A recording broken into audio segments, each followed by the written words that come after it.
Insider access, exclusive content, Sports Radio 610. The Texans play here. An Odyssey sports station. Check out the BetQL Network, wagertainment for every fan. Get sports betting tips from the best in the game. Available on the Odyssey app and our sister station, 650 The Bet. Sports Radio 610 presents Seth Payne and Pendergast. We coming to H-time. Let's get the work in, man. Let's go. Great day, great day. Oh, give me some juice, baby. Oh, yeah. Let's do it. Hey, what's happening, everybody? Yeah, give it to me right off the top, baby. Right off the top. Good to be back, man. I don't know if I should have come back. The Astros are doing just fine without me here, Seth Payne. How are you, man? Yeah. You're. I was worried about it yesterday. The Astros had a nice 2-game win streak going versus the Dodgers. But Bijani Pendergast is back in town. Yeah. Fresh off of his Jamaican excursion. Fried to a crisp. Yeah. Oh, were you really? Oh, yeah. But you can probably tell on the YouTube. I'm a little red. Yeah, you're red as hell. But I feel good, man. I feel good. How the hell do you go to Jamaica and not be conscious? Dude, I slathered myself in SPF 50. I promise you, I took every precaution. Yeah. But sometimes that sun is just a little too strong. That was so much fun. And actually, yesterday I was kind of grateful that it was a close game, that it was somewhat in peril. Although the Astros are now, I don't want to say it wrong. Are they 44-2 when leading by 1 run after the 7th inning? I don't know. It's an absurd stat, whatever it is. That passes the feel test. It does feel like they are just money in late innings. Because we've got something to contrast it to. At the beginning of last season, not this season, but last season, they couldn't hold a lead in games, it felt like. It feels like now, man, if they're up like they were yesterday, you're right, this thing was a close game for a while. It was 1-1. And then Yainer Diaz hits a home run, and Jose Altuve hits a home run. I know I'm missing a home. Oh, Christian Walker hit a home run. There are a bunch of solo home runs in this whole thing. It gets to be 4-1, and I'm like, they got this. Even Brian King came in yesterday and did the job.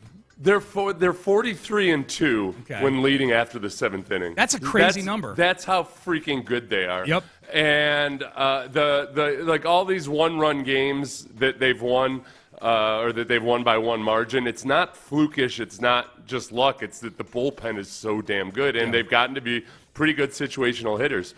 Even with couldn't hit a grand slam yesterday, but got a clutch walk by Zach Short. Yeah, that's right. Zach Short, Sean, I would have struck out 4 times on all of those. It was an 0-2 count, and Zach Short gets up there and watching some really good pitches go foul or go. The 4th one was crazy. Yeah. So good job, Zach Short. And I had to. The Fox broadcast on Saturday was insufferable because they would not shut up about all of the Dodgers' injuries. And I'm like, okay, yeah. Do you know who's in that exact same boat? The Astros with Zach Short. Ryan Gusto's on the mound yesterday. Gusto? Tell me exactly what you predicted for Ryan Gusto at the beginning of this season. My God. Well, I'm sure Joe Davis. I'm assuming it was Joe Davis and Smoltz doing the game on Saturday. Yeah, on Saturday. Yeah, and Zach Short. I mean, I jotted down the names. Cooper Hummel is coming up big at times for this team. Yeah. Taylor Trammell is in there playing center field because Jake Myers has a calf strain. And he's making Gold Glove catches late in the game to preserve the lead. Like it is. I mean, like Joe Espada has got to be the runaway leader for AL Manager of the Year right now. He's just got to be 100%. He's got to be. They're 20 games. They're 20 games over 500 right now. You know, it's still there's still so much of it that just doesn't make sense. By the way. The stat was they were 24-2 or 42-2 when leading after the 7th inning. Okay. So now they're 43-2. 43-2 now, yeah. By leading by after the 7th inning. Yep. But now it's starting to. It's making more sense now that we've seen it. Where all right, the Reds get some situational hitting in clutch moments, but by God. Your bullpen is going to keep you in these games. Yeah. So we've seen it, but it doesn't make any sense that Zach Short shows up and plays the best he's ever played in Los Angeles. It doesn't make any sense that they're Cooper Hummel showing up and doing the things he's done. It makes sense that it would make sense if they're one of these teams that's in the mix that they're leading the division by a game. Maybe they're leading the division by 7 games right now, and this is a division they were trailing by 3 or 4 games like a month ago. They're doing the same thing they did last year in June and July. It's just they didn't dig themselves nearly as big a hole to start the season as they did. They were 18-18 through 36 this year. They were 12-24 through 36 last year. The performance against the NL division leaders has been the most incredible thing because you've seen them. They lost 1 game combined in 9 games with the Phillies, the Cubs, and the Dodgers. Yeah. They've basically won the NL pennant. That's right. Over the course of the last couple of weeks. They just destroyed them. Yeah. They went 8-1 versus the NL division leaders. Well, and the Dodgers are the best offense in baseball. Yeah. Tell me about your injured pitchers all you want. Yeah. You guys have scored more runs than anybody else. Even after your miserable performance in these last 3 games, you're still the league run leaders. I like that they did it multiple ways against the 3 teams. The Phillies series, we were joking about that. Like that was it's like 1-0, 2-1, and 2-0 in those games. I mean, they went to LA and they just took their lunch money, man. Like that, the best part where that whole game is going to get an acknowledge me in about an hour and 14 minutes. The best part was the Dodger fans had to sit there for their 4th of July fireworks. Like that was the 4th of July game. They wanted to watch their fireworks, Seth, and if they wanted to stay to watch the fireworks, they had to sit there and watch. It was like watching a family member get beat over the head with a blackjack for 2 hours and 45 minutes. Yeah, it was exactly like going to Disney World. You have to it's the only part you enjoy as an adult the entire day is the actual fireworks at the end. But you got to sit through you got to sit through your sweat-soaked underwear and $487 lunches and everything else. Yes, it's true. It was Disney World. Yes, but now we get those fireworks. Yay! Yeah. And again, I cannot see. I have the LA Times for a month. I had to get a $1 subscription. Yeah. I have multiple reasons. What was the other LA thing going on? Anyway, they won't shut up about the beleaguered starters who are all on the issue. Okay. Don't act like the Astros weren't hurt because of it. Right. You're telling me that the ball that Zach Short couldn't reel in on Saturday, that Jeremy Pena wouldn't have made a play on that. Cooper Hummel in left field, like he's got some dicey moments. Of course, that's tricky. LP's had some dicey moments out there too. Left field's just dicey. With Jake being gone. Yeah, that's right. Yes, that's right. Yeah, no, Hummel tried to make that play on Saturday, and it snuck past him. That's one where. And then it felt like he was hesitant after all of that. Like he hurt you in left field a couple times in this series, but it didn't matter because these guys are just performing way above and beyond what your expectations. Well, they're resilient too. Like the 2 games Saturday and Sunday, the Dodgers scored first in both those games, and the Astros immediately scored the next inning. The Dodgers put 2 on the board on Saturday, and the Astros immediately respond with 4 runs the next frame. And then yesterday, the Dodgers take an early 1-0 lead. And the Astros come back and tie the game at 1 in the next inning. So they're just a real solid baseball team right now. They're 55-35, 7-game lead in the division, and let's hope I don't blow this thing by coming home. Okay, let's. When did you get home? Sunday. What time? Afternoon. Okay. Yeah. So during the game? Yeah. So when the game started, were you not in U.S. airspace? I don't know. I wasn't looking. I didn't have the map open. I'm not sure. Are you buying into this whole raw dogging trend on airplanes? Do you sit there and just stare straight ahead? No, not at all. I actually had I watched Top Gun Maverick. I stared straight ahead at a screen watching Top Gun Maverick. So I heard it's good. It's really good. It's good in the theater. Is it really good? I'm so reluctant and hesitant to go see it. I don't know why. I bet it's really good. It's good. It's the movie that got people back into the movie theaters back during COVID. Remember, like Top Gun Maverick was like this for the movie theater, and nobody was going to the movies during COVID. Even once you were allowed back, people weren't going to the movies. And then Top Gun Maverick came out, and it was hailed as the return to the movie. I don't know if it's resulted in it's been 4 years now, but yeah. So I don't know. To answer your question, I don't know whose airspace I know it's going to come as a surprise to you. I don't know whose airspace I was in at the time the game was being played. You missed a hell of a good time, Sean. Yeah. That was the most fun I've had watching baseball probably for an entire weekend because it was a holiday too. It's the Dodgers. You're kicking us. 4th of July. Yeah. Oh, it was so much fun. It was good. So much fun. It was good. So Cleveland coming to town now. Cleveland's lost 10 in a row. I had not realized they're that bad. They've lost 10 in a row, and they've scored. If my Cleveland colleagues, I listened in this morning just to get a little preview of this series we got coming up this week with the Guardians. They've scored 15 runs in 10 games. Oh, I'm like, God. we did that in like 4 innings against the Dodgers on Friday. You can't let overconfidence creep in. That's what I'm worried about. Yeah, I'm reading that Belichick book, and that's one thing that was not a surprise to me. Talking about the difficulty of keeping guys motivated and keeping them sharp when things are going well. Spada's got to go into the showers and throw a bunch of baseball bats on the floor and tell everybody they're bums. Tell them they're lollygaggers. That's the word to use. Are you still doing audio version of the book? Or I'm listening to it. Yeah. Okay, so everybody listen. I really like the book so far, but it's a slow build, man. The first slow build. It's building it himself. So you got to put it at 1.5 speed. And the first couple chapters, I'm like, what are we even doing here? Tell me some stories, Bill. Yeah. But he loosens up. And it gets really good. I've really enjoyed it. Okay, good. I finished it. Yeah. You did? It's an audiobook. I don't know. What do I do? How long's it? I've Give never me an A, teacher. I've never listened to an audiobook. How long does the normal audiobook take to listen to? I think for a shorter one like this, which is, it's kind of, they're trying to figure out, it's kind of like a business advice book mixed with a coaching memoir. Yeah. That part annoys me. Yeah. But I think it was about 8 hours of listen time. Okay. Listen to, like, some of the big long novels will be like 40 hours. It's a lot of time to spend with Belichick. 8 hours. I know, but I was fully indoctrinated by the end of it. I was like, I'll work for $20,000, Bill. Do your job. Do whatever.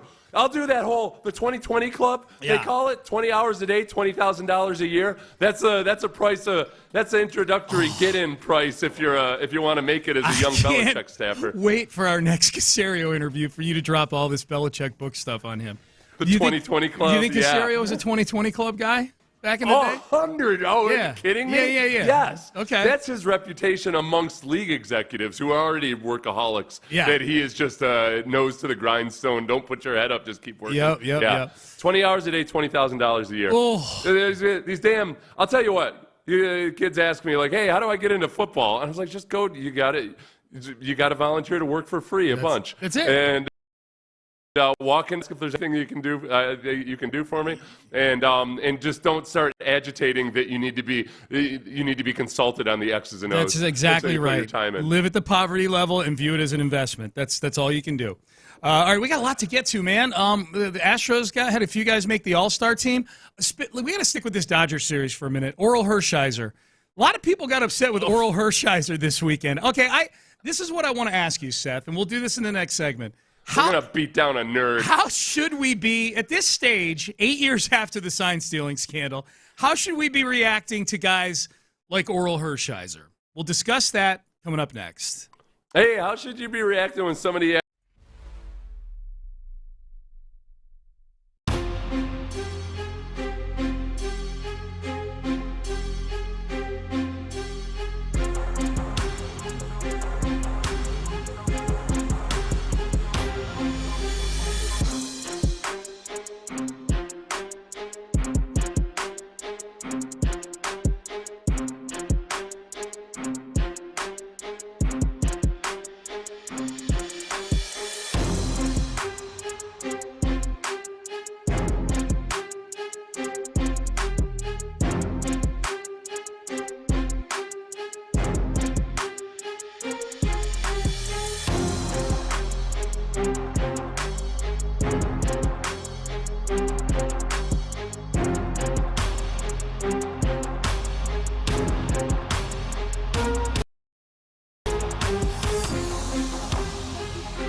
flag. Live from the Mokaram Injury Lawyers Studios, Sports Radio 610 presents Payne and Pendergast. All right, Payne and Pendergast with you. Good to be back. So we were talking about the Dodgers and the Astros. By the way, congratulations. Josh Hader, Hunter Brown, Jeremy Pena all made the All-Star team. So congratulations to them. The Astros got 3. I think we put the number at 3.5, I think, at some point. So they got 3. They may get 1 or 2 more before it's all said and done, depending on which guys end up going and which guys don't. But 3 feels about right for this team, I would say. Fromber's leading the league in several statistical categories, top 3 in many. And for whatever reason, even in the offseason reports sometimes, remember the one, I can't remember which noted baseball writer it was, but put Fromber on a tier of not even like in the second or third tier. Yeah. And tier 1 was pretty big. Yeah. It was I can't remember which term it was, but basically just that the tier 1 was guys that are rock solid. Yep, this is your guy or whatever it might be. And I feel like, because every time I watch an opposing team's broadcast, they always bring up, well, he's liable to have a meltdown at some point. Like, man, that's really old stuff. He hasn't been that version of Fromber in a long time. The weird thing about him I'll say this, the AL is pretty deep in quality starters right now, so there's that. So it's a snub, but it's not a snub that I'm going to get like if Hunter Brown hadn't made it, then I would have been upset over that. The weird thing about Fromber is he oftentimes when guys who are borderline like that don't make it, you're like, well, he just needs to make one and then he'll get the benefit of the doubt. He's made a couple All-Star teams already. Like he's got an All-Star reputation that you're just talking about, Seth. So maybe that's why. I don't know. He didn't get off to a great start either. Like he's been awesome for like the last month and a half. He didn't get off to a great start. So he's never had a point in this season up until recently where he's been among the league leaders in things like ERA and whatnot. Yeah. He was starting. He was unfortunately coming from a place where his ERA out the chute was like a 5 and whittling his way back down. But Hunter Brown, I mean, Seth, 14 months ago, he was the worst pitcher in baseball. He was literally the worst pitcher in baseball. And now you can make an argument he should be starting the All-Star game next week on Tuesday. Yeah. It's amazing. He's got the best ERA in the American League. He's got the 5th best whip. He's the 4th best in WAR. All of those. I overstated Framber's statistical stuff, by the way. Yeah. It's been as of late. But the fact that the Astros all had their guys make it as reserves, I feel I like it that it's a little bit of a chip on the shoulder, Sean. Yeah. It's a little bit of a chip on the shoulder for a team that's had great success, but also is doing it in a maybe the most blue-collar thing we've seen since 2015. And in 2015 wasn't all that blue-collar either. Mm-mm. That was they hit a boatload of home runs that year. Yeah. That wasn't as scrappy a bunch as this bunch. No. And this team has a much better chance of making the playoffs, obviously, than the 2015. Yeah. No, they're in good shape, no doubt. Payne and Pendergast with you here on a Monday. So sticking with the Astros for a minute. This is the Astros broadcast on Friday as the Astros were just knocking the ball all over the yard. They had a 10-run inning in the game. And at one point, as Cam Smith blisters a ball to center field on a really nice breaking pitch, the Dodgers announce team, their broadcast team, this is the team, this is not Fox or anything, this is the Dodgers team. Oral Hershiser in particular is a voice you're going to hear most of here, Dodger legend, had this to say.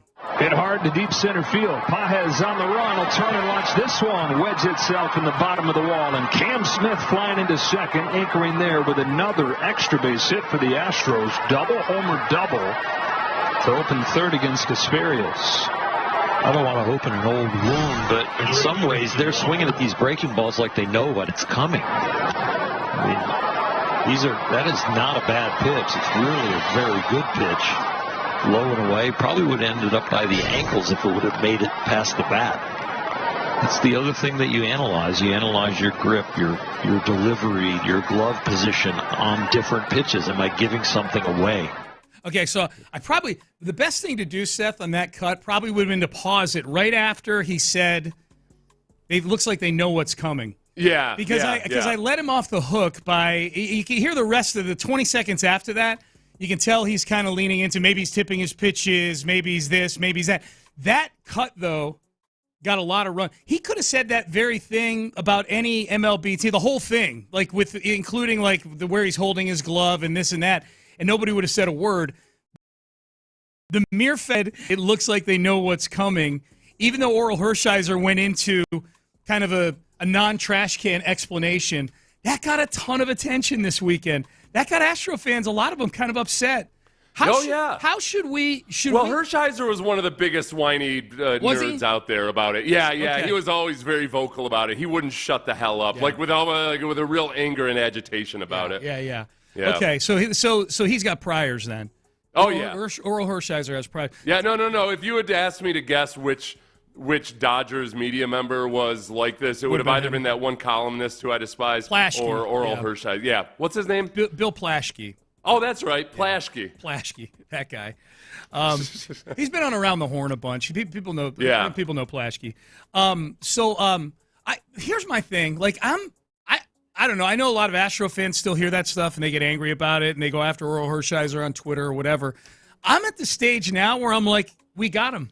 They're tapping out. If it's 8 years. It's 5 years after the punishment. It's 8 years after the fact. If you're bringing it up now, you lost. Right? No. And also, honestly, this is the thing that makes me the angriest. Is I have to sit there and I'm watching the Fox broadcast on Saturday. They will not shut up about all the injuries that the Dodgers have right now. And then I was watching the highlights on YouTube this morning. Yeah. Yesterday, the Dodgers, they don't have Teoscar Hernandez because he got hit by a pitch today. Are we honestly talking about Teoscar Hernandez? You whiny bastards. 50% more than the Astros do on your baseball team. And the Astros spend a lot. Astros have the 6th highest payroll, but the Dodgers outpace everybody by such an extreme degree. You spend $120 million more on your payroll than the Astros do.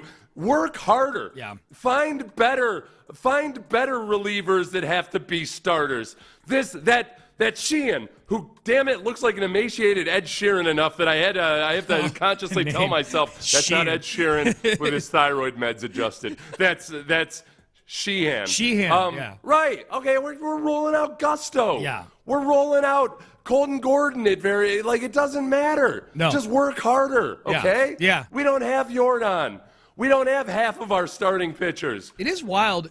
Like the Astros minor league system has not had a great reputation just in terms of the quality of prospect for years now, because ever since they emptied it to go get Verlander and Garrett Cole and Zach Greinke, it's been one of the, from a reputation standpoint, I'm not saying like they have a bad reputation for developing guys. They just haven't had a lot of what around Major League Baseball they would consider to be elite minor league talent. And you get a year like this where you're losing Yordan Alvarez, now you've lost Jeremy Pena, and you're piecing it together. You lose Kyle Tucker and Alex Bregman in the offseason, and you lose, for the second year in a row, you lose a bleep ton of pitchers, and it's almost like one of those things where, like, man, I don't really care what these ratings are saying, you read these trade deadline articles and they list the 10 guys that are going to be most likely to get traded, veteran guys in MLB, and who are the teams they're most likely to go to. And every article, anytime the Astros get mentioned as a team that might want one of those guys, it's like, but boy, their minor league system sure is depleted. I'm like, man, for a depleted minor league system, they sure are doing a nice job of piecing together an upper tier rotation, a top tier bullpen, and I know the bullpen is a lot of like journeyman types and things like that. But the part of finding a way is making sure that you at least got a few guys down on the farm that when you plug them into the 7-hole or the 8-hole, they keep the train moving a little bit. So the smartest thing the Astros have done, going back to Luno, was, the advantage of a guy like Luno, an outsider, is that you see a lot of things in the way baseball operates and you think, that seems kind of dumb. Mm-hmm. Like, for instance, the fact that if you're not if you're not like a bona fide major league prospect by the time you're 18 in Latin America, then you're old and over the hill. Yeah. I was like, so the Astros are like, well, wait a second. Why should I care? We're drafting 22-year-olds out of college, but somehow Framber Valdez has to be a finished product when he's 17, or Christian Javier or anybody else like that. And I would extend it on to guys like Sean Dubin or Ryan Gusto. Those guys are late bloomers. And I think the Astros operate on a different timeline, and they understand that, man, some guys are fully developed adults at the age of 17. Other guys have a much longer build-up ramp, and they're able to get the most out of their minor leaguers because I think they're committed to genuinely improving guys at every level. And they've got a much more cohesive program in terms of what they're teaching at each level of the minors, that they squeeze the absolute most juice out of all their prospects. Yeah. So that's why the Dodgers, this is the hazards of overspending. I mean, the Dodgers have won a couple World Series, don't get me wrong. Yeah. It works. It can work both ways. But the Astros just do more with less than some of the other extremely high spending clubs. It's what makes the whole medical thing going on right now with the team so absurd in a way. Like this is an organization that is so good at most things, like really, really good. It's if you had 10 boxes you need to check, they're amazing at 9 of them. And yet I knew when I left here, Seth, I was saying to Amy, I'm like, okay, so how many misdiagnosed injuries do you think the Astros will have while I'm gone? I'm like, just 2. Jordan's going to be out a little. Jordan, just a couple of days after Dana Brown, and this is not me throwing Dana Brown under the bus. He's put in an unenviable situation of having to be the person speaking on all these injuries with no medical background. But I can't believe anything on any of these injuries. Well, Jordan, at least, though, it doesn't feel like they were hiding anything. I mean, Jordan was progressing, and then he had a setback. And he had a setback, yeah. Jake Myers, all of a sudden, having calf discomfort is the thing that's freaking me out. Yeah. Because the Christian Harris calf discomfort that lasted an entire season, and on into OTAs so far. Well, and the Pena, the rib being I was on, and I was like, I was not joking when I said over under a number of fractured ribs, 2.5. Did you even get any pushback from that when you? It seems like some people were telling you you were being overly negative. A little, because there's always going to be that fringe. Yes, a little bit. Oh yeah, they're just psychotic and ignorant. Yeah, that's if you haven't paid attention to the Astros, then you might not fear broken ribs when Jeremy Pena gets hit. The medical thing is it's so wild to me. That's you and I haven't even touched on bringing pitchers back. Like they've been horrible at bringing pitchers back. It's like they're this incredibly hot chick who you're looking at from behind, and you're like, wow, that's pretty good. And then she turns around and her teeth looks like she could eat corn on the cob through a tennis racket or something like that. I think it's more secretive than that, though. It's more like she turns around and she's still absolutely perfect. She makes great conversation and everything. And she breathes. She gets close to her. You go to get an apartment together and you realize that her credit rating is like a 400. Okay, yeah. There's something, you got to wait a while to figure it out. And you're like, oh, what the hell? Yeah. You actually despite having a good job and everything else, she's got creditors all over town. And the phone never stops ringing. And like us, you put up with it for a little while because everything else is so good. Yeah. We've put up with this for a long time, Astros. But you are winning World Series every 5 years or so. So that's we'll put up with it. All right, Payne and Pendergast with you on a Monday. We've got headlines to get to. We'll circle back to the Astros. If you're just getting in your car. If you're with us this week, it's a big vacation week, so if you're with us and you're up with us, check in with us on the text page. 713-576 is the text page to check in. A lot to get to. We'll do Acknowledge Me at 7:20 today on the show here. 713-572-4610. All right, headlines. I can't wait until the Pettycast. All these tomorrow, I know. The Dodgers and the Yankees and everybody else. The Dodgers, it's going to be a good Pettycast this week for sure. That'll be tomorrow at 8:00. I'm going to do 5 things I learned in Jamaica at 9:00 today, Seth. I think these are good things. Yeah. Excited about that, too. At 9:00 today, so circle it, people. Give yourself a reminder as you're sitting in your office or your cubicle to tune in at 9:00 today. Actually, stay tuned all morning long. We'll do headlines up next. Stay there. You're listening to Payne and Pendergast. Oh, but first me. Yeah, I was pointing at Seth. It's me.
and Pfizer.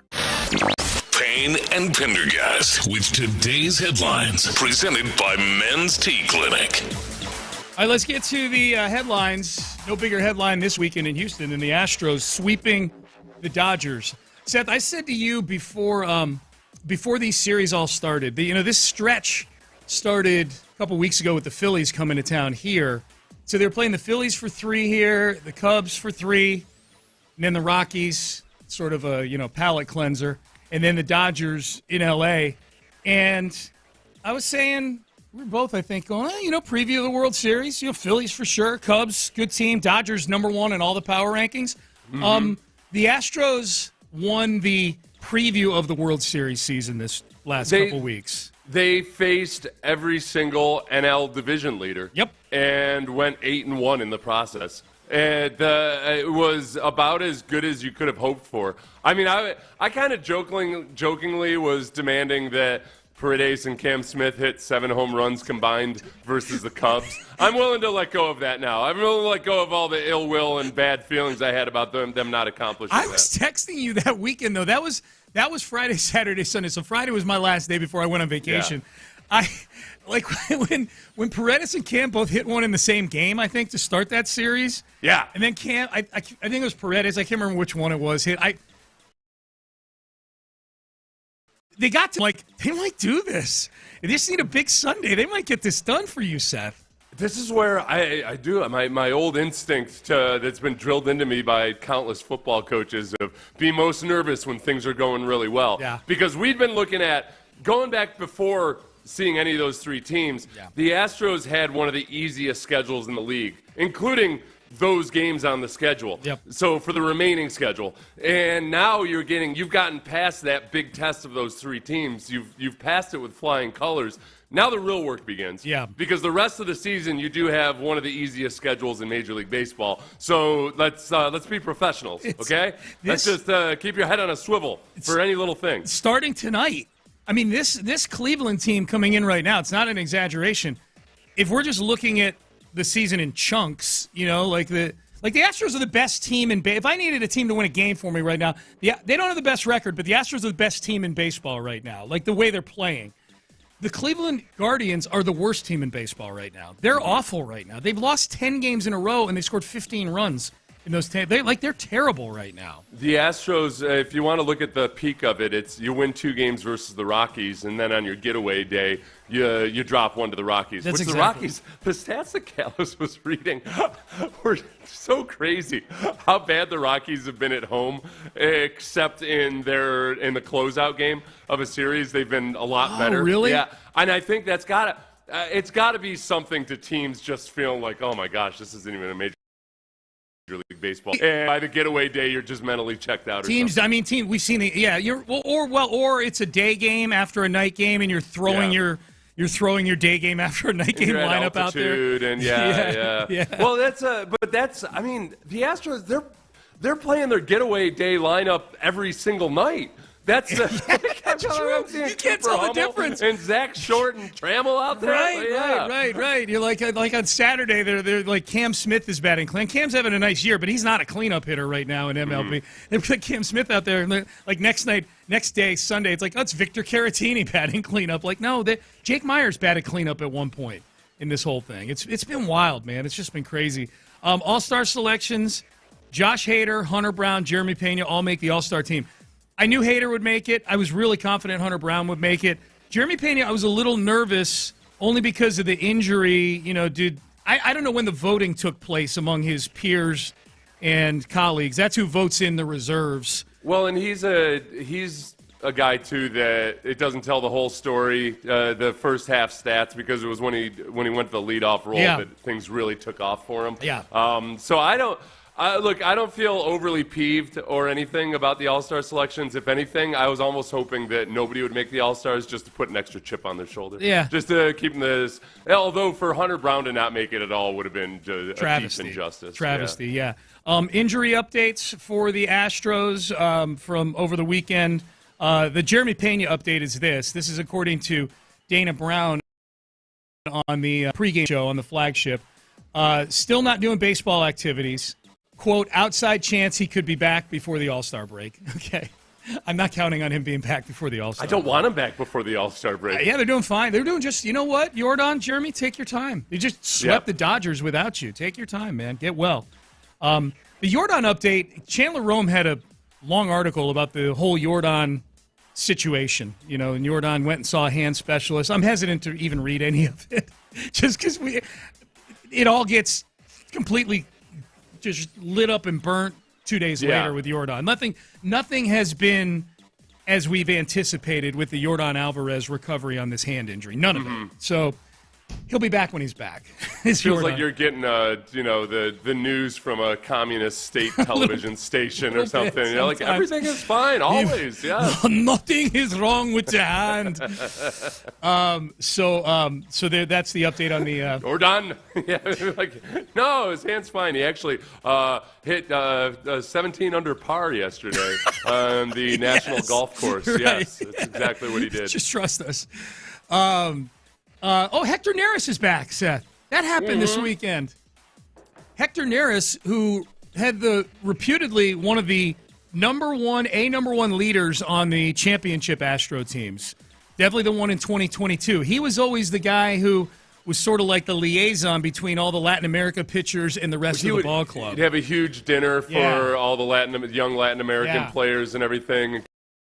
Kind of had just, kind of a wise counsel for the younger players. That's a guy you bring back just to have around. You know what I mean, Hector? Like the George Springer effect. Yeah. Some kind of dugout, which, by the way, the Blue Jays are looking pretty good. George Springer's having himself a hell of a year. Did he make the All-Star team? Did Springer? I think he did. We'll check it. Anyways, Hector Neris. We like having him around. He's fun to have around. I don't mind if he's taking up a spot in the bullpen. We like Hector Neris. The trade for Kevin Durant is done. It started out as a two-team trade between the Suns and the Rockets, and next thing you know, they're inviting the whole league to be involved in this damn thing. The first ever 7-team trade consummated yesterday when the books opened, so to speak. The moratorium was over. All the deals that got verbally agreed to over the last few weeks all came to fruition yesterday. By the time the Kevin Durant trade was done, the Rockets, Hawks, Nets, Warriors, Lakers, Timberwolves, and Suns all managed to stay on enough Zoom calls to concoct this monstrosity of a trade. The net of the whole thing is the same if you're a Rocket fan. The same stuff is going out, which is Jalen Green, Dylan Brooks, and some draft capital. Kevin Durant is coming back, and as part of this trade, Clint Capella is a Rocket again. Yes. I like this. Oh, you were gone before the Clint Capella? I was. No. No, Capella happened while I was gone. Okay. It definitely happened while I was gone. But when I was on vacation, it was reported he was signing a 3-year deal with the Rockets. It turns out it's trade. Yeah. So the bottom line is Capella will be a Rocket, as will Durant. Yeah. The NBA is the league that most operates like they have an app for the GMs to figure out a way to make deals happen. Dude. I like it. I wish there should be an app for GMs to where they can kind of just say, hey, this is what I need, filter it out, and somebody else, almost like a Tinder type thing, where you kind of can swipe left or right on players. Swiped right on Capella. And then you see if you figure out if everything meshes up. Yeah. 7-team deal. So it's done. The Cam Whitmore trade not part of that trade? Not part of that trade. I just assumed that every single trade in the NBA in the last couple weeks was somehow involved in this 7-team trade. Yeah. It was just a big festival. It was just one big swap meet. So Cam Whitmore traded, and the Rockets at least get a couple of second-round picks back. Yeah. They had traded for, not the same picks, but they get a couple second-round picks back after they have traded traded a bunch for Durant. Yeah, I almost view it. I had thought, Seth, my thought on Cam Whitmore going into the offseason was whatever the big trade is for the Rockets, because the feeling was they're going to make a trade of some sort, Cam Whitmore will be a throw-in in that trade, I thought. He won't be the headliner in the trade, but they'll use that trade as a mechanism just to get, kind of just somebody who's got, just an attitude issue out of the building. I mean, Cam Whitmore's attitude issues are not anything that's a secret. I almost look at Cam Whitmore getting sent out as being part of the Durant trade. Because reportedly Phoenix didn't want Cam Whitmore. They'd rather have the second-round picks than Cam Whitmore. So the Rockets sent a bunch of second-round picks. So they sent Cam Whitmore to Washington and recouped a couple of second-round picks. This one, too, because we're all, what's going on with Cam Whitmore? You can, you can understand a player being frustrated about not getting more playing time, etc. A story in The Athletic, co-written by Kelly Eco, said the Rockets attempted to harness Whitmore's talent on multiple occasions, but his frustration with a lack of playing time never waned. Udoka, who had challenged Whitmore publicly and privately to adopt a more team-first approach on both ends, simply couldn't justify his place in the rotation ahead of other players. No, and the thing with Cam, well, first of all, he dropped to 20th in the draft when everybody thought he was going to be a top 5 pick. That's a red flag to begin with. So the Rockets drafting him at 20 was a smart thing to do. Ultimately, did it work out? No. I mean, you flip him for a couple of second-round picks that are like day 3 picks in the NFL. But it was definitely worth doing at 20. He clearly has talent. Like, when he does play, there are signs. The guy scored 39 points in an NBA game down the stretch this year when they were resting guys. So there is absolutely talent there.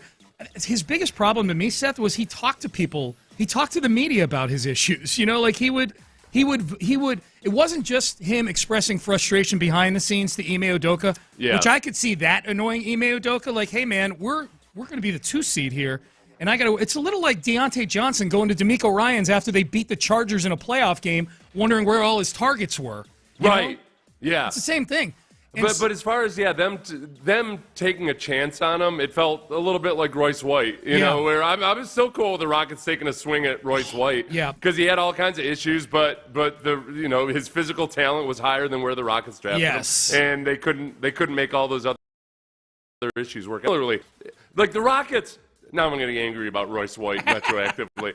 The Rockets did everything they could, tried to bend over backwards to give him some kind of protocol to help him out. But Royce White would publicly act like the Rockets were doing nothing for him, and the Rockets were villainized somehow because Royce White kept making all this stuff public that didn't need to be public. He did. Remember? He wanted a protocol for travel, and the Rockets said, okay, let's work on this protocol. Crickets. You would give them no feedback, but then paint them out like after they had drafted him when other teams wouldn't. Because of the social anxiety issues. Remember when he did a segment on HBO Real Sports with just him walking around his house in a bathrobe talking about no protocols? Yeah, he was something else. All right, Payne and Pendergast with you on a Monday. Hope you guys had a great 4th of July weekend. Our friend Ross Tucker did an interview last week. Friend in air quotes. With Jack Easterby. Yeah. There is one cut that we will play from that interview, and the only reason it's one cut is because it's 2.5 minutes long. We might have to play the game where we pause it at times, Seth, this cut. But I think it's something Texan fans are going to want to hear, because if nothing else, it's a reminder of what a great situation the team is now. Jack Easterby's out of the building. Jack Easterby on why he was so polarizing as an executive with the Texans. You will not want to miss this. That is coming up next. Sports Radio 610 listeners.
KILT. KILT FM HD2 Houston.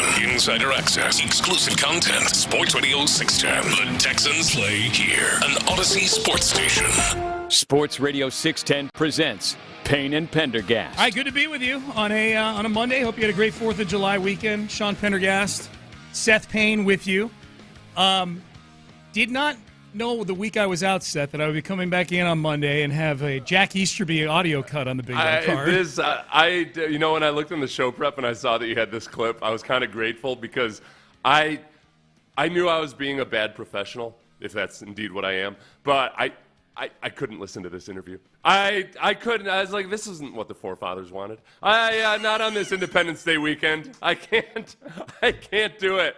I can't dishonor America by listening to this Jack Easterby interview. So I kind of waited for the aggregators to maybe get some clips. Yeah. And I didn't really see anything scintillating coming out. Okay. So I'm like, all right, I skated by and I shirked my duties, but I avoided the Jack Easterby interview. But now back to reality. This is funny now to me then. Okay, I like that backstory because you know who sent this interview to me?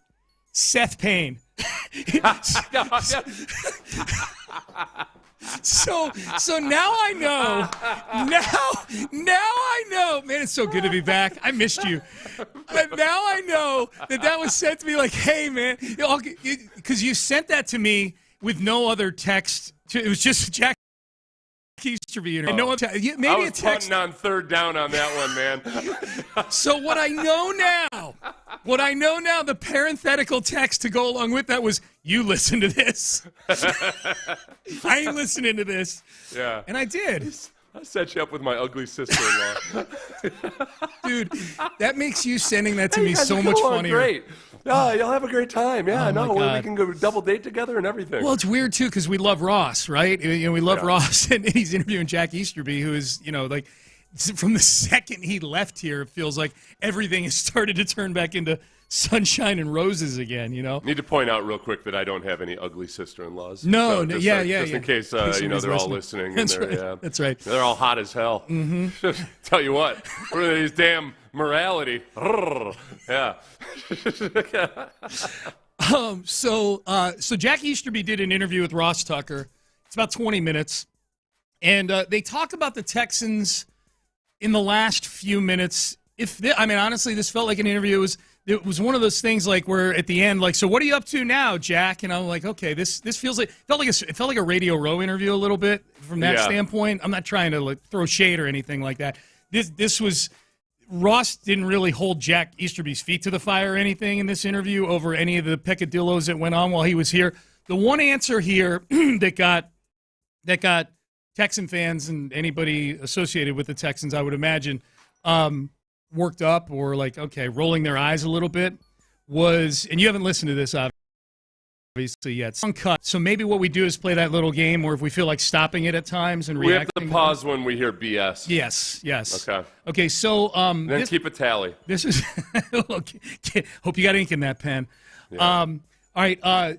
This was Jack Easterby on the Ross Tucker Football Podcast last week when he was asked, why were you so polarizing during your time with Houston? Yeah, obviously, I think these cities love their teams, right?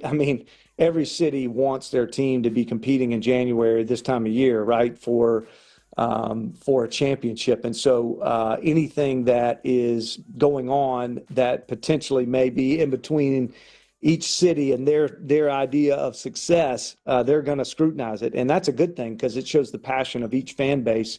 I think, we were in Houston. There was a lot of transition, There was just a lot of transition. Okay, and I think so wait a second.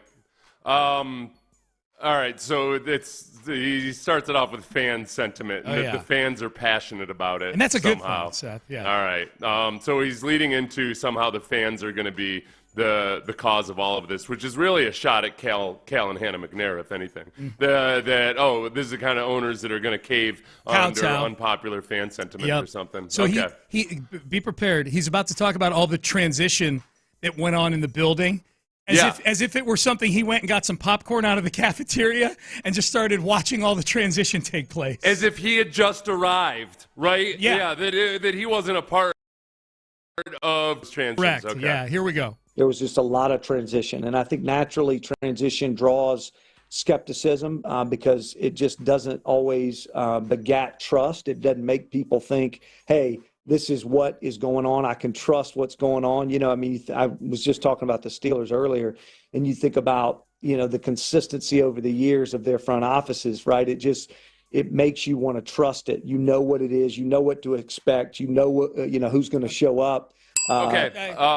I call it BS because, yeah, we knew what to expect. Like, it was a litany of some of the worst deals that anybody's ever made. Well, you were the co-general manager. Yeah. And hiding behind a cloak of having an undefinable position or whatever it might be, to the point where a certain percentage of the actual fans bought your BS and would try to tell me, like, no, Seth, he's not actually all that involved. Meanwhile, you know, he's 100% involved. Bill O'Brien is telling us how involved he is. Yep. So, the transitions that were happening at the time of his firing was the end result of a whole bunch of transitions that he actually sparked. Yeah. You know, so no, BS. Yeah.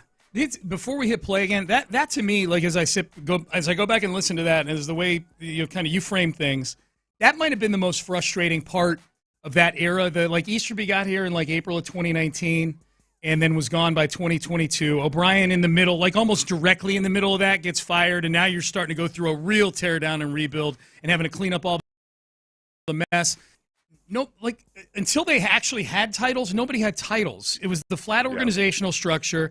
Is what, hey, what does Jack Easterby do? Everything. You know, it was like, and Bill O'Brien would get asked about GM things, and he would demur to like, no, I'm not a GM. It's all these other people.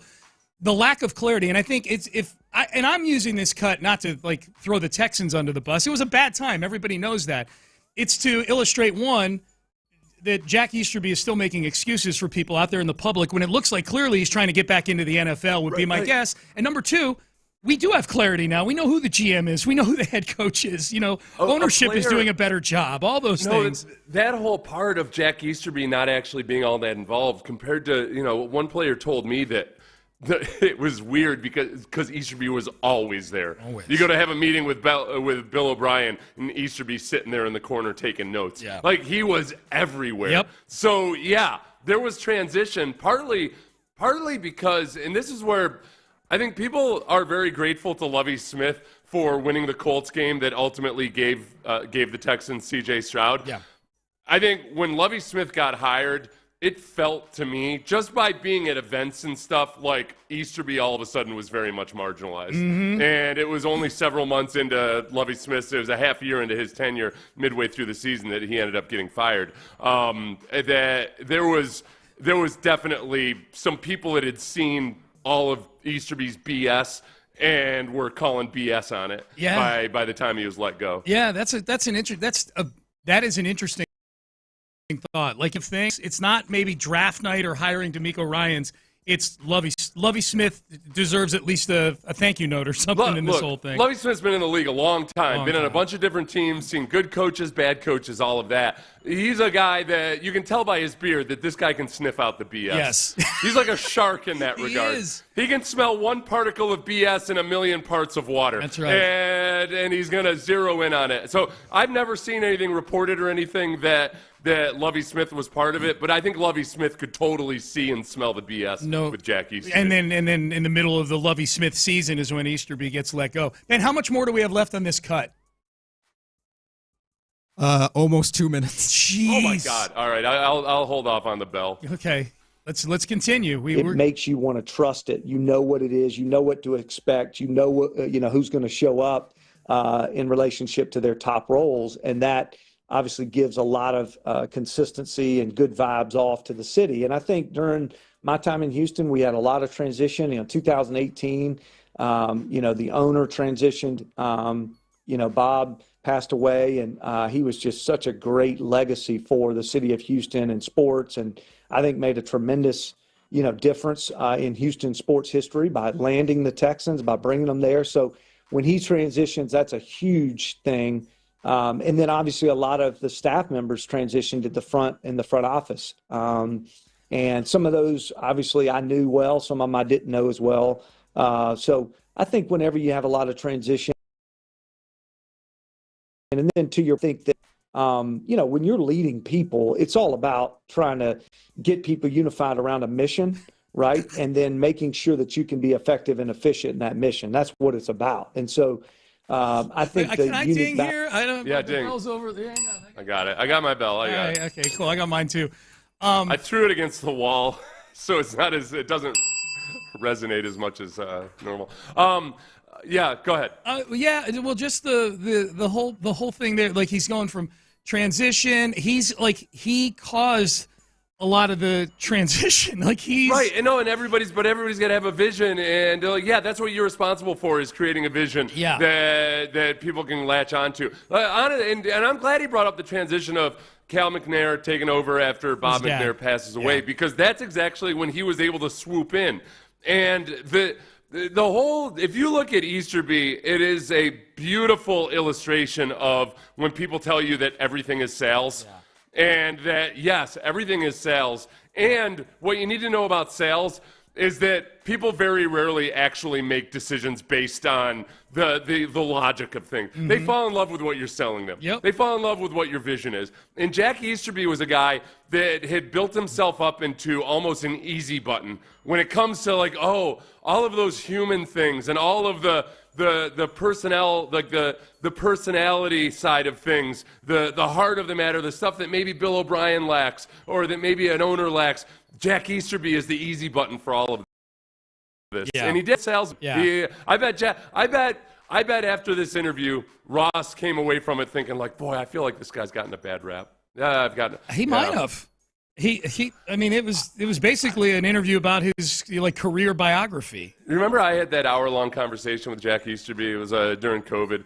I was locked up in my place, and and it was interesting because I've been around enough people like Jack Easterby by this point in my life that I know what to watch out for, because I know how charming and effective they are.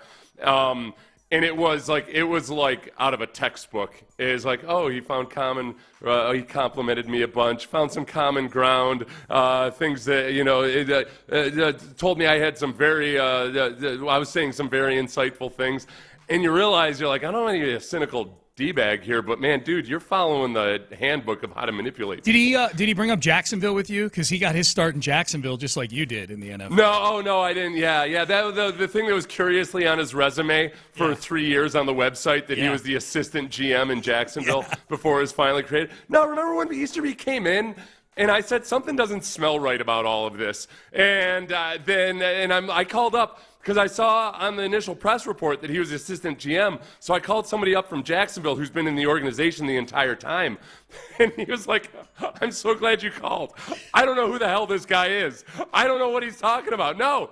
He's like, this guy had to ask like 3 different people before somebody remembered Jack Easterby. Guy who's a heritage employee in the building, seen everybody, knows everybody, did not know who the hell Jack Easterby was. Yeah. All right. And the unifying thing is what made me hit the ding there. I'm like, that's the opposite of what you did, unifying people in the building. What are we talking about?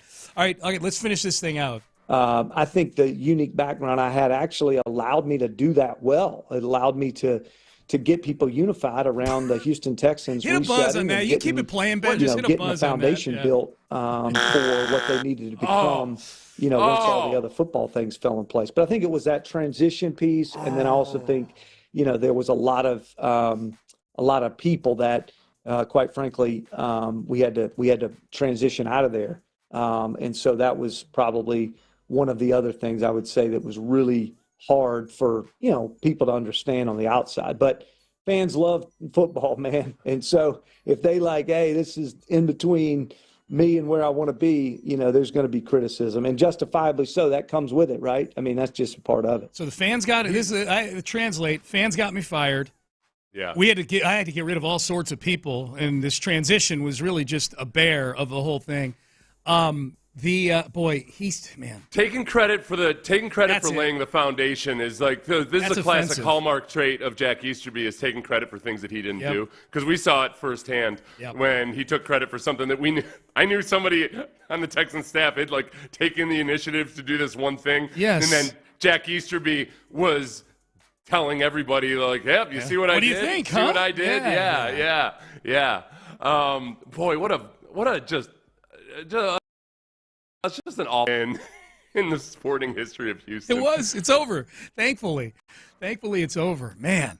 It was no, honestly, it's one of the hardest things to deal with because when you see it, when you watch it unfold, and I was like, enough people were trying to raise the alarm, but it just was going unlistened to because what happens with, I don't know if Jack Easterby is a sociopath, but this is something sociopaths are really good at. Yeah. They can warp everything to the point where the person who's trying to shed some light on it looks like the crazy person. Yep. Because he can contort his way out of anything, and he can make a lot of really good people who are going crazy watching something feel like they're the crazy ones because every time they try to tell somebody, it's just met with blank stares. Because like, oh no, that couldn't possibly be true, and he's got an explanation for everything. Yeah. So it's really frustrating, and you end up just biding your time and waiting for the lies to collapse on top of themselves. Yep. Because they're so good at factionalizing people, pitting people against each other, and creating all of these things that distract you from what the dude is actually doing. Well, this is ultimately how bad he was at it, is that he is getting no sniffs from anybody in the NFL right now. There are some really, really incompetent people around the NFL at the level Jack Easterby operated at with the Texans that get second chances all the time with other teams. And he's from the Carolinas, right? Yeah. Or Georgia? South Carolina, yeah. South Carolina. You know who's in the Carolinas right now? Bill Belichick. Right. Easter started off like in a college setting. Yep. Like that's where he started his whole shtick. Yeah. Florio speculates about that a little bit. Mike Florio, Pro Football Talk, speculated. He wrote a piece about the Easterby interview with Ross Tucker and speculated because Easterby is from South Carolina. I think he's living in North Carolina now, Seth. So he's back in that area and speculating that, boy, can you imagine? I mean, the drama that's already swirling around the whole Belichick, Jordan Hudson thing in North Carolina, and then you drop Jack Easterby. Drop that Molotov cocktail into the whole thing. It's Jack Easterby and Jordan Hudson as a power couple. No, you got a platonic power couple. Power couple, yeah. Just kind of pulling the strings behind the curtains, except in front of the curtains. Yeah. Like, hey, I'm the one pulling the strings here. Yes. I want credit for this. It's incredible, man. It's incredible. But it doesn't seem like he's getting a sniff from anybody in the NFL. So, well, when you see the way Belichick has kind of compromised himself by succumbing to the adoration of a younger woman and some of the weirdness that's ensued because of it. Yeah. You can see how he was kind of taken in by Jack Easterby. Yeah, a little bit. Jack Easterby, the way everybody describes Jack Easterby at New England was like, oh boy, the players had all the trust in the world in him. And this is where everything didn't smell right from the very beginning for me. And then I shut up about it because nobody wanted to listen to me. I'd learned from dealing with sociopaths, you just got to shut up and bide your time.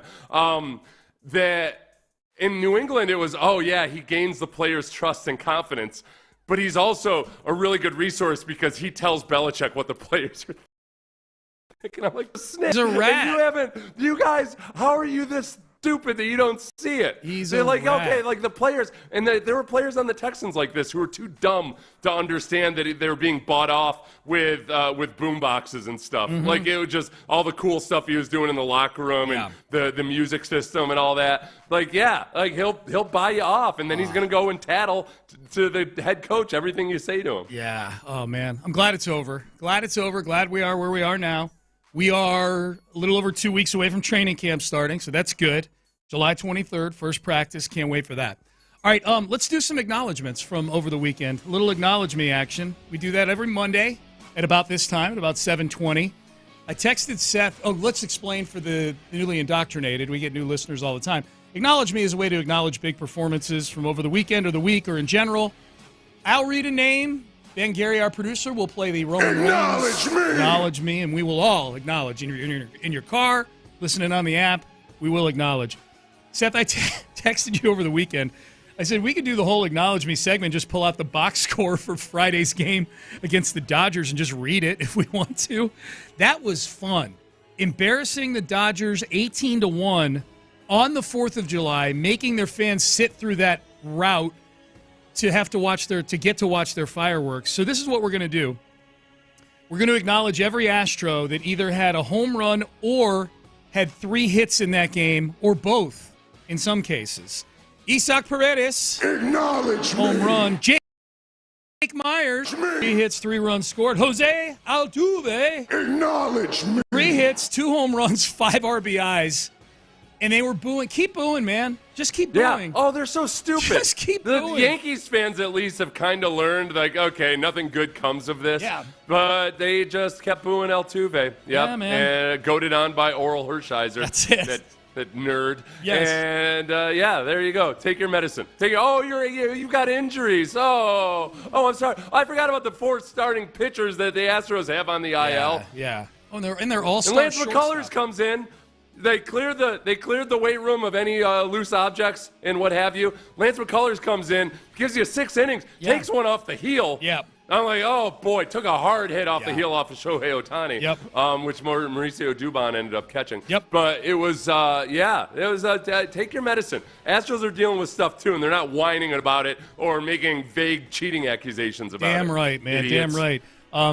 Enjoy your stupid fireworks. We still got a couple more guys here. Christian Walker, Acknowledge 4 me. hits, 4 RBIs, a home run. I had no idea that Christian Walker was such a Dodger killer when the Astros signed him, but that was mentioned several times over the weekend, how he loves hitting in Dodger Stadium. Yeah, and he had home runs in 7 of his last 8 games there. He's just completely destroyed all kind of Dodgers Stadium. Yes, yeah. That Dodgers loss was the worst one they've ever had in that stadium. Yeah. And then going back in the franchise history, I want to say it was like 1938 or something. Man. The last time they had a loss that bad. We were that 4th of July, right? Yeah, that was on Friday. So that was Amy and I went out to dinner, and then it was a long day at the beach. So we go back, we go get something to eat.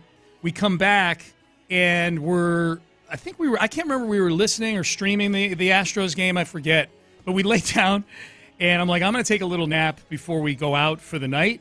And when I kind of nodded off, it was like 4-1. And it was one of those things where when you're taking a nap, you kind of wake up like every 20 minutes or 25 minutes. It went from like 4-1 to 14-1. Amy's like, hey, the Astros are up 14-1 now. I'm like, what the hell? How long have I been asleep for? I know. Well, and the other great thing about that game too was you end up only using 2 pitchers. Yeah. Jason Alexander finished the game out with 3 innings. McCullers won 6 innings. That's great. And then also Zach Short. Yeah. I know because he didn't get a home run, he didn't meet your list of acknowledgments. Yeah. But for a guy that's a 167 career hitter, right now with the Astros so far this season, hitting 667 with a 1,750 OPS. Yeah, he had a great series, man. And in big spots, too. That bases-loaded walk yesterday was absolutely huge. Don't want to leave out Victor Caratini. Acknowledge me. 3 hits, 4 RBIs. They all came on one swing, and this is what it sounded like. Caratini skies one deep to right field. Has he done it twice on this road trip? He has! Second grand slam on the trip for Caratini. The Astros score 4, and it's a 13-1 lead. All right. So there we go. 2 grannies for Victor Caratini. They've lived themselves out of that ridiculously bad batting average they had with the bases loaded. Yes. Yes, so they have. Yeah. I mean, I got to the point where I didn't dread when Zach Short's got that walk for an RBI on the bases loaded. I wasn't entering that situation with that sense of dread. Yep. Victor Caratini has rescued me. He squashed that whole thing. Yeah. Yeah. I don't know where they are now, but yeah, they've been much better with the bases loaded for sure. Let's give Lance a little acknowledgement too. Acknowledge me. A rough one before that Dodgers outing, but 6 innings pitched, 1 run, 4 strikeouts. Lance was solid. They're going to need him for sure. And I want a second acknowledgement for Jose Altuve, if I could. Acknowledge me. Passed Jeff Bagwell during the week, Seth, over the weekend for second all-time in hits as an Astro. So the countdown to 3,000 for Jose Altuve officially on. The last one to catch in an Astro, the last person he needs to catch in an Astros uniform on the all-time team hit list is Craig Biggio with 3,060. You were on vacation when he got 3,000, obviously, but it was I don't know if you saw it. It was a beautiful bunt when he not when he got 3,000. When he tied Jeff Bagwell. He tied him. Yeah. It was a beautiful bunt. Oh, really? It was gorgeous. Yeah. Okay. I feel like Bagwell would have appreciated that. You know. Oh, yes. That is old school. Bagwell will tell you any day of the week that bunts and squibbers to the infield, to the short outfield are how you win games, not home runs. Oh, so, yeah, that's true. That's I feel right.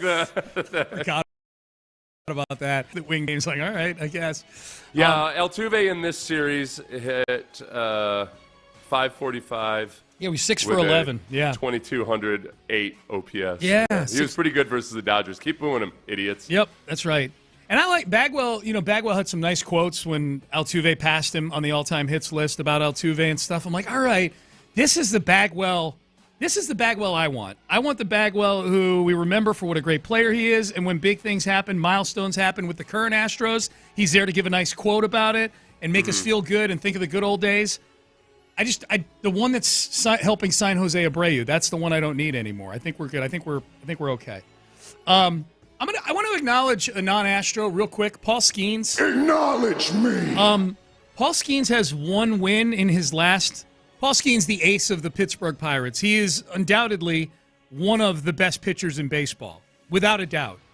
He has one win in his last 13 starts for the Pittsburgh Pirates. Oh. Why would I acknowledge such subpar performance? Someone who's won in whatever in his last 13 starts. I don't know what his record is in those games, but they've only won. He has one win in his last 13 starts. His ERA is 1.72. To put that into context, he's got a better ERA than Hunter Brown in those better ERA than Hunter Brown has for the season in those 13 starts. It's like a really sad version of that year that Verlander went. It felt like he went months without a win. Yeah, he was still pitching really well. He was getting no run support whatsoever. Yes. But the Astros were still winning at least. They were winning. This of that. The sad version. This is a nuclear version of that with no end in sight for Paul Skeens because he's under team control for like another 5 years. And Framber had a little bit of the opposite of that. You know, Framber had one of his rougher outings, but they continue to just win consecutive games when he's pitching. Yeah, man. Yep. So Paul Skeens, we acknowledge you. We know you want to get the hell out of there ASAP. I feel like Skeens is kind of an illustration of where we are in society with baseball, that it's become a very regionalized thing. Yeah. Except that Skeens, because his girlfriend is Livy Dunn, yeah, I feel gets way more notoriety for being a really good pitcher on a bad team than he otherwise would have. Yeah. Like there's a much better chance that Paul Skeens is recognized on the street outside of Pittsburgh just because somebody knows Livy Dunn. I agree with that. There's that celebrity duo. Yep. The Braxton Berrios dynamic. With I like Alex to call Earl. It. Yep. I think so. D'Amico Ryans. Acknowledge me. Had a street named after him over the weekend, Seth, in his hometown of Bessemer, Alabama. How about that? And again, I'm going to thank you for finding the audio because there was the local news station in Bessemer did on their YouTube had like a 45-minute basically just raw video of this process. The whole ceremony? Yeah, and I'm kind of like I kept zoning out, and it was a bunch of community leaders. I don't know if any of them actually knew D'Amico. I was waiting for his high school football coach or something to get up. But I'm glad you found this clip because I zoned out during whenever this clip was played. Here we go. This is the beginning of D'Amico's speech right in the middle of the town there on the new D'Amico Ryan Street, Alabama. I would like to start off just by saying thank you so much. What a humbling moment. What a memorable moment. You guys have definitely shown out, Big Bessemer. I guess I finally found a road to success. I am incredibly honored and humbled as to have a street named after me. This recognition means more than words can express. Thank you to everyone here who made this possible. That is pretty cool, man. And you're like in your home. I don't care how big or small your hometown is. They name a street after you. Having a street named after you is pretty badass. Yeah. I think that would be number 2 on my list of things that, like, list of gestures that acknowledge me. Number 1 would be I want a slot machine of me at the Golden Nugget or any casino. You know, you walk through and there's the Wizard of Oz slot machine. There's the Willy Wonka slot machine. Tillman has slot machines of himself in the Golden Nugget. I'm like, that would be badass to have a slot machine with my likeness on it. You know, you should get a what street is your bar there on? Lizards, Sackett Street. Sackett Street. Yeah. I don't know what this Sackett dude did back in the day. Good point, but Seth. He probably didn't support the local economy like you do on Sackett Street. On Sackett that bar that you hang out across from the elementary school every day. It's Lizards. Yeah, it's on Sackett Street. It's right. Yeah. You go and you sit out on the porch, and it's directly across from that elementary school. It's next to an elementary school. You go, you sit, and you drink Elementary school. I sit and drink at a bar that happens It's to across be. from an elementary school. It's next to an. You're a jerk. That's it. Hey, kids. Oh, here comes the blonde mom in a Bentley. There are some good-looking moms that do pull up at the school.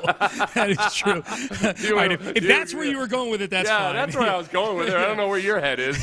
I figured you were scoping out all the River Oaks rich women. There is a long line that pulls up to that school. That is true. All right, last acknowledgement here for Acknowledge Me. The Rockets. Acknowledge Hawks. Me. Acknowledge me. Nets. Acknowledge me. Warriors. Acknowledge me. Lakers. Acknowledge Timberwolves. me. Acknowledge Suns. Me. Acknowledge for me. all managing to stay awake long enough on whatever Zoom calls they were having to concoct a 7-team trade that ultimately is the deal that has brought Kevin Durant to the Houston Rockets. This is what makes me mad, Seth. As somebody who does written content for the Houston Press, oftentimes I'll do 4 biggest trades, 5 biggest trades, 6 most important trade. You're looking for something, you need a piece for today. Oh, God, I need something. I need some content. Well, let's just do 4 most intriguing trades of the last 5 years, something like that. It's easy enough to write Deshaun Watson gets traded for 3 first-round picks and these other picks. It's easy to write, the Texans trade this pick and that pick to move on. Are you telling me I got to write down this every detail of this 7-team trade now anytime I write about the Kevin Durant trade? 7 teams. Yeah. Good for you, Rafael Stone, and being part of a 7-team trade. Oh, yeah. I mean, it puts you almost in the there's almost a damn quarter of the actual league was involved with it. Yeah. But it does feel like I feel like Rafael Stone has taken a lot of the analytical side that Daryl Morey was famous for, but really also understood the human side, maybe to a greater degree. And, and credit Udoka with that. 100%, that's what I was going to say, yeah. But I don't know how well Morey and Udoka would have jibed No. when it came to some of the analytical decisions and what have you. Yeah. I think this Rockets team feels a lot more like the Astros in the way that they've been able to blend the personality with the analytics. Yeah. That there's certain things that you can't necessarily – there's just certain things that you can't measure yet. Yeah. But you got to account for them. And I've seen this point made a lot over the last week or so, really since free agency started. And this is not to get too nerdy about the NBA, CBA, but if you listen to this show and other shows, you've heard this whole thing about this second apron over the cap. Yeah. And it is very restrictive. It is extremely restrictive. Like once you hit that, and the Rockets aren't close to it, but a lot of teams are that have gone all in on certain guys. I think Phoenix is one of those teams. They had Bradley Beal, Devin Booker, and Kevin Durant as their big 3. Didn't work. And now you got to tear it down. And so the one thing I've seen a lot of, like Bobby Marks, I think the former GM, I saw him say this on ESPN over the weekend, is that now with this second apron, you're committing to a group of guys. Your out is that you probably got to tear things down to some degree. Denver's GM said that about their team a couple of weeks ago, where he's like, man, if we get one bad injury, we might have to be looking at trading Nikola Jokic just because we're not a contender anymore. You have to be able to identify leadership and guys that love basketball when you're working in that environment. If you all of a sudden, you get a guy like Bradley Beal who just likes to go out and score 20 points a night and then has a no-trade clause, you're screwed. And there's myriad of other examples of that, and I think that's where the chemistry and the human side of it that you just talked about, it's even bigger nowadays because of the way the CBA is, that once you commit to your big dollar guys, they better be big dollar guys that are coachable and love basketball.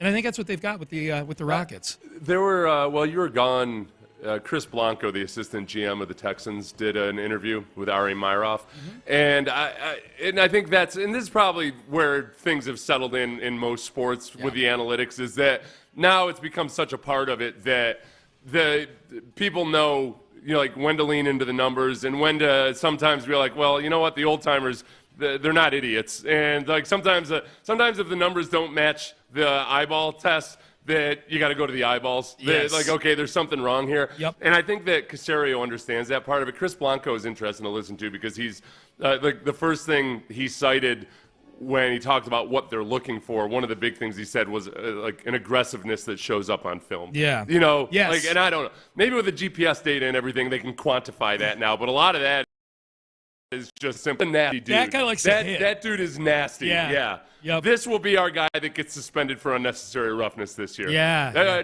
That's why I can see D'Amico standing up on the third day of the draft and being like, guys, have we really drafted that many suspension-worthy players yet? Give me some guys that got some suspension in them, all right? Yes. Yeah. We're lucky right now, man. All three teams run really well and run with a lot of the same principles, I think, too. All right, that's Acknowledge Me on a Monday. Good to be back. All right, I was totally joking yesterday. Let's stay on the Rockets for a minute. I was totally joking about a proposal that I had about the Rockets after they dropped videos of the departing players. They're going out in the trade. That if the Rockets win the title, they should do this. But apparently, to a lot of you out there, this is no joke. I will tell you what it is coming up next. First stop when we got back on vacation.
from the Mokaram Injury Lawyers Studios, Sports Radio 610 presents Payne and Pendergast. All right, so Payne and Pendergast with you, and the Kevin Durant trade is done.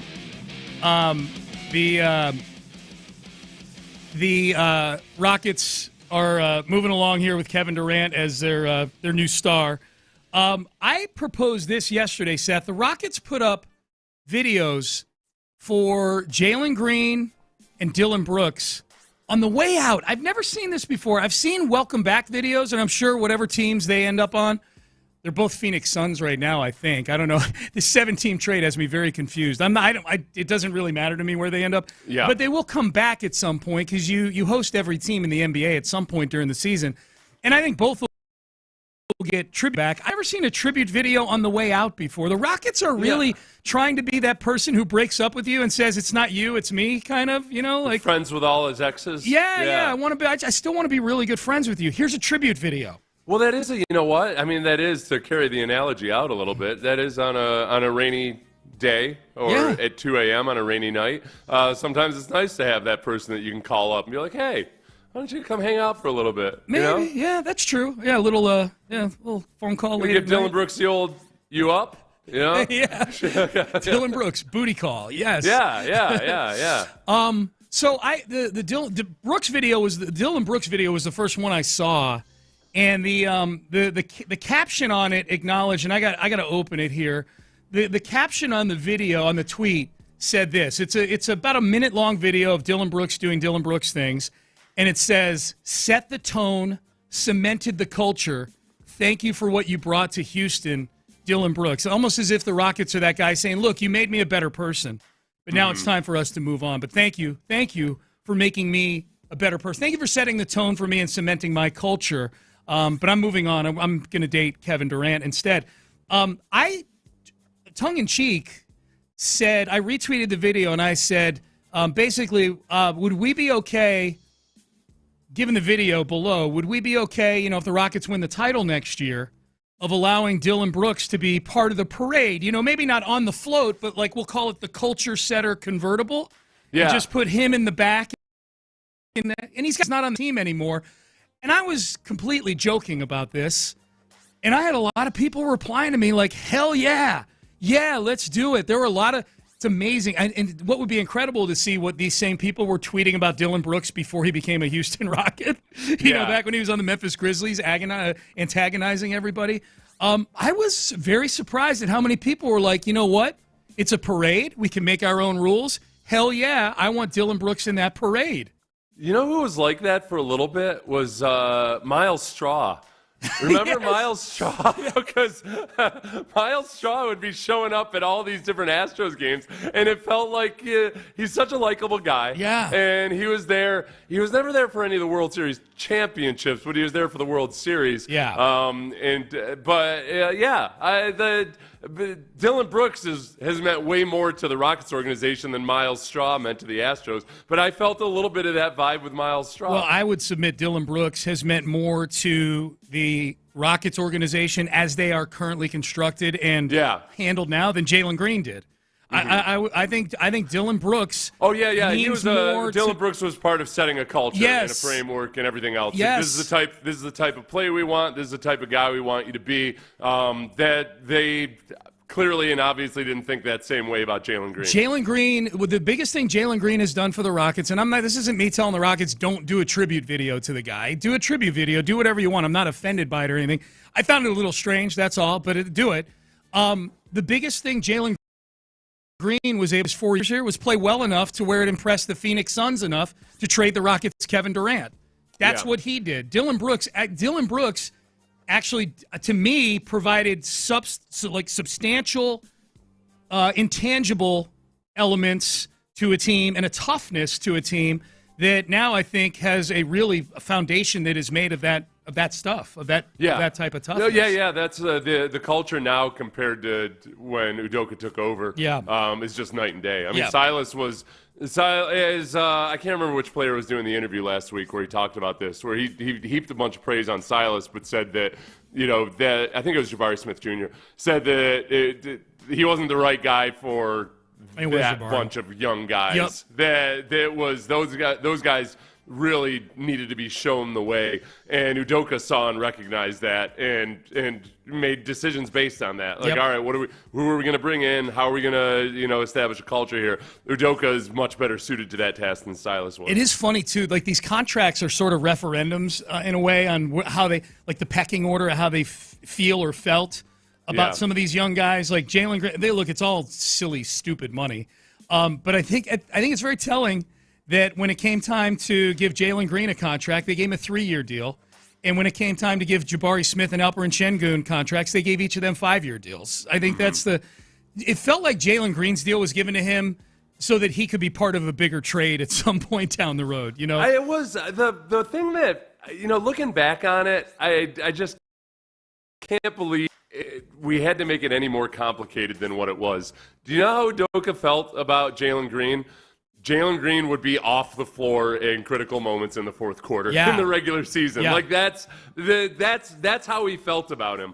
And the organization did a great job of acting like, oh no, that's all nonsense. Whatever anybody says about plus minuses and all that, like, no, those are just statistics. Like, no, your actions tell me that you don't actually trust Jalen Green all that much. Yes. Look at the behavior. Always look at the behavior ahead of the words. No question about it.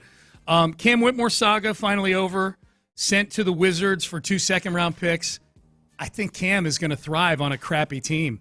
I think he's going to average 22 a game on a very bad Washington Wizards team. I think that's if you had told me, like, okay, if you had asked me, like, what do you think? What's Cam Whitmore's future in the NBA? What's his best life in the NBA? It's probably being the leading scorer on a team that wins 16 games in the NBA. I'm going to bring back one from way back. Kyle Lowry going to Toronto. Mm-hmm. Kyle Lowry will tell you himself that, you know what, that was a little bit of the kick in the butt that I needed to understand where I was in the league and how I needed to turn it around. Because people will say, wow, the Rockets were idiots for trading away Kyle Lowry. Kyle Lowry says that the version of himself that he became, that never would have happened if he hadn't gotten traded. He needed that wake-up call. I'm skeptical that Cam Whitmore is going to see this as a wake-up call or anything else along those lines. Yeah. That's where – because he does. He has a great talent. But it just sounds like Udoka did not just appreciate the way he operated. Yeah, and there are degrees of things too, right? Yeah. I mean, like, did we ever hear Kyle Lowry being kind of truculent behind the scenes, sulking about – Let me pull out my 2011 notebook. I can't remember. It's more of a rhetorical question, or a question for the text page if somebody knows and they want to text in if you have an article. But Kyle Lowry's the extreme version. I mean, Kyle Lowry became. I'm counting it up now. Kyle Lowry's a 6-time All-Star. Yeah, that's and was the point guard on a championship team in 2019. So that's the extreme version. But you're absolutely right. Like this should be a wake-up call for Cam Whitmore, if for no other reason than year 3 is when teams really start to make decisions on how much they think you're worth moving forward. And I will cite Jabari Smith Jr.'s contract last week and Jalen Green and Alperen Şengün's contracts a year ago. The biggest thing, I had forgotten about this one. Okay, so I found one article was saying Kyle Lowry had not been happy with his role in the organization. But then I also forgot about the incident that he ended up getting sentenced community service for in 2012. When he got frustrated with a female referee at a charity basketball game in Las Vegas, and he threw a basketball at her. The hell? Well, that was right around the time he got traded. God, right around the time he got traded from the Rockets to the Raptors. So maybe that was part of the whole wake up call thing. All right, Payne and Pendergast with you. All right, are you for it? Dylan Brooks is the only one I would let ride in the parade who's not on the Rockets anymore, by the way. Cam Whitmore would not be riding in the parade. Jalen Green would not be. Dylan Brooks, yes. Dylan Brooks, yes. Our show is a yes right now on that. All right, up next. I was asked this question yesterday. It's not a bad topic. Hippolito is a listener of ours. He said, hey, when will the Astros lose a series next? All right. This is a segment where we try to tamp back the overconfidence for what's coming up on the schedule. We're going to tell you about how the Astros actually suck. Coming up next. When will the Astros lose a series? We'll run through it, and we'll tell you coming up next. How good was the...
FM HD2 Houston. Insider access. Exclusive content. Sports Radio 610. The Texans play here. An Odyssey sports station. Sports Radio 610 presents Payne and Pendergast. And you're right, Seth. I'm watching the replay of the Astros game on the TV in our studio here. And there's no audio on or anything. It's just watching the Dodgers, seeing their fans in the stadium triggers you a little bit. And the fact that they, on the national broadcast on Saturday, they're getting treated like some little engine that could. You know, look at these plucky old Dodgers. I mean, they've had a lot of injuries, no question about that. They also have an $8 jillion payroll. I'm supposed to sit here. They spend $120 million more than the Astros on their baseball team. And they're like, oh, no, yeah. Oh, but Glass now. Yeah, he's not playing because he's always injured. Right. Like, what do you spend a bunch of money on dudes that are injury prone? Sure. Yeah. Meanwhile, the Astros, they wouldn't shut up on that Fox broadcast about all of the Dodgers pitching injuries. And they finally mentioned it once in the 5th or 6th inning that the Astros had a lot of injured pitchers as well. A little drive-by mention of it? I didn't get to hear the broadcast. Yeah. Oh, no, it was a theme of the broadcast. I usually try real hard not to be that guy that thinks that the national broadcasters hate my team. But, man, no, it was a sob fest for the bad luck of the Dodgers. Yeah. With very little acknowledgement of the fact that, Zach Short is playing a pivotal role in this game. In place of the guy who is a top 5 MVP candidate in the American League. It's not just it's not just you lost your shortstop and it's Zach Short now playing for you. It's you lost your best player. You lost your best player that's actually had a damn hand injury all year long. Your two best guys out. Not to mention you're going to have, and then tomorrow, so on Saturday's Fox broadcast, they could have mentioned that, tomorrow the starting pitcher for the Astros is going to be a guy who had to follow his high school coach to community college because nobody wanted to give him a scholarship. Yeah. And again, who wasn't a starter for the Astros at the beginning of the year. Gusto was a long reliever coming out of spring training. So, all right, so the question is, when will the Astros next lose a series? They've not lost a series since the middle of May. They haven't. 13 straight without a loss. That's what it is. Is that the number? Yeah. The last time they lost a series was that Tampa Bay series where I think they blew a 9th inning lead in that. I mean, they who knows if they had won that one, how far back the streak would go. So they've won or tied 13 straight, and they've won 11 of those 13. Yeah, that's right. It's been a pretty good stretch. That's right. Non-loss series. I should say that. That's a good distinction. They split a couple 4-gamers along the way. Yeah. Yep. So when will they lose their next series? Okay, so the Guardians have lost how many straight now? 10. 10 straight. 10 straight. I'm watching this Astros team. Very disappointing weekend for me because it started off with them losing to the Rockies. Couldn't get over that. Yep. So the Rockies are the team that's closest to them. So it's obviously they can lose, and sure. But to lose the entire series, they didn't lose the series to the Rockies. Yeah. It's not going to be Cleveland. They'll win this series. They'll win, and you just got to win too. You know, you lose. You got a mulligan in there. You can lose a game. You know. Texas coming up on the All-Star break, I get a little bit nervous. These are both at home. That. Cleveland is here and Texas is here. We should point that out because the Astros have been excellent at home this year. They've been really, really good at Daikin Park. They've really taken to the new name of the stadium very, very well this year, Seth. Yeah, I had no idea how much the Minute Maid Corporation was holding them back. Yeah, man. Yeah. It's very tasty juice, but yeah. Astros are 32-14 at home. That's the best record in the AL at home right now. Yeah, I'll tell you, the one that makes me nervous, because I think they're going to win this series. I think they're going to win the Texas series. This is without looking at any pitching matchups or anything. That series coming out of the break, because after the Texas series, they're off for, 5 days because of the All-Star game. That series coming out of the break against Seattle, in Seattle, it's a road series. The last thing I want the Astros to get right now is 5 days off. I want them to a day off is fine, get recalibrated and rested. They're red hot, and I'm assuming they're going to stay hot this week with my prediction here. The last thing I want is them taking 5 days off, and then your first thing is a trip out all the way out to the West Coast to Seattle. Seattle is going to come into that series kind of desperate as well. They're going to be a little like the Astros were chasing them in May and June of last year. Like this is one of Seattle's last chances at home, if not their last chance. I haven't looked at the schedule. They've played in Seattle once already this year. So this is this might be Seattle's last chance in Seattle to pick up significant ground on the Astros. That's the one that makes me nervous right there as far as we're looking. Yeah, and the Mariners are similar in some regards to the Astros. They're right about the same offensively. They just, but they've got good pitching. The Astros have better pitching. Yeah. So the weird thing about the Astros having this stretch is that if you win as many one-run games as they have, that you'd expect there to be some randomness in there, that at some point you're going to end up dropping a series or two when you're winning by close margins. And yet they haven't done that yet. The Mariners are probably the most likely candidate. Yeah. Where if they're a solid baseball team, like you said, desperation mode. Yeah, I think that's it. I think that's it for me. And then hopefully, you know what? Maybe Jordan and Pena will both be working their way back into that would be great. Full game speed. That would be great. That would be fantastic. They play Arizona. It'd be fantastic if they lost because Jordan and Pena weren't quite themselves. No, it'd be fantastic if they both came back. I just want to get them both back. Right, it'd be fantastic if they came back. Yeah. But if they lose because Pena and Jordan aren't quite back all the way yet, I can live then with that. That'll be easier to wash away because it's better for the long term. Jordan, I'll be nervous as hell though. If Jordan comes back, I mean, there's not going to be any breaking in period where I'm like, well, you got to give him a week or something because he hasn't played well all season long. Can you? I feel like every time I say this, I feel like you're not on the same wavelength as me on this. You know that I don't want Jordan to ever slide into a base, dive in the outfield. Right. I don't want him to do anything where he can suffer any sort of physical toll on his body. And for these many years, it's mostly been because of injuries. You know, the two knees that he had surgery on. The hand injury, I guess, is sort of like he suffered that a few years ago, and now obviously it's back on the radar in a big, big way this season. And so that's only amped up my desire for Jordan to do one thing, and that's swing a bat and jog lightly around the bases. Even if the ball's in play, jog lightly around. Don't slide into any more bases. Are you with me on this now that we've added a hand injury, a significant hand injury to the whole melange here with Jordan? I don't. Yeah, kind of. Other than that, I feel like yes. If it's a needless slide or something, it bothers me. He slides needlessly sometimes. Yeah, the needless slides he's got to watch out for. Yeah, okay. Yeah. But I also don't want him going out there walking on eggshells. That's fair. Nervous about getting injured. That's fair. Yeah, I just need him to. I don't need him.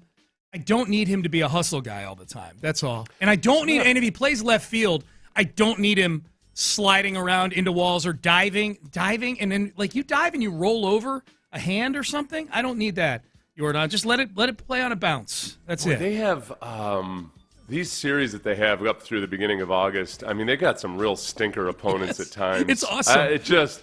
The Guardians have been atrocious as of late. Yeah. But then it's pretty respectable in terms of facing 500 caliber teams, Texas, Seattle, Arizona. Yep. But then you get the A's.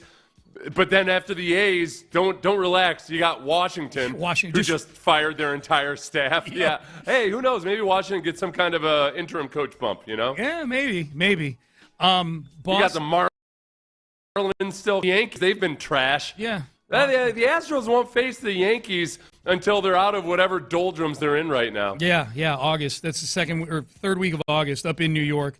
Yeah, they don't. The Red Sox and the Yankees, they haven't played either of them yet, and they play them both in August and September. So that'll be fun. What does our friend Nick Turturro think about the Yankees? Okay, so this was on social yesterday.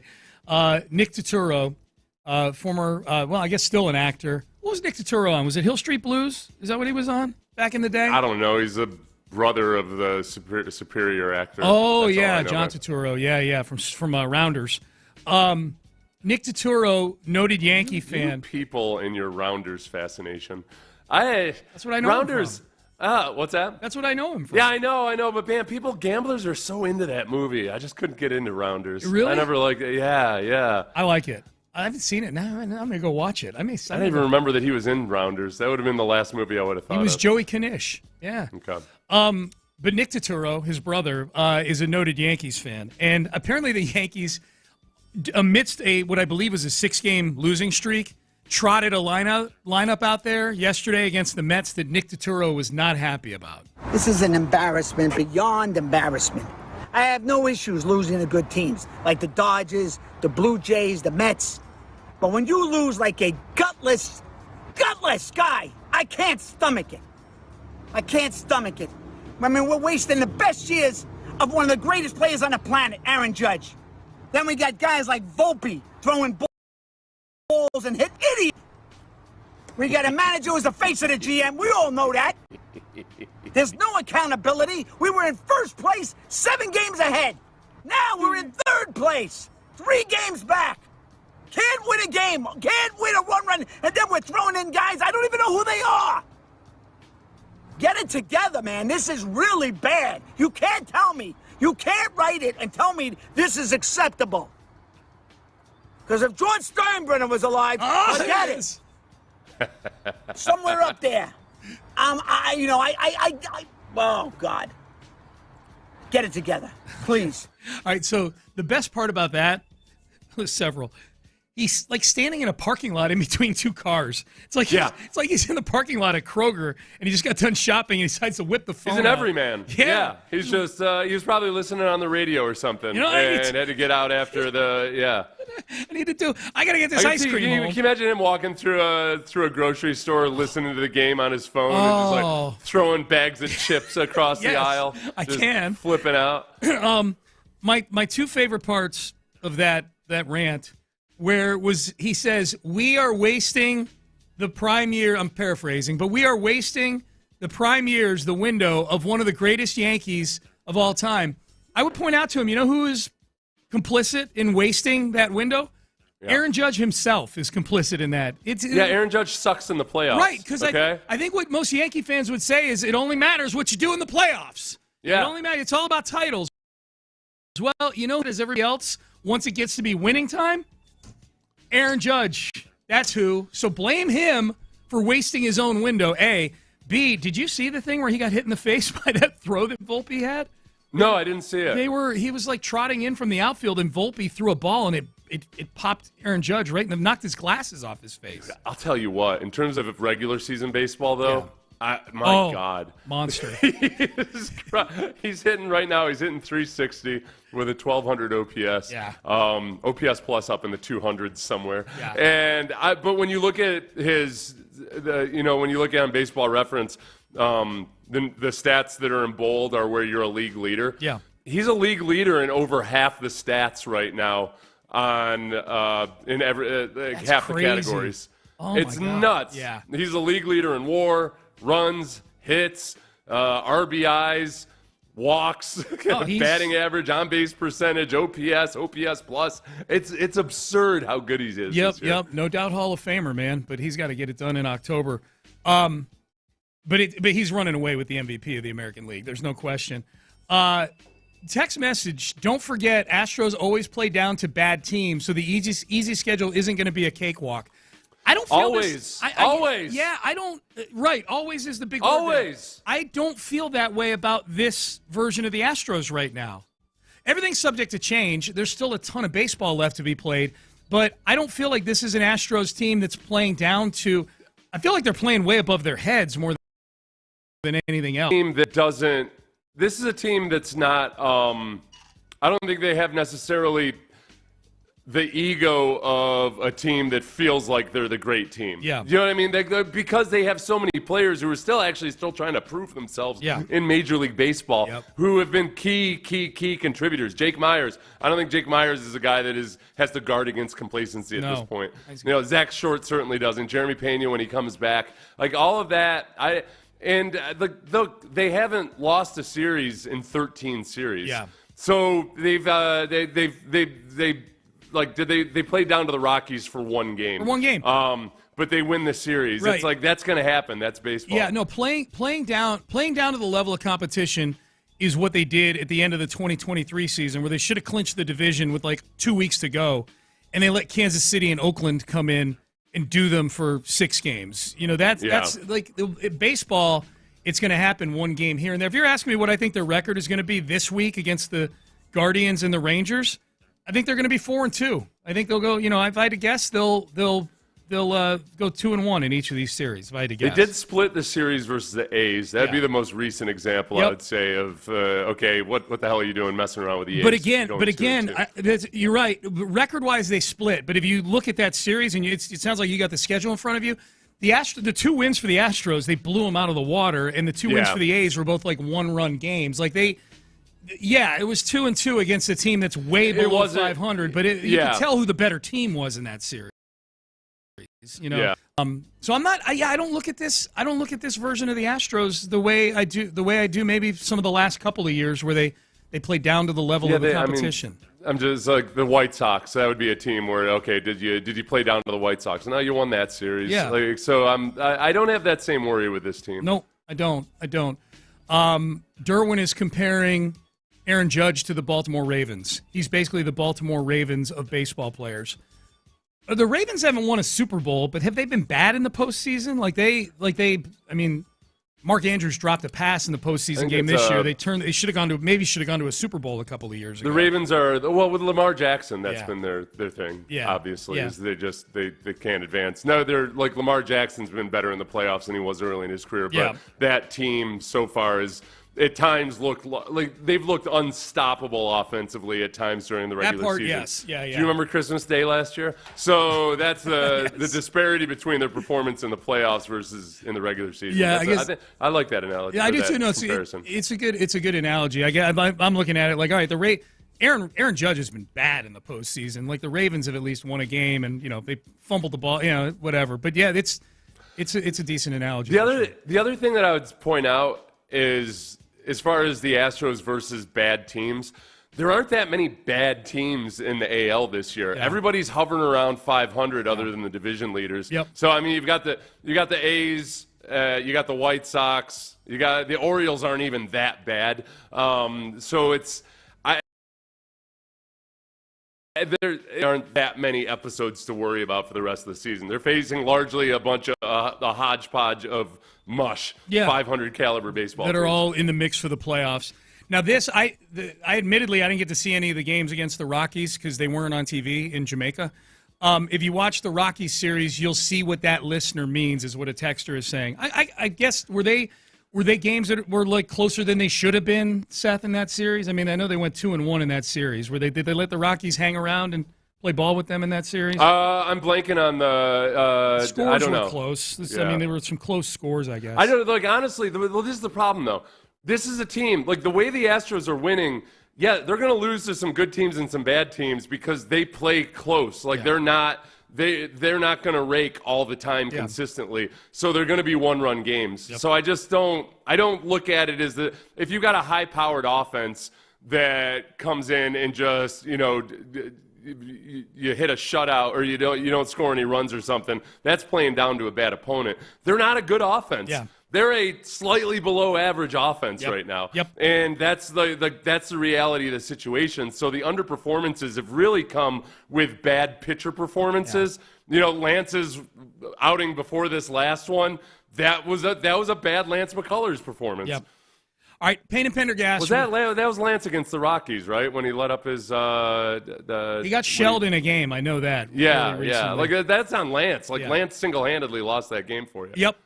That was the Cubs, I think, 12-3 or something like that. I think I'm pretty sure. Yeah, that's right. I'm pretty sure. All right, how different is this Texans offense going to look? 2 different young Texans players on Texans All Access said things, and they used the same word when it comes to what is Nick Caley bringing to this offense. We will have that for you coming up next. We're 2 weeks away.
Sports Radio 610 presents Payne and Pendergast. Tweet from somebody named Echo. What's one thing a man has done that made you feel immediately emotionally safe?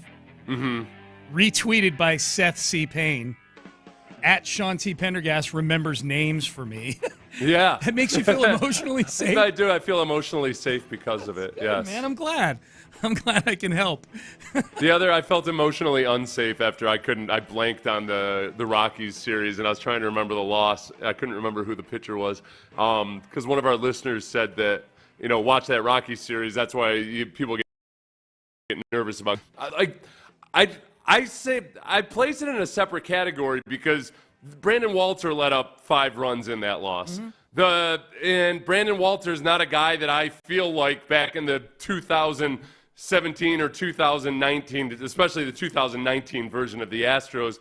I don't feel the same way about this team that I did about that. That team was a force of nature, offensively and defensively. Yeah, I don't need them to continue this stretch of series wins and ties, partly because they're a scrappy team that's going to play a bunch of one-run games. And if a guy like Brandon Walter or Colton Gordon gives up 5 or 6 runs, that's not playing down to your opponent. No. That's a young pitcher having a rough go of it. That's exactly right. And it's funny, too. They're replaying the game on Space City Home Network. Brian King just came into the game. They're in the 8th inning now, and he's in the game for the Astros on the replay here. And, of all the relievers right now, Brian King is the one that inspires the least confidence, or among that. He's had some rough outings. They just showed his stats. He's got a 3.09 ERA. We're very spoiled with this bullpen right now. Yeah, no, I was kind of surprised that Brian King's been really, really good. He had a rough stretch within the last couple weeks. Yeah. We had mentioned it the day before he ended up having it. So he had a couple scary performances in a row. Right. And then it wasn't used as much in the last wasn't used as the first reliever in the last couple days because Dodgers have so many lefties. Yeah. But I was I've been the record for the Astros. If they make it past the 7th inning, they're absurdly 43-2 or something when leading after the 7th inning. That's mostly because of Abreu and Hader, but King's been a big part of it. Yeah, no, again, two or three bad outings is enough to get you on that list when it comes to with this bullpen. It's enough to get you. Oh no, Brian King. On any other team, you're right. He's probably he's their second or third best reliever. All right, Texans All Access had Xavier Hutchinson and Damen Pierce on recently. Xavier Hutchinson was asked about the Texans offense. What does he expect to be different this year with the offense under Nick Caley? I just think it's going to be something different that people aren't used to us seeing from us. We're still going to carry our core principles. We're going to be tough. We're going to be explosive. But I think we're gonna have a lot more players in the right places to be able to make the plays. And I think as a whole, we're just going to be a lot more confident. We're going to be riding that confidence train to the end of it. Yeah, I like it. But, it's just going to be an offense that has multiple uses, multiple purposes. Anybody can get the ball in any scenario and be used. Okay, the parts I jotted down, Seth, in listening to that, I've listened to it a few times, obviously. Guys are going to be in the right places, and the word confidence, which is a word we're going to hear again here when we listen to Damen Pierce. But that was a cut I listened to with Xavier Hutchinson. And it's the natural inclination right now with the new offensive coordinator and a new offense, especially one we haven't seen play yet. Is it anything they're saying they're better at right now through OTAs and minicamp? I'm assuming is something at last year. The guys either weren't in the right place, weren't grasping the offense to think themselves into the right place, and there was obviously a confidence issue maybe last year at some point. Well, the part about guys being in the right places and then just however he phrased it, but having options, the big thing for me was Bobby Slowick's offense not having hot routes, not having the right timing to where it comes to where the check down isn't there when CJ needs it to be there. There's a lot that contributed to the pass protection issues being even worse than it might have been because CJ didn't always have the options that a lot of quarterbacks do. Yeah. And then I don't think that there was probably some gap between what was being coached and how the players understood it, which that still goes back on the offensive coordinator. I was looking at Ogunbowale did an interview with the Texans radio guys last week, and they were talking about his pass blocking. And in my mind, I'm thinking of all the times that the Texans didn't pick up blitzes, or in that Chiefs game where the running backs were not very good in pass protection or what have you. And I'm like, man, I don't think Ogunbowale is, in theory, a good pass protector, but there are a lot of sketchy moments this year. I looked at his pass blocking grades just for the hell of it on PFF, and he's like 2 of his worst seasons in pass blocking in his career were in these last 2 years. Yeah. You know, in 2022, he had a really high grade for pass blocking. But so I go back and I'm watching the Green Bay game to try to figure out why they were struggling with some of the blitzes. And a lot of it does come down to either miscommunications or just simplistic pass protections and that almost invite corner blitzes, but then CJ not having an option early in the down when they don't have the pass protection settled. There were just a lot of systemic issues with the way they were operating that didn't give anybody options, didn't give the receivers options, didn't give the quarterback options. So it's, yes, I like to hear it right now, but in actuality, you got to prove it on the field. So I like that Caley is addressing these things, and he seems to be teaching in a way that the players like, but we just have to see it on the field. You'll like this one then. This is from Damen Pierce, who was on Texans All Access last week on Caley's playbook. Talks about him teaching and bringing the juice. It just comes down to how Coach Caley has organized and taught the playbook. You know, it's one thing to have a lot of plays and, you know, have a lot of players at your disposal. Oh, we got this for that situation. But if everybody don't understand it and it don't click and stick, it's kind of hard to go out there on game day and be completely confident in what you're doing. So Coach Caley has done a great job of, you know, micromanaging the playbook these last 3 weeks, you know, with phase 1, phase 2, phase 3, you know, he's just been introducing bit by bit, and we just been understanding the whole picture as offense just that way. And you can tell him, man, he brings the juice every day. He's enthusiastic about what he does. He believes in what he does, and that's what we buying into. That's what we're doing right now. This is what OTAs is for. Like, we're buying in right now. We're trusting what he got on the paper, and everybody seems comfortable to me. That's one thing I can definitely tell you from last year coming this year. Everybody seems comfortable. Everybody seems confident in what they're doing, and man, we got some good things brewing up. Oh, good things brewing up. I like click it and stick it. There was something to a click and stick. Is that come up with? I don't know. It sounds like something from either firearms or contraception. Dude, I don't know what firearms or contraception. I feel like Damen Pierce, half the phrases he comes up with, he just makes up in that moment. You know, like he's like country freestyling. Yeah, freestyling, exactly. It's not freestyle rapping. It's like it's just country sitting out in the back of your pickup bed. Yeah, just jargon. Freelancing. It's country jargon. He freestyles country jargon. Yeah, he used the word confidence twice in that cut. He's the one guy who the last couple years looks like there's been a definite confidence issue. Like he runs differently. He runs like he's thinking. You know, like it's no, 100%. In the zone scheme, and it's not like the Texans aren't going to run zone blocking plays. They will, but the level that what they were expecting out of Damen Pierce and what they were trying to fit him into, I just don't know if that's his game. So when you've got this many running backs right now, and it's going to get really interesting during training camp because there's depending on how Nick Chubb looks, you've got some tough decisions to make. Yes. And at the same time, I like that they all have different skill sets. I think Woody Marks has a much different skill set than Damen Pierce and Nick Chubb and Joe Mixon. But you've got the injury considerations with Joe Mixon and Nick Chubb. So I don't want to just get – and Ogunbowale is such a special teams contributor. Yep. It's going to be really difficult. Not to mention they're going to carry at least one fullback. They'll carry a fullback too. You know, you nailed it. It's the signing of Nick Chubb, and by dollar amount, it's a low-level signing. It's 1 year, $2.5 million, some incentives. Name, and by quantity, it made the running back room one of the most interesting rooms in training camp, and especially for us out there, Seth, that is one of the positions that it feels like even in days where there aren't pads, you differentiate yourself in some way. Like it's harder to watch the offensive line and defensive line in the for me it is at least. I mean, you probably see things I'm sure that I don't. But like that's all the positions that have the ball in their hands at some point, we draw conclusions from. And so you got Mixon, Chubb, and all the names you just named. You know, and I know you know that you are prone to overreacting positively to running backs Very and much pads. so, yeah. Woody Marks is going to be that guy. For me, you are going to be convinced that this is Dave Meggett. You're right. That this is because they're going to be. They are, I can tell by everything they're saying, is that they want to be more diverse. They want to attack all areas of the field. It's not going to be like Bobby last year thinking he was going to be the greatest show on turf and just launch it deep.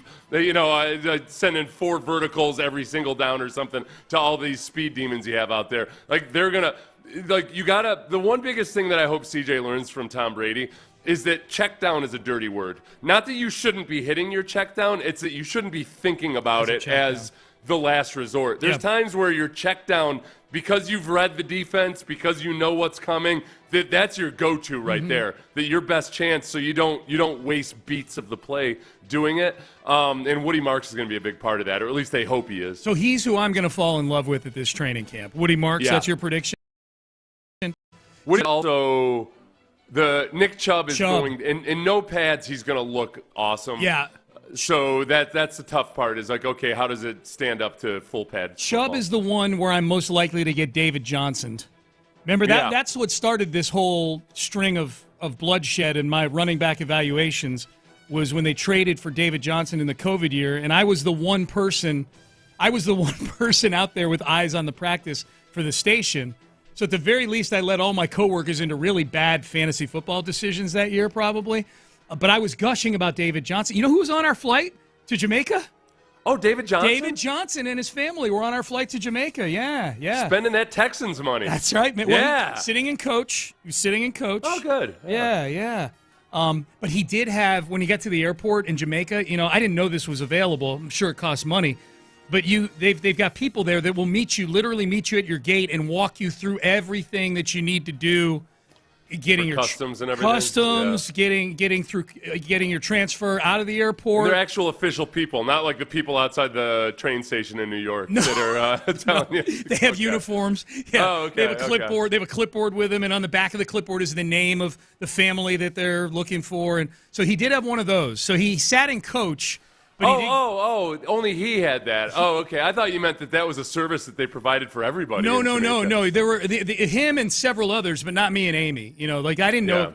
Now, had I known it was available, I would have definitely priced it to reduce the stress of going through customs in a foreign country. A lot of the nicer resorts have people. Yeah.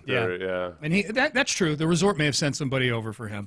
Seems like I remember going to Disney once and having an experience like that. Except it was on mat. Like it was we were like. A herd of cattle. Yeah. But the resort we were staying at was super cool about just getting the luggage all provided. That's Disney, man. The level of service there is amazing, for sure. By the way, top of the hour, I'll have 5 things I learned from Jamaica. Odd number, 5 things I learned from Jamaica. And then if you're ever thinking of going there, it'll serve as a PSA. So we'll do that. Someone asked earlier, I hope Sean has another men's bathroom story like the one like the trip to Boston I took a month ago where some dude was basically humping the urinal. I do. One of the 5 things I learned is bathroom related in Jamaica. Oh, really? Yes. I'm excited about this. I feel like you're gonna help me out of embarrassing situations that I wouldn't have known. Now I've got the warning on what not to do in Jamaica. It'll be very, very good, I promise. All right. Seth and I do a NFL head coach death pool draft for the first NFL head coach to get fired. We'll do it within the next several weeks. We each pick 4. I think we need to start scouting right now. Who's on the radar for the hot seats for the Payne and Pendergast NFL head coach death pool? We will do that. Seth won last year, by the way. He had Robert Saleh. That was the winner. We'll do that. We'll do that. Yeah, it did. We'll do that coming up next. But first, I want to get you guys the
from the Mokaram Injury Lawyers Studios. Sports Radio 610 presents Payne and Pendergast. People are already guessing at some of the things that my 5 things from Jamaica, and one of them's spot on. I'm not going to say what it is, but one of them is absolutely spot on and a little surprising.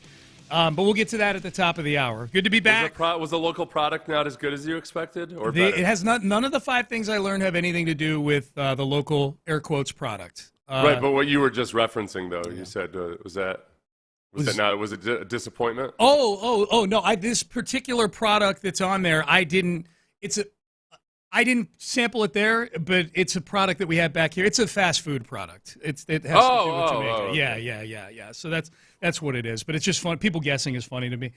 All right. So Seth, you and I do a head coach. We call it a head coach death pool. It's a little graphic. I mean, none of them are dying. In fact, it's the opposite of dying. They get scratched huge checks to go away. You won last year. We each pick 4 coaches, usually in August sometime, so we're getting there. We're getting close. Training camp will be here in a couple of weeks. We each pick 4 with the effort to, with one of us trying to make sure that the 4 we've picked, that one of them is coach fired. And that's the key. We're just trying to guess which one is going to be first in all this. So we're not going to do the pool right now. We'll do it later, but there's... A lot of this comes down to almost the temperament of the owner more so than anything else. Has the owner ever fired a guy in season? Yep. Does the owner cling on to guys? That's why, we might be talking about the Cowboys here at some point. We might. And that is an owner who just drags his feet on making decisions. So. Well, and conversely, I believe, if I'm not mistaken, I think that a Jerry Tepper subordinate... Dave Tepper. Sorry, Dave Tepper. Dave Tepper, the owner of the Panthers. I think he has fired 2 coaches that have won the death pool: Frank Reich and Matt Rule, if I'm not mistaken. So Canales, if he's 5th ranked right now on the odds board for NFL head coaches to be fired, the big wild card is always, okay, does the owner figure out, okay, I'm getting a reputation as a guy that fires people freely and liberally, and do I need to be careful about that? At the very least, see this thing out. I don't think so. I think Dave Tepper is a guy to double down on insanity. Like, Dave Tepper is exactly the type of guy that has led to various financial crises in this country because of extreme arrogance. Okay, so I don't know. I think he can keep the Panthers a disaster the same way that he probably contributed to the financial the housing crisis. I think assuming he did, I think that, probably. I didn't say he did. Right. I think there are certain things about the way you're wired that you can change over time, like certain aspect, like I'm on a second marriage now. There's certain things I do better now as a husband than I did the first time around, or as a human being the first time around. You're more cunning that way. Yes. I don't know that the thing that Dave Tepper is most known for, which is just extreme impatience with something that's affecting his success, is one of those things that you change how you're wired on. I think patience. He's like Dan Snyder. Yeah, he's like, okay, Dan Snyder would always try to make these changes, and I see things differently now. At the end of the day, Dan Snyder was just Dan Snyder. Yes, I think Dave Tepper is Dave Tepper. Dave Tepper's the kind of guy that'll grab the hat off of an employee at a business that he doesn't own. Right. Yes, which he remember. I do. Grab that hat off of the. He threw a drink at a fan out of his luxury suite. Yeah. There's no mystery where the drink came from. It came from that window right there. So I think Canales is he might be as we do the draft, he might be the number 1 overall pick. We'll see. Yeah. So a few other hot seat guys that NBCSports.com. I think this is Florio who has these hot seat guys. He's got Brian Schottenheimer on here with the Cowboys. Oh, no way in hell. Yeah. No. Not first, no. at least. Not first. Yeah. Not first. Yeah. And probably not for 7 more years. So as long as Jerry Jones is alive, he is going to take a beta male and allow him to stick around. Yep. As long as he does his bidding and doesn't complain about all the extra media attention. Yes. So I don't think he'll get drafted in our deal. Tyler for the it's supposedly a Cowboys documentary. It looks more like a Jerry Jones documentary coming out on Netflix in August. Yeah, I know of the document. Is the trailer bad? It's all about the '90s Cowboys. It's exactly what I think Cowboys fans probably don't want to see as much as anybody else. Like, oh, here's Jerry talking about how incredible they were and what a huge risk he took, put his family's fortune on the line. All this. It's a whole bunch of don't look at what's happening now. Look at 30 years ago. We were great. I've got a hypothesis on that. I think Jerry took a look at that dynasty, that 10-episode thing that Robert Kraft backed for the Patriots, and was like, I need me one of those. Mm-hmm. I need me one of them for about the glory days with the glory hole. Yes. I'm with you on Schottenheimer. Shane Steichen is on the Florio list. Okay, this is an interesting one. Because Jim Irsay would stick by an owner for a while, too. But Jim Irsay is not in charge. Jim Irsay passed away. And his daughters are taking over, but there's one that's in charge, right? Yes. Yeah, and then, so we don't have any clue exactly how she's going to operate. She's been involved with the team for a while, but we just as Cal is a much different owner in many respects than his father was. Yep. It's not bad or good or anything. People are just different. Yeah. Not everybody's going to operate the team the exact same way their parent did. So, that makes it interesting. I think she gives it at least 1 year in transition before she's not going to make the drastic move of firing a coach in season or anything. If you were Shane Steichen and your job depended on it, who at quarterback?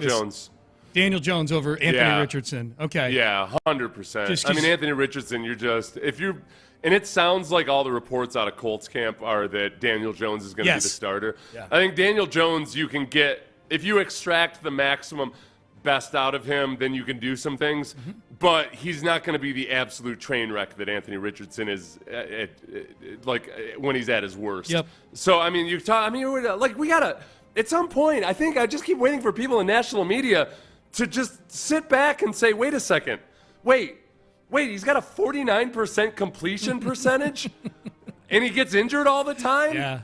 He seems to play better when he runs, but when he runs, he gets injured. Yep. Like, no, the experiment is over. Mm-hmm. I don't know why they keep him down, and it's because all they watch of Colts football are the highlight throws that he makes every now and then. Yep. No, he's one of the worst quarterbacks who's ever lived. Yeah. He really is. Yeah. And yet I'm terrified of him on any given Sunday. You've mentioned that because for sure. if the good version of him shows up, you're screwed. That's true. Almost got the Texans a couple times last year. Yeah. Except he bowed out on 3rd and goal in the game here in Houston. All right, the last two on the Florio hot seat list, and Seth and I are kind of scouting out our death pool to try to find the ones we think might be the first one fired. Not fired, period. The first one's fired. I think Steichen's in the mix. All right, the last two are sitting on seats that are scorching hot right now. Brian Daboll, Giants. Joe Shane, the GM, seems like the master manipulator, and for all of the nonsense that's happened with that franchise in the last year, where Joe Shane was convincing everybody in the organization that Saquon Barkley is no good, not worth it, nobody's going to want to trade for him, blah, blah, blah. He's going to figure out a way to put that all on Daboll. Yeah. What's the latest? That's the guy who's making the wool over that old man's eyes. That's the guy making the decision. Pulling that old man eyebrows over his eyes. Yes. Yeah. Last one, Mike McDaniel, Dolphins. This is an interesting one. Boy, he's everything that's happening to them in the offseason doesn't look great. Veteran players are asking exit, jumping off the ship with very little fight or anything. The culture is very much in question. People question whether they're tough enough, and Mike McDaniel does no amount of swearing in press conferences is going to make him seem like a tough guy. That's the biggest thing. I know we joke about it. He's dropping S-bombs and F-bombs in press conferences. When you start to change your overall demeanor. Like, he's changed his demeanor. Like, he's Mr. Jokey guy. I'm making these corny jokes. I'm going to play around with the media. Now he's coming in, and I don't give an F about this, and I don't give an S about that. He's flinching, in my opinion. In my opinion, now, the schedule to start the season for him, though, is very conducive to getting off of the hot seat. I'm looking at his schedule. I didn't do this with the other ones. This one, I think, matters. At Indianapolis, coached by another guy we just talked about. Home for New England. Better New England team, but not a great New England team. And it's in September. September for New England. Ted Johnson always used to talk about that, playing in Florida early in the season. At Buffalo, they'll get murdered. Home for the Jets, bad team. At Carolina, bad team. Chargers after that, then Cleveland, then Atlanta. I mean, I'm telling you, like, the Dolphins, the first 8 games, they could go 5-3 pretty easily against this schedule. So who knows? Who knows? Who do you have? Okay. Assuming Tua gets injured this year. Yeah. Who gets more snaps, Zach Wilson or Quinn Ewers? Are those the other 2 guys on the Dolphins right now? Yeah. Zach Wilson. Zach Wilson. Yeah, I think so. Now, Quinn Ewers would be interesting. I'd more. That's where I don't know. I've seen though, the Zach Wilson show. If it happens midway through the season and everything's a disaster or something, and they're underperforming, I don't know what their over/under is. By that point, Quinn Ewers, you might feel like you want to get this kid some snaps, see what he can do, and go forth, as opposed to Zach Wilson just making it an embarrassing disaster. Yep. All right. I just got back from Jamaica this weekend. 5 things is always a theme on this show. 5 things that I learned, not that I loved, not that I hated, but that I learned in Jamaica. That is next. Area 45.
KILT FM HD2 Houston. Insider access, exclusive content. Sports Radio 610. The Texans play here. An Odyssey sports station.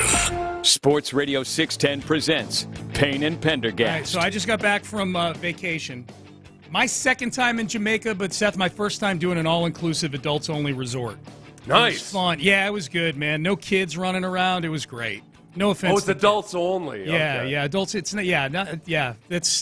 it's phenomenal. It's the way to go. And I'd never done one of these. Amy, which hedonism was this? It's right across the street from Hedonism 2. It was the Hideaway Royalton. Is it really right across the street from Hedonism 2? And there was a nude beach across the bay from us. Okay. Like you could. I mean, the people were very tiny from the view we were at, but no, we were.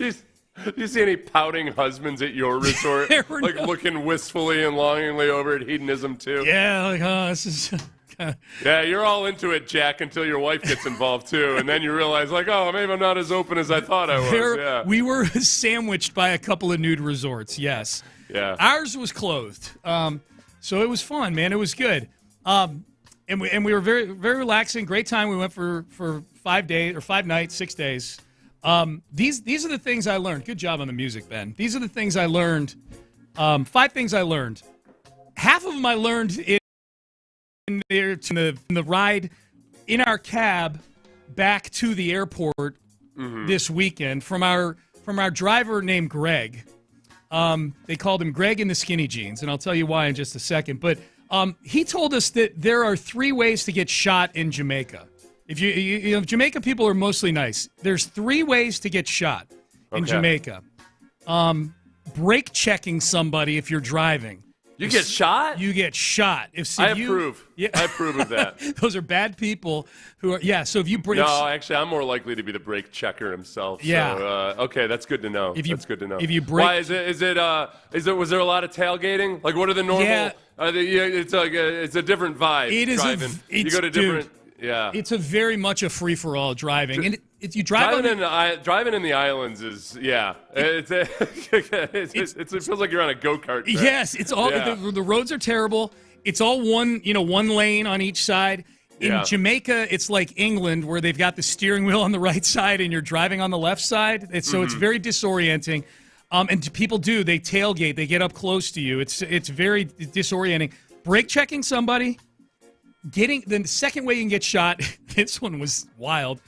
If you get into a fender bender, man, if you get into a fender bender with somebody and the two of you agree not to involve the authorities, then I'll just pay. It's my fault. I'll pay you cash. Yeah. Or I'll pay you not pay you cash, but it's my fault. Let me know how much it is and I'll pay you. Here's my information.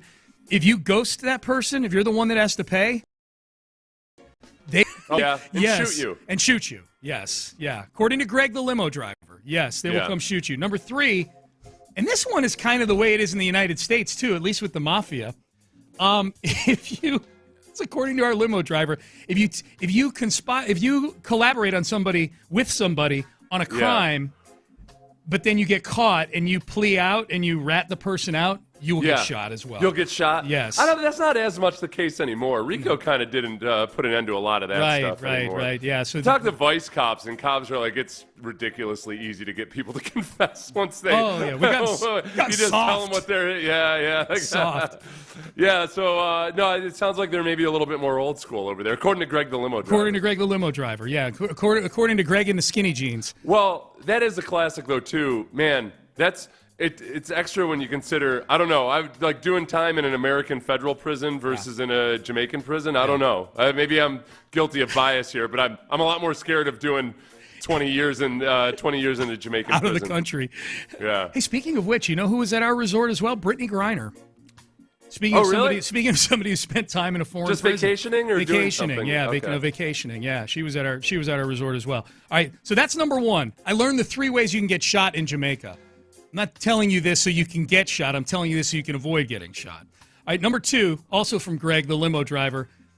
The way they address people there is wild. You're allowed to address people by using an adjective that describes what they look like.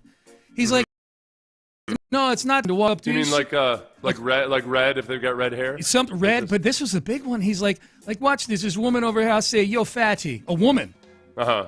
And he pulled over, rolled down the window. I'm like, you don't need to do this to demonstrate. Rolls down the window, he say, yo, fatty. And she turns around, she's like, what do you need, man? Like, they responded to it. Like, they not offended. He's like, we don't have thin skin, man. We don't have thin skin. That's good. Yeah. You should take a vacation there and just to go around and have people like build up the calluses to what you would otherwise perceive as an insult. Dude, I didn't believe him. I thought he was setting me up. I'm like, there's no way you can walk up to a woman and say, yo, fatty. You thought that fat woman was a plant. Yeah. Maybe. Well, he pulls over. We pulled up as we're driving on the one road that leads to the airport from our resort, a 2-hour drive. Yeah. We had to drive through like some sort of political rally. Their election is coming up soon, so the road was all blocked with people demonstrating and whatnot. So he rolls down the window, some big, huge fat guy. Yo, Biggs, how much longer we got to wait here before these people move? And I'm like, Biggs is less insulting than fatty, though. It is. But he was fat. So he said, yo, Biggs, you can call short people, yo, short man. So that I was a little taken aback by. I'm going to try it out in the United States and just see what happens. Just walk up to a woman and say, yo, fatty, and see what happens. You should have gotten out at the people that were picketing and just been a counter-protester to see how that would have gone. And yell it all the way. They're like, hey, fatty, I disagree with you. Hey, Greg said it was fine. Dude. What? Hey, wait. It was one of those situations. Like we're literally in a car in the middle of this road with all these people in the waving flags and yelling. I guess we're gonna be okay. I guess it'll be fine. So that was. So the limo driver wore jeans. He wore skinny jeans. That's what the people at my hotel at our resort called him, Greg with the skinny jeans. The bartender yelled at me, yo, pretty eyes. And I'm like, that's what. Yeah. Oh, this sounds like everybody. Yeah, sounds like I see why you like this little cultural pretty thing. eyes. I got a lot of compliments on my eyes. Oh, hey, fatty. Yeah. Hey, goiter. Hey, hey, body odor. But then Sean gets the hey, pretty eyes. Pretty eyes. Yeah. It was good. Questioning his own sexuality in an experimental environment. Yeah. Yo, pretty eyes. Yeah. All right. Number 3. And this is the one that people were guessing about on the text page. Apparently, Seth, I know you may be skeptical about this. Yeah. Apparently, KFC is some sort of delicacy down there to the point where Greg in the skinny jeans told us this is the equivalent for the people in the drive-thru there of going to a nice steakhouse in Jamaica. The people. Oh, yeah? Yes. Think of the worst drive-thru line you've ever stood in or in your car for fast food, and then double it. That's how popular KFC is in Jamaica. It's incredible. How many KFCs are there? We passed 2 on our drive to the airport. It was a very rural drive. One was in the town. One was in Negril, the town we stayed in. The other one was in a town, I think, called Hopeland or something. This was the biggest it was a 2-story KFC. Yeah. It was huge. It was crazy. So, I wonder do they have probably jerk chicken in the KFC. Maybe. Which I was thinking with a big company would screw up when you go in and do jerk chicken in the place where jerk chicken is a specialty. Yeah. But maybe they nailed it just right. Maybe. Amy and I, we were looking into some excursions when we were there. You go out with the dolphins, or you go on some glass bottom boat or whatever. We ended up just doing massages. But we were looking into them, and one of them was some sort of speedboat that also offered a fine lunch, quotes, afterwards. It was KFC. That's what the lunch was. So they view KFC very highly down there.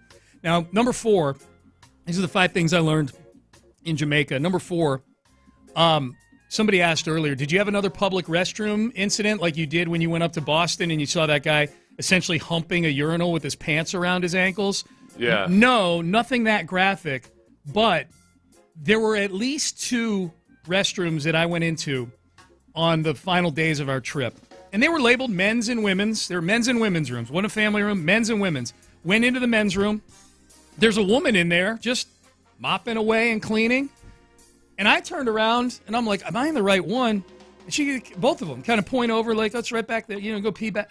I am peeing at a urinal with a woman mopping the floor like 15 feet from me. Oh, wow. Yeah, you never see. Yeah, not bad. So they don't bother closing the bathroom down or anything. Yeah, I like that. Yeah, that's if you just pretend she's your sister or your mom or something. I guess. Right? I mean, it's the same country that has hedonism and hedonism 2 in it or whatever. So yeah, we're just gonna pee while Sean. Did you get a bounce check to it, or was it? No. But if there's any producers of adult films out there that are looking for a new scene, that might be a way to start one. I don't know how the scene ends. I don't know what happens during the scene. I can imagine. But I was very taken aback that on back-to-back days, I'm like, all right, I guess I'm just still – because here they would put like a yellow little floor tent in front saying, hey, we're cleaning this right now. Yeah. If there were a woman in there. Mm-hmm. There in Jamaica, let your freak flag fly, man. Go pee right near Shauna Kay, the janitor. All right, number 5. I told you this is the first all-inclusive I've done. Have you done an all-inclusive before, you and Brandon? Yeah, a long time ago. Yeah. I found it, I got bored of it after 3 days. Yeah. Brandon and I started going out and doing a lot of stuff off the resort, Did which you? then felt like a huge waste of money because We didn't leave. I was like, every time I was having lunch or dinner somewhere else, like I already paid for, basically I'm paying twice for this dinner. Yeah. We paid for 2 meals since we've been back in the United States, and it felt totally awkward to pay for. I'm like, what is this? What is this piece of paper I'm being just handed? walk out? Yeah, that's a check. But I made sure to tip, and I don't know, like, tipping is a very. I thought you weren't allowed to tip at those. I don't know. I guess it depends on the country you're in. Yeah, I saw other people tipping as well. I'm uncomfortable. Yeah. I'm uncomfortable not tipping. This was my tipping menu. You tell me if you think these are reasonable tips, and I'm sure the text page will absolutely weigh in on this. I tipped $1 for each individual drink we had. It's all inclusive, so they were all free if we wanted, and not everyone. So you're in the pool. I don't have any cash on me or anything. A round of drinks that was like brought to us by somebody, like on the beach, I gave $5. Room service, I tipped $10. Like for burgers, we only did burgers and pizza for room service. A meal in a nice restaurant, I left a 20 spot at the table. Housekeeping, I tipped $50 for the week.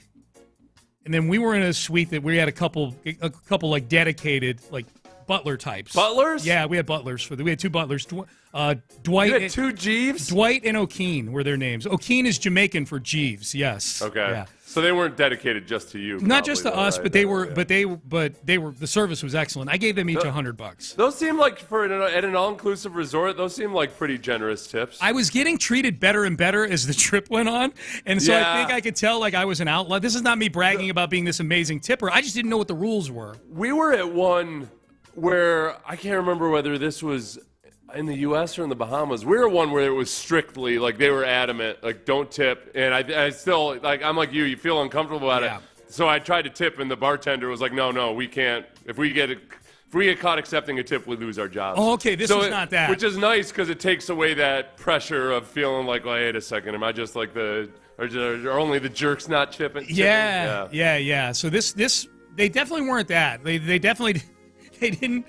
didn't correct us on it or anything like that. They were happy to take the money, but I just didn't know what the rules were when I went down there, So I created my own menu of tipping. You're like a great philanthropist with that. I am. I'm sure they went. Yes. I'm sure they went, and they're building. You probably changed lives that vacation. They're clearly Dwight and O'Keen told me at the end that we're going to go build a children's hospital now. Yes. That take away any of that guilt that you felt about driving through dirt streets and incredibly impoverished people on your way to your palace of opulence. Yes. Your $1 tip at the bar probably fixed the entire nation, Sean. Dude, it was not.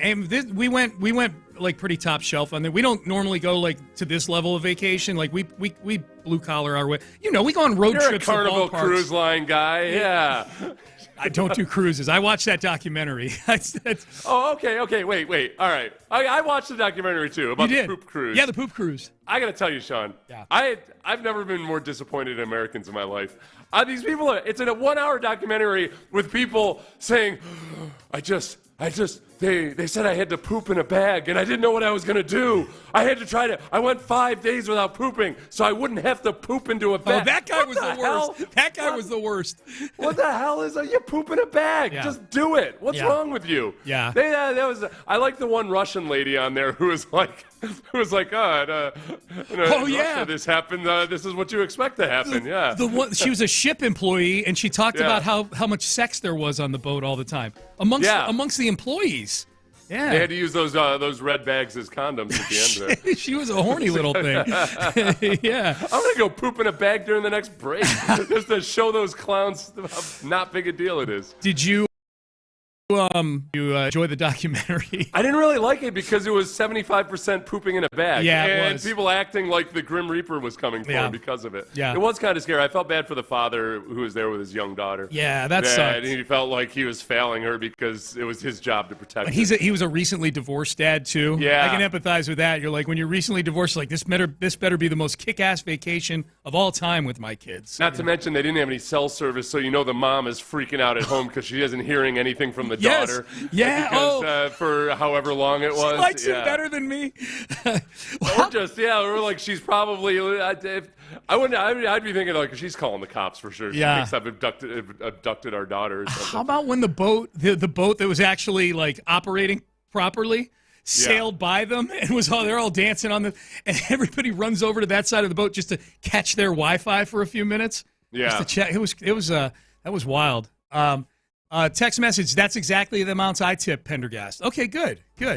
Always tip your butler at the beginning of the trip. He will live in your back. Always tip your butler at the beginning of the trip. He will live in your back pocket. Okay, well, living in my back pocket makes it sound like anytime living in a pocket makes it sound like he's going to want more money. But I think what you mean is that he'll be at our beck and call is what I think that is. Yeah. What resort, bro? It was the Hideaway at Royalton in Negril. It was really good. The adults only side. The other side of the resort had kids. Someone is texting about my saying, thank God, no kids. Like, why do you hate your kids so much, Sean? My kids are all in their mid-20s. I don't hate kids. I just don't need them running around the pool when I'm spending thousands of dollars on an expensive vacation. That's all. Yeah, we're at this point, like, why do we have to bring our children and dogs everywhere now anymore? Right. All right? Let's go back to us.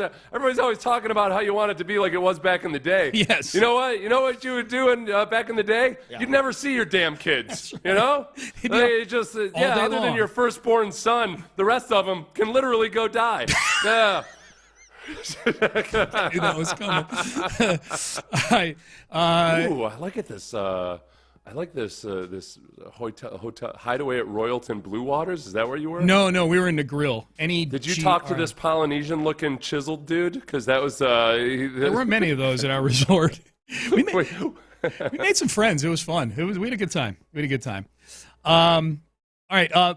Payne and Pendergast with you. I hope you learned something in that segment, everybody, in case you ever go to Jamaica. And I'm open for recommendations if you want to ask any questions about the trip. I'll text you back.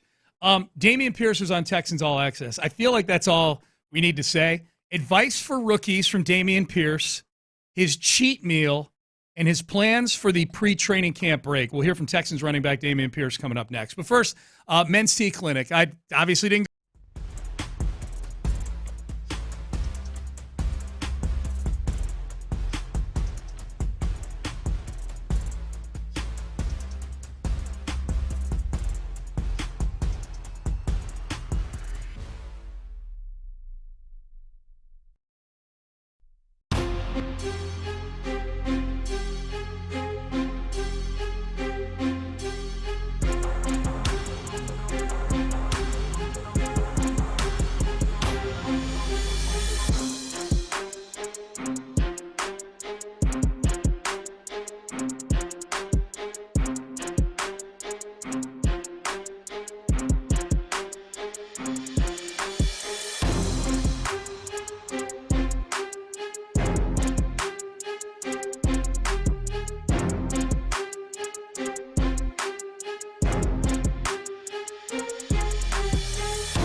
Payne and Pendergast is driven by West Point Lincoln of Sugarland on the Southwest Freeway. Exit Kirkwood and take the first U-turn at West Airport under the giant American flag. Sports Radio 610 presents Payne and Pendergast. I have Payne and Pendergast. Last ad here on the tipping part of the all-inclusive. And this is exactly what I experienced from this texter.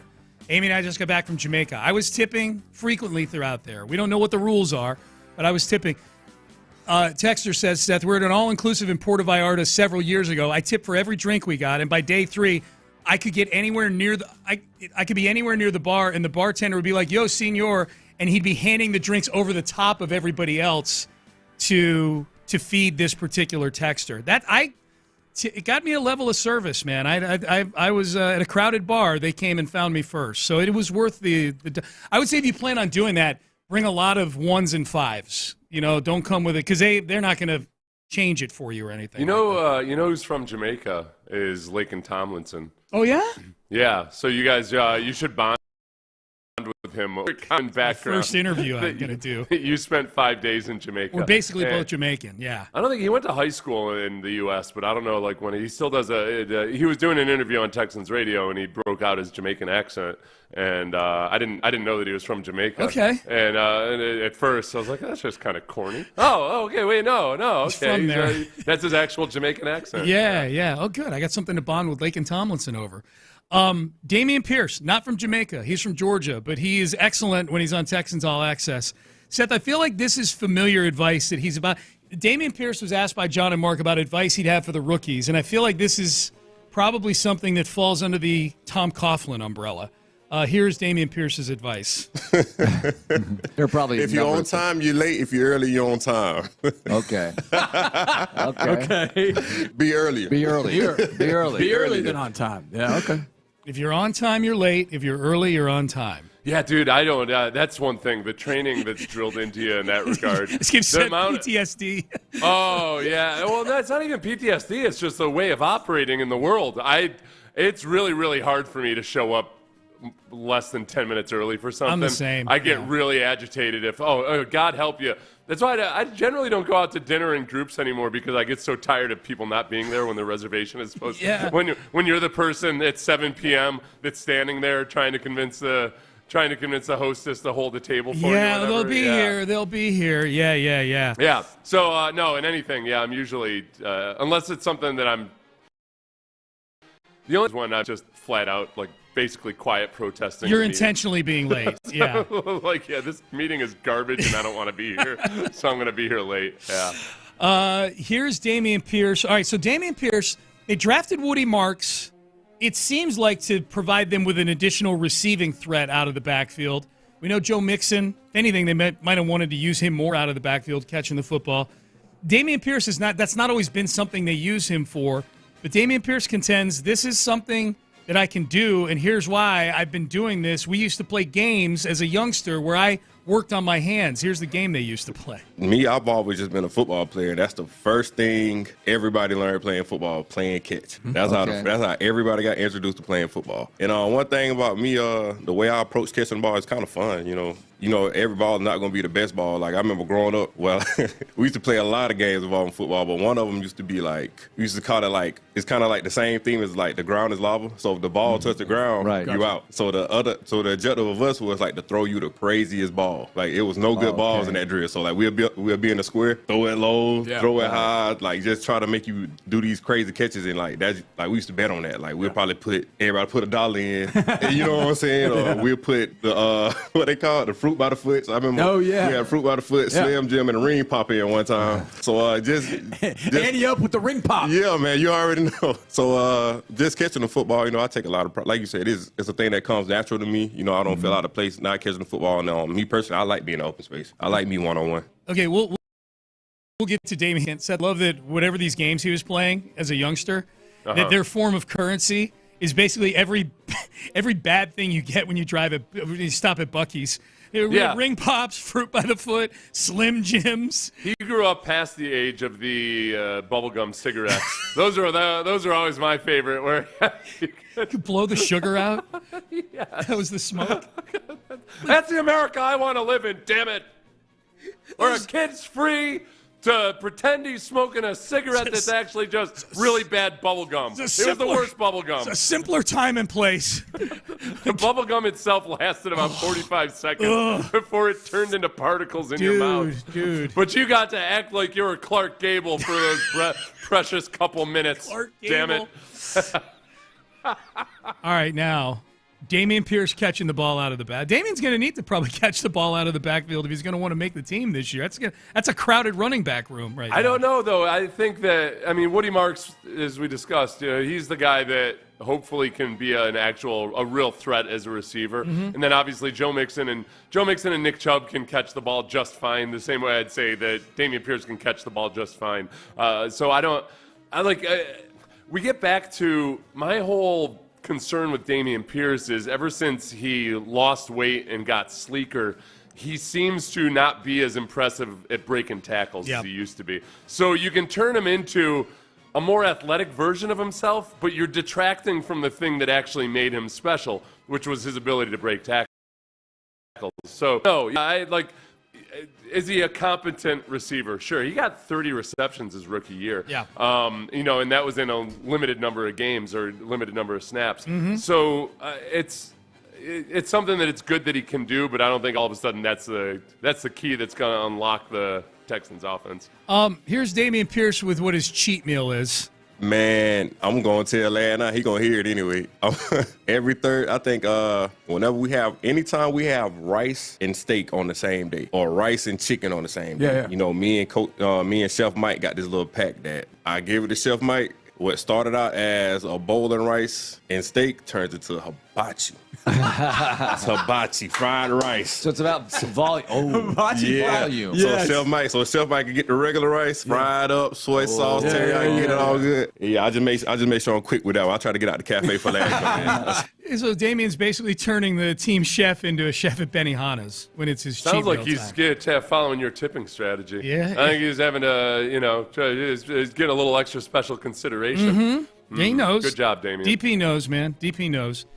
Do you have to focus more on your diet with age? Damen Pierce is the best. Here's Damen Pierce on that. Well, no, it's crazy. Like, the older I got, I don't know why, but the less appetite I have. Like, I've been eating less, actually. Okay. It's kind of been hard for me to kind of eat. Really? Like, I done got to a point where, man, I'm probably eating twice. If I'm eating 3 times a day, it's 3 small meals for sure. But like, as I gotten older, man, it's just getting the food in me. That's what become harder. See, this goes into what you're saying. We need a Damen Pierce a day, 2 meals a day. I want to hear that Damen Pierce got fined for not making his weight. Yes. Damen Pierce failed his conditioning test. That's good news. Oh, yeah. I don't need you to run a mile. The old Earl Campbell dynamic. That's right, dynamic. Yeah, when it's 3rd and a mile, I'll worry about it. I need Damen Pierce to barrel for 7 yards, damn it. He does. He sounds like an old man there. Yeah. It's just like I get this image of him in a 90-degree room with a shawl over because he's cold all the time and never wants to eat. 3 meals? It's 3 small meals? I'm like, come on, man. That's not the Damen Pierce I saw running over 7 different Jaguars back in 2022. He's got to get married. He's got to get married to a nurturing woman that overfeeds him. Yes. Whatever, you know what you need? Because, Henry To'oTo'o's wife had to adjust because Henry said, hey, I'm fat. We need to switch up what we're eating. Henry To'oTo'o's wife can go cook for Damien. Yes.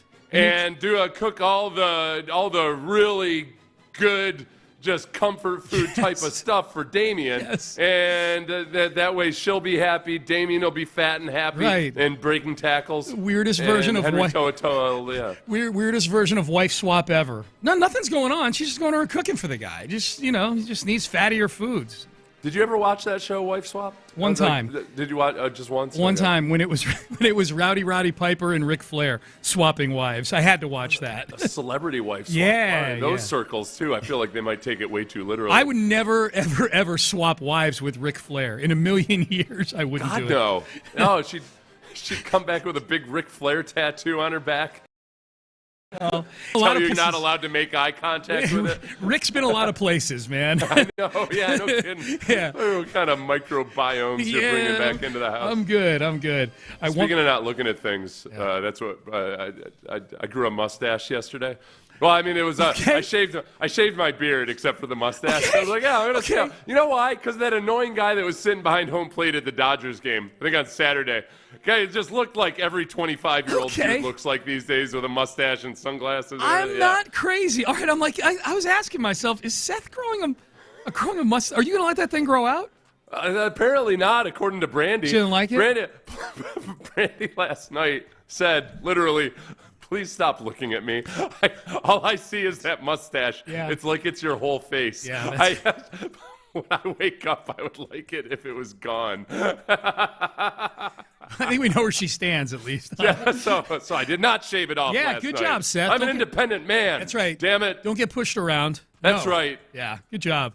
I'm enjoying it. I kind of like the... I don't think it looks bad. I mean, I think it looks horrible, but I'm enjoying it. No, they're kind of more in nowadays, you know? Oh, no, they're totally way more in. Yeah. I know, the mustache came back, ironically, amongst guys kind of... I felt like I would see a guy wearing a mullet and a mustache and be like, well, this is a funny guy. Yeah. Because clearly he's kind of zany, to where now it became the uniform almost of anybody that watches a bunch of Barstool. Yeah. Yeah. Yeah, that's so it. now I'm like, oh, you're just an average D-bag 25-year-old. Yeah.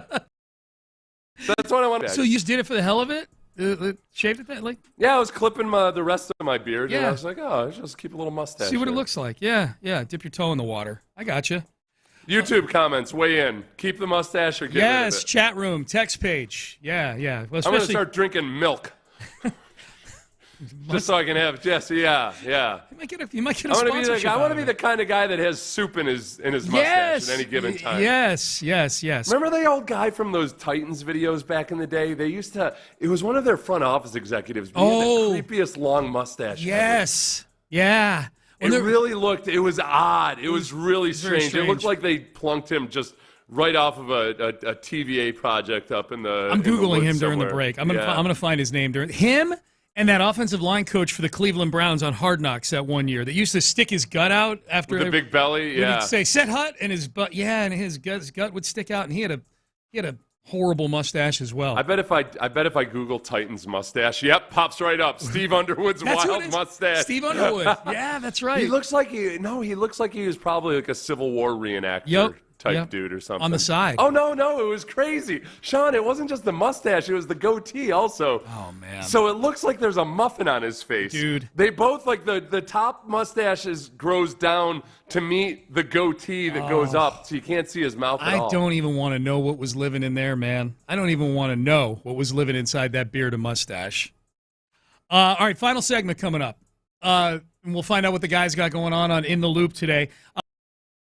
If you missed Earl Hershiser, and I'm sure many of you saw the video and audio this past weekend of Hershiser seemingly invoking the being better than everybody else scandal. How are we supposed to react to this now 8 years later? Have we gotten it out of our system? Is this a white flag on behalf of the opponent? How should we process this? Do it with us. We'll do that coming up next. Mo Karam, injury lawyer.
Restrictions apply.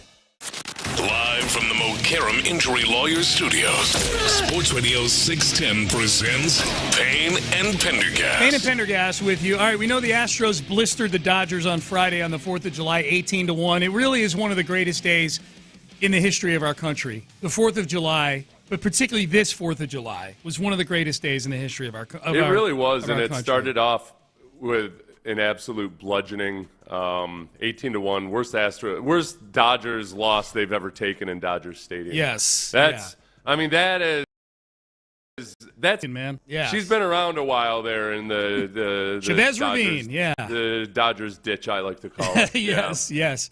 So that was fun.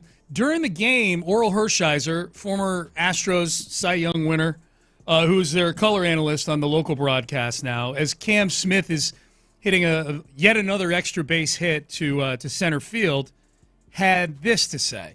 Hit hard to deep center field. Pages on the run. Will turn and launch this one. Wedge itself in the bottom of the wall. And Cam Smith flying into second, anchoring there with another extra base hit for the Astros. Double homer double to open third against Asperius. I don't want to open an old wound, but in some ways they're swinging at these breaking balls like they know what it's coming. Okay. Don't want to rip open an old wound. Just real quick, you said Astros pitcher, Dodgers pitcher. Dodgers pitcher. I meant Dodgers. Yeah. Thank you. Yeah. I don't want to open up an old wound, but even though I probably thought about this for a while, and I was one of the whiniest of whiners about all of this back when this was hot and heavy news. Now, dude, you know what you're doing. You know exactly what you're doing. Yeah. You're like, I don't want to open up an old wound, but it looks like they know exactly what's coming. That's all the right. old wound. The old wound is the tell.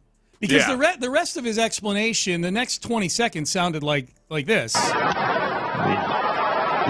is not a bad pitch. It's really a very good pitch. Low and away. Probably would have ended up by the ankles if it would have made it past the bat.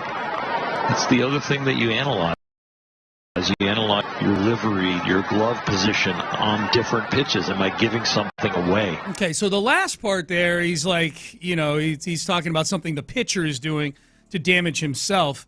But the old wound, I don't want to rip open old wounds, but it looks like they know what's coming.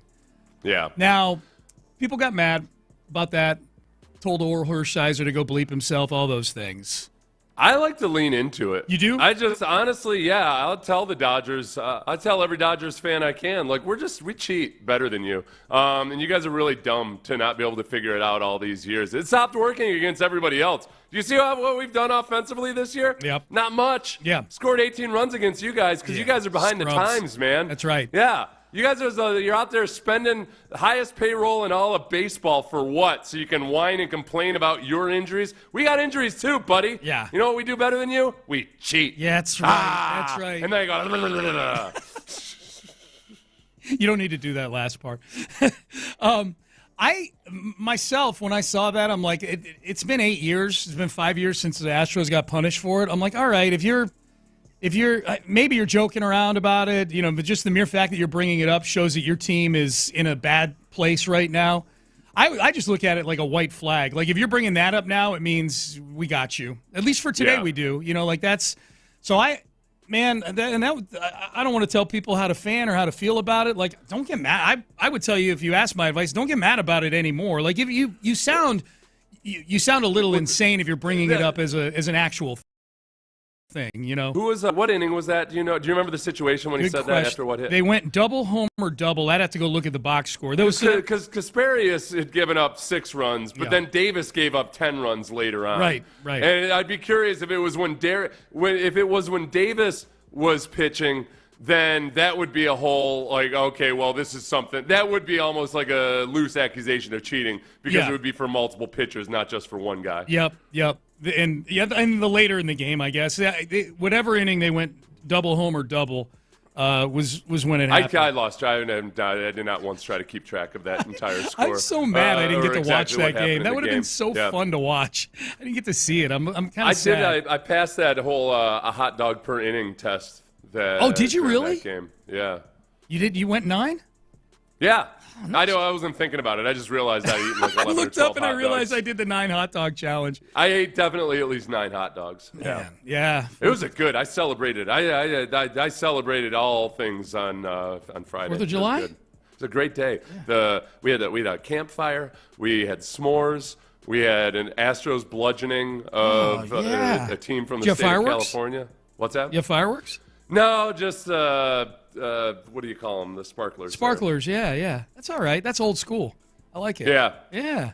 There were Astro fans saying this was the best weekend. This was the best they felt after an Astros game or series since the 2022 World Series. That's a good one. That's interesting.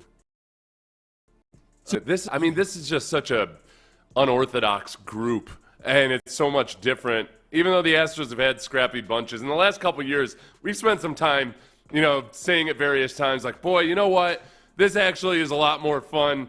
Even though this team isn't as good as previous ones, when they go on a really nice stretch, it's more fun because it feels more unlikely. Yeah. But this one just breaks all the boundaries in terms of it not making any sense. It makes sense when you look at it and you start to realize, okay, well, the bullpen is really good. The defense has been a huge part of it. You look at some of these performances, and we saw, yesterday's game was close right up until the 8th inning, and you saw like where it could have gone wrong because you don't have once Myers isn't out there. And you've got 2 guys in left field and center that you don't feel great about. Like Cooper Hummel had a couple of misplays over the last couple days in left field. You can see where, it's a finely tuned machine right now. And if you lose some of that fielding or something, things could go really south. But by and large, they just play really well defensively. I have not gone back through the game log for the last 2 seasons. I'm just saying, and again, what we're talking about here is people on Twitter saying that this is the best they felt about the Astros, the best they felt about the Astros since the end of the 2022 World Series. I would just say this about the last 2 seasons, Seth, that between all the injuries, between the whole Jose Abreu thing, new manager, switching from Dusty to Joe Estrella in 24, the fact that both postseasons ended in such horrible fashion, losing every home game to the Rangers 2 years ago and then losing in a sweep in the wild card round to the Tigers at home this past year, that obviously neither postseason was one you felt good about at the end. You felt horrible about both of them. And both seasons were such a slog. The division races were very close both years, and this looks like the Astros might run away with this thing. They're going to get more guys back.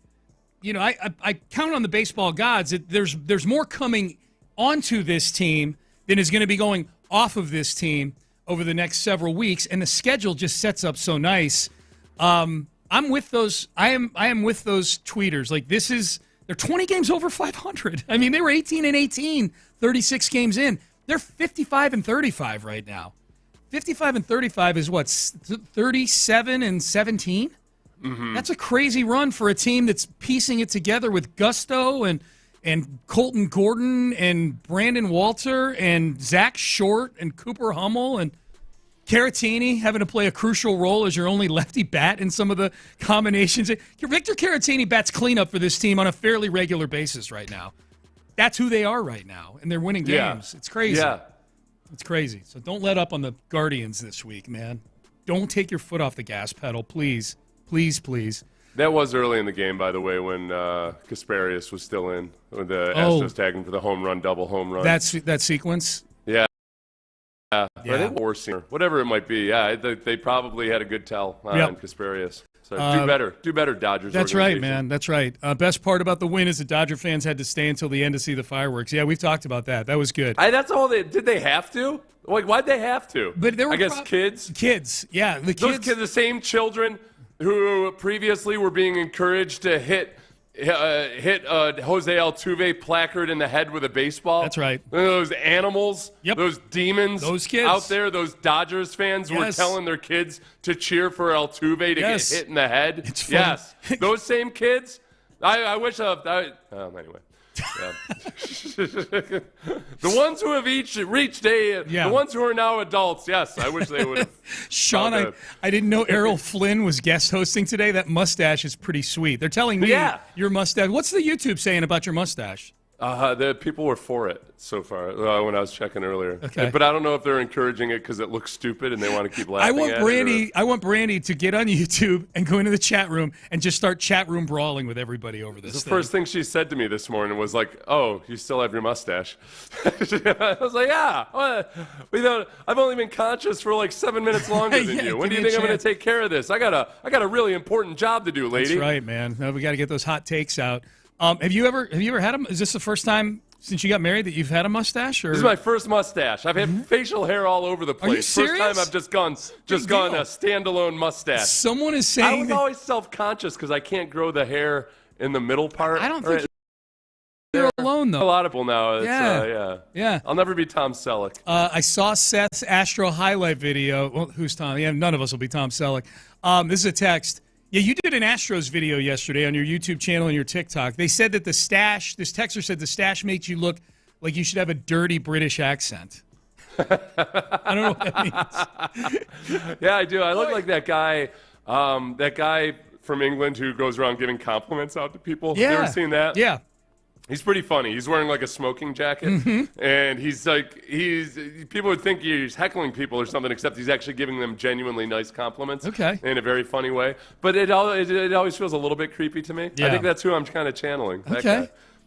Do you think will you have this tomorrow when 6 a.m. tomorrow? YouTube fires up. Is the mustache on your face tomorrow? Yeah, I think I gotta go. I just gotta push this to the limit now. Okay. Usually, what'll happen is when it's hot out, I'll end up shaving my head at some point and shaving it just for maximum surface area. Yes. I feel like I can get away with having the mustache isn't gonna make me feel hot. No, I don't think so. I think you'll be okay.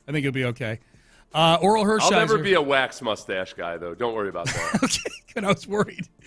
Oral Hershiser, does Astros sign stealing cause 1, the Dodgers to score 1, 4, and 1 runs in this series? 2, ball 4 on 3 and 2 count with the bases loaded to a rookie with the game tied at 2. Yeah. That might be one of the most underrated at-bats of the year, man.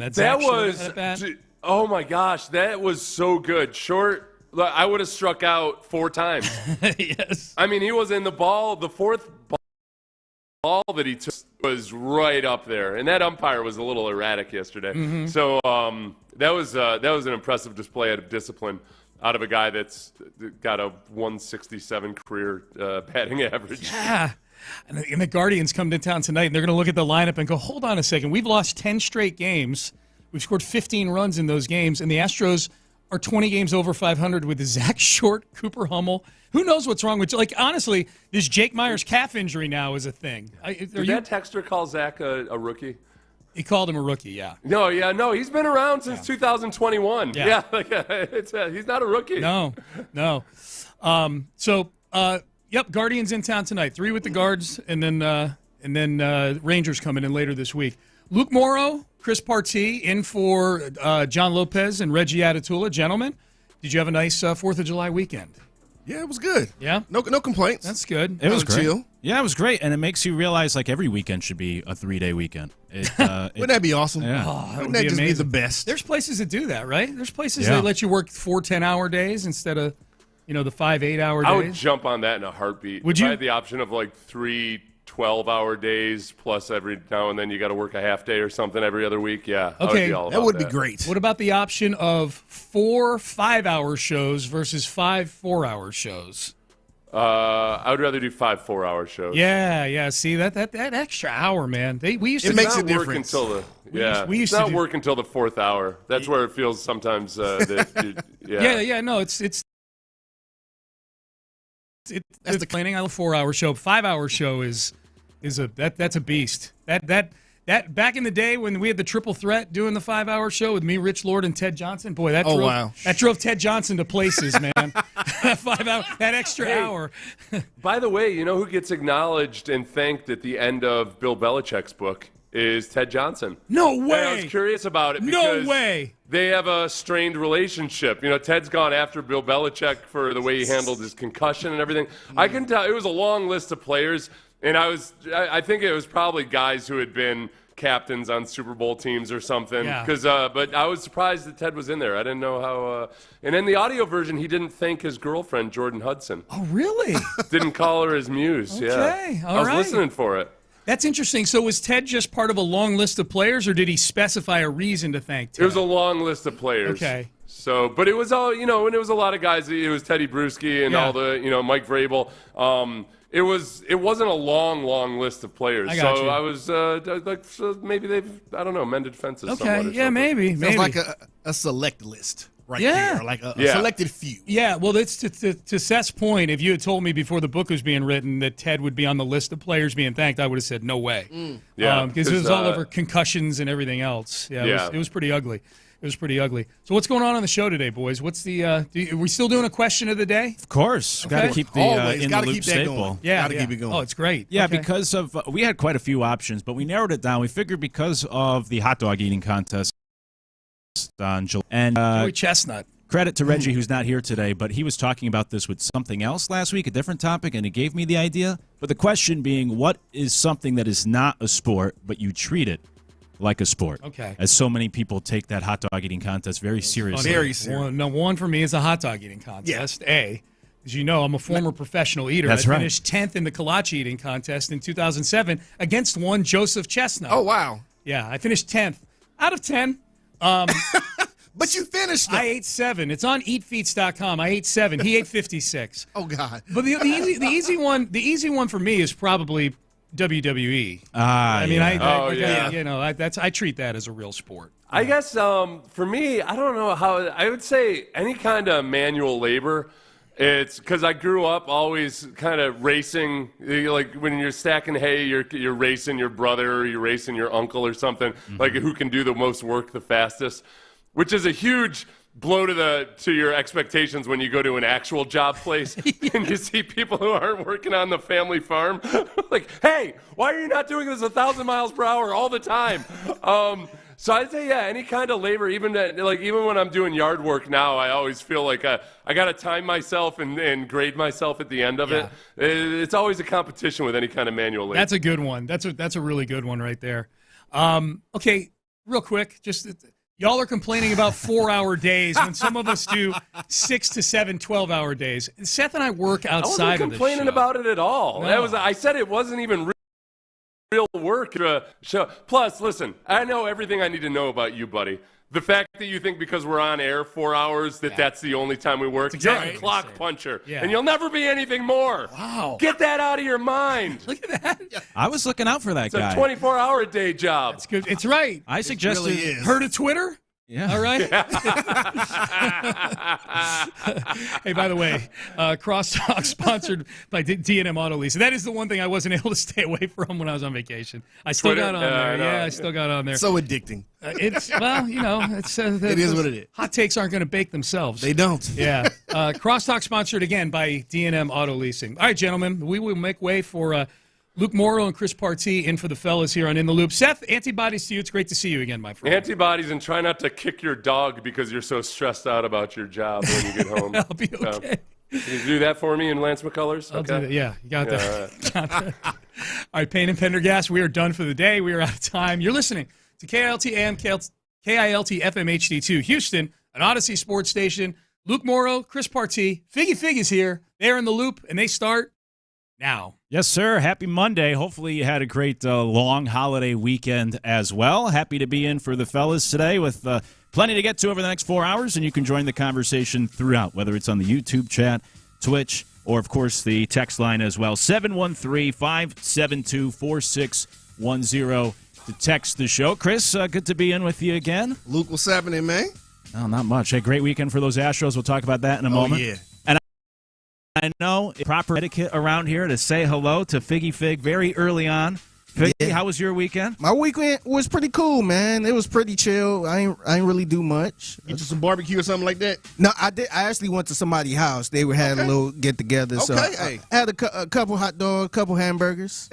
I tried to cut the grass again, and the battery died. So I got to finish it up later on, man. Hey, we're going to have to find a workaround to get you one of these. What was it? The automatic or the robot? Yeah, no.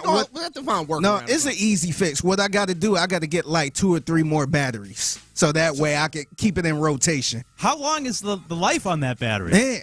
Man, it got to be like 20 minutes. It feel like 20 minutes, man. Yeah, we got to find something for you. It died as soon as I get in the groove. I'm like, all right, I'm in the groove, and then that's it. I'm like, damn. Yeah, I hear you. That's what happens with my golf game. Like, all right, finally. Get in the groove. Yeah, this one hole, and then it's like, oh, no, Your battery goes out. Yeah, pretty much. That's why I never play the back nine. I just go home. Yeah, you got it. That takes you all weekend. So that's how you spent your holiday weekend, in part, was trying to cut that grass for 3 days again. Yeah. I actually called a guy to come finish it. Did you really? Yeah, he should be over today, man. Okay. So he's on his way. I want to start from square one when when the grass is low. That's right. And then I get out there probably every weekend just to kind of make sure it don't go high. Yeah, out there to maintain it. You got to maintain it after that. Yeah, I don't blame you. I would have done that from the beginning. I'm not spending 3 days to cut my lawn. I'm calling somebody and having them worry. Figs here holding things down. Obviously, the fellas, Reggie, John, are not. Luke Morrow alongside Chris Partee, happy to be here for them in their stead. John returns. The OG returns from vacation tomorrow. And Reggie deserves certainly some time off after the job that he and Ron did on Thursday, the last time that people were actually in these chairs prior to the holiday. And they had that 12-hour radiothon, ended up raising about $24,000. Yeah. So just a round of applause to those two fellas and everyone here, really, and Parker for helping them get it done, and all the people behind the scenes. Figgy was here running the board for quite a while on Thursday. It was an ensemble cast throughout the day. So anyways, props to Reggie and Ron and the job they did. 12 hours on air from 6A to 6P on Thursday to raise about $24,000 for the Houston Food Bank, which is just incredible. So, Reggie, you take all the time off you need after get some rest, guys. Yeah, talking for 12 hours. That's the way to go out, man. That's right. For real. Take the long weekend. You can text the show 713-572-4610. Hopefully you had a great holiday weekend. I don't think anybody had a better weekend in the sports world than the Houston Astros. I mean, shoot, we could say Houston in general because you finalized the Kevin Durant trade. We'll talk about that a little bit later on. Yeah. And you get the Astros sweeping the Dodgers, including that 18-1 drubbing. Friday night, worst loss ever for the Dodgers in a home game in their history, at least in that stadium, which dates back, about 60 years. Chris, when we were together, maybe like 2 weeks ago, I remember asking, we were talking about it at the time, like, should any fan base feel in the Astros at that point? And the only one I offered up was like, yeah, maybe the Dodgers. I think both of us may have said maybe the Dodgers. I think so. We put the Astros number 2. Because at the time, they still have a better record. And the Dodgers at the time had like more injuries. The Astros now have more people on the IL. That was the only team. Record be damned. You can solidify it now. It's the Astros. I would say so. You have to say even just after that 18-1 game, but then you sweep the whole weekend. Yeah, of course it's the Astros. It has to be the Astros at this point. I mean, are we wrong in saying that? I don't think so. I mean, I said it. Well, we said it outside of the Dodgers 2 weeks ago. Then you sweep the Dodgers, and it's like, okay, well, obviously you have to feel better if you're an Astros fan about your team than a Dodgers fan about their team here as we wake up this morning following the holiday weekend. And, when we brought this up, whatever it was, a week or two ago, it wasn't that long ago, somebody had mentioned like the Detroit Tigers. And yes, the Tigers have a better record than the Astros, and the Tigers knocked out the Astros last year. And yes, the Dodgers still do have a better record slightly than the Astros, but we just saw the Astros dismantle. Not by much, though. No, neither team. The Tigers are, I think, like a game and a half. Yeah. I think both might be a game and a half ahead of the Astros for no best more record than in the 2, league. I believe. No more than 2 games. Yeah, it's a tight race. But the thing for me and why I said the Astros above the Tigers and maybe even the Dodgers 2 weeks ago is because not all records are created equally, especially in baseball where, well, in all sports, the NFL is where you don't play the same schedule. You play your divisional teams more than anyone else. Yeah. And so the Tigers are pretty much 500 against winning teams, but they've beaten up on a lousy AL Central, where I know the AL West isn't very good, but the Astros lead the league in wins against teams. They lead the league in one-run victories. They find ways to win. It's how they're doing it with these players out there. Zach Short has a career day, against the Dodgers over the weekend. When you just plug him in. Taylor Trammell makes a great catch yesterday to help save a victory. It's these guys that you plug into the lineup that succeed. And For the other thing, too, is the fact that the Astros have now won a series against every division leader currently in the standings. The Astros have beaten them in the series this year. So I know the record isn't best in the league, but it's how they've gotten to this record with all the injuries, finding ways to win. That as an Astros fan, you got to feel the best about your team this morning than anyone else in the league. At this point, if you're an Astros fan, you're just like, let's just keep this going. Let's not overdo anything. Let's just keep it going until we keep saying until they get, a lot of the guys back that are on the IL. They're doing fine just without a lot of them. Now, obviously, you want your best players back when you get to October. Yes. Of course, late September, October. But they're doing fine without a lot of these guys. They're doing just fine. So you just want to, I don't want to say you want to coast, but you want to just keep the momentum going is what I should say. It's amazing that the Astros have become like the Yankees used to be. I don't know if the Yankees still have this superpower where it just felt like when a player put on the pinstripes, they just overperformed and they overachieved in New York.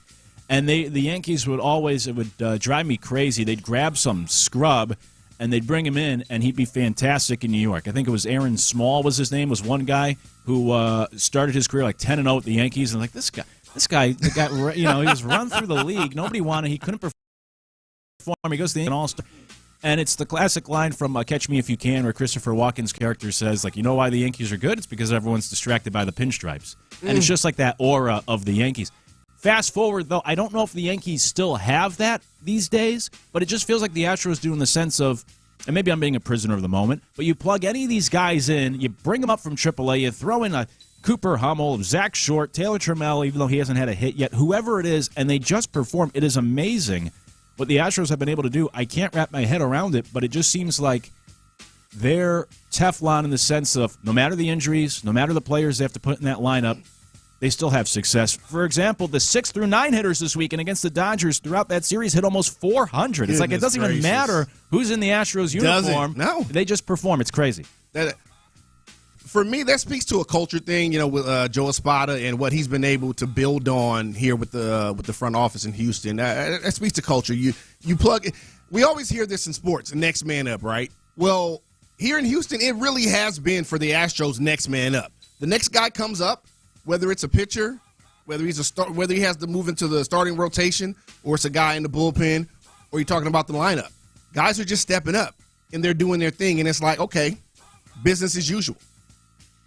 Yeah, it certainly has been. You haven't missed Pena. You haven't missed Jordan yet. To your point, and we talked about this last week as well, but when you get to October, it's different. I think that's when you'll miss guys. them. Yeah, you want Absolutely. those guys for the biggest games, which is going to be in the postseason. But for this Astros team right now, what else is left? Is there anything left to prove? Are there any questions other than the health, other than getting some of these guys back? Are there any questions that you need answered by this Astros team to feel confident that they can go win in October? Not right now. Yeah. I mean, a lot of the questions that we had, they're answering them. And to sweep the Dodgers the way they swept them over the weekend, that gave that should have answered pretty much for me most of the questions. Now, some people may still have questions out there. I think the main question would be, can they still keep it going? But we've been saying that for over a month or maybe 2 months. Yeah. How long can they keep this going? Mm-hmm. Well, it's still going. We're pretty much halfway. We're actually halfway through the season. We're about to hit the All-Star break here within the next week here. So I don't think there's much left to prove other than to go to the postseason and win it all. Like, really? They're just getting stronger and better as they get more depleted. They're 22-8 in their last. Which is crazy. 30. It is crazy.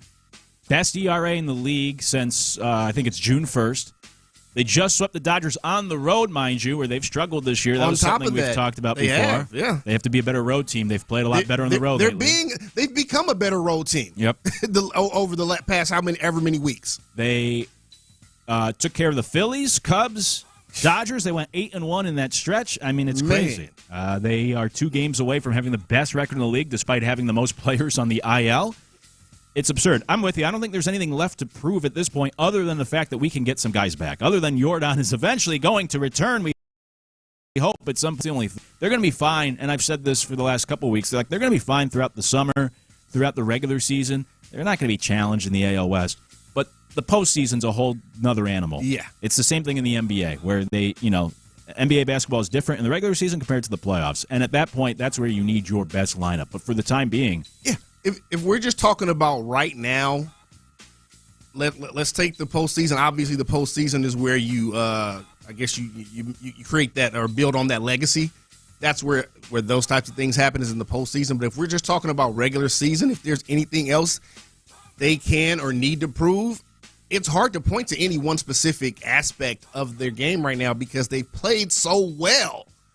Espada has them playing so well with all the adversity they've been through the past 2.5 months now. It's crazy. Yeah, Espada's done a tremendous job. And I know a lot of people were upset with him last year. Look at how this team looks in 2025. But look how he's bounced back. I mean, he's done a great job. If anything was wrong to begin with, we're so quick to get upset at managers and coaches and, whatever it is. But, I mean, at this point, can we not say, as long as they keep this going, can we not say he should be coach of the year? Oh, 100%. He should be the runaway for manager of the year. Even if they don't finish, they don't have to finish with the best record in the league for him to win that award. What they've been able to accomplish under the circumstances. Yeah. Yeah, for sure. I mean, John Schneider's doing a good job in Toronto. Yeah, you got a few guys that are doing, a great job, obviously. But not so much. There's a lot. There's only a few teams. National League, yeah. The top wild card team right now is the Yankees, who are like 49-42, which 7 games over 500, not great for the course of a whole season. If you finish the regular season 7 games over 500, you're what, like 80? It can't happen. It has to be an even number. So you'd be like 84-78. Yeah, that's on pace to be the top wild card team in the AL. It's not a great league right now, but the Astros certainly are playing really well. Let's check in on that boogeyman barometer that we always check with Figgy Figs. Are the Astros the boogeyman? I think so, man. I think so. I know y'all was talking about, the postseason, what they have to be in the to kind of be a threat in the postseason. And I can't really point to a player. First of all, I don't know who's going to be there as far as injury and all that stuff, but I can't even point to a player. I just point to that Astros symbol, man. I think that scares people. Just knowing they're in the playoffs and they can make a run and they can, they can put up 18 runs if needed and all that stuff, man. I think that's the stuff that scares me. That's the boogeyman syndrome right there. 100%, which is why I was trying to compare them to like the Yankees earlier, where when Christopher Walken said it's the pinstripes, he doesn't mean like they're distracted by the uniforms. Yeah. It's just that aura, like you said, aura. That aura of I think that was the perfect word there. Yeah. And Belichick and Brady and the Patriots had that too, where you'd watch the Patriots and you always say like, man, this team gets so lucky. Their opponents always make these terrible mistakes. But it's not that luck. It's like the other teams are playing tight because they're going up against the Patriots. Teams would play tight against the Yankees stripes. Yeah. And I think we're getting to that point, too, like Figgy just said with the Astros, where, it doesn't matter who's out there. It's the Astros. And not that other teams get tight or scared, but there's just, it's that, I guess, to use that word again, that aura that. It's kind of like Brady holding the ball with 2 minutes left in the game. It's just like, they still got a chance. It's just like, man, no matter how much time you got left, it's just like, man. Well, that's the thing. You never leave. Now, obviously, in baseball, there's not a clock, but you never leave a guy like Brady too much time on the clock. It's like you want to run enough. If you got the ball and there's 3 minutes left, you want to run it down if you can to where he has no time left. Because all he needs is, maybe 30 seconds. Yeah. But for the simple fact that it's Brady, that makes people kind of screw up a little bit. It makes you worry, yes. Yeah, exactly. It makes you screw up a little bit. I think that's how people kind of look at the Astros a little bit, man. Yeah. Because you can't, like right now, you can't point at anybody in that lineup and say, yep, that's the reason, or yep, I'm scared of this person. But as the Astros overall, you like, man, here come the Astros again. Can't never get rid of them. I thought they were done. And you can't count them out. That's the thing. Like you said, you can't get rid of them. You can't count them out. And again, for me, it speaks to the culture that's been cultivated here. For sure. In my opinion. Here's what makes me scratch my head, though. When you look at World Series odds for this year, the Dodgers are still the clear favorites. Fine. That's okay. Plus 245. I think we understand. Yeah, that's fine. You can still keep Vegas, on paper, they're the most talented team, even with the injuries. We understand that. Second, Tigers. Okay, they have the best record still on the AL, 700. So that's a wide gap between the Dodgers and the Tigers. But then third, the Phillies, plus 750. All right. We beat them. Yeah, that's right. They beat them. Then fourth, the Yankees, plus 800. The Yankees have been in a tailspin. They're not even in first place in their division. They have the fourth best odds to win the World Series. And then fifth, finally, you get to the Astros, plus 850. They were plus 1,000, I think, before yesterday's game. And then they closed that gap with the Dodgers a little bit. But still, the Dodgers are plus 245. The Astros are plus 850. The people in Vegas are really smart. I always give them credit for that. And it seems like they're still not respecting this Astros team. Is this a good time to put a bet in on the Astros? It sounds like it, right? It does sound like this is a good time. You know, if you're someone that likes to do that for recreational purposes, go ahead and put that bet in if you haven't already. For sure. It's worth the value. Plus 850 for a team that right now has nearly the best record in baseball. And the only, we'll get back to the Astros later on, but the last thing I want to say for now is I do have a friend that lives in L.A., and he took his girlfriend to the game on July 4th for the fireworks.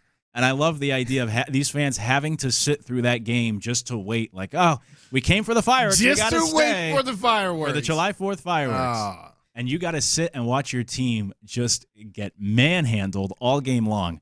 If you were a fan of the Dodgers, would you wait? Would you guys wait for the fireworks, or at a certain point would you have enough? Like, I can't watch this anymore. We got to leave. I honestly don't give a damn about fireworks, so I probably would not. That's just me. I could care less. Figgy, you staying for the fireworks? I probably, man, we see some fireworks another time, man. Like, hell, I'm already looking at fireworks from the Astros. Exactly. You know what? We'll watch them in the car on the way home. That's How about right. that? Because they're going to be in the sky above everything, so we'll see them anyway. That's right. If I was a diehard Dodgers fan, I don't think I'm sticking through either. I mean, forget this. I have a really good friend who's from L.A. but lives in Dallas now, and yeah, he was not happy over the weekend. He's a huge Dodger. He's L.A. everything. He's a huge Dodger fan. Yeah, it was a tough weekend for them. Great weekend for the Astros. Very tough. Very tough. Good weekend for Houston. You get Kevin Durant officially as well, but there was another trade, too, for the Rockets. Cam Whitmore gets traded over the weekend. When we come back, we'll talk about it. Will he be missed? Yes or no? You could text the show 713-572-4610. It's in the loop. Sports Radio 610 listeners. Wow.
Yes.org. Peggy, let's hit him big time.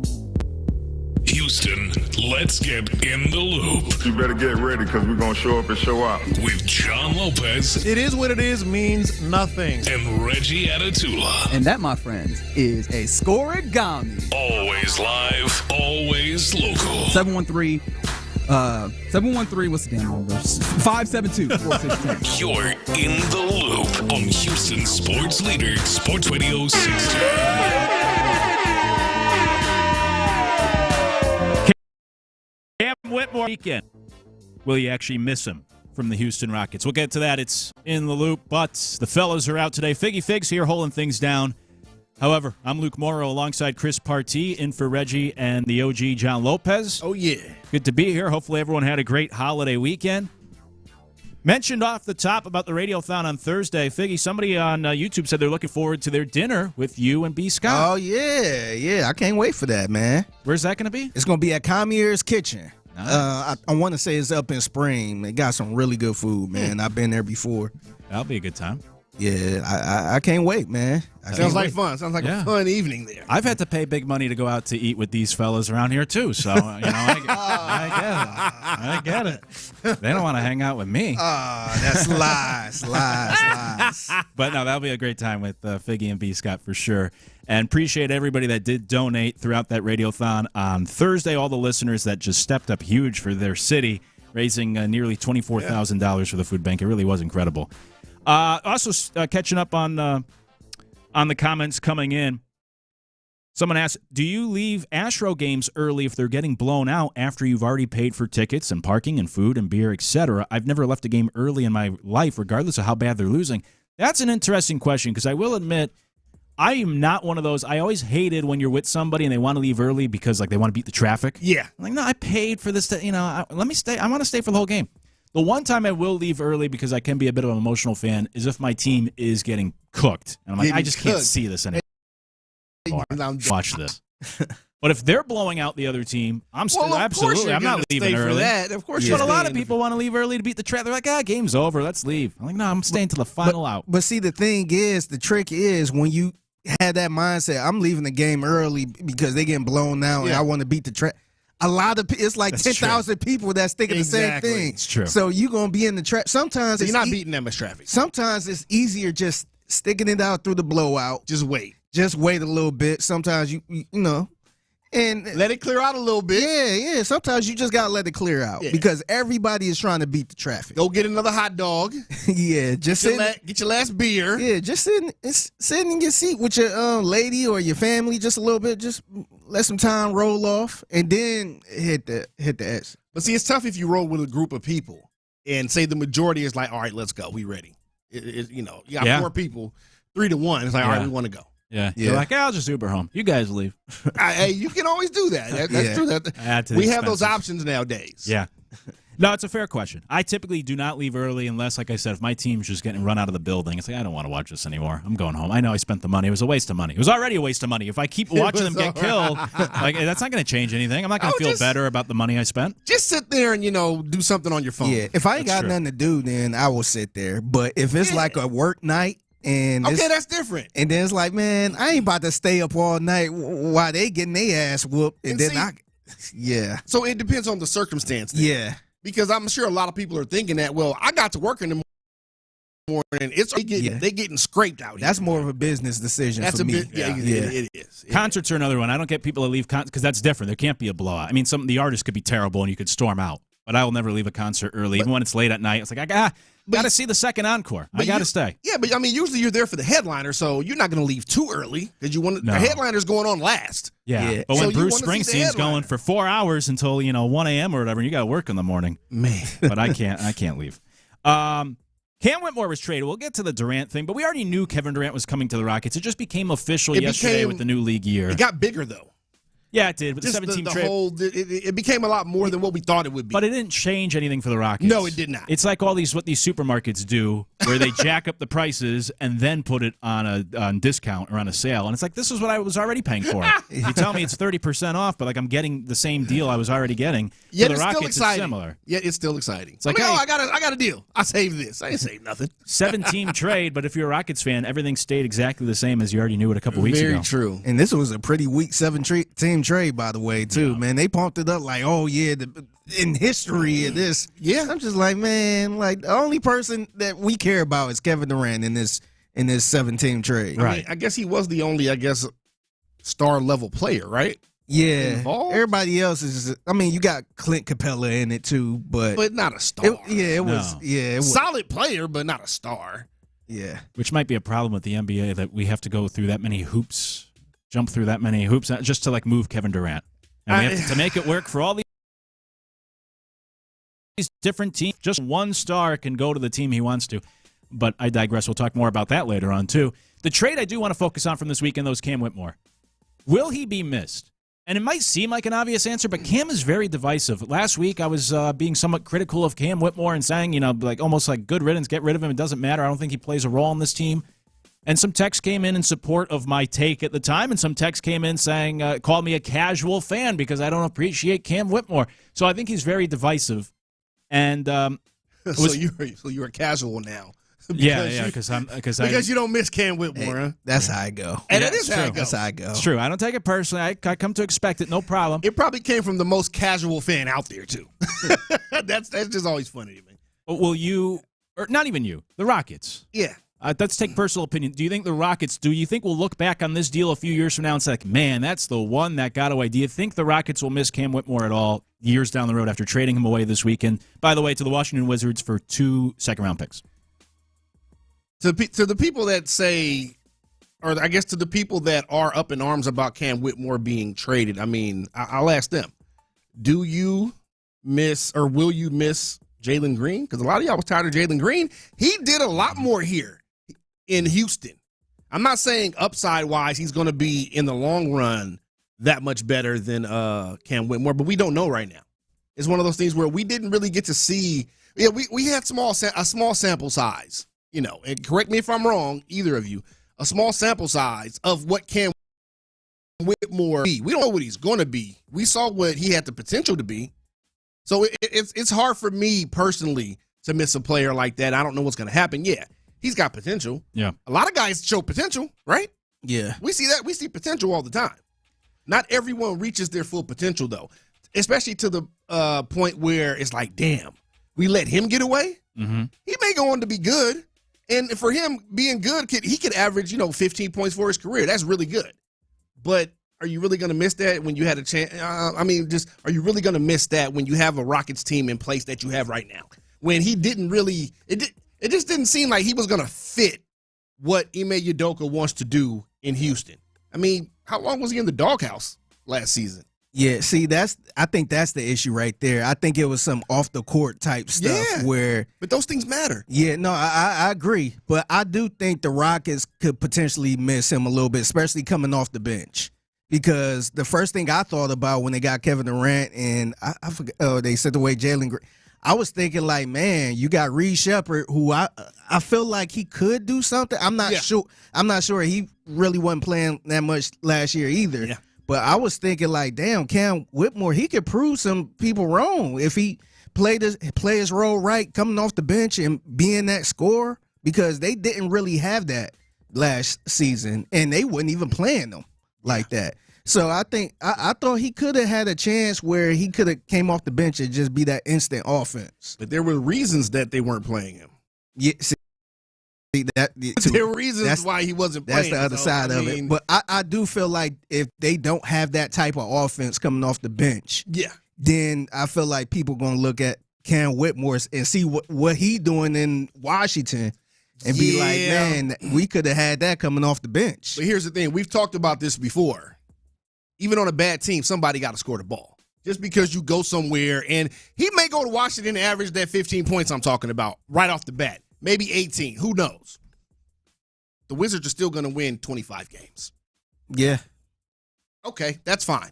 So it's hard for me. And now we won't, looking at it right now, it could be knee-jerk reaction time. Prisoner of the moment. Okay, damn, I really liked him. I thought he could have done something.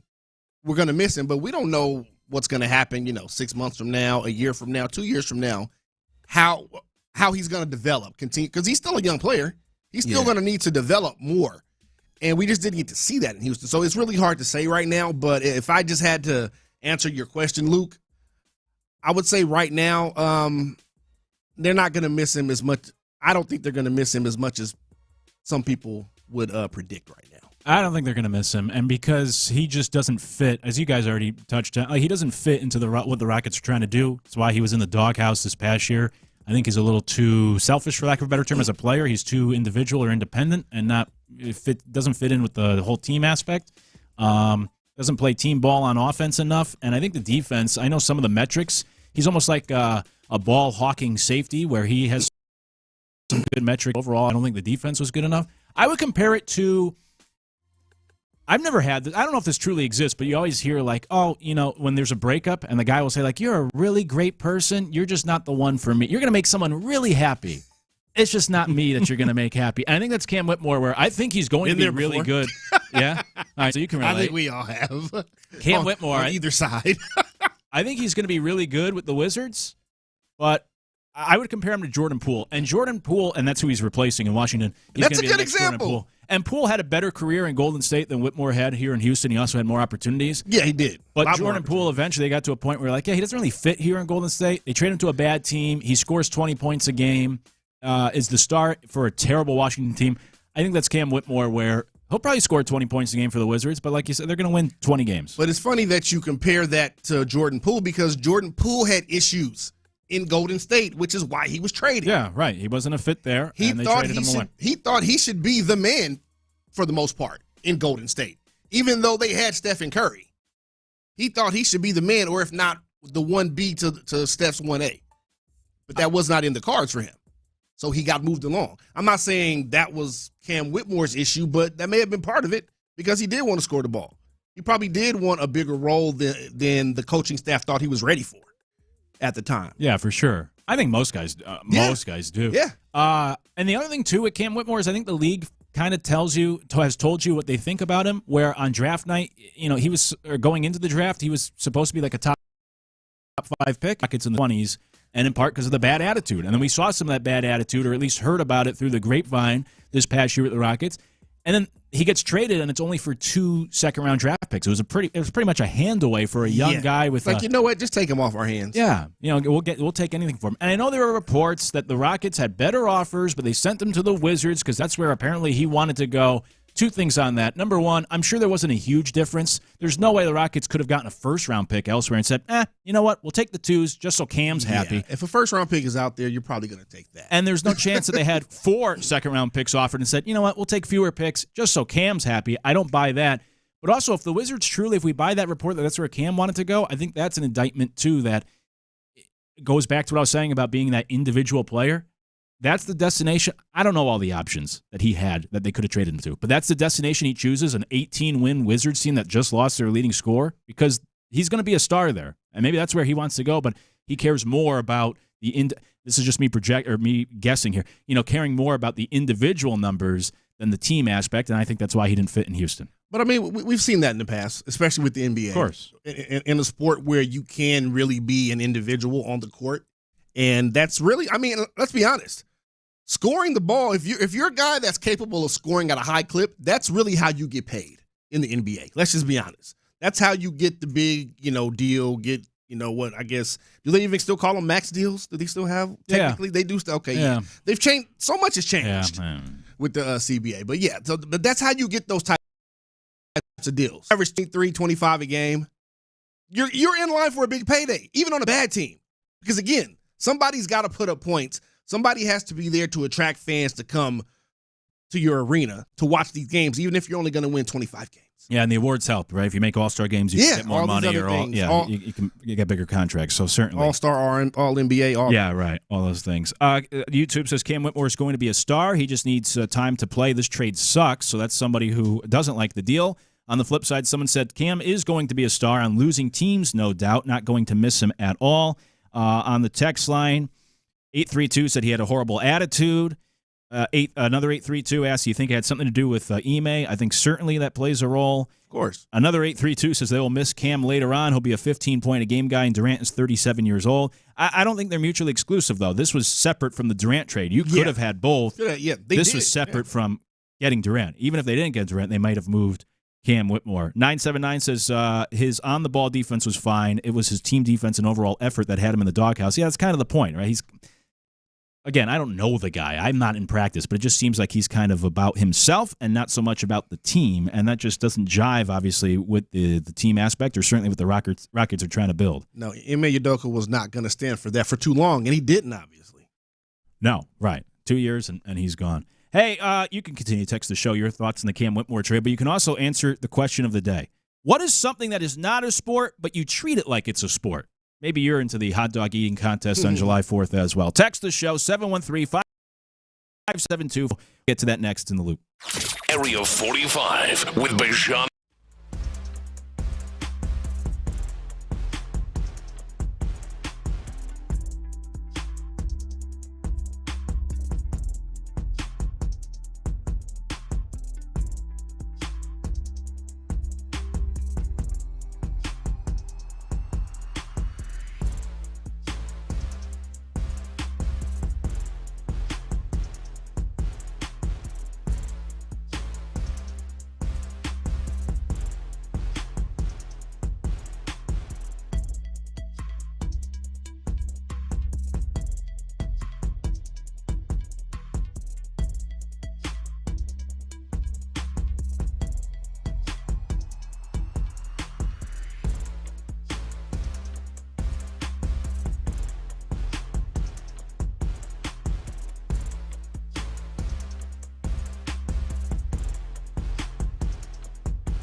in Metro and St. Louis. CordellCordell.com. Live from the Mokaram Injury Lawyers Studios, Sports Radio 610 presents In the Loop with John Lopez and Reggie Atatula. What's something that is not a sport, but you treat it like a sport? Today's question of the day. Text the show 713-572-4610. We'll get through. We'll go through those answers as well. The fellas are out today. I'm Luke Morrow alongside Chris Partee, but Figgy Fig holding things down here on a Monday. Hope you had a great weekend. All right. Doesn't feel like Monday to me. No? What does it feel like? I don't know, but it just does not feel like a Monday. It doesn't feel like a normal Monday. It feels like the middle of the week, I guess. Which I don't know what that says about me, but yeah, just sounds like you had a long weekend, or maybe a good weekend. It was a long weekend. Technically, it's true. A little bit. Yeah, it was all right. It was hopefully all right. Everyone had a great holiday weekend out there. Hopefully, you had an Astros type of weekend. Oh, they had a great weekend. They sure did. All right, fellas, we'll go around the horn. I'll start with you guys. What's something? And the reason why we bring this up today is the question of the day is because of the July 4th hot dog eating contest. I'm not even talking about the contestants like Joey Chestnut. I've made my opinions on Chestnut known on these airwaves before. But what is your opinion on Joey Chestnut? I can't stand that guy. He's the worst. Just so blunt. Yeah. Can't stand that guy. Yeah. I'll refrain from name calling. Well, some of it. So, just to rehash, I know Sean has dealt with him and had good things to say. But I know a few different people. This is secondhand. I've never dealt with Joey Chestnut myself, but I know a few people that have worked with him in the radio business, doing things with him, and just said he is a complete jerk. Really? Very arrogant, does not treat people well. Just very egotistic, all this stuff. Just really. And I just hate it because you eat hot dogs. Like, it's a party gag. You eat hot dogs. That's what you do. You can eat a lot of food quick. Congratulations. It's a party gag that when you go to someone's party, like, hey, you got to go check out Joe and see how many hot dogs he can eat. Nobody cares, really, about this. And when Joey Chestnut last year was banned from July 4th, I don't think it made a difference. And then he held his own event in September because he thought he was so important, and nobody watched. Nobody tuned in. No one cared about that. Yeah, everybody exactly. did. You forgot about about Joey Chestnut. You forgot. The guy eats a lot of hot dogs in a short amount of time. It's a cool party trick. It's nothing else. It's not special. Which takes me to the question today.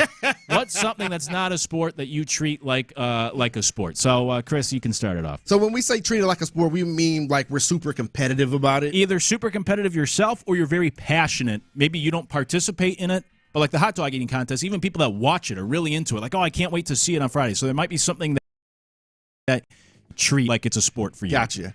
I don't want to sound like I'm I guess stealing or copycatting, but when Sean was still in here with us, he said WWE. Yeah.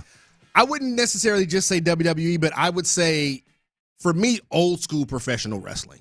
Like I feel like I'm really knowledgeable about the 80s and especially the 90s of professional, not just WWE, WWF, just, whatever it could have been,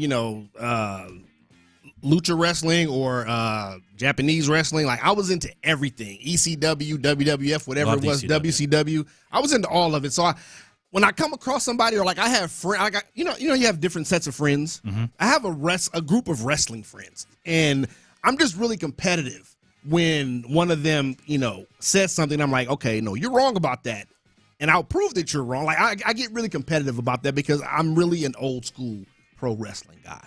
Like, I grew up, and it was wrestling and sports growing up. Yeah. I never really got into comic books like that. I tried. This wasn't my thing. Other things I just wasn't into. It was wrestling and sports. I'm with you. I was a kid of the wrestling of the 90s, the Monday Night Wars. Loved ECW. Yeah. I'm all about it. I watch it on the WWE you're an East Coast Network. guy, too, so you were right out there. Yeah. I watch old school wrestling all the time on YouTube and WWE Network. Yeah.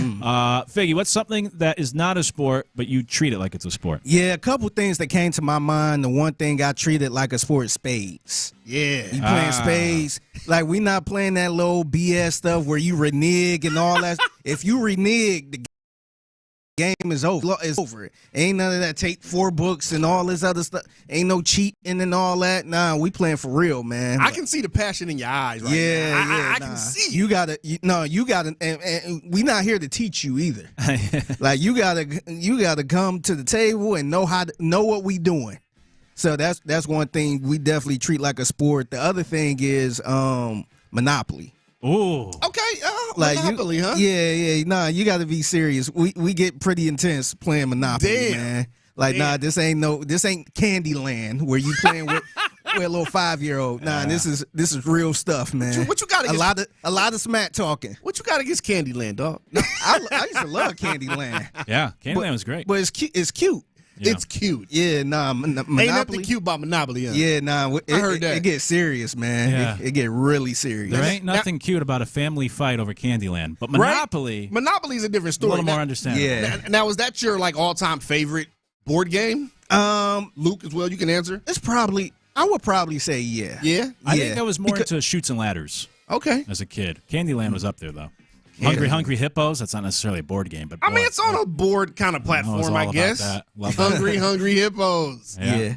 Some other ones that kind of came to my mind too. I feel like people take bingo really serious too. Yes, absolutely. Bingo is serious. Yes, they actually have like whole conventions of bingo, and they got like a trap bingo and all these different type of fancy bingos. So I live in North Houston, close to almost in Spring. And there's literally right around the corner from where I live. Mm-hmm. And it seems like on certain nights that parking lot is just packed. I'm sure. It is packed. And from what I see, like, it's not just, I guess bingo gets the rep of, being an older not demographic game. No, it's like young people in there, like in their 20s and 30s. Yeah. They got bingo where they playing trap music. I've heard of that. Yeah, I'm just like, now, what? Is that a Houston original or? I'm not sure. Okay. I'm not sure, but somebody told me I need to go. I'm like, so you need to go. I'm like, do I really? Do I really want to be involved with this? Yeah. Hey, you might have a good time. You never know. What's something that's not a sport that you treat as a sport? 713-572-4610. Some great answers coming in.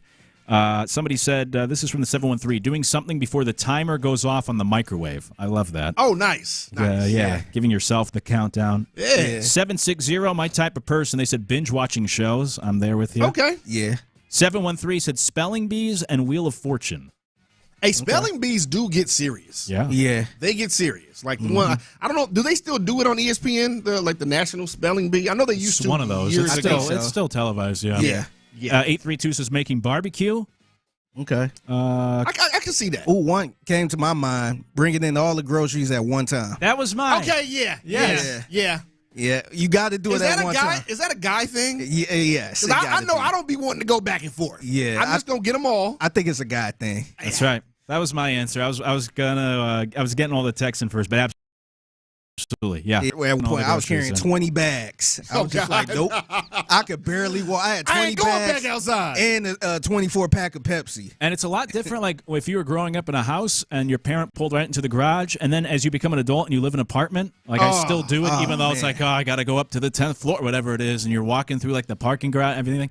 You're not making multiple trips. You got to carry all the bags at once. Got to take them all. You got to get them all the way up there. A couple people said cornhole. I like 512 said internet dating. Okay, hey, it's a sport. You know what? Okay. It is kind of a sport. Yeah. A few people said golf. Yep, of course. Wait, what? Well, golf is a sport. But yeah, like, I guess, hold on a second now. Yeah, I guess that's true. I was a little, or unless they trying to say golf ain't a sport. I think that's what they're saying. Yeah, I guess so. But golf's they treat not it, a sport, but I treat it like a sport. We got a lot of golf texts coming in. People saying that. Yep. All you can eat buffet. I'm there with you too. From the 979. When's the last time you've been to an all-you-can-eat buffet? I know we got to get out soon. Last year. Really? Yep. In the fall, actually. Less than 12 months ago. Where was it? It was, what part? It was about, I used to coach basketball, and so it was after coaching a game, and there was a buffet down the road. It was like an hour from here. Okay. Yeah, I went to a Chinese buffet. I want to say it was earlier this year. Okay. But it's not. I can't do it anymore, man. I used to go 4 or 5 plates. Yeah, me too. Now I get 1 plate. It's tough. I get a plate and a half, and I'm done. I'm like, I told my wife, I'm like, I don't think this is worth it. If you're not going to just totally pig out, it's not worth going to. Don't do 1 or 2 plates. That's $30-$40 right there. It's just not worth it. Yeah, it's really not. You might as well just go somewhere, grab a meal, and just head back. The good thing about it is you get the I guess you could get whatever you want. It's so much of a variety. Yeah. So you could get that in 1 plate. So some people get like Chinese food, a slice of pizza, some sushi, all that type of stuff. Yeah, one-stop shop. Yeah. I only do Chinese buffets. I don't do... Only? Yeah, I don't do... Really? Rarely will I do a regular buffet. Okay. But I'm all about a Chinese buffet. Absolutely. Love Chinese food. You can keep texting in those answers. We'll get to the best ones. What is something that is not a sport, but you treat it like a sport? 713-572-4610 to text the show. When we come back, it's time to go around the NFL, and we'll do it next in the Loop. How good was the Astros pitching in June?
Value for 50% off. KILT FM HD2 Houston. Insider access, exclusive content. Sports Radio 610. The Texans play here. An Odyssey sports station. Let's go around the NFL in the loop style. Why are you smiling? Because I love football. Here's John Lopez and Reggie Adatula. I'm going to tell you all about how much fun you're going to have this season. On Houston's sports leader, Sports Radio 610. The fellas are out today. I'm Luke Morrow alongside Chris Partee. Figgy Fig on the steel wheels, holding things down, and you as well. Appreciate you hanging with us on this Monday. Hope you had a great holiday weekend. You could text the show 713-572-4610. We'll go around the NFL here in a moment. Our question of the day, though, is what's something you treat like a sport that isn't a sport? This one from the 281. I believe they're saying mom-in-law hating is their answer to the question. And they provide some context saying, we are at Disney. I paid $80 for her to eat at a buffet, and she had about $10 worth of food. Yeah, we got to put her in timeout. We got to put her in time, especially you overpaying for everything at Disneyland, Disney World, Disney, whatever it may be. And she ate $10. She ate an eighth of what he paid. And we're probably even less than that, honestly. Nah, she got to put grandma in timeout, please. I think that's what he was saying was his answer for his sport was hating his mother-in-law. Figgy, I'm glad that wasn't your answer. Nah.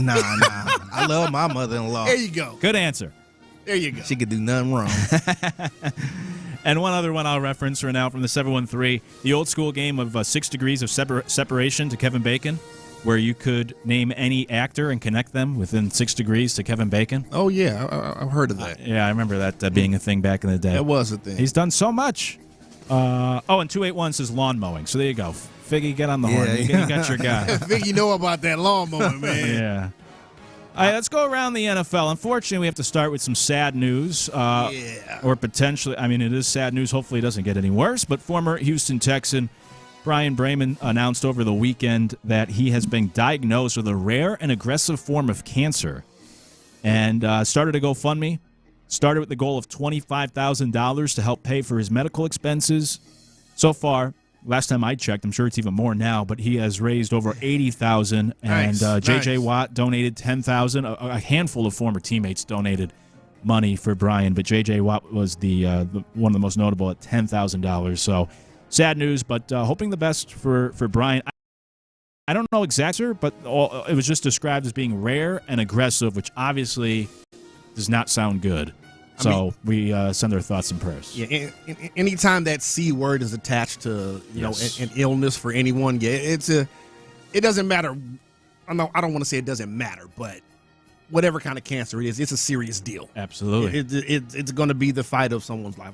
For sure, I'm sure we've all known someone, whether it be a family member, a friend of a friend, been close to someone that's had it. I know I have had someone very close in my life that has dealt with cancer, and it's a serious issue. So we definitely wish Brian the best, him and his family. Yeah, it's hard on everybody. Sure is. Yeah, we're pulling for you, Brian. He just turned 38. I went super young, man. Yeah, and that's the thing. So I went to my annual physical last week, and everything checked out okay. But the doctor said, I'm just going to give you a referral to go to a gastro and test whatever the doctor specialist, yeah, because she said there's been such a rise, and we don't need to get into conspiracy theories about why this is in recent years, but she was saying there's such a rise in colon and prostate cancer in younger people now in your 30s that you got to start getting checked earlier. And I was like, oh man, I didn't think I would have to start worrying about this. I'm in my heading towards my mid-30s. Yeah. I was like, man, I already have to start worrying about this. But yeah, it's that's why, because it used to be 50-ish. Yeah. Then it came down to 45. I'm hearing that's what 40, I'm now hearing they're saying 45 in your 30s. now. I'm hearing 45 now. The last time I had a checkup, I guess this year, doctor, and I asked about it, and I'm like, because I'm early 40s, and the doctor said, 45, between 45 and 50, somewhere in there. So. Yeah, it's we hope the best for Brian. But my point being, just in general, it seems like younger and younger people nowadays, cancer is just becoming more prevalent, unfortunately. Man. So hopefully everything works out the best for Brian. And good to see former teammates stepping up and helping out. Yeah. Some more positive news involving the Texans. In fact, the current edition of the Houston Texans. But DeMeco Ryans, head coach of the Texans, had a street named after him. This was in his hometown, right? Was that where it was? Mm-hmm. Yeah, Bessemer, Alabama. Yep, big Bessemer. Had a street named after him, and he was there for the ceremony, if you will. And this is what DeMeco himself said when they unveiled the street named after him. I would like to start off just by saying thank you so much. What a humbling moment. What a memorable moment. You guys have definitely shown out, Big Bessemer. I guess I finally found the road to success. I am incredibly honored and humbled as to have a street named after me. This recognition means more than words can express. Thank you to everyone here who made this possible. It's a corny line, but it's actually a pretty good line about finally found the road to success. Road to success. It's corny, but I like it. I think it plays well. Congrats to Coach for that. Absolutely. That's a big deal, man. To have you grew up and you've gone on to all this success, and then they name a street after you. It's very cool. I think that's still a big thing. Yeah. I do. Yeah, salute to Michael Penix too, man. I think he got that before. Hey, you know what? I forgot he sure did. That was like 2 weeks ago, right? That was recently. Yeah, it was. That was crazy. It was one of my confessions last week. The fact that it was on the intersection with Martin Luther King Jr. We have gone too far in the sports world where we think Michael Penix making it to the NFL should be on the same level as MLK Jr. Did he do something else that I'm not aware of? Michael Penix? I don't think so, man. I mean, good college player, yeah. But now, to be fair, I think he was in a smaller town, too. Okay. So they have more than one intersection. They gotta. Yeah, I don't know why they picked that intersection. Maybe they're projecting big things for him to come. I don't know. I have no idea. Yeah, but DeMeco definitely deserved this one, man. Yeah, salute to Bessemer, Alabama. I got family in Bessemer, Alabama. Really? Yeah, so I've been there a few times. Yeah. Okay. There you go. You could go check out his street. Yeah, now. I'm gonna have to go. I'm gonna have to really go now. Next time you go back. Yeah. Who would be the guy? And honestly, I have to admit, I haven't kept up on this, so I don't even know in Houston if there are streets named after certain athletes in the city. I don't know. But who would be the guy in Houston? I want to say George. I think George Foreman might have a street. Okay, yeah. Maybe in the Fifth Ward somewhere. I might have to double check, but I think he definitely have a street. I would think there are. I mean, if we're going as far as like athletes, yeah, who should have a street named? But after I'm saying there have been enough spectacular athletes that are either from here or the area, or that someone should have a street. I mean, am I wrong in thinking that? No, and I think like I don't think I'm wrong in that. The Packers do it with Lambeau too. I think the way to do it, the place to do it, is also right around that stadium too. That's the easy way. You don't give like Olajuwon a street. You know, I mean, all the stadiums pretty much down that, but you don't give them a street just next to Main Street. Yeah. Right there outside the arena, maybe even a little side street. Yeah, you give him a little one. He should, if he doesn't already. I don't know. I'm terrible with street names. I'm terrible with geography. Terrible with directions. I'm not good. Are you directionally challenged? Absolutely. I use my GPS to go anywhere. But Olajuwon should have one outside of the arena. Or even like a little side street that the buses pull down to unload the players. He should have a street named after him there. I don't know if if any Houston Rocket is going to have a street, Olajuwon should have a street. For sure. Yeah. Figure, I mean. 100%. He probably would throw a statue in there too. Yeah. Why does he not have a statue? Yeah. Why? I'm just now that you mentioned that. Yeah, I'm not sure, man. Maybe, I don't know if it's a money thing, and I'm not sure because it seems like you don't really see a lot of people with statues. I'm not saying everybody has to have one. Yeah, he should have one. No, definitely 100%. Maybe put it in front of U of H or something. So yes, we can. I'm sure that could be figured out. Yeah, of all people. I did just read a story, though, about a week or two ago about how much money it's costing the city of Houston to replace stolen street signs. Oh, my goodness. So maybe he don't want a street. Yeah. But I think a statue's better anyway. Yeah, I mean. But people do that, though. Yeah. They actually had that issue in Cleveland. So Bone Thugs and Harmony had their street, East 99, named after them. Of course. And I want to say they stole like 2 of those street signs. Really? Yeah. Hey, folks just be hating. Folks, Or we hate. they just want it, to hang up in the house. Well, are y'all that big of a fan? There's still a street sign like that? I think that's a hater move. Yeah, I think that's really. someone, because there's always going to be someone that's jealous or doesn't like you, even from your own city. We see it all the time, especially with rappers. We see that all the time. I think that was a hater move, honestly. I really do. My friend. Oh, go ahead, finish. No, I'm just going to say, I don't know what's happening in Houston with the street signs being stolen. I don't know. I have no idea there, but yeah. My friends and I, we tried to steal a street sign once growing up, and someone called the cops on us. See, Luke, you're part of the problem, man. You were part of the problem. That's why we can't have nice things. That's why we don't have nice things. Don't worry, we did not get very far, and 2 cop cars came rolling in, and we're like, oh, shoot. So how far into the process did you actually get? Not very far at all. We did not have the proper tool. We did not realize how difficult it would be. Were you like 13, 14? We were just able to drive. We were 16. Okay, so like bored kids with a license. Yeah. Like, let's go.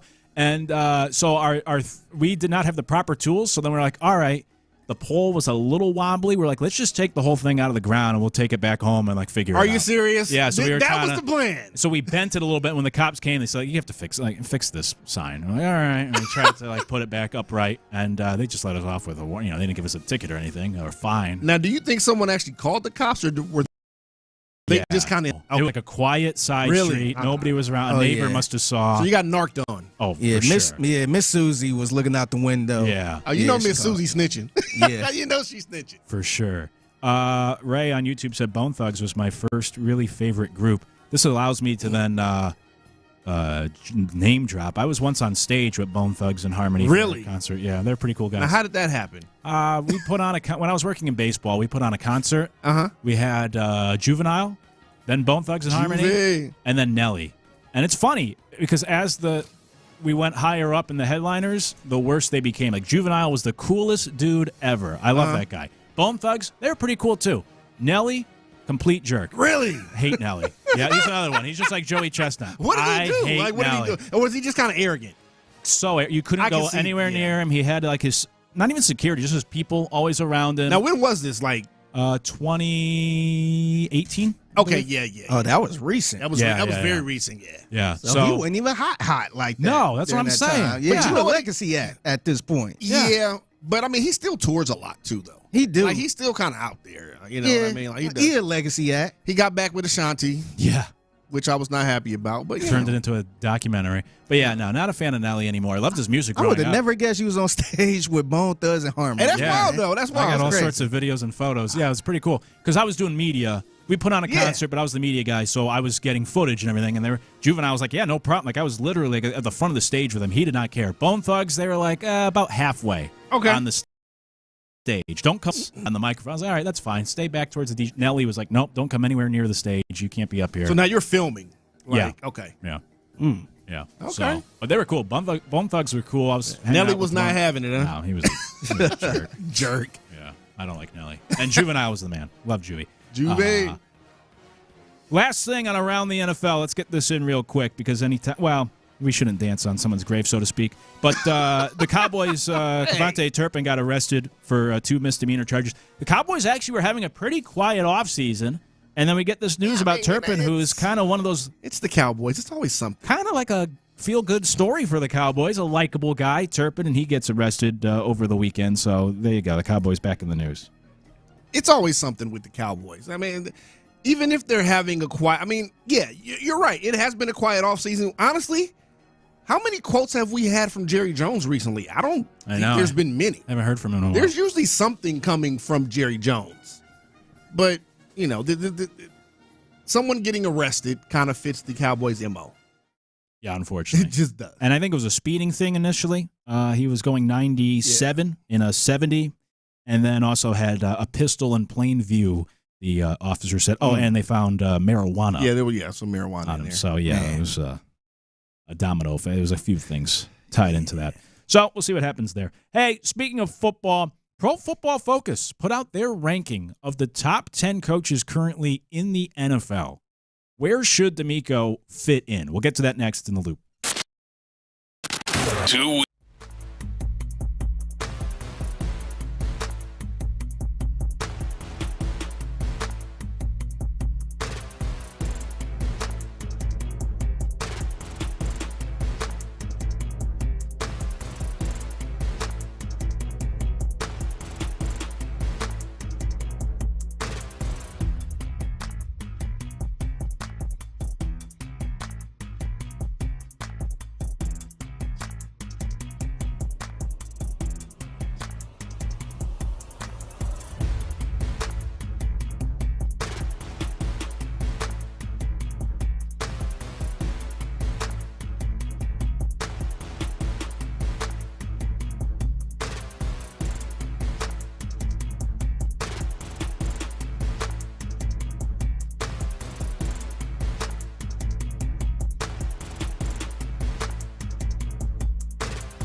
Every hand makes a difference. That's SALArmyEDS.org. Live from the Mokaram Injury Lawyers Studios, Sports Radio 610 presents In the Loop with John Lopez and Reggie Atatula. Should D'Amico Ryans already be considered a top 10 coach in the NFL? It's In the Loop. The fellas are out today. I'm Luke Morrow alongside Chris Partee filling in. Figgy Fig holding things down on the other side of the glass today. Appreciate you, as always, not just today, as always. Appreciate you hanging with us here on this Monday. Text the show 713-572-4610. By the way, I don't think I've ever seen so many texts come in about the same topic, but with the Hakeem Olajuwon statue. Yeah. Got like dozens of texts of everyone saying it's against his religion. He can't have a statue. I didn't know that. Well, there you go. Yeah, so appreciate everybody reaching out. Thank you, everyone. Well, at least they were trying to make him a statue. Yeah, and he said, "Nah, I can't do that." I'm oblivious to all, like I said, street names, even statues. I don't know. It's just something I've never really have been interested in. But people said Altuve has a street. Nolan Ryan Expressway we have. I seen that 288. I didn't know that was Nolan Ryan Expressway. Yeah. Okay. Matthews in Sugarland. There's a neighborhood next to his house called Matthews Way. Anyways, I guess there are some examples. I knew there had to be someone. Of course, yeah, you would think. I don't know why I didn't think of Nolan Ryan, but I knew there had to be some. I like the idea of 99 should be named after J.J. Watt. Hey, that would be cool. Get that going. And 281 says the road outside of Toyota Center should be called Dream Street for Olajuwon. I like that, Dream Street. But can he accept that? I don't know. If he can't accept you know what I mean, like for religious reasons, a trophy, it's almost the same kind of sentiment. Yeah, I'm not sure. Yeah, I don't know. Yeah, they said they have his jersey outside, but I can't do a statue. So that works too, in a pinch. Yeah. Appreciate thanks you, text line. Absolutely. Appreciate the listeners. Not only listening to what we're talking about, but also reaching out, and helping out. We always try to be as engaging as possible with you. Text the show, 713-572-4610. So this is the time of year, training camp begins 2 weeks from tomorrow. This is the list season. This is the time of year where everyone puts out lists, and it's easy fodder for people like us here in Sports Talk. So Pro Football Focus put out their list of the top 10 coaches in the NFL heading into this upcoming season.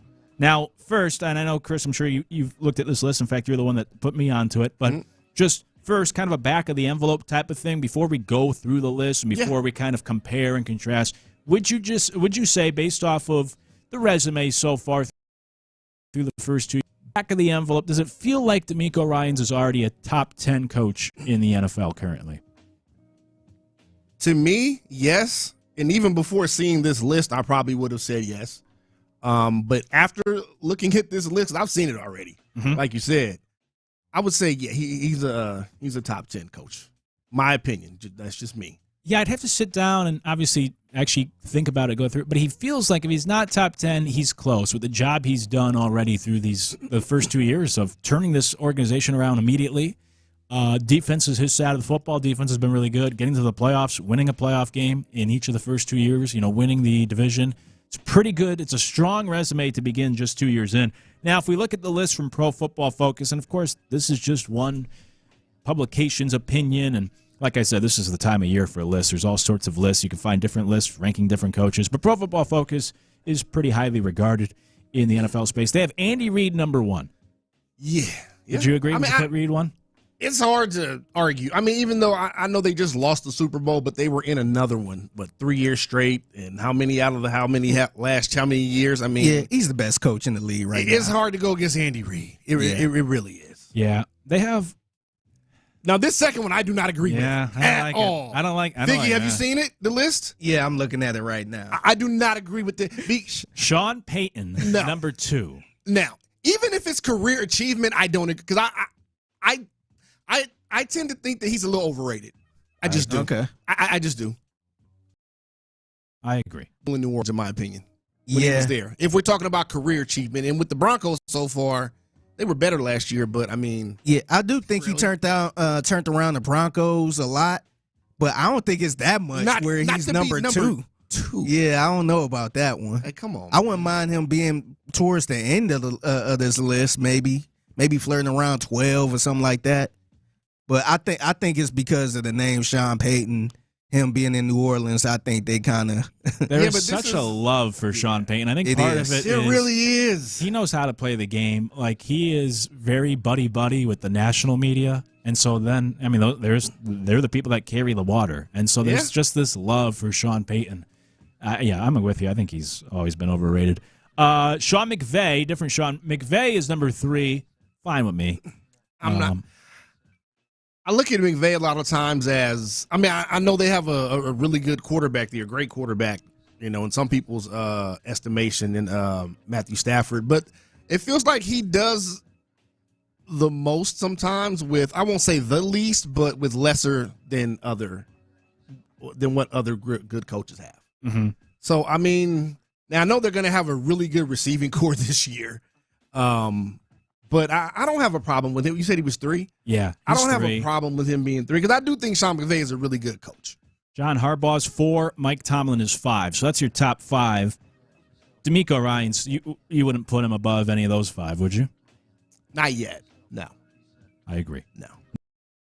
Number 6 is okay. 7 is Kyle Shanahan. 8, Nick Sirianni. The guy's won. I'll be honest, I think that's a little low for him. Now, it could be just because they just came on. I don't think he's the greatest coach. I don't think I'll put it like this. I don't think he's the greatest X's and O's coach, but those dudes will run through a wall for that guy. Like, they love him in Philly. I felt like he probably should have been higher. I think he probably would. I would have put him top 5. They did just win the Super Bowl. Yeah. And they beat the team whose coach is number 1.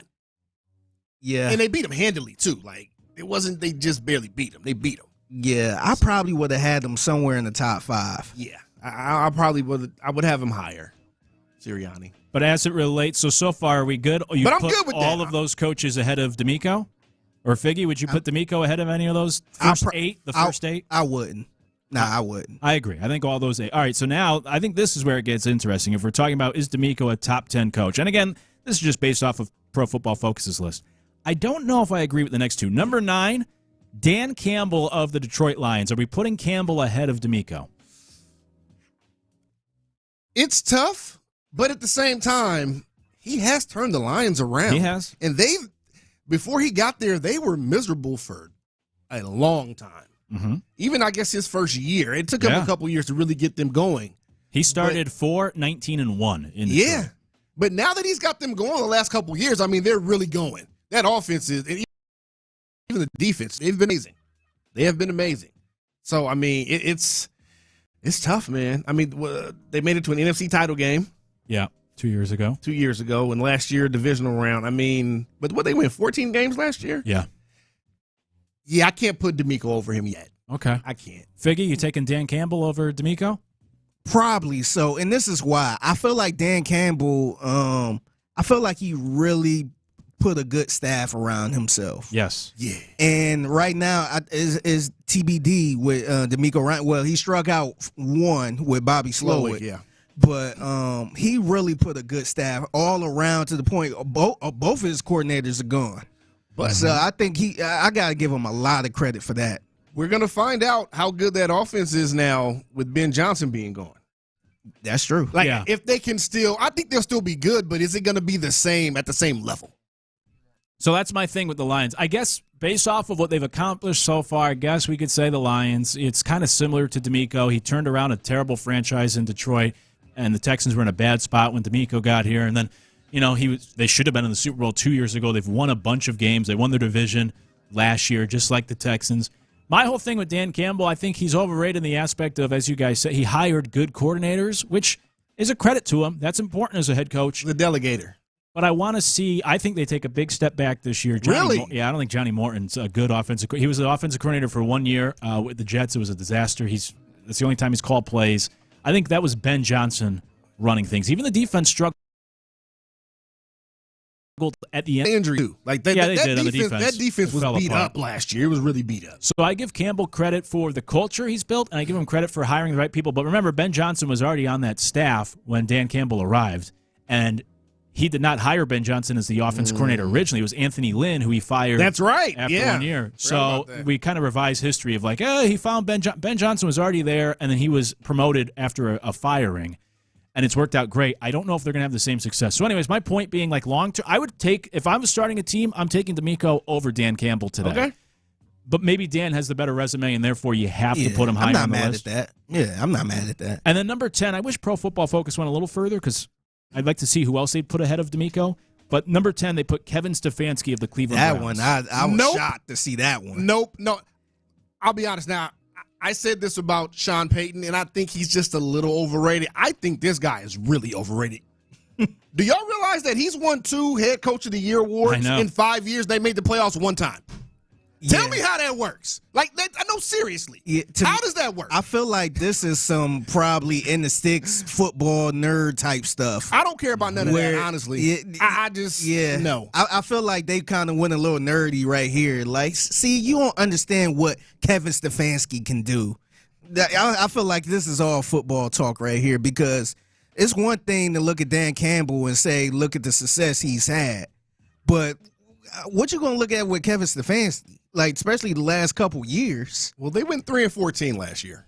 That's what I'm saying. Looking at that 12-4, but did he go 12-5 that season? Okay, no, with Joe Flacco or something like that. But they went 11-6 2 years ago. Now, and I was wrong. They've made the playoffs twice. I'm sorry. Yeah, but COVID and then against the Texans. But still, that don't mean you make the top 10 list. I wouldn't put him on the top 10 list right there.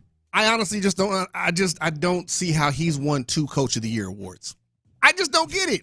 I don't. I don't understand it. So we'd put D'Amico ahead of Stefanski. Personally, I would. And then I don't know if there's any other coaches we're missing. Like, I don't know if Pro Football Focus would put D'Amico 11th, because if we're putting him ahead of Stefanski, it would make him a top 10 coach. He'd be number 10 on our list. Yeah. I don't know if there's any. I'm putting you guys on the spot. I don't know if there's any other coaches in the league that we did not mention that you think are higher on the list than D'Amico. But he might be right there. He might be like an honorable mention for the top 10 list, if not in the top 10. I mean, he's got to be an honorable mention. I mean, even if, he's not on their list. But for me, he would be in my list. I would take Stefanski out. That's just me. And I would place D'Amico in there. Yeah, I think it's a little tricky, too, because I feel like the league is kind of looking at the Houston Texans, especially their offense. And it seemed like every list they had the Houston Texans, I want to say in the middle pack. So around 15, 16, somewhere around there. And I'm actually not too mad at that because of how the offense looked last year, but I definitely think he's a top 10 coach, though. He could be a top 10 coach. So you know who else is missing from this list that just came to mind? Sean McDermott. Buffalo. Yeah, I'm not a big – he's had a lot of success. He's had success. Credit for that. I think they win in spite of him. I think he has exposed himself in the playoffs far too many times. I'm just saying I don't think he's a coach that's been successful recently. Yeah, and it's not. I'm just looking for other coaches. Yeah. No, and it's in that regard, it's certainly a good name to bring up. But I would take D'Amico today if I'm starting a franchise. That's how I look at this list. Forget I'm not even even saying the resume necessarily over D'Amico. I just in general. He's I wouldn't put him over. I mean, maybe Stefanski on that list. I don't know. Maybe Dan Campbell too. But I would take if I'm starting a franchise, I'm hiring D'Amico before I'm hiring Sean McDermott, and that's how I view it. Kick Rock said, being able to hire the right people may be the best asset of a head coach. Coordinators will always get poached from good teams. If you have that and you're a culture setter, you're an elite head coach. There is some truth to that. Those are important aspects, but we're going to see how good he is at hiring. Like, he struck gold with Ben Johnson, and Aaron Glenn ended up developing into a good defensive coordinator. But he struck out the first time with Anthony Lynn, and they were terrible that first year, almost didn't win a game. And now we'll see about Johnny Morton. So it's true. If he can keep doing this, we'll see. But I prefer guys like Kyle Shanahan, where you can take all the coaches you want, but it's still his offense. He's running the offense, and the offense is always going to be status quo no matter how many coordinators, Bobby Slowick, you try to pluck from Shanahan. It doesn't impact the 49ers. And, I mean, Kyle has become one of those guys who has a tree now, right? So you got a bunch of coaches scattered out throughout the league that are now either, coordinator somewhere else or they have become head coaches at some point. For sure. And we just got 2 texts that remind, Kevin O'Connell of the Vikings is another one that should be. Yeah, he probably should be one, definitely over Kevin. Yeah, I think so. Yeah. And he has a similar resume of D'Amico of 2 playoffs, in his case 3 years, but turned around a team right away. Yeah. Went to the playoffs. He just hasn't won the playoff game like D'Amico has. But yeah, Kevin O'Connell should be up. He should be in the conversation as well. Coming up, it's time to get to What's Poppin'. What's poppin', you might ask? We'll tell you next. It's in the loop. Sports Radio 610 listeners.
Keep it twisted. Twisted Tea Brewing Company, Cincinnati, Ohio. Please drink responsibly. The biggest stories in sports and entertainment. Sports Radio 610 style. In the Loop presents What's Poppin'.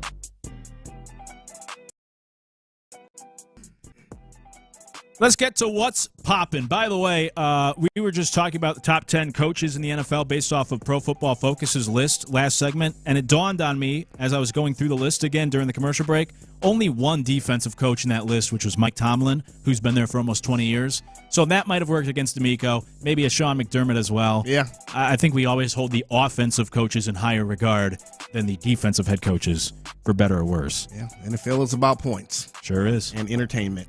Yeah, well, that's really what it's about, yeah. Yeah. Hey, by the way, also, I didn't introduce ourselves, but the normal guys, the fellas, Reggie and John Lopez are out today. I'm Luke Morrow alongside Chris Partee. Don't worry, Figgy Fig is here, though, keeping us in line. And you can text the show 713-572-4610. All right, what's popping? Let's talk about the All-Star Game in Major League Baseball. They announced the full rosters yesterday, 4 o'clock Central Time. What I find interesting is the Astros have had such a great season. And look, I know they've had injuries, so that hasn't helped, although Alex Bregman hasn't played in like 2 months and he made the All-Star team, so injuries don't always play a factor. Yet the Astros they get 3 All-Stars on the team, Hunter Brown, Jeremy Pena, who is injured, and Josh Hader. It's not the most in baseball. It's not even the most in the AL. In fact, it's not even the most in their own division. The Seattle Mariners have more All-Stars than the Astros, but I think it speaks to how impressive this Astros team has been that they only have 3 All-Stars, and yet they're still pulling this off and winning as many games as they have. Yeah, I mean, usually you see a team that has the Astros, especially if you're watching from the outside looking in. You're a fan of another team, you're not in the city of Houston. You think, okay, they're going to have, 4, 5, 6, maybe more All-Stars. No, just 3. But it just goes to show they're playing team ball. Like, it's been the definition of, I guess, as much in baseball as you can call team ball. It's all about the culture. Mm-hmm. Like we pointed to earlier, next man up. Yep. And there's been a lot of next man up because a lot of guys have been hurt. So they've had to do it this way. I think the guys that we kind of expected to make it for the Astros, was it Pena, Hunter Brown, and Josh Hader. Yeah. I think those are probably the guys that everyone expected to make it. So no surprises there. No surprises in those 3. No, not at all. I know a lot of people are upset that Fromber didn't make it, and I think you can certainly make the case that he is an all-star, and he's been on a good run, and they've won now, 11 straight of his starts? Yeah. But the AL is really deep in pitching. Stacked. And a lot of people pointed to, I think it's Shane Smith. There's a couple Smiths on the White Sox, but how could this White Sox pitcher make it over Fromber? But a lot of people are also forgetting the fact that Major League Baseball has a rule where you need an all-star from every team. Yeah. Yeah. It's not the best rule, but the White Sox need somebody. Rule. Yeah. And that's been around for a while now, right? For as long as I can remember. Yeah. I think they've always done that. Okay, yeah. At least in my lifetime. They wanted all the teams represented. So that's why, Randy Wynn would always go to the All-Star game for the Tampa Bay Devil Rays at the time. He's like a 5-time all, because they needed somebody when they were losing 100 games every. So, anyways, a lot of people are pointing to that. How can you take it? I mean, is that like the participation trophy of MLB? It is to you. Yeah, I think so. Especially if your team sucks and nobody is really good on your team like that, so they just take the best player available. The best of the worst. Yeah, it's that's rough, man. Smartest kid in summer school. You get to go to the All-Star game. But I guess, if you don't do it like that, then you have 7 teams represented in the All-Star game. You know what I mean? So I'm not a big participation trophy guy at all in any means. I always feel like that kind of started in my era of playing sports in the early 90s, the participation trophy. I feel like it started kind of in the 90s when, just give people trophies. And I've never been a fan of that. But I guess if you don't do it that way, then you only get a few teams represented almost. Yeah, I think it's totally fine if one team don't have an All-Star. Like if it's just that one team, 1 or 2, yeah. Yeah, I think that's not the end of the world. No, I don't either. I know. I think they want. I agree with you. I think they want all the fans though to have a reason to tune in to the All-Star game. Yeah. So it's it is what it is. Yeah, I get it. Yeah, so Fromberg did get kind of snubbed. Snubbed. You can say he got snubbed. But it is also there's a lot of pitchers, and every team needs to be represented one way or another. Speaking of the participation trophies, though, I hate what they instituted a couple of years ago where the commissioner can put guys on the All-Star team as an honor. So they put Clayton Kershaw on the All-Star team for they did this in Pujols. They made this rule so they could get Pujols on the roster his final year. That's right. Lame. What are we doing? Let's not talk. We cannot then have conversations about, well, this guy's a 5-time all, whatever it is, if we're just going to place guys on the All-Star team because we want them there. It just waters it down at that point. It does. It really just waters it down. Yeah, I'm the commissioner, so I'm just going to put this guy in, for whatever reason it is. It's his last year. Albert Pujols had made enough All-Star games at that point for a lifetime. Right. It was fine if he didn't make it his last year. Legitimately. Yeah, it was lame. And there's another player, I can't remember now. I think it was that same year. They did Pujols in the, or was he with the Cardinals then? And then it would have been someone else in the AL. I don't remember. They've done it multiple times. Now Kershaw this year. It's silly. But that's the All-Star rosters. I'm also someone that, like when they did all the vote, I honestly, just like I was saying with the names of the streets and statues, I couldn't care less about the All-Star voting. But you say you're not a fan of the All-Star fan team. vote. You're not a fan. I hate the fan vote. Like me, I've never been a fan of for any sport, really. The fan vote is just a popularity contest at that point. And the best players will get snubbed. Some, not all, but some of the best players, or I should say deserving players, will get snubbed. Yeah. It's just inevitable. You can only have so many guys on a team, All-Star team. Yeah, and so I don't care. Like, you only got 3. If I'm an Astros fan today, like, whatever. We're in first place. Like, we only got 3 All-Stars. I know some people get really worked up. It doesn't matter to me. I don't think Astros fans should be upset about this because this is not the end goal here. This is not the goal for the season. The goal is to go win a World Series. Right, for sure. And right now, you look like you're in a good space, in the good leagues, make a run at it. Mm-hmm. If you don't have 10 All-Stars, that's fine. Whatever. You got 3 guys. That's fine. Yeah. Just rest up. Just rest up. That's right. Exactly. You get a few days off. Hell, the Astros been doing that the last couple years anyway.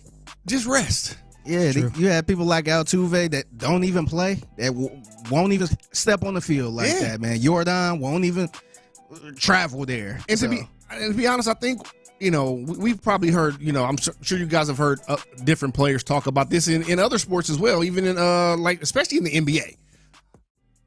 As you get further in your career and you've had enough All-Star appearances, you might just want that weekend to rest, or that week in MLB situation. You might just want those few days off. Absolutely. If you've been there 5, 6, 7 times. Yeah. Spend it with your family. And real quick, let's squeeze this one in here because it was at NRG Stadium here. Mexico beat the U.S. 2-1 in the Gold Cup final. I'm not a soccer guy, but I was told this is kind of the B roster for the U.S. yesterday. There's only a couple guys that would actually be part of the World Cup team. Okay. So take that for what you will. It was tied, and then Mexico, I believe, scored the winning goal in like the 77th minute. My question was going to be, were you guys into this at all? Did you watch it at all?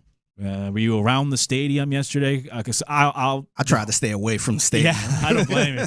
Something like that, yeah. A big event like that, you definitely want to stay. If you're not going to it, just stay out of the area. Yeah, I used to stay in that area too. Oh, did you? Yeah, it was. So you know about that traffic? Yeah, used to see like cars with flags flying and all that stuff. That's the cool part. I like seeing stuff. And then the actual traffic is like, nah. Again, unless you're going to the event. Yeah. If you're not, just stay away. Yeah. I am excited for the World Cup, but I am a very average. I only pay attention for the World Cup. So you're a casual fan when it comes to soccer. Very much so. I got you. And I grew up playing the sport. Really? And you're a casual fan, huh? Just never did it for me. My grandfather was actually a commissioner of a professional soccer league. Really? Yeah, he's from Italy. He loves soccer. Okay. And, I played it growing up. So it didn't really get passed. I guess it got passed down to you in a sense, though. Yeah, but not seriously. I just never got into it. But I'm a front runner, though. I'll tell you what, World Cup next year, I am going to be all in. I'm going to be the biggest soccer fan ever for those weeks. Looking forward to it. That's what's popping for the most part. A few things, at least. When we come back, is NBA free agency dead? I'll explain why I asked that question when we return. It's in the Loop. Area 45 with Bijani and Creighton. Texans.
The Texans play here, an Odyssey sports station. Sports Radio 610 presents In the Loop with John Lopez and Reggie Atatula. Is NBA free agency dead? It is In the Loop. Typical fellas are out today. Reggie and John Lopez. I'm Luke Morrow alongside Chris Partee. Don't fear, though. Figgy Figs here holding things down. You can always text the show to join the conversation, 713-572-4610. I did want to circle back. We didn't have enough time in What's Poppin'. As I always say, Chris, you've heard me say this before, Figgy's finding it out today if he didn't already realize. I'm the Matt Eberflus of clock management. So we're always running behind and cutting things and whatnot. I did want to circle back to this in What's Poppin'. We didn't have time, but the whole Cam Whitmore trade, we'll get to NBA free agency because this all kind of ties in. First, I want to acknowledge somebody said the reason why he wanted to go to the Wizards is because he's from Maryland. That's fair. I still prefer a guy, look, I don't know what he has going on in his personal life. I get people like to be close to home. People get homesick. Maybe have a sick relative. I get it. Personally, maybe this is old school me. Maybe this is me being tough. I still prefer a guy who wants to go win a championship than go to an 18-win team just because it's close to home. That's just me. Maybe I'm unfair at that opinion. I can accept that. But I did want to circle back to a text from the 832 earlier when we were talking about Cam Whitmore and said, is he considered, or I think they said he is considered a bust for the Rockets being a first-round draft pick. Would you view Cam as a bust? I don't think he got enough opportunities to be considered a bust, honestly. That was my whole thing with, will you miss him? Mm-hmm. It's like we didn't see enough of him, in my opinion. I feel like I look at that as the roll of the dice. I kind of look at how Cleveland, when they drafted Kevin Porter Jr., he had a lot of issues, a lot of baggage, and he had some good games with him at times, but we also saw the bad. Exactly. Getting rid of him.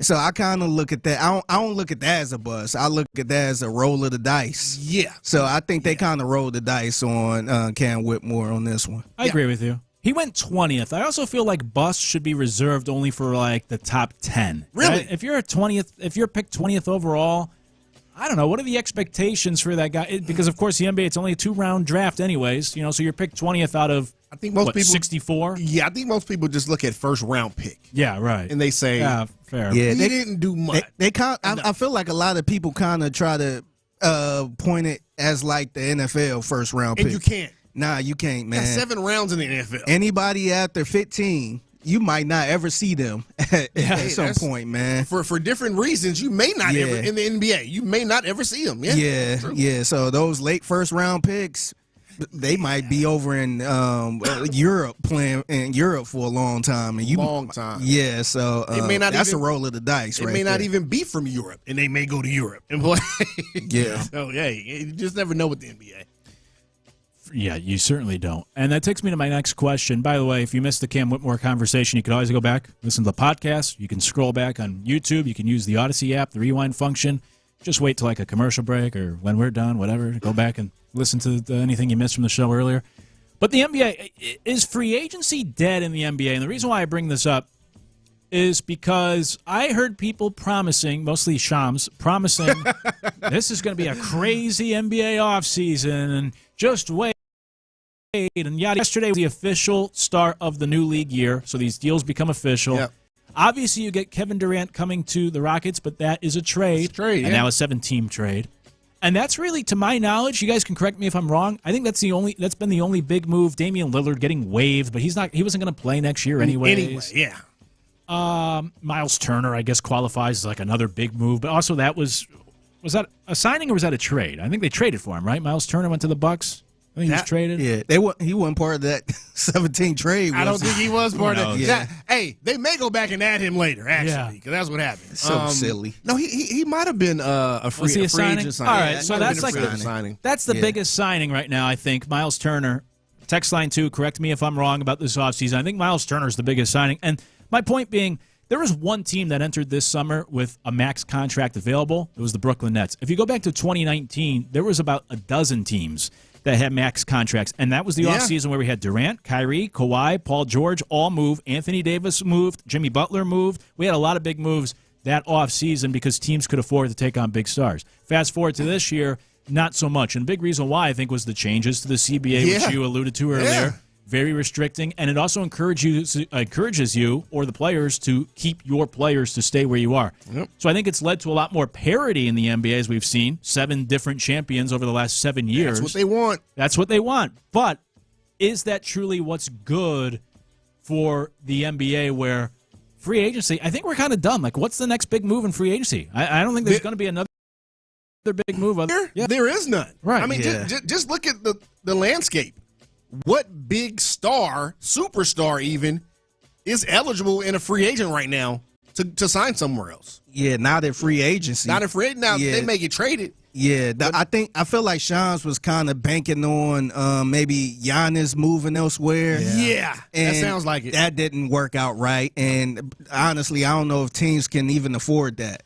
And that big of a trade. Honestly, I still just don't see, because I mean, there's been rumors out there about him going to one of these big major markets. I will stand by this until it happens. He doesn't seem like the guy that wants to be in like New York, or LA. You know what I mean? Like a really big market, or even like Miami necessarily. You know what I mean? Like that's not as big a market as those other two, but it's a popping place, I guess I should say. As far as Miami, there's a lot going on in Miami, right? Yeah, a lot of stars would want to go there, but I don't see him as one of those guys. I just don't. Tell you what, I was just watching The Ultimatum, new season on Netflix, which is filmed in Miami. So is that it's pretty crazy? Is that a reality show? Yeah, it's one of those. I have no shows. idea. Yeah. I got no clue. I have gotten into these shows. They're train wrecks. They're terrible, but you can't look away. I love them. Is that your new guilty pleasure, Luke? Yeah, right now it is. It is, yeah. Until like the next season of Love Is Blind. Oh my goodness, you're into all of it, huh? My goodness, I'm consumed and wrapped up. But is this good for the NBA though, where we have different champions every year? We feel like it's a good thing, but if you go and you look at like the ratings to watch LeBron and the Warriors for the 5th straight time, even though you say you hate it, more people watch. You're gonna watch it, yeah, than the Thunder and the Pacers. So a lack of free agency in the offseason and a lack of dynasties. Do we think this is a good future for the NBA, or are they kind of treading into some troubling waters here? Personally, I mean, I don't think it's good. In terms of getting people to watch and continuing to grow the game, you do need eyes on the product to continue to develop it and grow it. I don't think it's a good thing. As much as we, I guess, hate dynasties or say we hate dynasties, when it's not our team. We only hate them when it's not our team. If it's our team, of course we love a dynasty. Everybody's going to brag about that. But more often than not, it's going to be someone else's team, right? So as much as we hate it, though, we're going to watch them to see them lose, right? Like just like with the Warriors when they had their run going for 8-9 years, whatever it was, 4 championships. Even after they eliminated your team, you still wanted to see them lose. So you were going to tune into the finals because it was Steph Curry. Or even with LeBron James. It was LeBron James, whatever team he was with. Lakers, Cavs, Heat, whatever it was. You were going to tune in. Now, you don't have that. Someone would point to SGA. He's not one of those guys yet. He's not there yet. He's got 1 MVP, 1 championship. He's not there yet. He's not one of those guys. He's a very good player, yeah. But he's not on the level of Steph Curry prime, LeBron James prime. He's not there yet. So you don't really have one of those guys right now that everybody wants to watch. You're like OBC. Yeah, I'm wondering, will it ever be those type of guys? I wonder if the LeBrons, the Steph Currys, not the actual playing on the court, but just that aura. I wonder if it will ever be any of these guys, because I talked about that a couple times with, if LeBron retires, if Steph Curry goes away or whatever, who is the next up-and-coming players like them that can carry the league? And it seemed like, and this is no disrespect to the players now, but they seem a little more quiet. They don't seem like they're really box office where I gotta go see SGA or somebody like that. So I wonder who is going to take these guys' places, and that could be an issue too. I have a candidate for that. His team is going to have to go a little bit further, but they've been close. Anthony Edwards. I think he has now. He puts his foot in his mouth sometimes. Yeah, I was about to say, he talks a little too much sometimes. I will readily admit that. But I think he has the personality and the marketability to be one of those guys. You think he could kind of carry the NBA a little bit? I think he could. Now, I don't think he's there and ready to do it yet. He's going to need a little more help in Minnesota, but they've gotten close, though, in terms of playoff runs. Like, conference finals, last 2 years for the Timberwolves? I think this year might have been the first year they got there. No, they went the year before. Were they the ones that lost to the Mavs? Yeah. Oh, yeah. That's right. Yeah, 2 years in a row. Okay. Yeah. First time believe so. Because they've only been 3 times in franchise history, and it was the last time. Okay.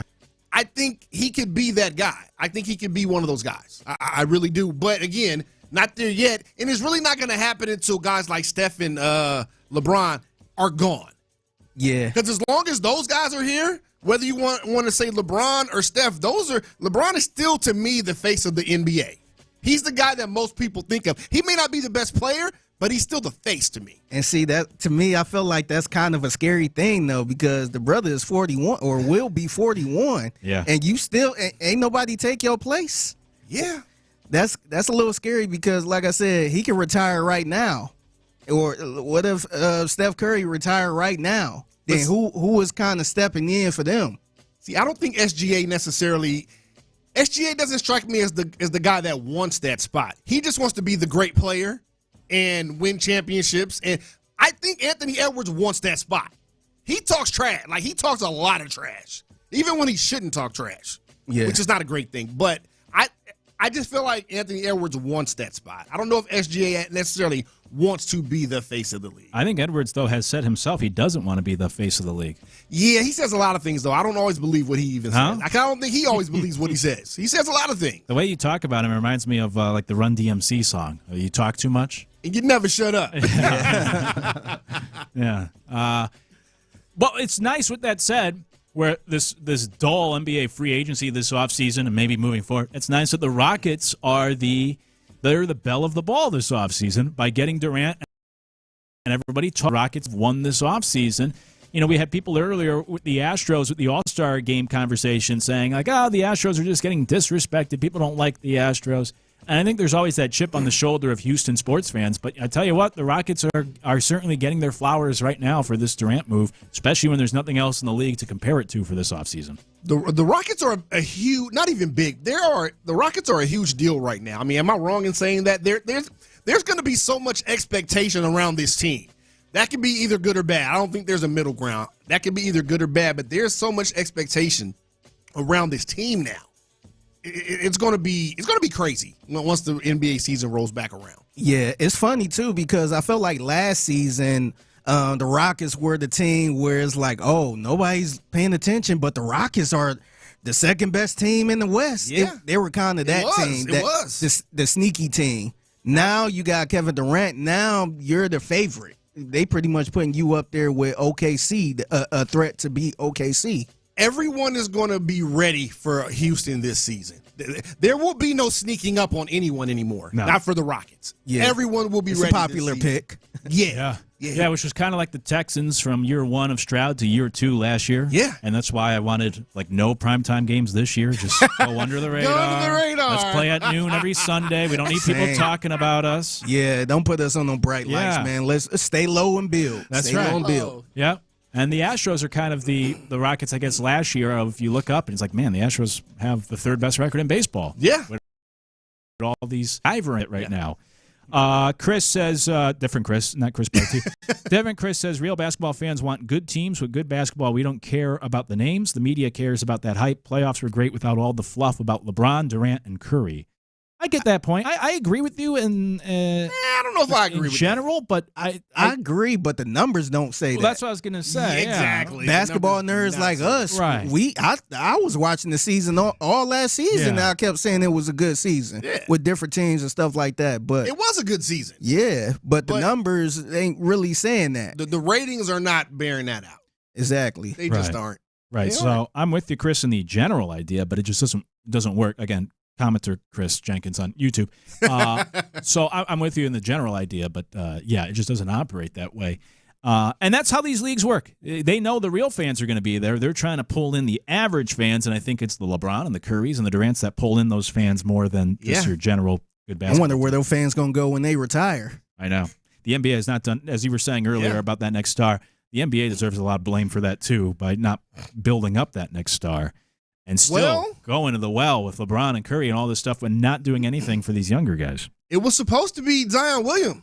Yeah, that's true. It was supposed to be Zion was supposed to be the next guy after LeBron. Then they should have rigged the draft lottery to keep him out of New Orleans. Go send them to a terrible food city.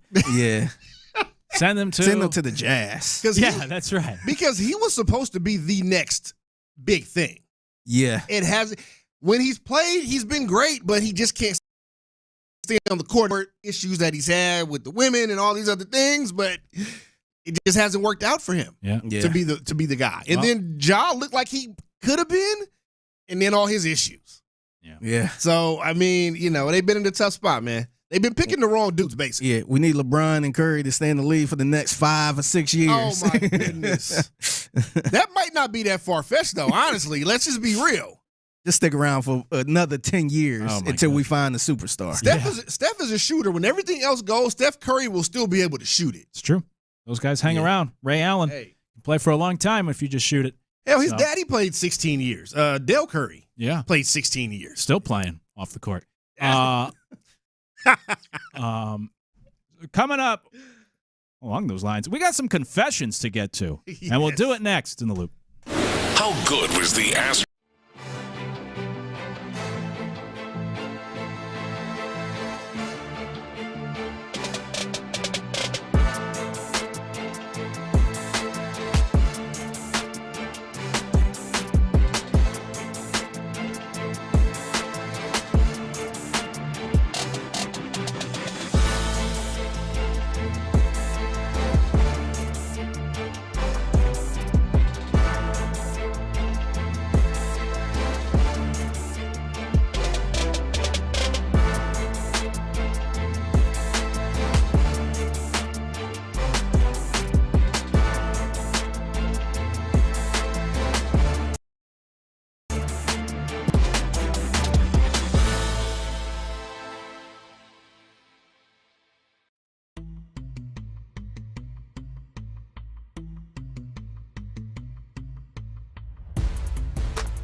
hand makes a difference. That's SALArmyEDS.org.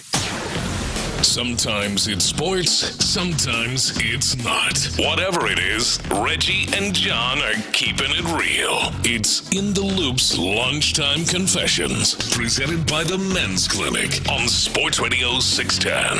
Watch this. These are my confessions. Fellas are out today. I'm Luke Morrow alongside Chris Partee. Figgy Figs here. You'll hear from him and his confession in a moment, because we still have confessions to get to nonetheless. I'm going to take maybe the low-hanging fruit. Chris, you actually referenced this earlier. Yeah? My confession, again, this might be a popular opinion. I think fireworks are really overrated. I think if you've seen one fireworks show, you've seen them all. And I guess part of it also is I worked in baseball for about 7 years, and we did fireworks after every Friday and Saturday game. So I've seen a lot of fireworks. A lot of fireworks. A lot in my life. And it just gets to a point where it's kind of like been there, done that. So I did watch the fireworks show that they put on here in Houston on July 4th. We were there. It was so hot. We weren't going to stay for the fireworks anyways. We're like, let's just go home. And we watched it on TV. And it was pretty cool. And it was a 19-minute show set to music. So City of Houston, they put on a great fireworks show. I give them props. But with that said, still, it's like, I don't know. You've seen, like I said, you've seen one fireworks show. You've seen them all. And I know a lot of people were complaining about I saw on Reddit a lot of complaints about they went to one place, bought tickets, couldn't even see the fireworks. Other people are complaining about out in the heat. Oh, you bought tickets to go see fireworks? Not me. That's some people did, yeah. Yeah, man, I ain't buying tickets to see no fireworks. I'm just not going to do it. But that's what I'm saying. Or even people that went to the Dodgers game Friday just to see the fireworks afterwards and instead saw the Astros give them the business. It's just... I'm out on the fireworks. It doesn't get me going. I don't get excited to see it. I've seen too many fireworks shows. They're cool when you're young. You see one, you see them all. Yeah, and for me, it has nothing to do with it being a specific holiday. I don't care about any fireworks. I just don't. I've always, even as a kid, fireworks just never did anything for me. I don't give a damn. I just don't give a damn. Yeah, I mean, I'm okay with fireworks. The one thing I never understood, and we don't really get people doing this as often now, but they would take videos or pictures of the fireworks and try to show it. I'm like, what's the purpose of that? Like, I don't want to see what the fireworks look like from your phone. Like, that's the part I never really understood, but I get how people do record the fireworks just for social media or something like that. Yeah. But I'm just like, what you should fire? They all look the same, man. Yeah, exactly. At a point, they do. At a point. We went to that downtown festival thing where they were shooting off the fireworks. We went at, I don't know, it started at 4. We got there maybe at 4:30. There were people camped out along like different sides of the road already, like 4:30. The fireworks weren't until that was Friday, right? 9:30. Yeah, Friday, July 4th. Yeah. And look, it's cool if you you're tailgating, you're cooking out, you're having drinks, all that sort of stuff. But it was like 90 degrees, dripping hot Friday. You're sitting outside waiting 6 hours just to see the fireworks. I don't know. I don't get it. It's not for me. The one thing I did realize too, because I pretty much stayed home all day on the 4th. I stayed home, but I realized, I guess in my neighborhood, like I heard way more fireworks on New Year's Eve than I did on the 4th. We said the same thing. Usually around you hear M80s and all that type of, you hear some fireworks. I heard some, but not a lot. Yeah, I didn't hear a lot, man. Yeah. I heard maybe a couple, but I heard way more on New Year's Eve, celebrating the New Year, than I did on the 4th. Might be a tough time for fireworks. I was down at South Padre Island a couple weeks ago, and their fireworks stores, it was like buy one firework, get 4 for free or something like that. Wow. It's tough in the fireworks industry right now. Get 4 for free. Yeah. And that's my kind of deal. I ain't gonna lie. I ain't much into the fireworks, but that's my kind of deal. That sounds like a deal with anything. Yeah. 4? Get 4. That's what I'm saying. That's my kind of deal. Yeah, I don't care what it is. I'll take it. Sign me up. Damn. These are my confessions. All right, so for my confession, I don't know if it's necessarily a confession, but I'm going to use it as one. But I feel like I guess the confession part is that I feel like I'm late to the party. And something I recently, within the past however many months, realized or just kind of discovered for some reason is banana ball. This was going to be my other confession. What? Are you serious? Don't stop. Continue. Go on. Vicky, are you familiar? Is that with banana ball? Is it the banana people playing at baseball or something like that? Yeah, was it Savannah the Bananas? Savannah Bananas. Is that what that is? Yeah. Okay, yeah, I know. And they do routines, they do dances, and in the middle of the games or in between innings, stuff like that. Yeah, I don't know how I missed this and how long it's been around, for a few years at least, from what I hear. But I discovered this a few months ago when I had to go back to Chicago. I lived there for a little while. I had to go back up there for a few days, and I'm just chilling in the hotel room, and Banana Ball is on, and I just realized that I like Banana Ball. Like, I was into it. I'll put it like that. I was into it. You know what I mean? The rules are a little different than regular baseball, a lot of the rules, but it was entertaining. I'm going to put it like that. It was entertaining, and I didn't realize that I was really I didn't realize I would be into something like that. I just didn't think I would at this point in my life. I'm actually shocked. Man, you are into this, but not into the fireworks? Yeah, pretty much. Yeah.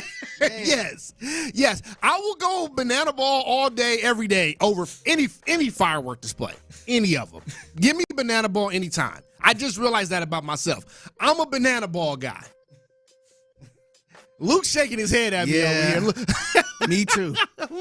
This was going to be my other confession, or I was going to save it for next time, was that because we were out to dinner Saturday night, and it was on one of the TVs, the Savannah Bananas. It's on ESPN. Yeah, I love the Harlem Globetrotters. I can't stand but you can't the Savannah Bananas. Oh, man. I think it's so stupid. And I think it's good family fun. I get that. Like, if you want to take your kids, it looks like it is. Because Saturday night they sold out Fenway Park, and it was a big crowd and everything. Like, if you want to take your kids, I get that. But just in general, I have friends who don't have kids who are buying tickets to go see the Savannah Bananas.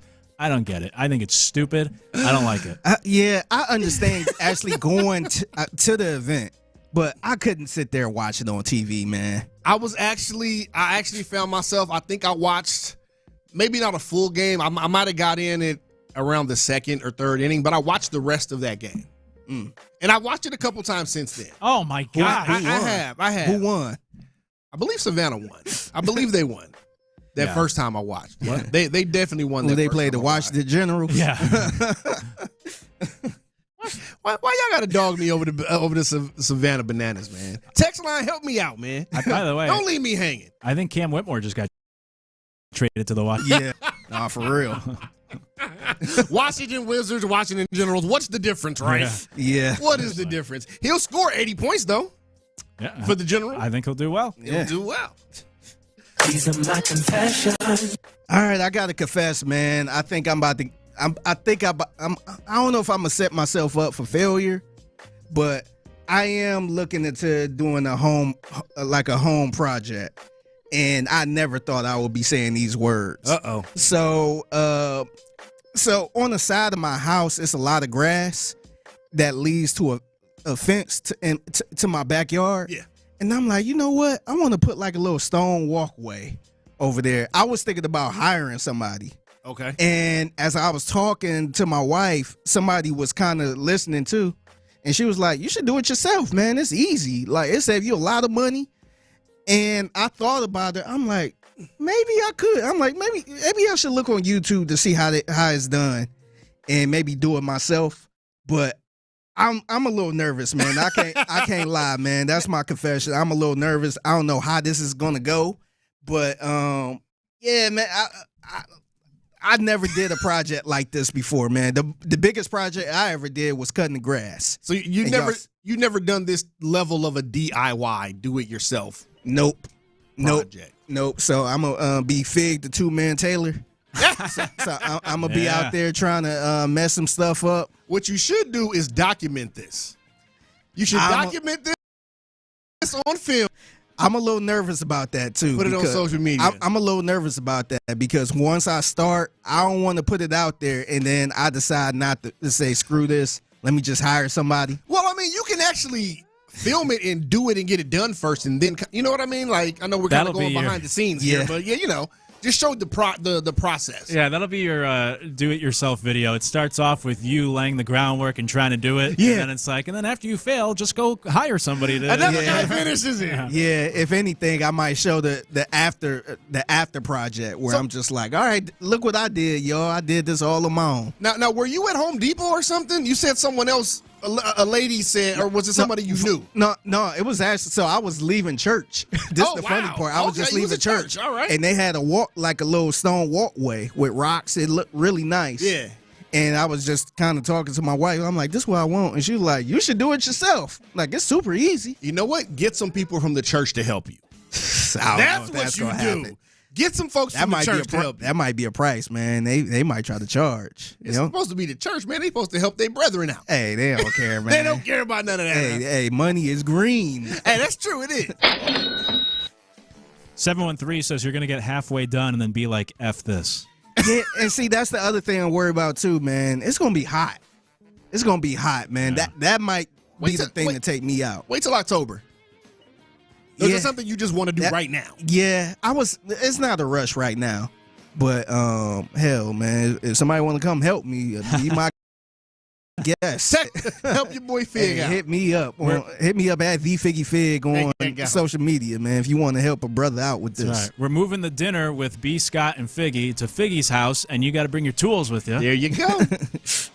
Do some yard work for him. Manual labor. Yeah. Yeah, man. I get you a beer afterwards. I get you a beer afterwards. No more dinner, just beer. Hey, maybe some cash too, depending on how much work you do. There you go. My grandfather used to do a lot of DIY work on his house, and he would try to have me out there. I was just like, I'd just be looking at him like, really, man? Like, my grandfather grew up in the country. He's from Arkansas. I'm like, dude, I'm from San Francisco. I grew up in the city. You got me out here trying to do all this work, man. You tripping. Eventually, he just say, man, just go sit down and watch TV. Yeah. He just got tired because I was just like, I don't know what I'm doing. Yeah. No idea. 281 says that is not an easy project, capitalizing not. Really? Okay. So. This lady, she must be trying to mess around with me. Keep you out of the house. They about to talk Figgy like in one segment out of doing this project that he's thought about. Yeah, I'm already thinking about it now, man. This segment about over. I'm like, never mind. All it took was one segment, though. Hey, I just hire somebody. It took one segment for him to change his mind. Yeah, 713 says if you have the money to pay someone to do it, then do that. I might go that route, man. Hey, that's what the confessions are for. I got to confess, I might go the other There's route the real confession. Yeah. Thanks a lot. Instead of telling you to go say 7 Hail Marys or whatever, we're telling you, no, just hire somebody. Yeah, to do thanks it a lot. instead. Text line. See, I got faith that Figgy can get it done, but I ain't got no faith in my man. I do like this text from 281 about the Savannah Bananas. They said, love that they have found the market and are making a lot of money. However, it's meaningless, and I can't watch it as a sports fan. It's a good sport for someone who doesn't watch sports. Hey, 281, stop. Stop it. I think that's a good way to look at it, though. They are very successful. They're making a ton of money. But, yeah, I think it's for the non-baseball fan. It's for maybe they're trying to get baseball fans, but maybe that's the start. Yeah. Hey, it's something. Sometimes you need something mindless that you don't just have to think about. Like it's there. Yeah. I don't have to think about much if I watch it. It's not like I'm not watching it every day, but if I see that it's on, I'll leave it on. Yeah. Okay. I'm gonna leave it on. And then we'll end on this. I think this text from the 832 is about me. They say Nick is a red ass. Does he like anything? Or did we reference a Nick elsewhere? Wait, who's Nick? I don't know. Is there a Nick? Maybe you think you Nick Casario. I get that all the time. People always say I sound like Nick Casario. Yeah. So, hey, we just keep it real here. I'm just telling you how it is. That's what we do. Yeah. I like plenty of things. I also complain about plenty of things. Maybe that's one of the things I like. Those are confessions, our lunchtime confessions presented by the Men's Clinic. Obviously, you hear those lunchtime confessions here on the show this time every day. Coming up, it is Monday. So we got to get to the weekend's winners and losers. We'll do it next in the loop. We're too.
Leasing today. Live from the Mokaram Injury Lawyers Studios, Sports Radio 610 presents In the Loop with John Lopez and Reggie Atatula. Actually, those guys are out today. I'm Luke Morrow alongside Chris Partee and Figgy Fig on the ones and twos, holding things down here on In the Loop today. Appreciate you hanging with us on this Monday. Hopefully you had a great weekend. We'll get to the winners and losers of the weekend in just a moment. You can always text the show, 713-572-4610. You can also get to us on the YouTube or Twitch chats on those streams as well. A lot of texts coming in to try to help Figgy out with his situation after your confession. Yeah, don't try to make it better, y'all. I'm out. I seen a couple people text in, oh, you could do it. Nah, I'm out now. Figgy. We gotta build them up. Yeah, it's over with now. Oh, it's a wrap. Yeah. Nah, I ain't gonna do it, man. Multiple people said the hardest part is leveling the ground. That doesn't sound easy. Yeah. It doesn't, honestly. But I still think you could do it, though. Yeah, I need to have an expert there with me. Okay. It's fair. That way I could kind of. That is fair. Yeah. That way I could say I put this down too. Yeah. A little guidance. Yeah, that's right. You just we all need that. You just do one part. Now that I think about it, I definitely can't do that. Just myself, just me out there. Hey, YouTube, man. Just imagine me. YouTube. Just imagine me trying to put down some concrete and dirt and all this other stuff, and I'm looking on my phone at a YouTube tutorial, man. Nah, man. I mean, it probably would be comical. Yeah. I need somebody there to kind of at least coach me a little bit. Right. Somebody to hold the phone. So you ain't gotta hold the phone. Yeah. Yeah, that's what confessions are for. We're here to help you out. Hey, we're here to help. Hey, every Monday on the show, we do, Reggie and John, the usual suspects do winners and losers of the weekend. So let's get to that now. And let's start with the obvious. We talked about it earlier. We'll circle back. Everyone knows it, though. I mean, there's no bigger winner from this weekend in baseball, in Houston, I would say, than what the Houston Astros did, sweeping the Dodgers in L.A. Clearly, the Astros are the biggest winner of this past weekend. And it's remarkable what they've do with the people that you plug into this roster. In fact, let me put two winners together. Obviously, the Astros, but also Christian Walker, who had been scuffling. I know they asked, I think it was Reggie asked me last week, could you see Walker turning it around? And I like Christian Walker. I want to be optimistic. He had a nice weekend. He homered in Dodger Stadium 6 straight games, which set a record, then didn't homer in the middle game, but then homered again, so he's homered in 7 of the last 8. Wow. He's batting close to, I think it's like 283 in his last 30 games. So Christian Walker's a big winner because starting to see some life from that bat here in recent weeks from Christian Walker. Yeah, I mean, and that's what everyone in Houston has been waiting for Christian Walker's bat to come alive. I mean, am I wrong about that? No. That's what we've been waiting for. I know at one point he had a stint of a few games where he hit the ball a little bit a couple months ago, but just overall it hasn't been a great season from the plate for Christian Walker. My thing is, will we see him keep this going and keep improving on it? Yeah, that's the thing. Yeah, right. It's been a nice week or two, but obviously you got to keep it going. You still have to step it up. But somebody brought up an interesting point last week on the text line saying, hey, he changed leagues. He came from the NL to the AL. Give him a little time. And sure enough, this weekend against an NL team, the Dodgers, and by the way, they're replaying the game right now. We're watching it here in studio on Space City from yesterday. But, against the Dodgers and in more recent times against some of these NL teams, the Phillies, the Cubs, the Dodgers, he has looked a little more comfortable, and maybe there's something to that. I mean, Juan Soto changed leagues this year, got off to a really slow start. Finally starting. I referenced Matt Olson last week, who switched leagues, hit a career low his first year with the Braves when he went to the NL. Rafael Devers, who was just traded, is hitting about 200 so far with the Giants his first few weeks. Maybe there is something to this idea of it takes a little time to get familiar with your new opponents switching leagues in baseball. Yeah, I mean, you haven't seen some of these pitchers, and, familiarity is a big thing, I believe, in baseball, especially because you play so many games. You're going to see in each league, you're going to see so many pitchers so many times. So when you switch leagues, it may take a few months, obviously, to really get a handle on what you're going to see from certain pictures. Man, I didn't know that was a big thing, though. What? That it took that. I mean, if you switch leagues like that, that it take some players takes this long time like right? that. It's a theory. It's I'm kind of starting to buy into it because in recent years we've seen that from these guys. Yeah, I mean, I just never thought about that. Thought about it like that. Yeah, and I mean, of course, it's going to be some guys it may take a month and a half, some guys it may take 3, like we're seeing, right? Yeah. So I think it's going to be different for everybody, but there's going to be an adjustment period for sure. Yeah. It seems like there is. Yeah, hopefully he's now coming out of it. 281 said Christian Walker's a Dodger killer. I told my dad if he doesn't get a hit against the Dodgers, then we need to worry. Then we should worry. No need to worry now. So, yeah, maybe. Rob, or rather, Kick Rocks points out different ballparks too. So, that might be a difference. It's like the sight lines for a shooter. Yeah. Hopefully this is a jump start. Maybe he can keep it rolling after this, man. Yeah. Exactly. I think that's what everyone's going to be looking at now. Mm-hmm. Can he keep this rolling? They need him. Yeah, if only he could play every game at Dodger Stadium. He's there. He'd be Homers at every game. 450. Yeah, he'd be breaking Bonds' record. Loser of the weekend. Let's stick with the Astros Dodgers. Former Dodger pitcher and now current broadcaster Oral Hershiser. He's a loser from the weekend because he had this to say on the broadcast Friday night.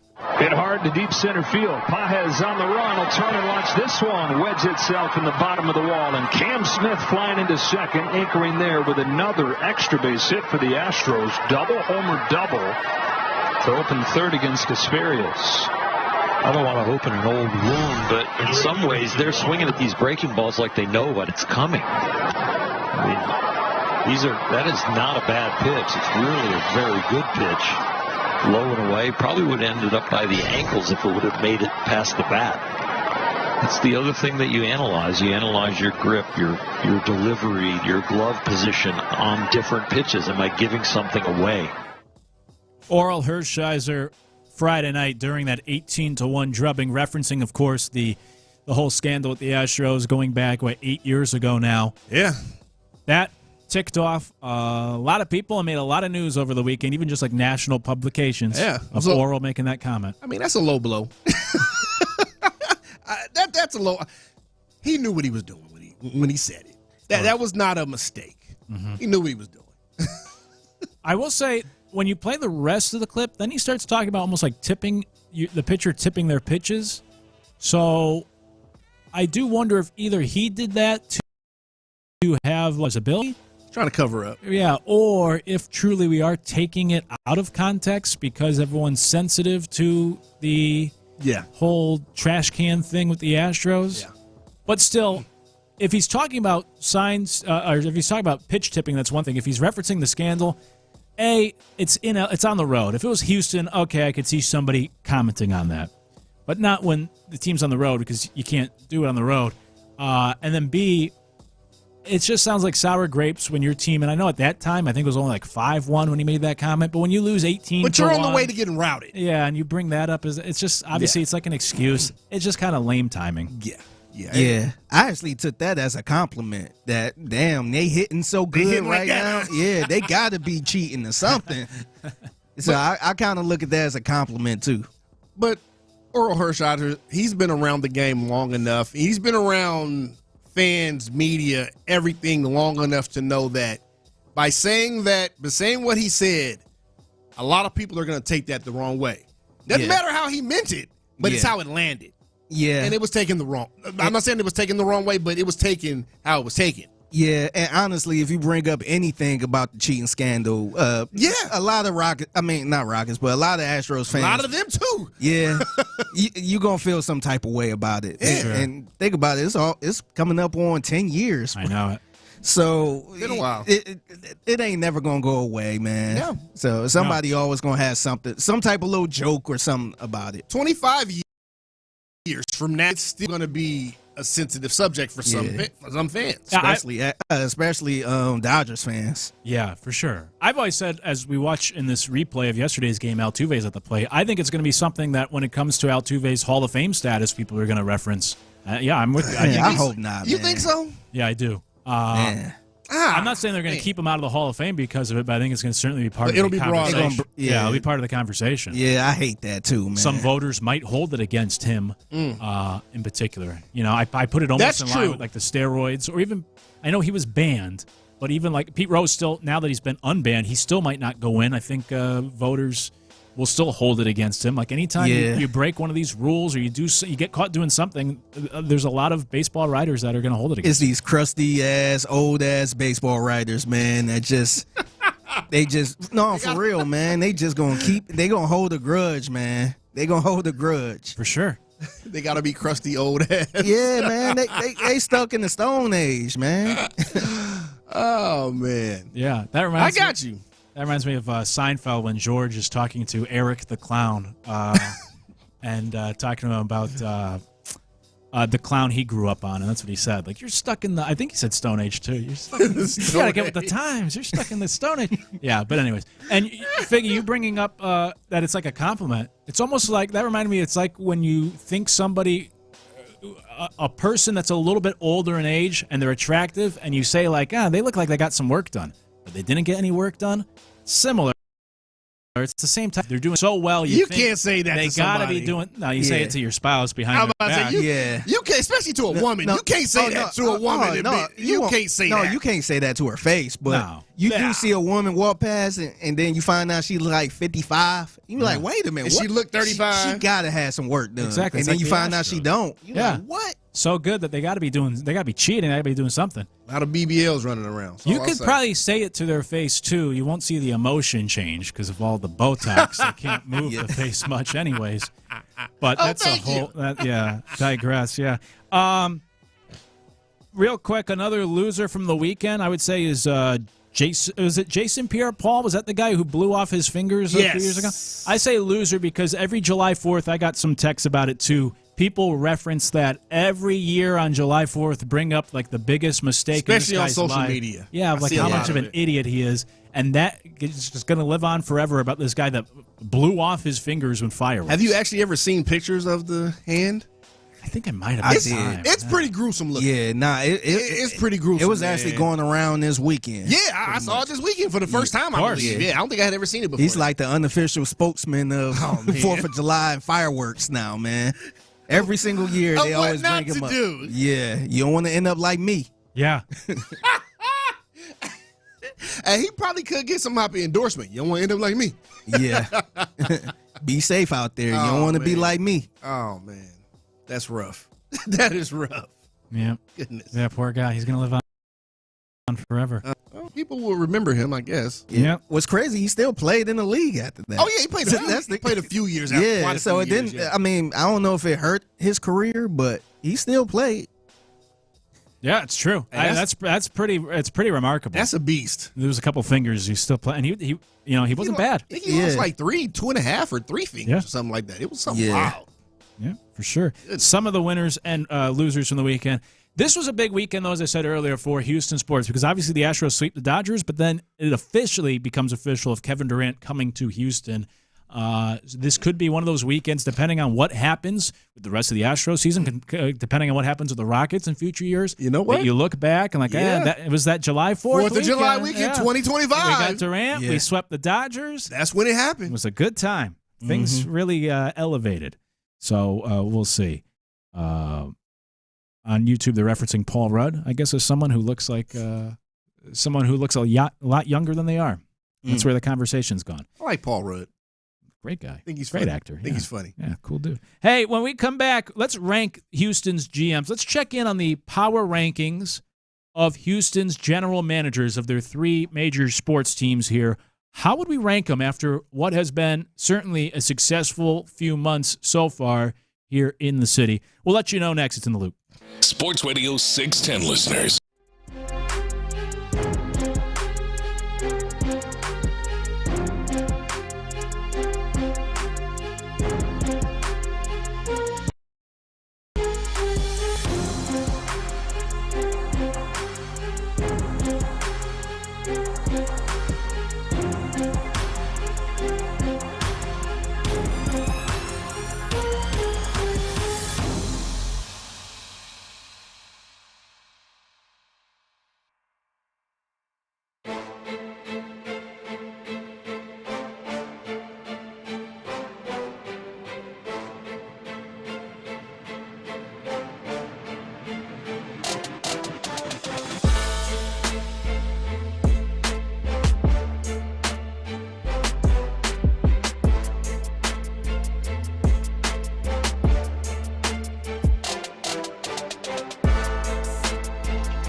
Houston Insider Access.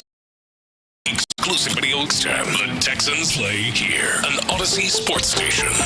Sports Radio 610 presents In the Loop with John Lopez and Reggie Atatula. How would you power rank the GMs of the major sports teams here in Houston? We'll let you know our ranking coming up in a moment here on In the Loop. Reggie, John, they're out today. I'm Luke Morrow alongside Chris Partee. Yep. Figgy Fig on the steel wheels. And you're hanging with us, too, here, where you can join the conversation on the text line 713-572-4610 or on Twitch and the YouTube chat, which is now turned into a conversation about people that look good for their age based off of our conversation last segment. What we got over there? Who looks good for their age? Paul Rudd. Okay. Rob Lowe. Okay. Sam Elliott has been 65 years old for the last 30 years, they said. It's true. I've always had this theory of when you look old at a young age, then you stop just aging. Stay there. You just stay there. And then you look old when you're young, but then you always look young as you get older, and that's the advantage to it. So you look 65 at 25. By the time you reach 65. Yeah. They're like, man, he hasn't changed. Yeah, he hasn't changed in 30 years. This guy doesn't age. It's like, well, no, he just aged when he was 30. He had a rough first 25 years. Yeah. So that's the one positive. It stinks to look old when you're young, but then it comes back around. You look young when you're old, or you're believed to be looking younger when you're older. Amazing. I love that most of the comments are about men. That's great.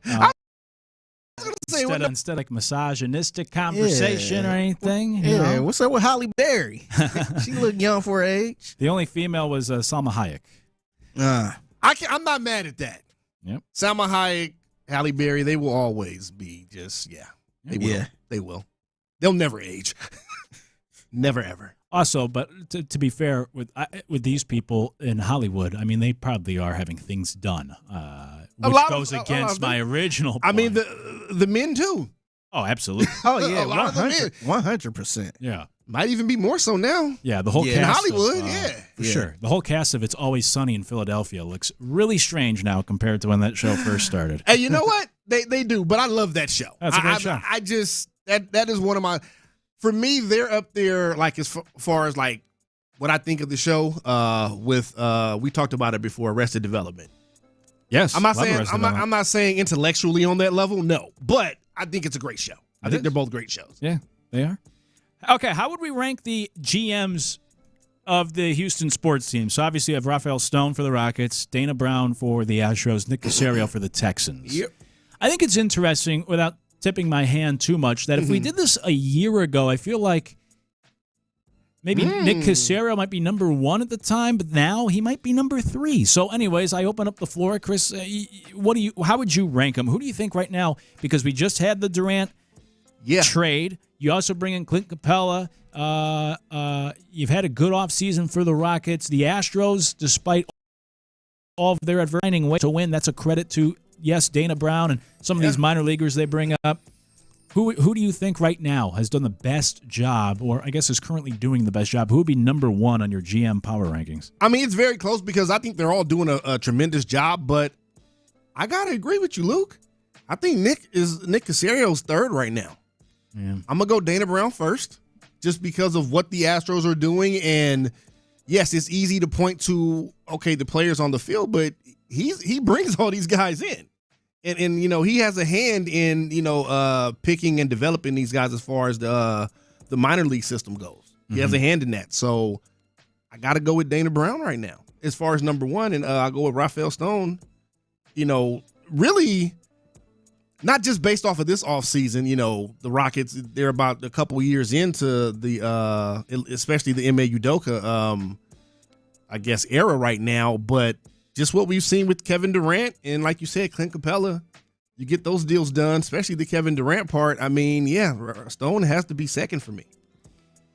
Yeah, I think Caserio is number 3, and that's not a slight on Nick. No. It's more of a product of how good the city seems right now, or how good we feel about these teams at the moment. I think you pointed to it, timing. This time last year, it might be different. Yeah, I know. I think part of it is a little recency bias on my end. I admit it, because the Astros are having a good year. And, again, Dana Brown deserves a lot of credit. Rockets are having a good offseason. You just got Durant. Yeah. So you feel good about them, and they're coming off the – and then the Texans had a year ago but didn't quite live up to expectations, and now – we're maybe a little worried about the offensive line and some of these other questions about the Texans. Yeah. So I think I put Nick third, but that's not meant to be a distant third. Yeah, it's not like he's way behind. I would say. And then I really struggled on the other two. I guess I put Dana Brown second. Yeah, Rafael Stone first, but man, see, I'm going more so off of what we're seeing out of the Astros, like just this season in general. Yeah, he deserves a lot of credit. The call-ups, just the guys he's been able to put on this roster that have been able to step up when they've been needed. That's what it is for me, because a lot of guys have been needed that weren't necessarily going to play a lot coming into the season. Yeah, I know. I mean, and then you pick up like a Zach Short, who's a career 173 hitter, and he has a nice weekend against the Dodgers. It's just they're on like a heater right now where they could do no wrong. And it is, and Dana Brown has that like scouting background, and so I think he deserves a lot of credit for some of these minor league arms that come up and look like they belong, and some of these other guys that you plug in and have really done well and contributed. So he deserves a lot of credit. I guess I would just go with Stone in the sense that he had already built a team that was good enough to win, what was it, 53 games and be the number 2 seed. And then now you add that Kevin Durant, which we spent months talking about. They need that finisher. They need that superstar. Yeah. And you go out and you do it. And not only that, but it's a trade that I think is just like a no-brainer. Even if you didn't want Durant on this team, when you see, I don't know how you could then be against it, because they really gave up nothing. All due respect to those guys to get Durant. It was such a win of a trade for the Rockets, in my opinion. So I think just the job he's done. Now, he's had a bit of a longer runway to get to this point. He had the chance to kind of bottom out and then build back up, which, like Dana Brown, not that he had to build back up, but there's just more pressure to always be good instead of having that chance to tear it down and build it your own way. But, yeah, it's tough. It's a really good debate. I think 1 and 2. I think I'd go Rafael Stone 1, Dana Brown 2, Nick Caserio 3, but not to be a homer, I think all 3 are doing a really good job right now building these teams, and that's why we're so excited for these teams in Houston. I mean, they're all playoff teams. Like, they're all legitimate playoff contending teams. If not, you could say the Astros are in championship, World Series contending team now. Yeah. So they're all in contention, at least to be playoff teams, and have been. They're all in the championship conversation. I'm not saying the Texans are going to go win the AFC, but you get to them on the list. When you talk about top teams in the AFC, the Texans will come up. Certainly the Rockets have the second best odds. The Astros are top 5 in odds. So it is crazy because not often do you look around the city and you feel really good about all 3 of your teams or all 3 of your GMs. Yep. And that's the case right now. It's hard to not feel good about them.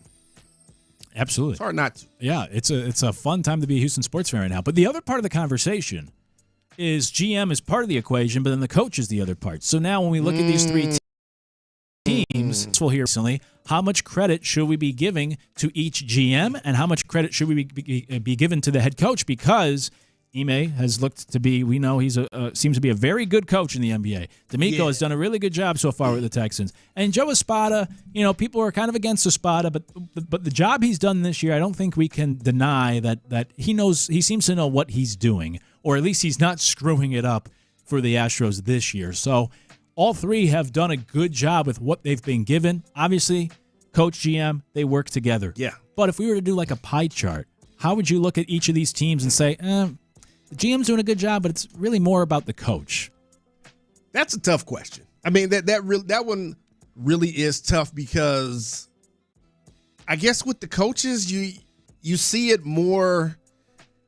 I guess it's more tangible what a coach or a manager is doing in terms of on the field, on the court, football, basketball, baseball, whatever the case may be.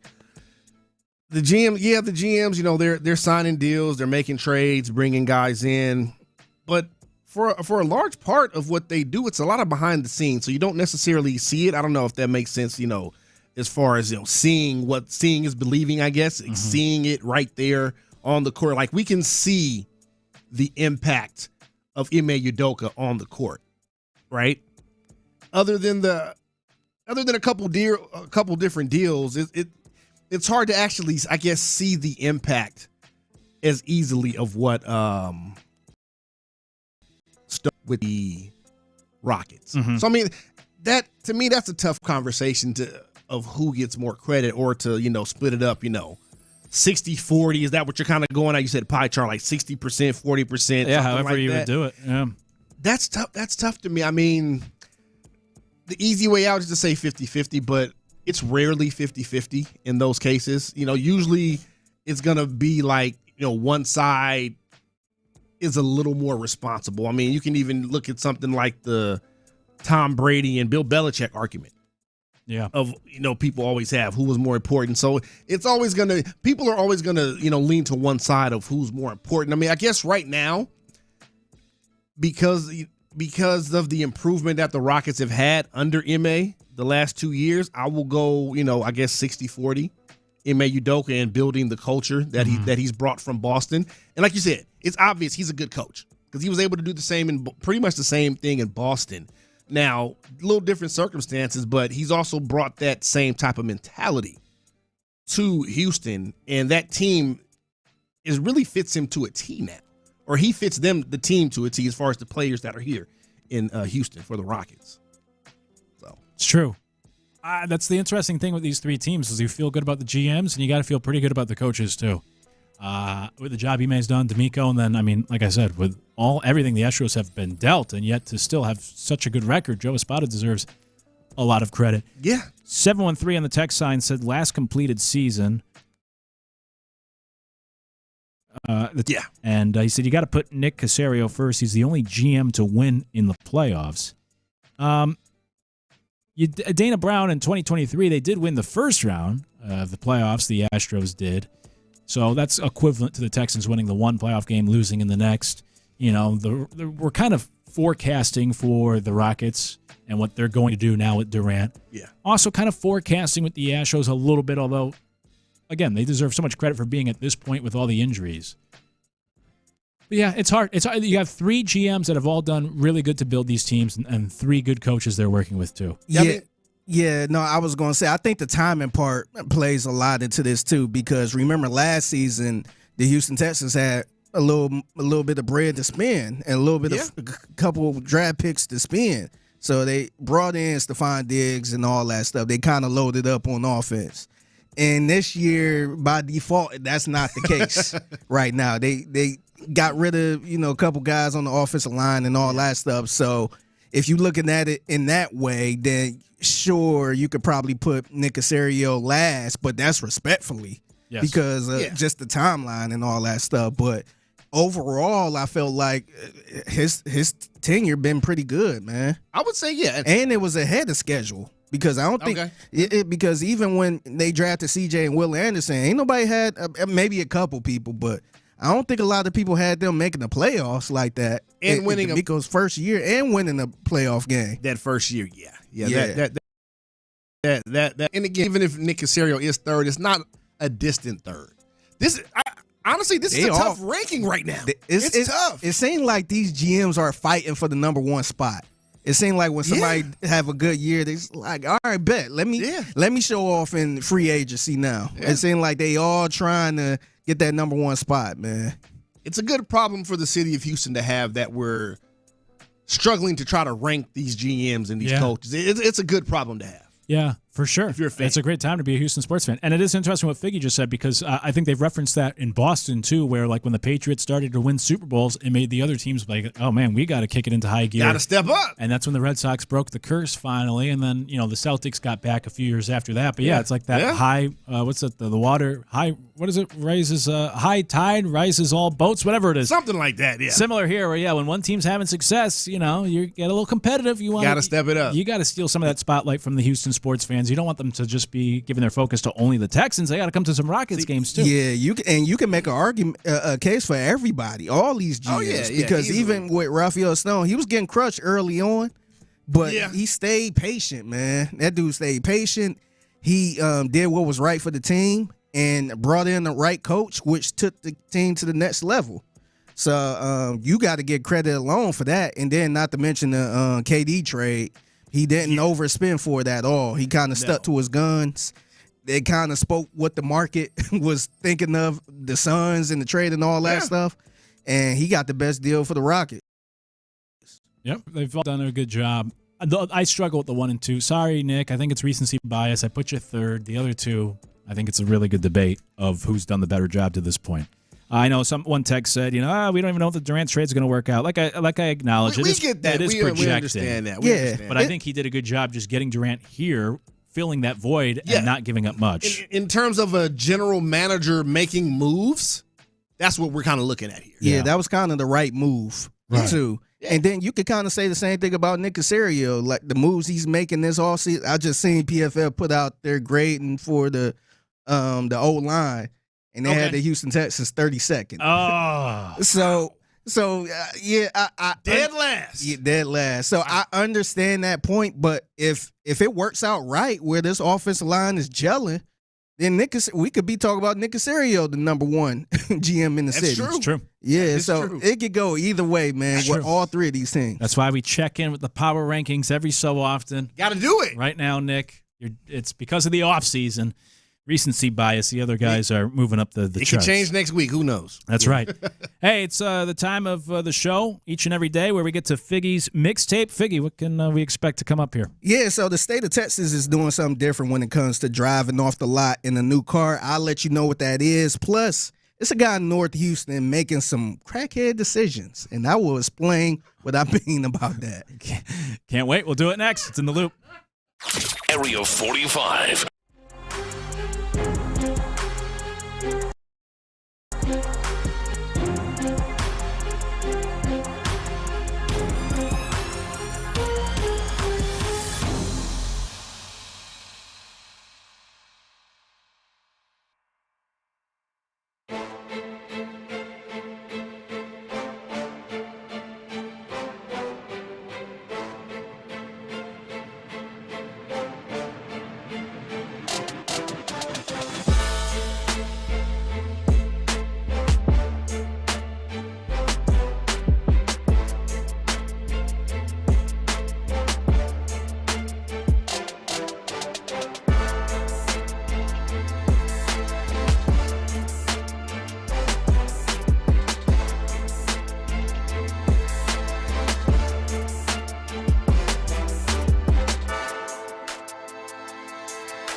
That's SALArmyEDS.org. Pass the aux cord and crank up the volume. Figgy Figs in the driver's seat. Sit back, relax, and enjoy the ride. It's time for Figgy's Mixtape on Sports Radio 610. Yes, it is the mixtape in the loop, Sports Radio 610. It's your man Figgy Fig holding it down on a Monday. Happy Monday to everyone out there. Before I get started with the mixtape, I just want to send prayers, thoughts and prayers to everyone that was involved or affected by the Central Texas flooding. It happened on 4th of July weekend. At least 82 people have died in connection with the flash floods. And it was a lot going on. It was pretty sad, man. Yeah. And a lot of people still need help out there. So I just want to give a shout out to HEB. They're doing the Lord's work, man. They sent their disaster relief team to Kerrville and all the surrounding areas over there to help feed first responders and the community or whoever needs it. And they also have a Tear Pad campaign where customers can contribute to the Spirit of Giving Fund. So you could do it in the store. You could go online at heb.com for more information. So just kind of want to give a little update on that and little thoughts and prayers to everyone affected by that. I had to check on Lopez because he was on vacation in the Hill Country. Yeah. So, oh, really? Okay. Yeah, I didn't realize that because I Texas like that. Okay. Yeah. So he said he was going to the Hill Country with the family and all that. And I seen on the news they were like they brought up the Hill Country. Yeah. I'm like, wait a minute, Lopez. So I had to check on him. He said he's good. Okay. Yeah, he's good. His family safe and all that. But yeah, so like definitely like you said, HEB and everybody who's helping out people in Central Texas. I have family that's from Kerrville. I have a little bit of family still there. They were, according to my mom, they were okay. But it's just it's scary, and just seeing some of the footage is just crazy. Yeah, it's super scary, man. Children, I know Camp Mystic was affected by it with the children and the counselors and stuff like that, man. So sad, man. So like I said, I just want to give a little thoughts and prayers to everyone that was affected with that. Absolutely. Yeah, as I continue on the mixtape in the Loop Sports Radio 610. So I'm looking to get a new car pretty soon. And something happened on July 1st where for the state of Texas, they got rid of the paper temporary tags now. Oh, man. Yeah. So apparently you had a lot of people stealing, or not stealing, but making fake tags and putting them on cars and committing crimes and stuff like that. Of course. Yeah. So here is KHOU Houston with the July 1st, no more paper license plates in Texas.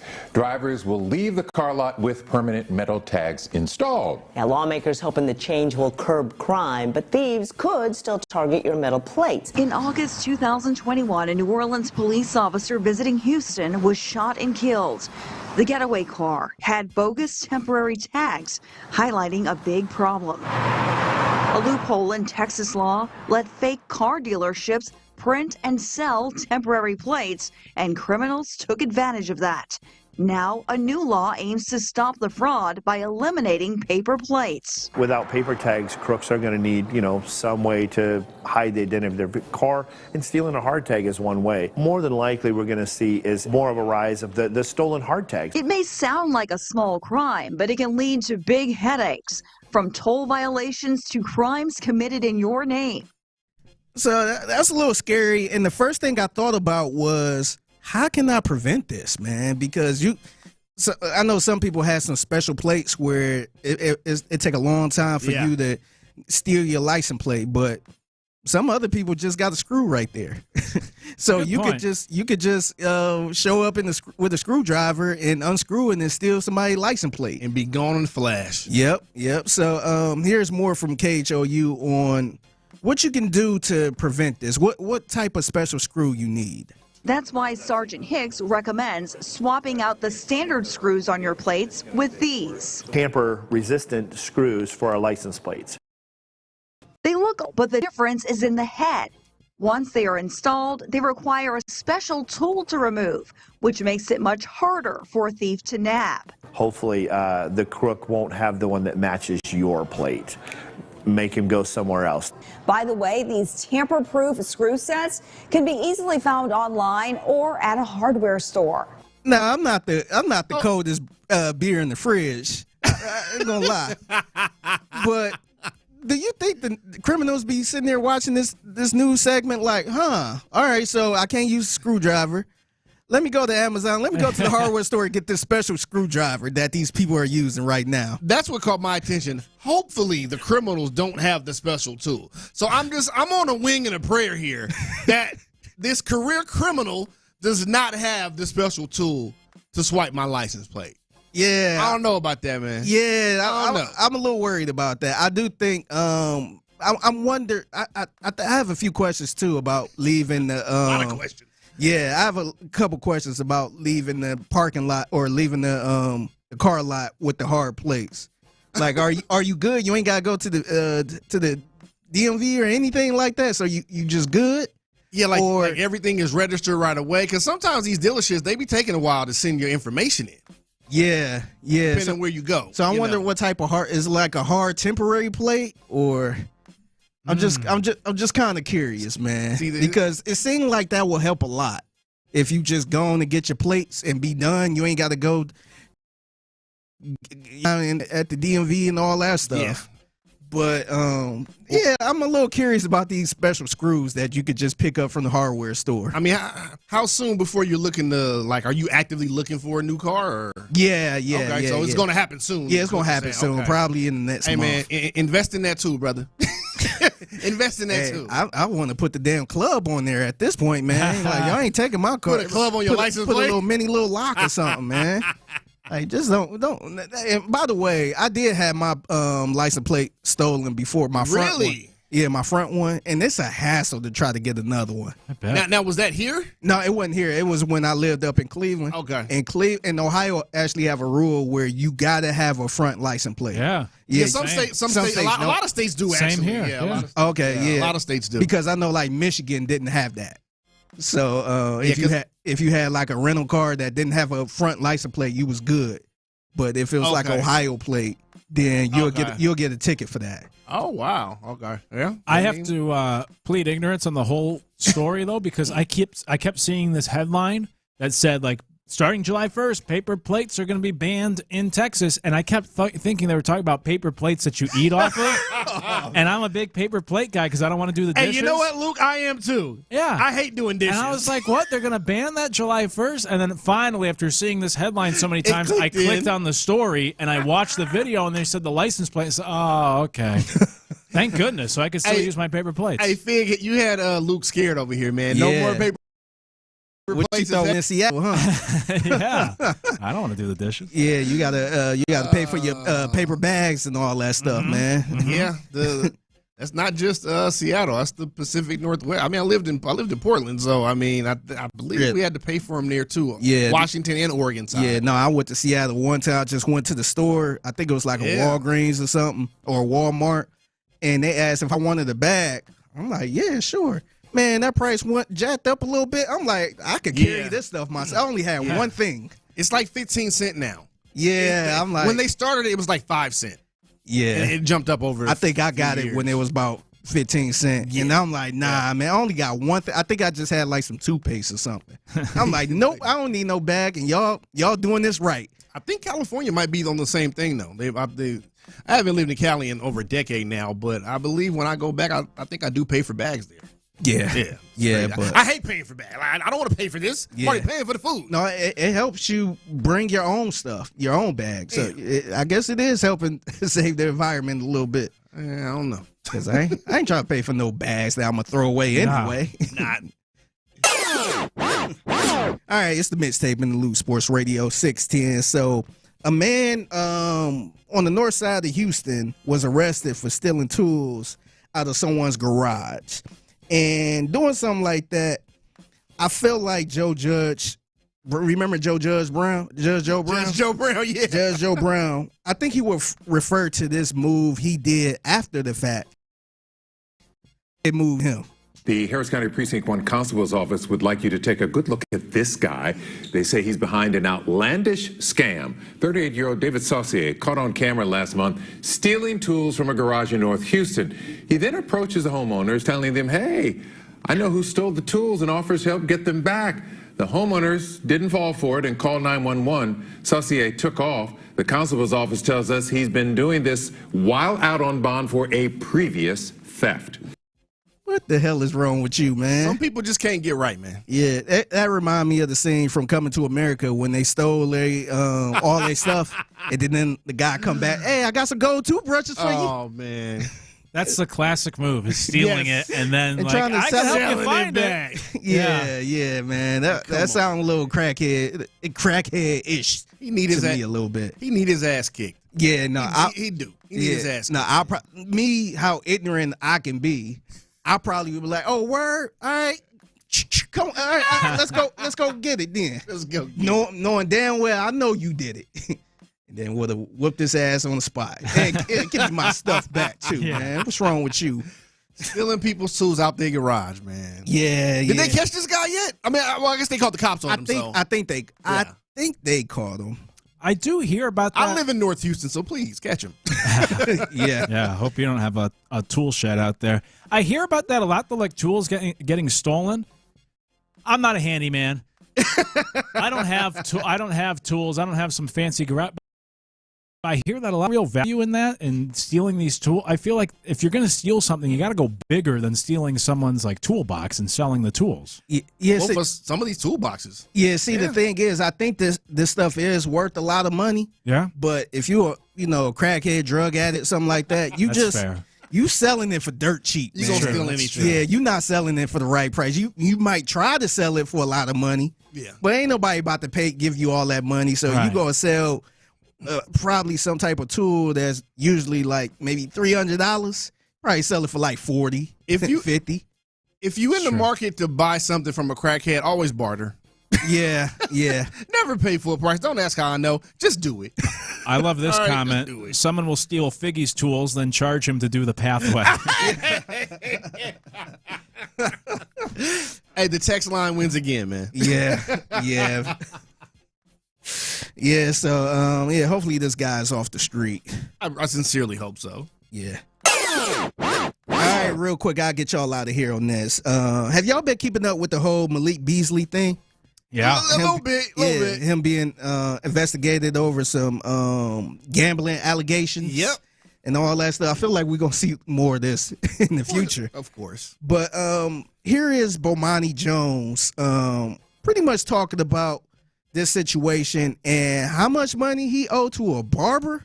Malik Beasley owes his landlord, Dan Gilbert. A celebrity barbershop with a long roster of NBA stars won a $27 judgment against Beasley. How do you run up a $27,000 bill at the barbershop? If y'all from Milwaukee, tell me about what's going on at Cairo Cuts, because apparently they cutting the out of heads. In January, a Minnesota dentist won a $34,390 default judgment against Beasley. The dentist started garnishing Beasley's paychecks from the Pistons in February. Court records show. Malik Beasley has made $60 million in the NBA. And my question about that garnishment is, who else is on his check if the dentist ain't got his $35,000 yet? Malik Beasley, you are officially known as the brokest to the whole NBA. I never knew somebody in the NBA like this. And I think he racked up a good amount of money where he could be good for life. He could be. Yeah. 60 mil, he said, right? You make 60 million. He made 60 million. That's all you need. Yeah. If you're smart. Dog, how are you that much in debt like that? The haircut thing, no. That's absurd. How do you owe that much for haircuts? I know. I did the math for that'd be 415 haircuts for me. Man. Unpaid. 450. Yeah. I ain't got no hair, so I don't worry about that stuff. Have you had 450? Yeah, in my life, right? Yeah. In life. I don't even know if I had that in my life. I know what's going on. They have like dancers there too. How is it? How are you spending so much money? The only thing I could think of is maybe he's flying the barber out or something like that. It's kind of that's what I'm thinking. It's jacking up the price. That's maybe what he I'm charged about $250 or $300 a cut or something like that. Fair. I'll be Still honest not with worth- some of these haircuts go for now, and I'm like, I'm glad I'm bald. It's crazy. Because it's ridiculous. Dudes is paying like upward of $150 to $200 that ain't really got it like that for a haircut, for a lineup. Yeah. Y'all tripping. It was somebody recently, I didn't even put this in the mixtape, but somebody from Houston, a well-known barber in Houston, was trying to do a membership. So you pay $150, I want to say a month, Oh, and you get like 4 haircuts. And my first thought was, who the hell getting 4 haircuts in a month? I mean, that's hey, I know dudes that go in. I used to know dudes that was in the barbershop once a week. People do it. Yeah, the most I go is every other week. I would go every other Friday. So and that's on the bougie side. If I'm just trying to stay cut and clean. Yeah. But man, 4 haircuts a month. I ain't got them problems no more. I ain't got to go to nobody barber. I ain't got no hair, so $150 a month. Yeah. Ain't no way. Also, knock on wood, I've been lucky with the dental stuff, but he owed a dentist, what, $35,000? What's $35,000? So I listened to that, Bomani. I listened to that, and yeah, he was going in on him about the teeth. What was he getting, a grill? Like, what was wrong with his teeth? Yeah, he must have got some implants or something. Yeah, that's a lot. That's true. Yeah. Yeah. It just seems like a lot of money. I don't know. And the dentist garnished his wages. Yeah. That's even crazier. How would you feel if you was pretty much the GM of that team or the owner of that team, and now you got some dentist company hitting you up like, hey, we need to garnish his check? That would put me in a bad mood. I'm like, dog, nah, I'm about to trade your ass. Yeah, to the Wizards, man.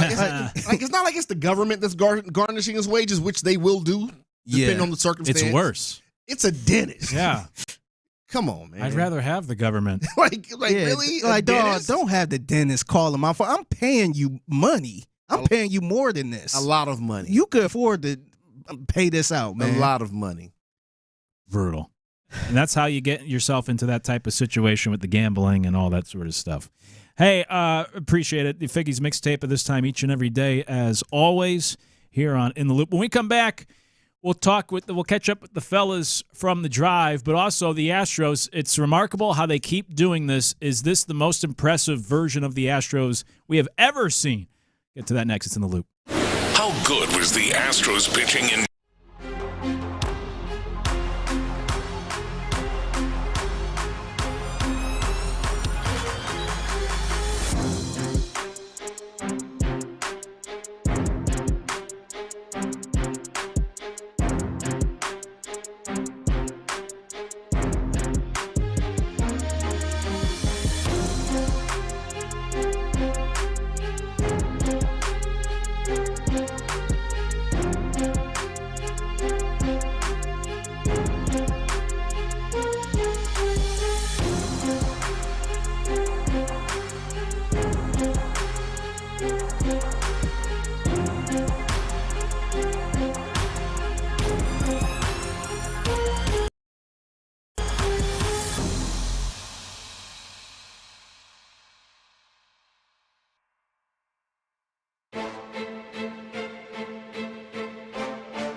Pride of flavor. The hard iced tea that's smooth, made with real brewed tea and 5% alcohol. Twisted Tea. Keep it twisted. Twisted Tea Brewing Company, Cincinnati, Ohio. Please drink responsibly. Thank you, Figgy. Live from the Mokaram Injury Lawyers Studios, Sports Radio 610 presents In the Loop with John Lopez and Reggie Atatula.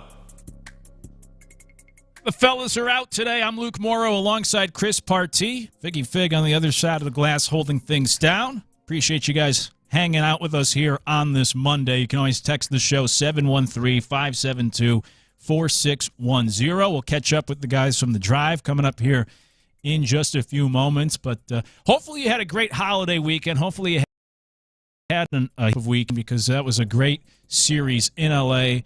against the Dodgers. We, of course, started the show talking about it, but it's worth circling back to, Chris, just how impressive that was because you and I, as I said earlier this morning, we had worked together, whatever it was, 7, 10, 14 days ago. Yeah. And talking about the Astros and how at that time, a couple things. One, there's not a lot of room to criticize what the Astros were doing, but we said they still got to be better on the road. And they've been a lot better on the road of late. And then number two, we said Dodger fans might be the only fan base that can feel better about their team at that time than Astro fans. Now fast forward, again, whatever, it's been 7, 10 days since we had that conversation. They just went on the road, swept the Dodgers, and I think no fan base, because of how they've gotten to this record, should feel better about the Astros than Astro fans. Dodgers fans especially can no longer say that they feel better about their team than Astros fans. Mm-hmm. That's not a thing anymore. We just saw them go on the road, as you just said, as you just laid out, and not only beat the Dodgers, sweep them, but do it handily. Like they manhandled them, even outside of just the 18? Yeah. I mean, how do you score 18 runs in the major leagues? Like 18 runs. That is just that is a ridiculous beatdown. Yeah, it was. They did it this weekend. The Astros are trending toward, this is going to be a nice run for them over these next months of the season, 2 months of the season heading into October. It's going to be a nice run. That's what's shaping up here. It sure is. And now they return home. They get the Guardians tonight, who have just been terrible. Yeah. They've lost 10 games in a row, the Guardians have. They have no offense either. Man. 15 runs scored total. And they totally, I think they played, was it yesterday or Saturday? One of these days they played, and they totally screwed the game up, man. They was up 1-0. Yes. In I think it was the bottom of the ninth or the top of the ninth with 2 outs. And a little wild, it wasn't even a wild pitch, man. Whoever the catcher was just let it go right through the 5-hole. And they had somebody on third, came home, and I think they lost the game like 7-1 in extras. Oh, God. Yeah, I know it well. I had under 7.5 runs. It was a 1-0 game in the ninth. I already spent that money. And they lost 7-2. Yeah. 10 innings or whatever, 11 innings went over. I was like, you got to be kidding. This team is pathetic. Seriously, yeah, they are miserable. They have fallen apart because they were doing pretty well. They were in the conversation there. They were in the thick of things in the wild card race, and they just fell out. Blown their whole season. They're in last place, man. That division started off pretty well in April. It's a bad division, and the Tigers are just beating up on all of them. Colton Gordon gets the start tonight for the Astros. He had been pitching well until last time out. Now, that was at Coors Field, so maybe we chalk it up to just, Coors Field. He'll be better tonight at home against... He'll get back on track against the Guardians. Yeah, Haps offense. It's a 7-10 first pitch tonight here in Houston for the Astros to try to keep the good times going. This is something that deserves a longer conversation, and we only have a couple moments left, but still... Doesn't it feel like, this has been such an incredible run the Astros have been on for about a decade now. Yeah. Brought them a couple World Series. But it almost feels like, and maybe I'm being prisoner of the moment, that this is the most impressive season to this point because of everything they've dealt. They lead the league in players on the IL, and yet they're about a game and a half behind the best record in the league. Those two things usually don't go together. It's just been remarkable.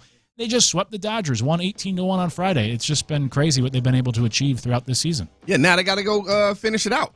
I know we got a long way to go. I get that, but remarkable, yes, but you got to finish the job, right? So everyone wants to see them go ahead, have this long run, have this deep run into the postseason, and bring back another World Series to Houston. You got to finish it if we're gonna call it. I get what you said, the best season. Yeah, like the most impressive season. Well, you gotta cap that off at the end. So have we gotten to the point now? Because if you go to the preseason, the win total was set around. I know Tyler knows 86 bet the over. Yeah, I think it was like 86.5. Yeah. Now that Fangraphs has them projected to win like 93 games, something like that. So they should, knock on wood, kind of blow past that number. Yeah. But have we gotten past the point where it's a feel-good story of how good they're playing with all this adversity to the point now where it's World Series or bust? Is that how you feel? I think it's still a feel-good story because you still got a lot of dudes missing from the lineup, from the pitching staff as well. So, no, for me, it's still a feel-good story, but that doesn't mean that you can't say they need to finish off the job. If Christian Walker has turned things around, let's say. He has momentarily. Yeah, he's had at the least. Statistically, he's had a good couple of weeks here. Yeah. And, numbers don't always tell the full story. Obviously had a good weekend in L.A. He loves that stadium. Say we can cross Christian Walker off the list of concerns. Who else on the team currently would be that next guy up that you're still looking for more out of on this Astros squad? Ooh, that's a good question. Who if we don't have to worry it sounds like Christian you have Walker, someone in mind. I really don't, though. That's a good question. Like, I think Yainer still needs to step up behind the plate specifically, but also at the plate. But his numbers have been better in recent weeks. I don't know. Cam Smith's been great for the past month. Yeah, he's been pretty good. Cam has been good, man. I don't know who it is that you're looking at and saying, like, man, we really need more out of this guy. I mean, Christian Walker had been the main name, I would say, that we've been hearing. Everyone is like, okay, we're waiting on him to do more. I won't say to do something, but to do more. Mm-hmm. And like you said, the last couple of weeks he's done that. So it's hard for me to pick one guy, especially in the lineup that all right, I'm waiting for this guy to be next. Yeah, which was kind of my point. They've been clicking on all cylinders for the most part. Yeah, they are towards the top in batting average and top 6 and on base percent. Slugging's a little down without Jordan, but everything else, all the numbers check out those. And hey, they're winning. So did the weekend. Yeah, you're not kidding. Crosstalk is sponsored by D&M Auto Leasing. As we say hello to the fellas of the Drive, Ron and Clint joining us. What's good, gentlemen? How was the holiday weekend? Not bad, not bad. Still getting up early. Little AAU basketball took over my weekend, but the holiday weekend was good, man. That will definitely take over a weekend. Took it right over. It will do that. Yep. Thought I could sleep in on the weekends, but guess not. Nah, no rest. No. Hell no. I mean, hopefully you got a little bit of relaxation time in. Hopefully, get blood pressure up and everything, but it's good. It's all good. It's all good. Are you coaching or are you just a parent? Oh, hell no. I'm just a parent. And you're one of those like sports parents that you are really into it from the stands? I mean, obviously when you get into it. Yeah. I mean, I'm not. You're not arguing with the refs, are you? No, I'm not. I'll leave that to my wife. I'm not. I'm not arguing as much with the refs, but I mean, I express myself. I get like, I'm into it. You get in there. Yesterday, they played in the championship game, man. You get in there, 6-point game late. Yeah, you kind of get into it. I bet. They lost. It's tough. Damn. Yep. Had to pull somebody's birth certificate. Oh, really? Oh, wow. Never liked doing that. Yep. We had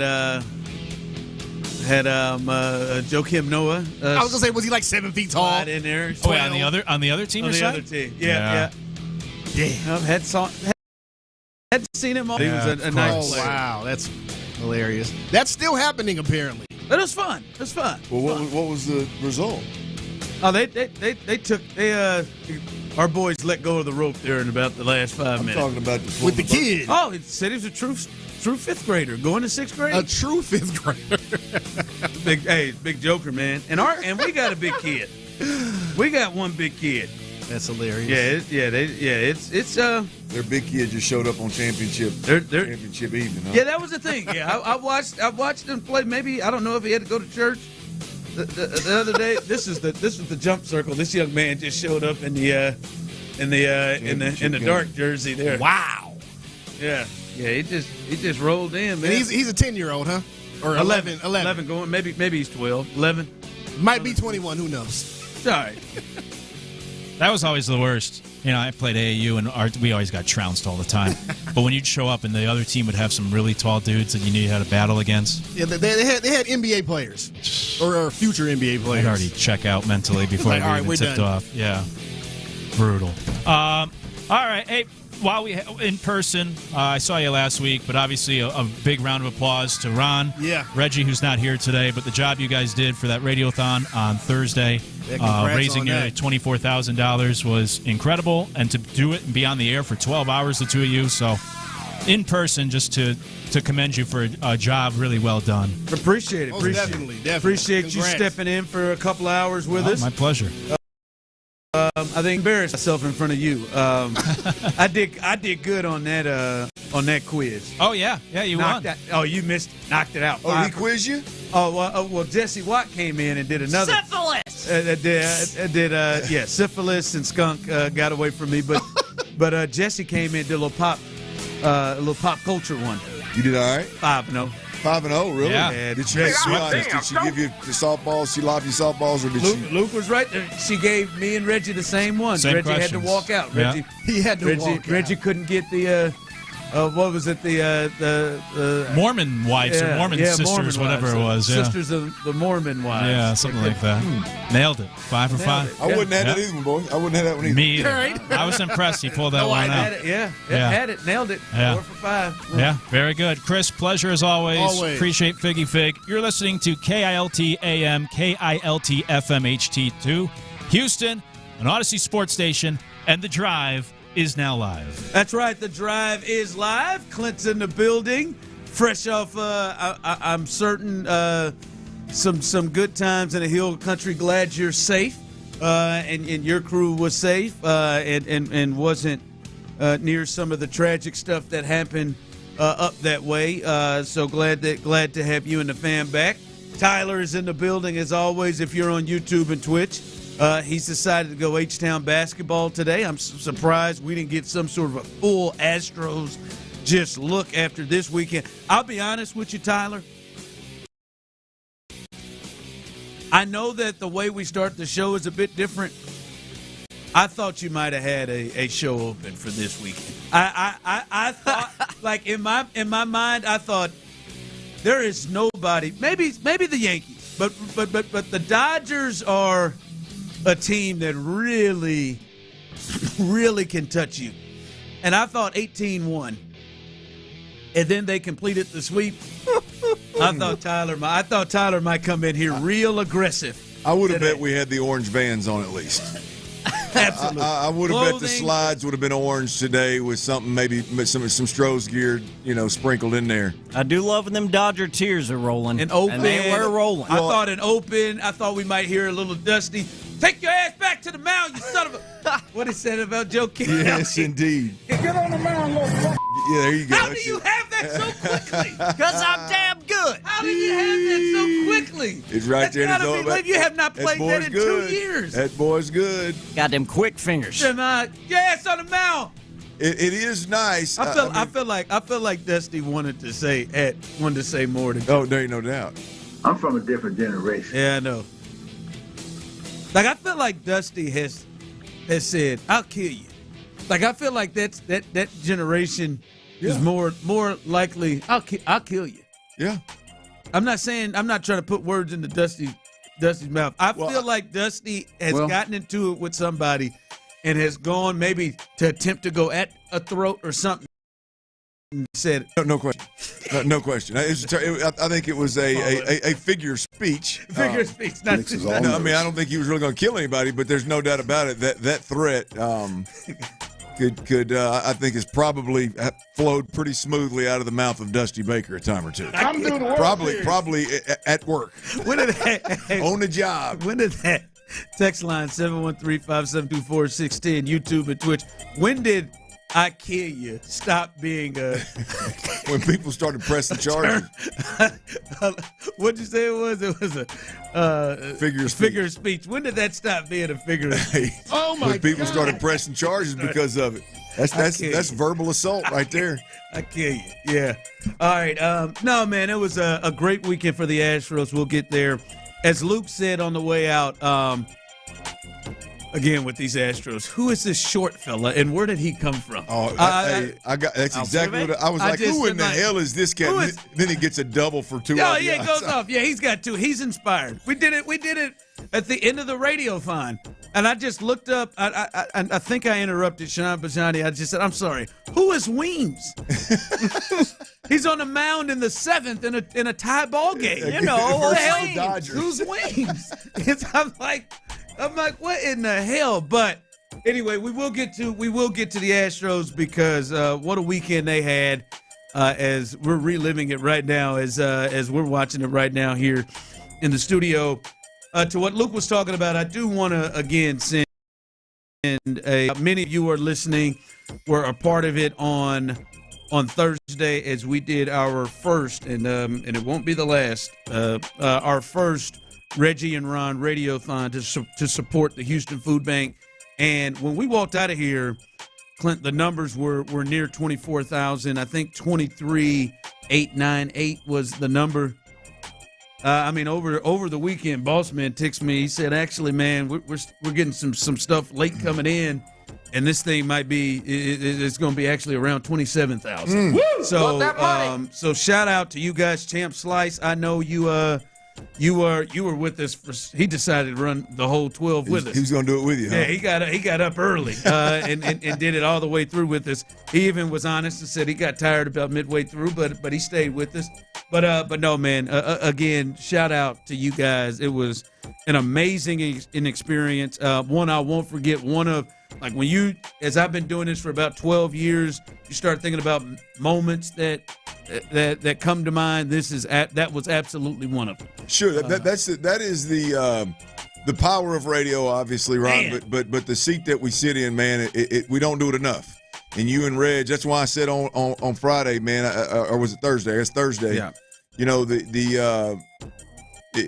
we got opportunities like that really anytime throughout the year to do that, and so few of us take the initiative and the effort and energy to follow through with it, man. And you guys did it, and sure, there was a lot of people that contributed, but spearheaded that thing and made it happen. Wouldn't happen without y'all, man. That was big time move by y'all, man. Yeah, that was fun. Shout out to Parker Hillis and Sarah Frazier for allowing us to walk in the door with a kind of a lofty idea and to help us facilitate it and put it together. Sometimes you can come up with crazy ideas and you're maybe not allowed to give it a shot to execute it. And I appreciate it. And I appreciate our leadership here allowing that to happen. It was an amazing day. The food bank was shocked over 80,000 meals with that.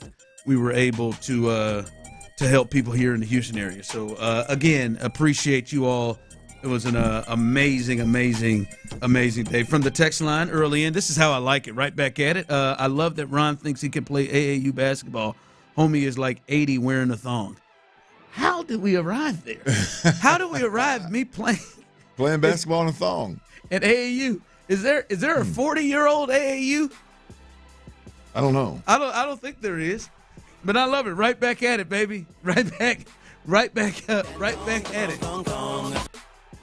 I couldn't even wear a jockstrap. I didn't even feel good about that, man. I didn't feel good after I had my vasectomy that they wanted me to wear that. Is that my boy Ron? Clint will get there. No. And they say no. Clint, I've told you before. You think you've made the decision? You're done with the vasectomy? We'll get to that. Yeah, look, I've told you this, and I'm dead serious. I mean, that is I can hang this over my younger wife's head. When we wrap up with these kids, you get to acting funny. You get to thinking you're gonna go find you. Just always know that the man in me. We can go elsewhere and have other kids, and now we can get other kids involved, and we can have just a little split family if you want to act that kind of way now. Wow, dude! So I got to look. See, I just tell the wife now. I'm gonna keep them bullets alive now. So you're keeping it as a threat. Keep them alive. Look, you divorce me. There comes a time when you ain't gonna be able to have no more. But guess what I'm gonna do? Holy mother of God! Go find me a young, have me another one, and introduce you to them all, baby. That's my staying power right there. About 7 to 10 years where you're in control, huh? Chief. When you start knocking on 50, there's only a few things where you have the control. Like you have, that's one of them right there. You want to act silly? You want to get sideways? You want to think about leaving me? Okay, just know this is what your boy's gonna do. This is what I love, Tyler. I never knew that.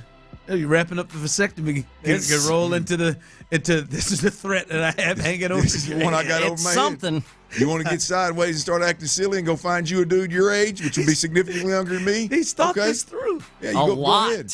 I'm going to go find one a little younger than you, and we're going to have us a little more offspring running around here, a few more Stoerners running around here. My Lord. That's the threat. She just got to think about it. I learned that from a good buddy of mine up in Arkansas. I said, you know what? I'm going to steal that. I think that is a solid plan. I'm coming in there to get that work. Hey, that's how you create staying power, man. Hey, get in here. Stay in shape, fight, and keep them swimmers alive. You don't want to get in this gym we put got no out here. roadblocks in there. You don't want to hit these. You don't hit these stations the way we need to hit these stations. That's right. Don't get sideways. Don't get sideways. Don't get lippy with me. All right, let's step you out of that, Clint. Hell. Tyler's nervous in there for me. Yeah, we all are. Oh, I've laid this out for her. Clearly, you're coming at it confidently. My man Rob said, yes. Weaponizing that on the drive. It's all we got, Rob. It's all we've got. When you hit 50, what the hell else you got, man? He's trying to wait her ass out till she gets around 41. Hey, I'm telling you. I got you. Well, who was it? Robert Redford? He done had him one at 72. I'm telling you, did Robert De Niro knock somebody up? I think Bob De Niro or Al Pacino, one of them. Hey, probably both. I'd imagine both. Might have been both. Now I don't know if they followed through with it. Probably both of them. Now I'm just here to tell you. We ain't got much. Hell, when she's 13 years younger. She's 13 years younger. You start knocking on 50, hell, things can go sideways real quick. Holy smokes! All right, again, let's step you out of this. Let's make an attempt. Astros, they hope you're listening, babe. Try. They're not only come on, man. Try me if you want to. Come on, Razor, Omaha, please. Razor, Riverside, 390. All right. What was the audible? What was your favorite audible in Arkansas? We were colored red 60, baby. Red 60. That was the color? That's how stupid defenses were back in the 60. Day. Green, no color meant or red and green, and we very, very rarely we used green. It was usually red meant, hey, I'm changing something. Y'all pay y'all's ass attention. It's hot. I'm hot. 60 was my protection, and then I gave the sign for my routes. And if I touched my knee to Anthony Lucas, he was going deep, and everybody knew it. And he still to this day holds the season average per catch. Yeah, the winners. In my short high school career, I heard a lot of Razor. Really? There was a lot of Razor, a lot of like Riverside, some sort of side that meant it was going the opposite. Rip and Liz. Yeah, some sort of side that meant it was going the opposite. River Lake. Yeah. I don't know what. Rip and Liz were our defensive calls a lot of the time. I go to show you how simple we were. Yeah, everybody used going it. Right here. Go ahead and stem over to the right there. All right. Astros not only sweep the Dodgers, who I think many people believe is the best team in baseball. Just when you put it together, the players they have and what they can run out there, and going into it, I believe maybe the Tigers did, but they had the best record in baseball going into that series. They not only sweep them, but they whoop their ass in dominating fashion, 29-6 over the 3 games in this thing. What was and you can jump in here, text line and YouTube and Twitch. What was for you all the most impressive thing about that 3-game sweep against the Dodgers as they are rolling? By the way, what are we, 13 straight series where they have not lost now? 12 or 13 straight they have not lost now. What was the most impressive? Most impressive? Boy, there's a lot to like, Ron. I would say, with context mattering here, I'm going to go with Lance McCullers out. Yeah. I'll be honest with you. I was driving and bouncing around a little bit and up in the hill country, and so I didn't get a chance to see. My in-laws are still moving in, so we're still kind of behind the 8 ball on what we can and can't watch on the TV. I did not know that game was national. When I turned it on, it was already It was already a little funky. Bury me in the H. Oh, yeah. But looking back and over everything, there was a lot to like, man. But I know for me personally, I think Lance McCullers is hugely important to this team. And the way he came, he sputtered coming back from that injury. I was concerned for him to come back and go 6 innings, 1 earned. That's probably the what I like the most out of the weekend. Yeah. 18 runs, a good run support to help you out. Good and Also, comfortable. now for Lance, I will say they were the 10 spot came in the 6th. So I mean, before that, it was still still a game of a threat when you have the Dodgers. But no, man, Lance kind of jumping back. He's had those 2 really bad starts that are going to be hard for him to get away from. For me, man, it's just still what they're able to do with the guys that aren't there. Like that is still extremely impressive to go in it is. and put up 29 runs to 6. And I mean, Hunter Brown didn't start in this series. Obviously, you ain't got Jordan. You don't have Jeremy Payne in the series. All right. And, obviously, like Jake goes down and, in the middle of the series, and the injuries that you have up and down the list. I mean, and it don't matter. 29-6 with the guys that you putting up those lineups. You're looking at those lineups, and you look at their lineups versus what the Dodgers are putting out, and you're not seeing 29-6 develop. And like it'd be one thing. All right, man. Hey, man. Hunter went in there and went off. Framber went in there and went off, and Lance, got hot and start missing bats. No. Hell, Framber pitched. He was the worst of everybody. And mind you, in his last 11 starts, he's 9-0. The team is 11-0. It feels huge. He's got an ERA under 3. Like, I mean, he was the worst. Yeah. He gave up 4. Ryan Gusto went in there inspired and gave up 1 run to the damn Dodgers in 6 innings. The hell? Yeah. And who is short? Who are these people? Hey, who's half of them? Who are these people? But he's batting again, Ron, in the replay here. Every time he looks up, Zach Shorts is either making a play or he's at the plate. I bet he's hitting 150 for his career, and then came in here and went off. I tell you, Ryan, as you're talking through that, the most impressive. Now, personally, the Lance thing is just what I think the team needs, and I like to see it myself. Personally, does more for me. But you keep playing a 3-game series in L.A. and only allowing 6 runs with no Hunter Brown, and Framber being the only pitcher that started a game that anybody has any confidence in. Lance, the confidence level had to be low. And to hold that lineup to 6 runs in 3 games is overall that's pretty wild. Which we got to talk about that. Have we ever seen a guy do that? We ever seen anybody go out there and just in their rehab stint basically is against the Major League Baseball teams? That's what he's been doing. 30 pitches and go out and jump out. I'm be honest with you. I don't want to kill the buzz around the Astros in this 3-game, but I'm glad his ass got up out of there. I'm gonna tell you, them two innings when he was pitching. That's what he was doing, man. Woo, dog. And he's getting it up 100, man. Hey, he's high 90s. And that breaking ball, which was, I mean, and the thing is, it's never a strike, and then it's breaking out of into the dirt, and guys are swinging at it. It's going to be big. He's intimidating the hell out of folks. Whenever he gets himself to a space where, but it didn't happen. It didn't happen. I'm glad it didn't, because them old boys they came in there, the Astros started teeing off on them. Yeah. All right, coming up as we continue. By the way, Oral Hershiser can kiss my ass, too. All right, well, let's figure out. Whine more, you little bitch. All right, we can figure out why Oral Hershiser just took a side swipe here on why he can kiss Clint's ass on the way out of the first segment. We'll give you an update on yet another injury and the All-Stars for a team that has one of the best records in baseball. Did they get snubbed? That comes next right here live on the Drive. All right, y'all know this, man. Power outages, they can happen, man. Around these parts, extreme heat, extreme cold, hurricanes, we get them all, and it's hurricane season. So here's the deal. You got to stay ready so you don't end up in a panic. You got to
ArmyEDS.org to donate or volunteer. Every donation brings hope. Every hand makes a difference. That's SALArmyEDS.org. Those Astros, they're kicking ass and taking names. Live from the Mokaram Injury Lawyers Studios, Sports Radio 610 presents The Drive with Stoerner and Hughley.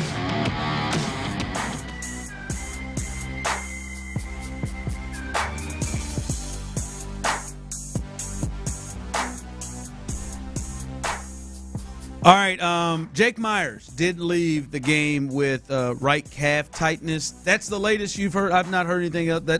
I believe that's the absolute latest right now. Yeah, that's going to be something we are really looking out for today as the Astros get ready for a series with the Guardians back home here at the Daikin. We'll keep checking that out because obviously, I mean, I guess it doesn't really matter because Zach Short will come up, apparently, but it's still, I mean, Jake Myers, who one could say, I don't know if he got snubbed, but he was certainly a worthy candidate to make the All-Star team, hitting over 300, doing it all year long, playing a good bronze, medal type center field. Now, I think the Gold Glove is probably already going to be given to that kid in Oakland for the catches he's made. But he has still been, especially going to go catch the ball, one of the best defensive outfielders out there and playing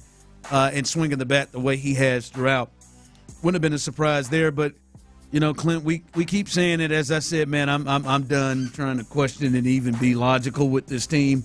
But you'd not like to add Jake Myers to the list of being injured the way he has played. It's not ideal. We've argued. I mean, when you want to talk about consistency, Jeremy Pena and Jake Myers have been the two most consistent guys at the plate more than anybody, and you don't want to lose your center fielder to do that, especially, I can't believe I'm saying this, but Chaz is still, on the IL right now, who would have been another option in center field. You're already playing Dubon at shortstop. And so, yeah, you would hope that this isn't long-term. Short's playing shortstop, by the way. You're right. Dubon's having to play center now. You're right. You're right. Yeah, You're right. I'm just look, saying. I mean, you bring up Chaz, man. Boy, he's got to be – he has got to – I mean, we got – there's two – maybe he could get inspired, too, if he got in there. Maybe if he jumped in there, maybe it that's would turn what I'm around. saying. Ron, there's 2 or 3 outfielders that I ain't got their names that are running around out there. I don't know how – I mean, we're still trying to figure out how to say Trammell or Trammell or whatever. Trammell is what we found out. I mean, he Thursday would definitely be a guy that is getting extended playing time. Get a shot. And now with the potential Jake injury, it could be even in center field getting that shot instead of one of them corner outfield spots. So, golly, boy, he's got to be kicking himself. He has got. Now, ain't not much you can do about it with oblique injury. Yeah. But, boy, he's got to be kicking himself. Yeah. Yeah. So, again, God, cannot believe I am saying this. If you'd have told me I'd be saying this in February, I would not believe myself. But it is pretty important that the Astros don't lose Jake Myers for much time. I would say so. He's climbed up to be the 2-hole hitter. Yeah. He's just hit wherever you put him. 2, 4, wherever. That's a good point. It don't matter. It don't matter where you put him. Khakis. Yeah. So yeah. That's the situation there with Jake Myers. Where do you think Jake lands when the guys get back? Oh, if they get everybody healthy. Let's see. 5th, right? He probably is going to. Now Christian Walker has kind of pulled it together, and you hope that this is not just one of those moments that he has had. And I mean, probably 6th.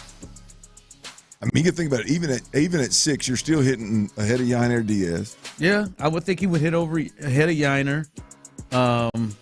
Who's ever playing? He's going to hit ahead of Dubon. Whoever's playing second, if Jose's playing left, however that shakes out, wherever he's not playing. It's good. Yeah, I think Smith, which I don't know how long that lasts. Yeah, I think he'll be behind Cam Smith actually. So maybe I'm dropping further. It probably is. I think they would probably keep Cam Smith in that 4 spot. Potentially, I don't know.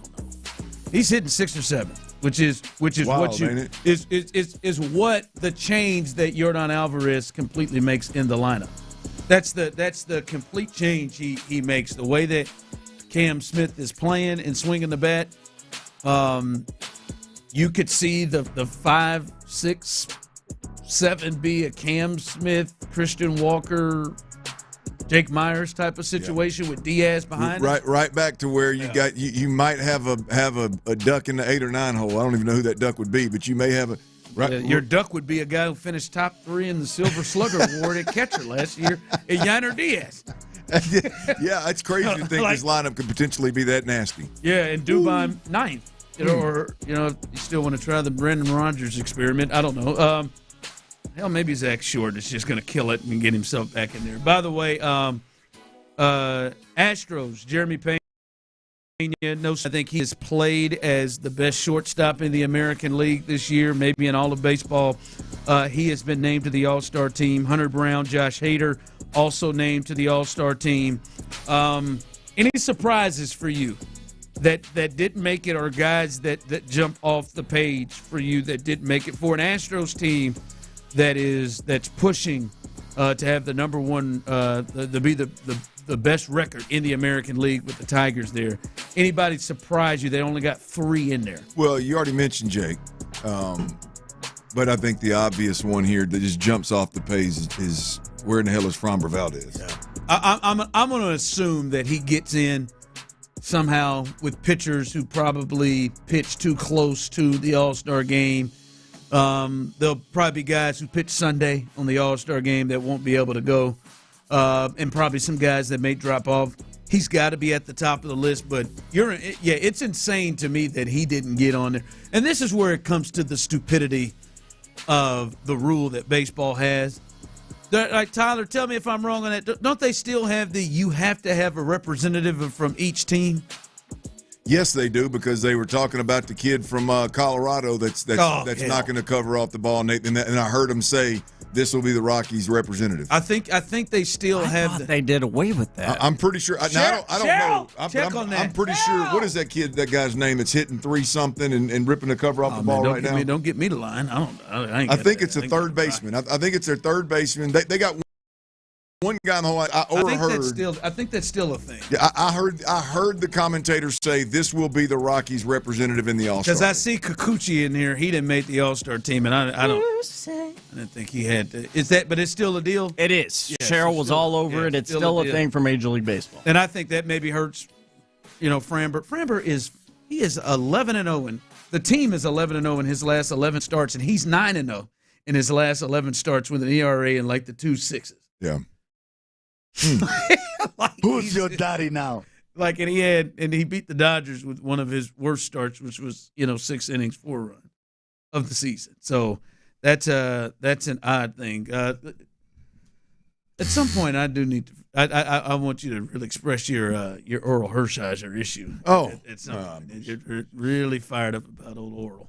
Oral Hershiser. It can kiss every bit of your ass, I believe. Every bit. Never been a big fan. I got a respect for the guy just because of what the athlete he was, but he's really a stiff. I was going to say, you've always been a stiff. I've never had anything personal with Oral Hershiser. I haven't either. But you said you've never been a the way he pitches and the way he carries himself, the way he wears his uniform, the way he speaks. I just don't think I would be very quick to grab a cocktail at the hotel bar with him. Come to think about it, I've never liked the way he turns his neck in his windup. Well, there you go. He has that weird thing he does with his neck. Nothing against it. I just don't think Oral was a guy that I'd kick it with. Nor do I think that I would be a guy he'd want to kick it with. But now he's gotten to a point where it's just move off. Kiss every bit of it, man. Earl used to wear them. He for a second there wore those glasses that have the flat bar that come across all the way. Those people. Mr. Requi, my music teacher, used to wear those. Strange. I didn't know where you were going with gentleman. That. That's his name, Mr. Requi, 5th grade. Good guy. All right, coming up. I want to have a conversation about a guy that I think every time his name is mentioned, I think Clint sees red. Every time his name is mentioned, I think Clint There's a few sees of those. red. 7. First off, can you guess that one?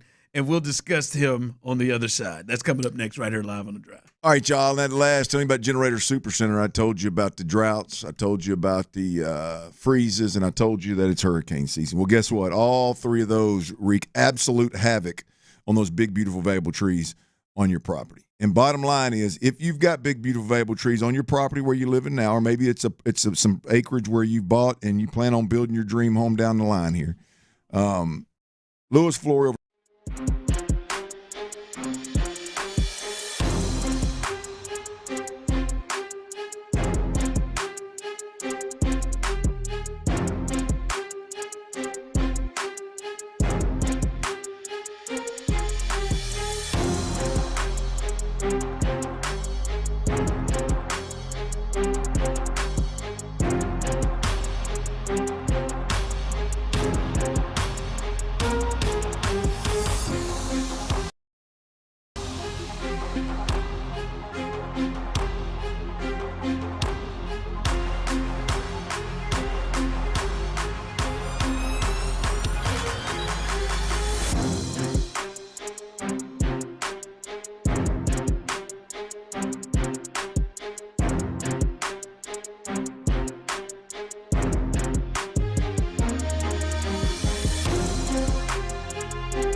make leasing easy at P&M. Live from the Mokaram Injury Lawyers Studios, Sports Radio 610 presents The Drive with Stoerner and Hughley. Oh, it is Monday. It is weigh-in day. That is right. I am probably drinking too much water right now, ain't I? Boy, yeah, you over sucking on that bottle. I tell you, Monday weigh-in after July 4th. Woo! This is going to get risky for you, boy. Hold on, so. I hate the yo-yo. Every time you go up there. I'm telling you, I told you, that's the only place where I can throw my phone in a river and be A-okay with it. I don't think about nothing.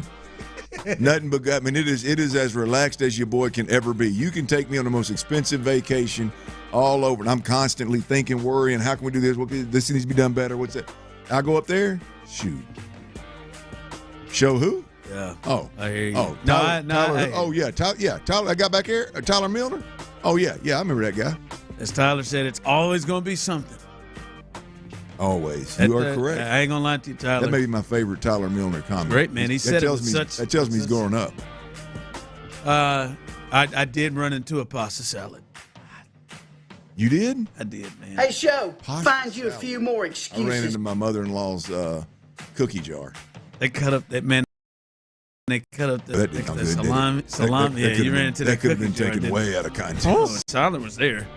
Cheryl checked up, I think. Tyler's head was cocked to the side. I think I've seen that episode. Tyler would have came through the gates running if it wasn't attached to your mother-in-law. If it was anybody else. Real hard. If it was anybody else. But we will weigh in coming up at 3 o'clock to see where we are. I know I was at like 296.4. You had gotten to 246. You had gotten to 246. You were at 253, and you got down to 246.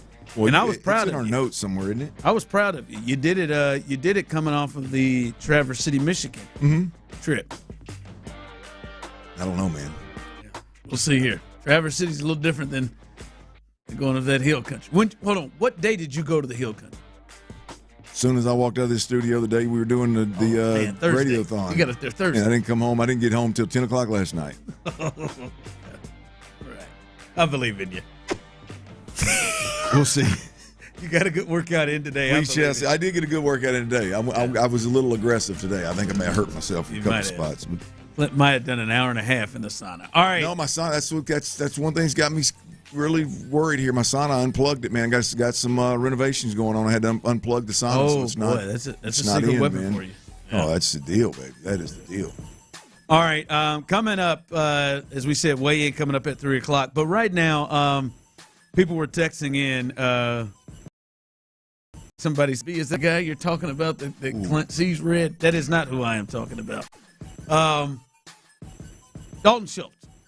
We have a little Dalton Schultz conversation. I'm hoping that, Clint has maybe kind of calmed himself down a little bit from towards the end of the season because I think he's right at the top of the list when you start thinking about individual players that potentially frustrated you the most last year with the Houston Texans. Oh, he's at the top of the list by himself. At the top of the list by himself alone. Okay, so never mind. At the top of the list by himself alone. Just to to rear view it a little bit, Clint. How would you best describe your feeling for his play? And I think Tyler's probably right there behind you on the Dalton Schultz.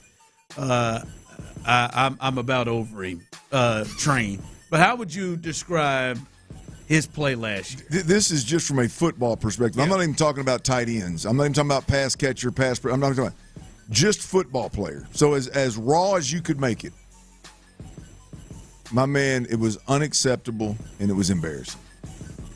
And it was week in, week out. Just keep your soft ass out of the conversation. You would not have had any issue if they attacked it the way they attacked Laramie Tunsil. None whatsoever. In fact, I would have put if we're just attacking like, hey, guys that based on their play or their approach to football or kind of hurting, Dalton Schultz being up out of here would have been number one. Yeah.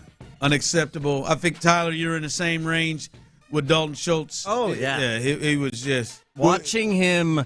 What I guess we have to frame as watching Dalton Schultz attempting to block, especially in the run game for the Texans, especially the back half of last season. Yeah, that was vomit worthy. It happened slower for Tyler, but towards the end, you two were in a similar space in your field. I'll be honest with you. I think the most disgusting part of it is, or what takes it from just poor football to like disgusting, is the body language. Right, your quarterback is out there getting killed, and you have zero interest in being physical to try to protect him. Oh no! And then when it doesn't work out, you just slump your shoulders and sigh at the sideline like, God, guys, why'd you put me in that spot? Yeah, the body language. Like that. That's the part. That's the part to me where I'm like, nah, bro, I can't play with that. You said that. You said that part there, because I do want to get to 713-572-4610 YouTube and Twitch. You can jump in on this. Because I do want to get into what should be realistic expectations for Dalton Schultz, a.k.a. the $12 million tight end. What should be legitimate, realistic expectations for him next year? But you kind of said that in passing there. He would react a little bit, be like, almost appearance. Why would you put it? Right. And you even brought up at times last year and through the offseason of, all right, there were moments where, the ball should have come his way. Plays should have been made. Things like he should have been more involved. How much do you put actually on Dalton Schultz last year? Like everything that occurred from, obviously there was miscommunications, issues throughout the offense, and maybe where he was put. How much do you put on actually Dalton Schultz in his performance? Oh, I mean, 95%. Okay. I mean, look, there's no doubt about it. Like the argument can be made. He was consistently put in a rough position. Even the parts that we don't know, that the communication sucked up front, and he was usually one of the guys that probably suffered because of it, because he ends up on his heels or he ends up having to read and try to protect a guy he doesn't know where he's coming from. But 95% of it is, you start talking, whether we're talking about just pure football, the lack of interest in being physical and whatever it is you're being asked to do, whether you like it or not, whether it's run game or pass game, the lack of interest in being physical is disgusting. Then you go to the football side of it and you go, okay, just like at the very least, you got to expect a pass receiving tight end to be able to separate and catch the football. He had important drops. And he didn't separate no better than John Mechie could out there, to be completely honest with you. Or Irv Smith, any of them. I mean, any of them. So yeah, I think 95% of it was him. I can't put. All right. So as we said, expectations. I see some people coming in saying he ultimately just needs to be a better player than he was last year. Maybe a little bit more specific with that. But last year, we understand you can't even just quantify all of the physical blocking part. That was clearly the worst part of his game, sure, as you've described. But Every week, though. I know it, Andre. But even to the other part of it, last year, 53 catches, 532 yards, 2 touchdowns on 85 targets from your tight end in what I feel was a passing team. Yeah. A passing team. You did that. The previous year, he only had 3 more targets, 88 targets. He's at 59, near 60 catches, 635, 5 touchdowns. Those were the last 2 years. What would make sense to you in terms of expectations? Just kind of giving you those numbers over the last 2 years. I don't think the numbers are bad. I think he's a 600-700 yard on good year, 600-700 yard tight end. What you got to look at from a stat perspective is like there's been no complimentary tight end since he's been here. Yeah. Keep talking about Brevin Jordan. Brevin ain't never done nothing. I just texted in about Brevin. I like Brevin, but Brevin, this guy should be the most used tight end in football. Right? I mean, you're playing with C.J. Stroud. You're playing with a team that is spinning the ball around the park. I mean, this guy should be the most targeted tight end in football. And now, look, we'll get to the defense, but to make the point of Dalton Schultz, like, another part of my criticism of Dalton Schultz is the ho-hum way of going about business. Like, if I'm Dalton Schultz, I'm watching him get overlooked consistently in the pass game last year. Yeah. Like, again, at some point, hey, man, this is unacceptable. We got to be better. I'm wide ass open underneath, and we're forcing the ball. We're doing this, or we're holding the ball, getting sacked, or whatever. I'm an outlet for the quarterback. We got to get me and CJ got to get on the right page and overcome some of this pressure. Like, again, that passive, oh man, I just kind of stay out of the way. That's always been Dalton Schultz's deal. I'm just going to kind of stay out of the way. I'm just going to kind of do my part. At some point, when you're getting $12 million a year, you're an experienced veteran, you're a starter, there's nobody threatening your job. At some point, you got to be the guy to step up and go, no, hey man, I expect to get some touches. I expect to impact this game. I expect a little bit more than what we've been doing. Listen, I think he's got to be more of a target and has to be better in the passing game. There has to be a threat, especially, man, that's the best thing that you do. That's what you brought here for to do. But I think Trey of Texas, who just messaged in on YouTube and Twitch, Trey said Schultz's problem last year seemed to be what appeared to be an effort issue at times. That has to consistently, right? Like that, like even if it ain't that part has to look different. You know what I mean? What do I always say? Adversity will expose a man's true character, and if you're a half-ass and your energy and your body language sucks when you're, I ain't got nothing for you. I mean that's the part of it that like the good of going through what they went through last year on the offensive side of the football is D'Amico ought to feel real good about getting people up out of here and about making changes and about what they need to do moving forward, because that just flat exposes folks. And I think Dalton Schultz was exposed. Now we'll see what he does this year. All right, quickly, some news from the Astros. This lineup ought to be interesting coming up. Christian Walker has been placed on paternity leave, so he is going to be out at least tonight. We'll see how much longer that is. But Christian Walker, who was swinging the bat well in L.A., loves that ballpark. Obviously, he will not be available for the Astros as he is on paternity leave. So, oh, is that Jordan Weems cleared waivers? The Weems that we were talking about? That's what I was saying. Damn. Oh, Jordan. Okay. Barely knew you, Weems. Sorry about that, Jordan. All right, so that is the latest. No Christian Walker as he has started to get hot. All right, coming up as we continue the weigh-in. And as we said, it's finally done. You never know who and what is a kind of a polarizing conversation. Cam Whitmore clearly has been one. And he is now no longer a Houston Rocket as he has been traded to Washington. We'll dig into that conversation coming up next as we continue right here live. All right, y'all, breathing is one of the most essential parts of living, man. You got to breathe well to sleep well. You got to sleep well to live.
SportsMarkets.com. KILT FM HD2 Houston. Insider access, exclusive content. Sports Radio 610. The Texans play here. An Odyssey sports station. Sports Radio 610 presents The Drive with Stoerner and Hughley.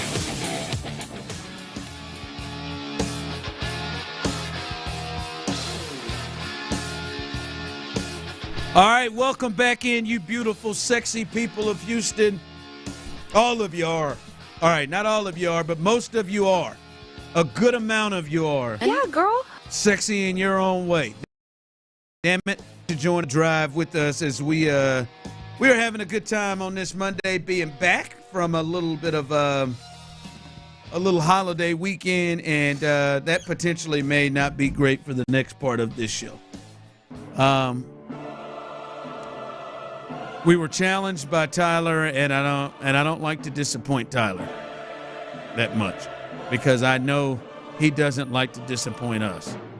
And I just don't like feeling disappointed. He doesn't like feeling disappointed. And my favorite. I knew Monday when we decided we were looking at this, I'm thinking, boy, this is 4th of July weekend. This could get hazy here. I'm certain, Clint, you were at 246 last week. And I was at 296.4, 296.8, something like that. We do our weigh-ins every week. Clint is attempting to get into the 230s. He was at 246 last time we saw. I started at 310, 296 last time we were in here. I'm having a hard time cracking that 290 spot. I'm with you, Clint. I don't expect to see that here this time. But we do our weigh-in every Monday. And also, we enjoy people who decided to jump in with us on this. 713-572-4610. Those of you on YouTube and Twitch, you can jump in where you are right now since we have started this. But Clint, you gonna do it first? You ready? Yeah, I'll get on there. I don't know, man. You don't sound real confident. Well, yeah, I don't like the tone in which this weigh-in is starting out. Get light. I'm stripping.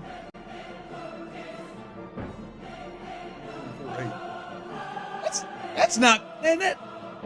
That's not 244.8 coming off July 4th. Still not to my. What was my low? 243. 243. Yeah, you, especially you talking about. You thought this thing would thought it was going to be rough. Would get hairy. Actually, you thought this thing would get hairy in here. There we go. The 18 start. Moment of truth. The moment of truth. Get them eights rolling across there, baby. 244.8. 244.8 down a couple. 244.8 down a couple. Where you at, Ryan? Where you at? Them numbers settling in on you? Yeah. Uh-oh, that don't sound real promising. It's not bad. 293. 293? Well, hell, 293. He was 297 or something last time. 296. 296 last time. 293. Look at us moving in the right direction. Moving in the right direction, so I'm not going to roast you. Baby. What happens when I leave here? I weighed myself earlier today at 292. Oh. Drinking too much water in there, man. We got to figure out a. I'm telling you, Monday weigh-ins are tough for me, man. Nothing worth doing's ever been easy. That is a good point. Are you trying to change the weigh-in date? I absolutely am. 713-572-4610. We'll hear out Clint's change the weigh-in date. The Mondays are, I feel like they are the toughest. 713-572-4610. Those of you on YouTube and Twitch, 244 up 1. I'm not going to kill y'all, man. 293.7. But it's time to get serious. Down 3. Now we got that holiday out the way. Don't think I have anything coming up. I don't think so. My mother-in-law, she's been in the house for the last three weeks. That chicken pot pie, boy, that tore me up. I'll move in the right direction. I had seconds too, man. Well, I mean, Kick Rock said Monday was the deal. Well, that's fine. I mean, look, if that's the deal, it's a deal. I mean, text line coming through started at 359, now down to 332. See, progress, baby, yeah. progress. Here's the deal. Here's where I'm at. It's not about. Sorry, I did strip off that shirt, folks. Don't be sorry. Be careful. That was nice. Sorry, Opie. You need to get to. You need to get. To, I didn't notice. I left the. No, I get it in there. You added it in there. Sorry. Don't be sorry, Opie. I need some motivation. Because I'm gonna be honest, Monday weigh-ins, I'm okay. It doesn't motivate me throughout the week. What? All right. What day is? Rob says Monday creates the most accountability. Ain't no doubt about that. You got to be accountable over. What? All right. Let's hear it out. What day? I mean, Friday's the weigh-in day, typically. But I'll do Mondays. Fridays. I'll stay with Mondays. You like Friday? Fridays I could be because it's easier for me to be disciplined and work out and be on a schedule during the week than it is to discipline, work out, and be on a schedule. You want to do this on the road because there are many Fridays that we are out coming up, especially football Fridays are about to return. Oh, I ain't got no problem doing it on the road. I'm just saying, like, are you? I got no problem doing it on the road because I'll do it at 3:00 and then I'll have some beers with the people. Yeah, and then just let it ride. I got a week to work it off. Let it ride. See? That's right. Let it ride. Look, now we can stick Monday's a deal. So what are you? Here we go. We got Mondays and Fridays. Ray said Friday is the only other option. Honestly, where are you? You know what? We'll let Tyler decide. Tyler Milner, the third member of this show. You decide. Mondays is where we are right now, or Fridays. What do you want to do? Y'all's asses need to adapt, stay at Monday, and start putting in some work. Okay. All right, so we're staying at Mondays. You hear me in there? It's gonna be hard for me to crack 240 on the after weekend. You got this, man. Hell, you dropped. You went. You had a 12. Come on, man. 12 weight swing, 12-pound swing. You had the 14. 14. Check that. 14. Sorry. We knew this was gonna be tough coming into it. Yeah. No, look. Weekend accountability weigh-in and end of week progress. Okay. We're talking about Monday and Friday. Really? I think that'd be smart. To see other than it'd be really obvious what we do on the weekend. Oh, I know it, man. That's what I'm saying. We go in there Friday. Man, wow. Man, you're down 5 pounds from Monday. We're going to Las Vegas. Come back in. Done gain 10.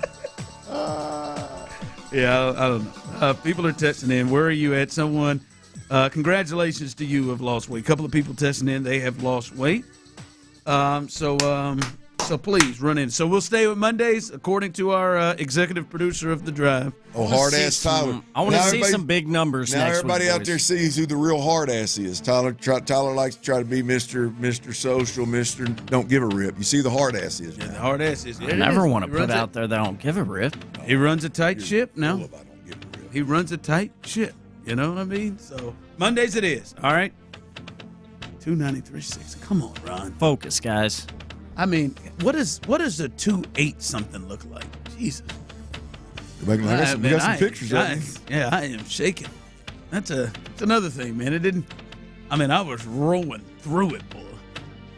But you're weighing naked at home and then coming in here with clothes on. So that's your pound. I am weighing in draws at the crib.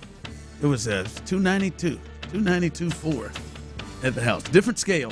292.4. That may have a little something. Maybe something too. Lauren Mack says, "Get with it, fellas." Okay, he's a good friend, keeping y'all accountable. Thank you, Tyler. Trying. He's trying to ruin my weekend. That's okay. Need a little more of that in. All right. Speaking of accountability, the Rockets. I don't know if that had anything to play with why they made the move with Cam Whitmore, but they have traded him to the Washington Wizards. The full what we know of the trade, the Wizards traded back 2 second-round picks. If you remember, they lost 5 in the trade with Kevin Durant, but 2 second-round picks, and Cam Whitmore goes to Washington, where he should. I mean, it should be right on time for him. Boy, he should be able to get all the shots he wants. He should be able to do it all. I mean, with the Washington Wizards right now. So he goes there. Here is Rockets GM Rafael Stone on his thoughts on what went into trading Cam Whitmore. I just think, we're just not a developmental team right now. It's really like we wanted to provide Cam with the opportunity to do in his career what we still believe he very much can do. So I think Cam's insanely talented, really nice young man, and wanted to provide him an opportunity to go home and be in a situation where he could really play through mistakes in a way that we never could afford him just in the iteration of the Rockets that he joined. All right, makes a lot of sense what he said there. We're not in a developmental stage right now, and they are in a let's go try to get a ring on our finger stage. Let's put a banner in the Toyota Center stage. Let's have a parade in Houston stage is where they are, and that's what goes into the decision they made there. 713-572-4610, YouTube and Twitch. I guess the way to kind of kick this thing off, do you think this is a mistake move by the Rockets and potentially will be something that they will eventually regret moving on from Cam Whitmore? No, and no. I don't think it's a mistake, and no, I do not think they will regret it. I think, and by the way, tip the cap to Ime Udoka. Rafael Stone. I mean, what a legit, transparent delivery of what in the hell was going on with Cam Whitmore. Absolutely. He needs time to play and develop and develop through mistakes, and we just weren't able to afford him that, and so we're going to put him in a place where he feels like he can do that. I don't know if Washington's a place, but clearly I guess being home for him was important maybe. I don't know. But what a tip to cap to Rafael Stone for not trying to talk around his elbow to get to his mouth and just putting it out there. That number one. But number two, to answer your question, Ron, no, I don't think at all that the in fact, I don't think at all the Rockets will look back on this as a mistake, and we as Rockets fans will look back on it as a mistake.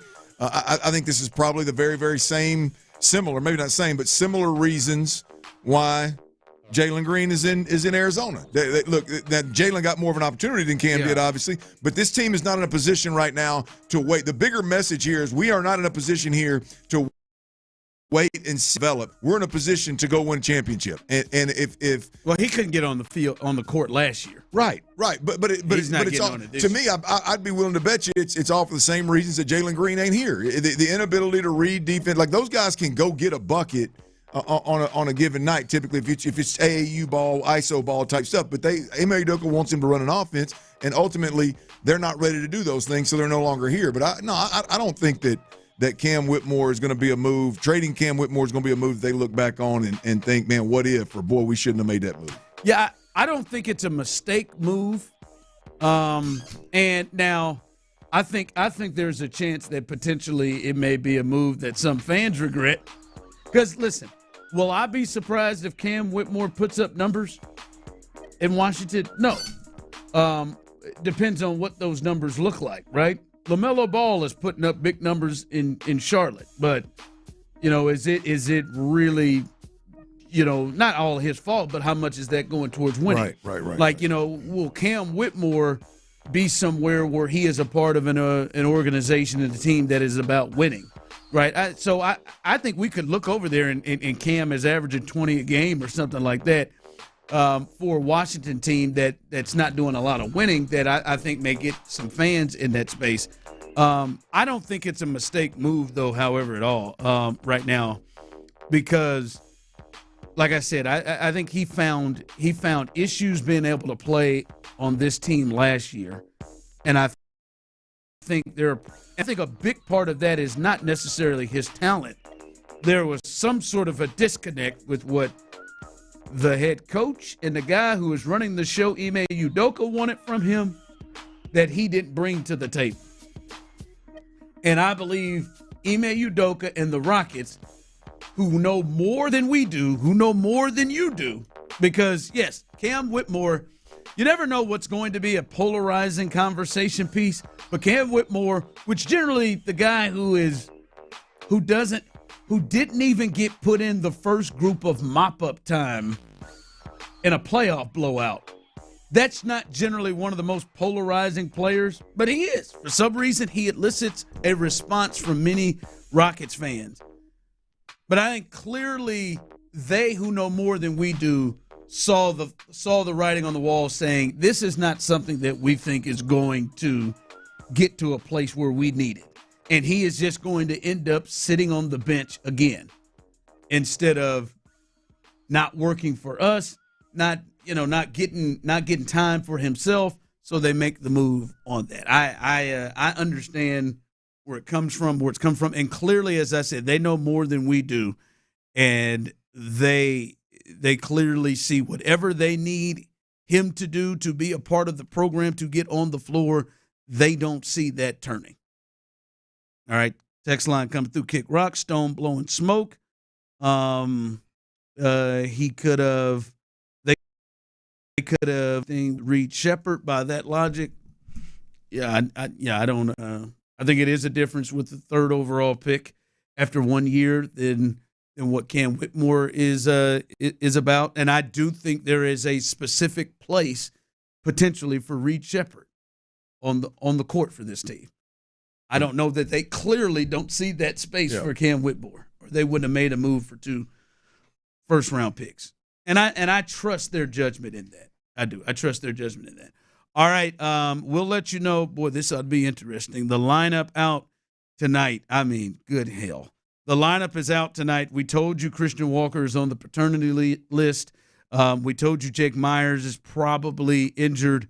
Wait till you hear this lineup to face the Cleveland Guardians coming up. And we will also we'll see if Clint's ready to change his tune on something with Joe Espada. That's coming up next. All right, y'all, what's the biggest mistake you can make when you're selling your home? Hey, man, look, it's pretty easy. You can settle for less money. It happens way too often.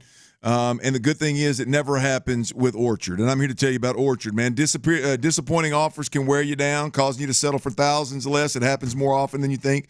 The good thing is, again, you don't have to settle when you sell with Orchard. Look, Orchard has reinvented the real estate industry by guaranteeing your home sale and helping that you sell on market for top dollar. Here's how.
ArmyEDS.org to donate or volunteer. Every donation brings hope. Every hand makes a difference. That's SALArmyEDS.org. Sports Radio 610 presents The Drive with Stoerner and Hughley.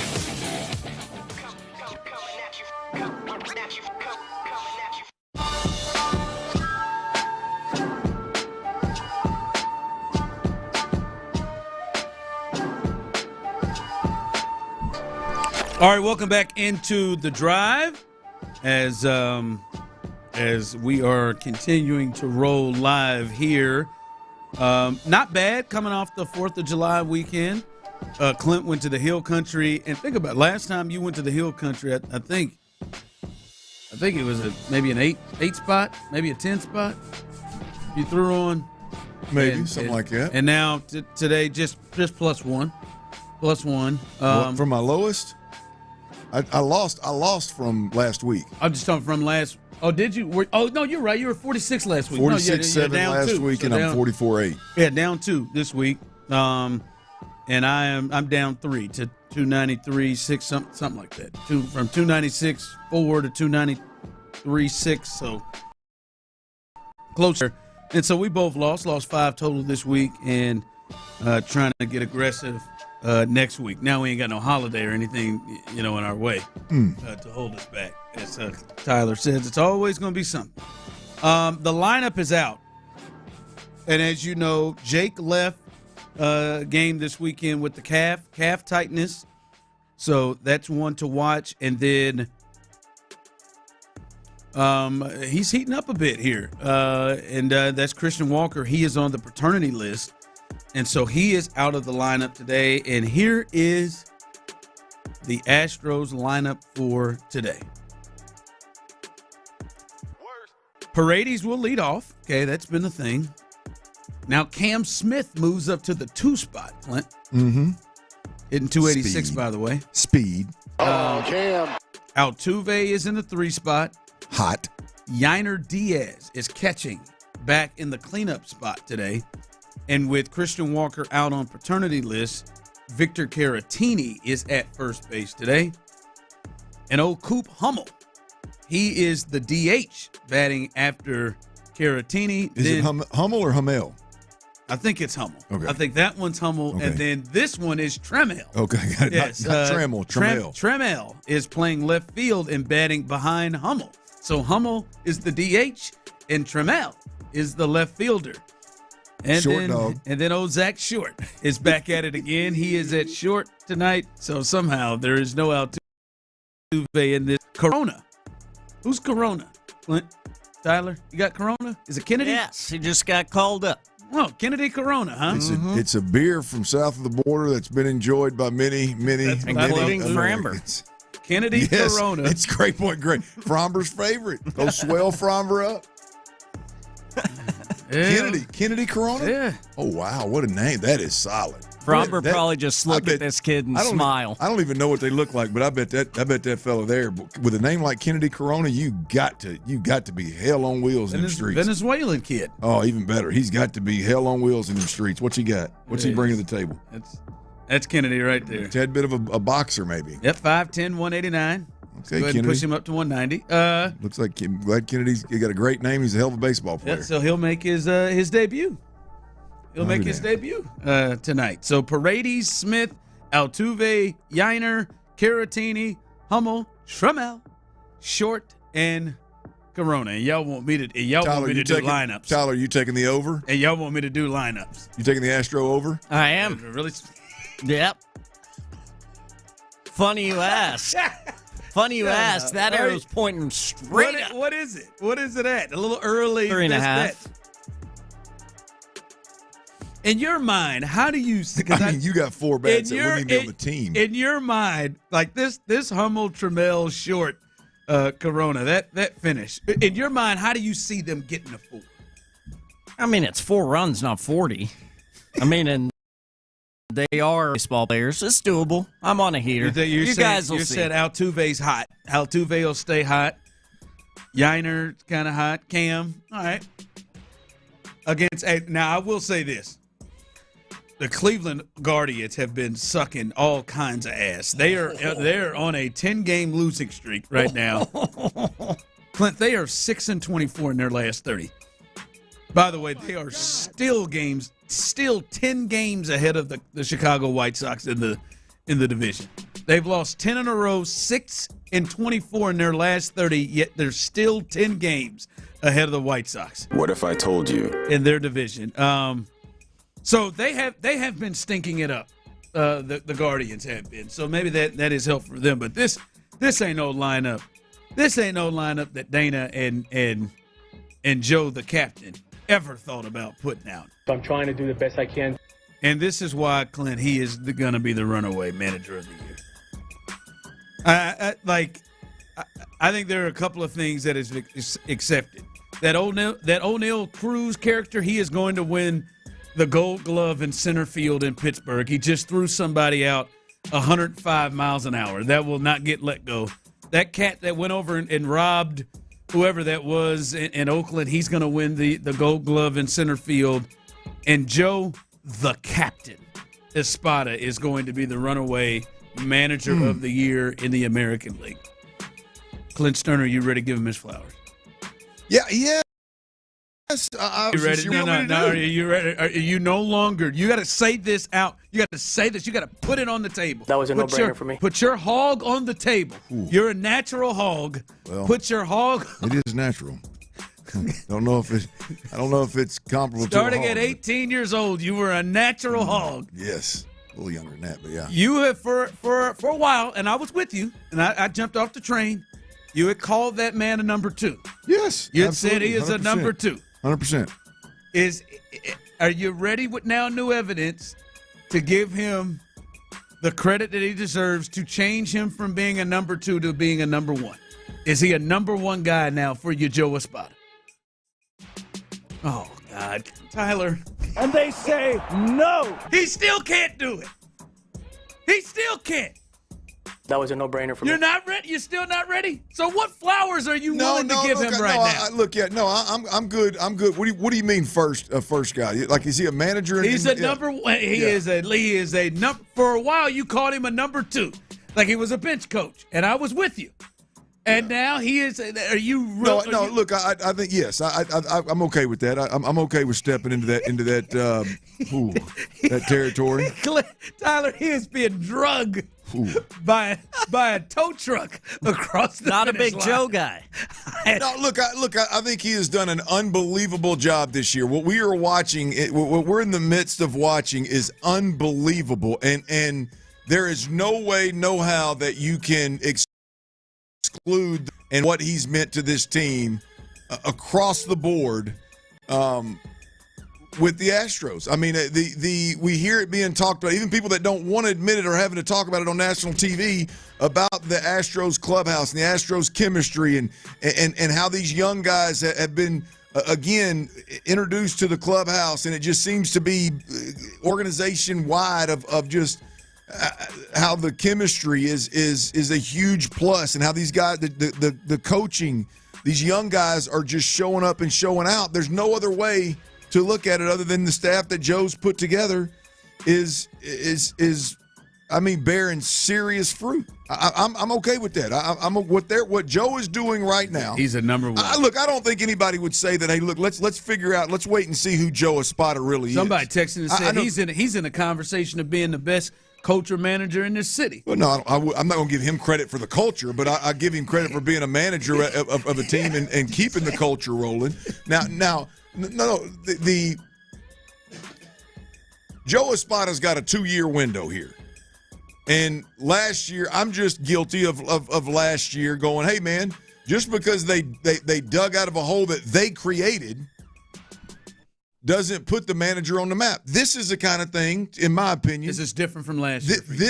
Hell yeah, it is. This absolutely justifies and I think speaks volumes for Joe Espada and the manager that he can be moving forward. We still got a very small. I don't believe last year was a shining moment. I think that I don't think last year was a shining moment. This right here is a game changer for a manager. This is a contract extending type performance for a manager. Are you 100% behind Joe Espada, the captain? Are you 100% behind him, like to a point where you think he is and I'm not asking you this, Clint. I'm the people. You've explained your thoughts. Are you 100% behind the captain, Joe Espada? And are you to a point where you think he is an advantage on the bench? Do you feel like he's becoming an advantage? Because I think he is going to win Manager of the Year. I think, there would have to be a hell of a collapse right now for that not to happen. I know A.J. Hinch is doing well in Detroit, but everything that has happened injury-wise to this team, Joe Espada is out of control. What is happening is what Clint just described. Are you 100% confident with Joe Espada? I did 713-572-4610. Those of you on YouTube and Twitch, you can jump in on that conversation. Are you there? Also coming up, as it is Monday, we will do our weekend's best, weekend's worst. You can text yours in as well. What was the weekend's best, and what was your weekend's worst? All of that as we continue right here live on The Drive. Area 45, the best damn sports talk show in all of Houston. We're 2 weeks away from Texans training camp. This building. Football is almost here, H-Town. Are you ready? Insider access, exclusive content, Sports Radio 610. The Texans play here. From the Attorney Steve Lee Traffic Center, 713-CALL-LEE. Your report is sponsored by Kirk Holmes. On the East Loop northbound at Turning Basin, it's a stall that has a right shoulder blocked. Kirk Holmes, Southern Living's 2024 Builder of the Year winner, is building dream homes from the Gulf Coast to the Hill Country. Discover why their superior building process and service is second to none. Visit them at kirkhomes.com. That's K-U-R-K, because at Kirk Holmes, it's all about you.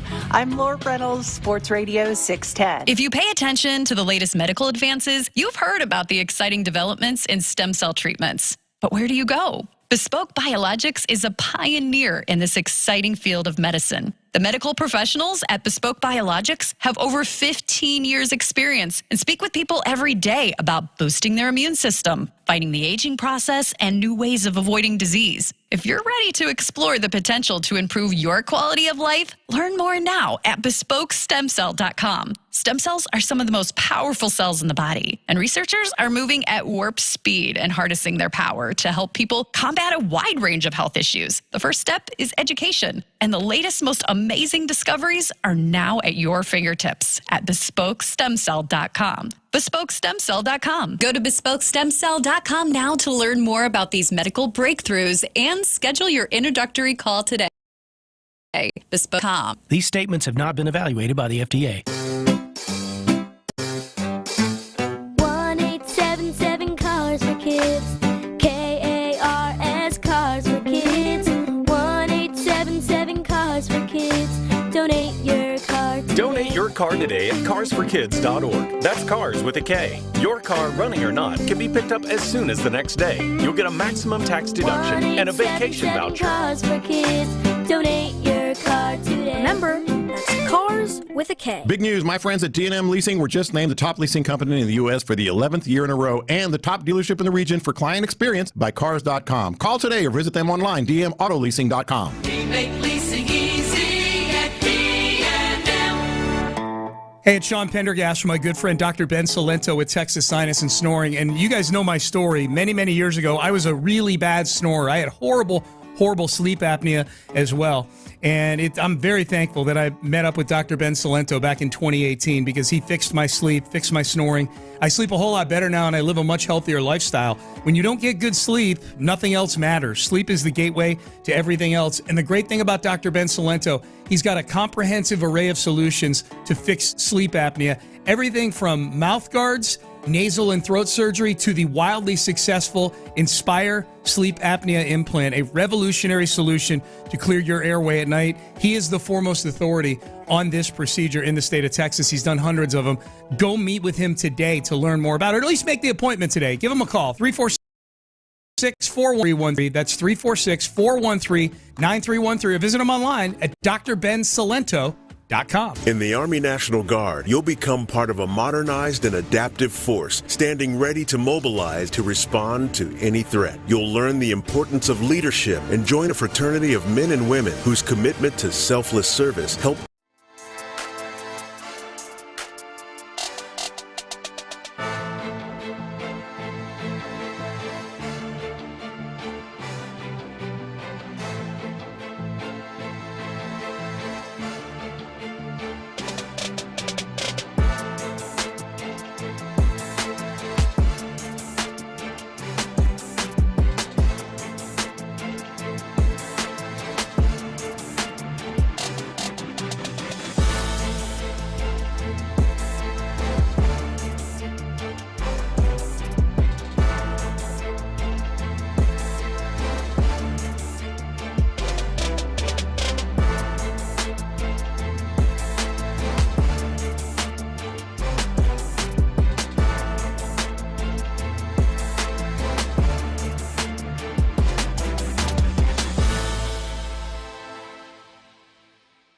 Products and time to get dedicated support on the job site or in our stores. From ordering to planning, we've got you. One partner, any job, all in. Ask about all we can now do at the Pro Desk. The Home Depot Pro, it's about time. Live from the Moquett Studios, Sports Radio 610 presents The Drive with Stoerner and Hughley.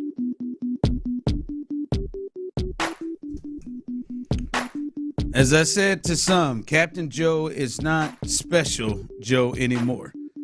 The question someone said is, could we do better than Joe?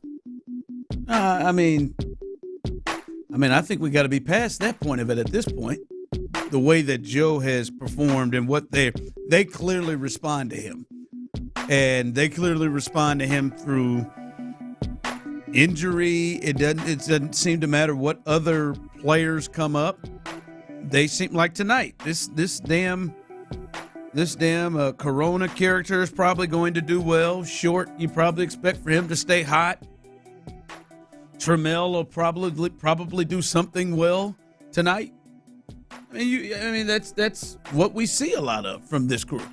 That's what they do. Are you there, Tyler?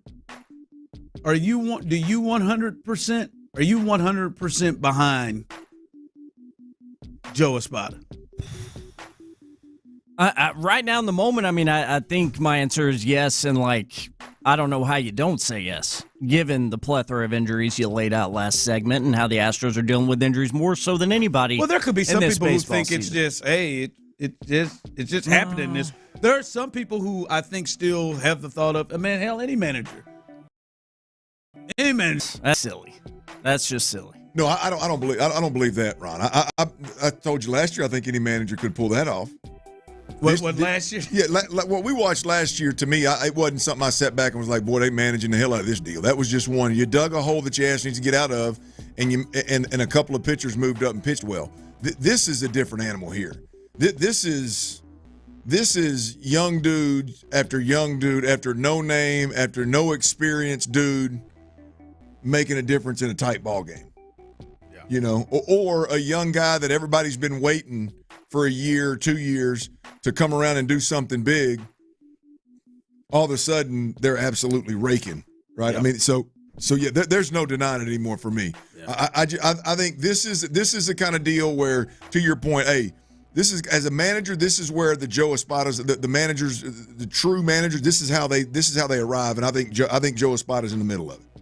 Yeah, my man Ray, I want to dig into this a little bit deeper at some point. I have no idea why, but it's tough for me to give him too much credit for all of this. I think there are some people that are there. I think there are some people that are in that space. But he's got to define. He's got subjective. He's got to define too much, right? I mean, to me, whether it's too much or just enough. The key is here. To me, it can't be denied. Like that. That is. To me, it can't be denied. I mean, we look up here, and whether you call him Trammell or Trammell is up there making getting a great break on a ball and catching a ball that killed an inning for the Dodgers. I mean, he is pushing the buttons with these injuries. Right? There could be other moves made, other things done, and keeping the guys that he needs to keep getting going. Right. So yeah, I'm with you on that. All right. It's Monday. We do weekends best, weekends worst. You can text yours in as well. Message yours in on YouTube and Twitch as well. Clint, let's start with the best. Let's hear yours. What is your best from this weekend? Well, we've already talked a little bit about it, and I typically like to kind of scan the sports world and pull something in from outside of Houston. But when it comes to the best, I don't know that there's a better sports story out there than what the Astros just did to the Dodgers. They absolutely kicked the dog out of the Dodgers in that first game, and then just continued the momentum moving forward. And they do it with lesser than. I mean, this is what it is what the Astros are doing this year.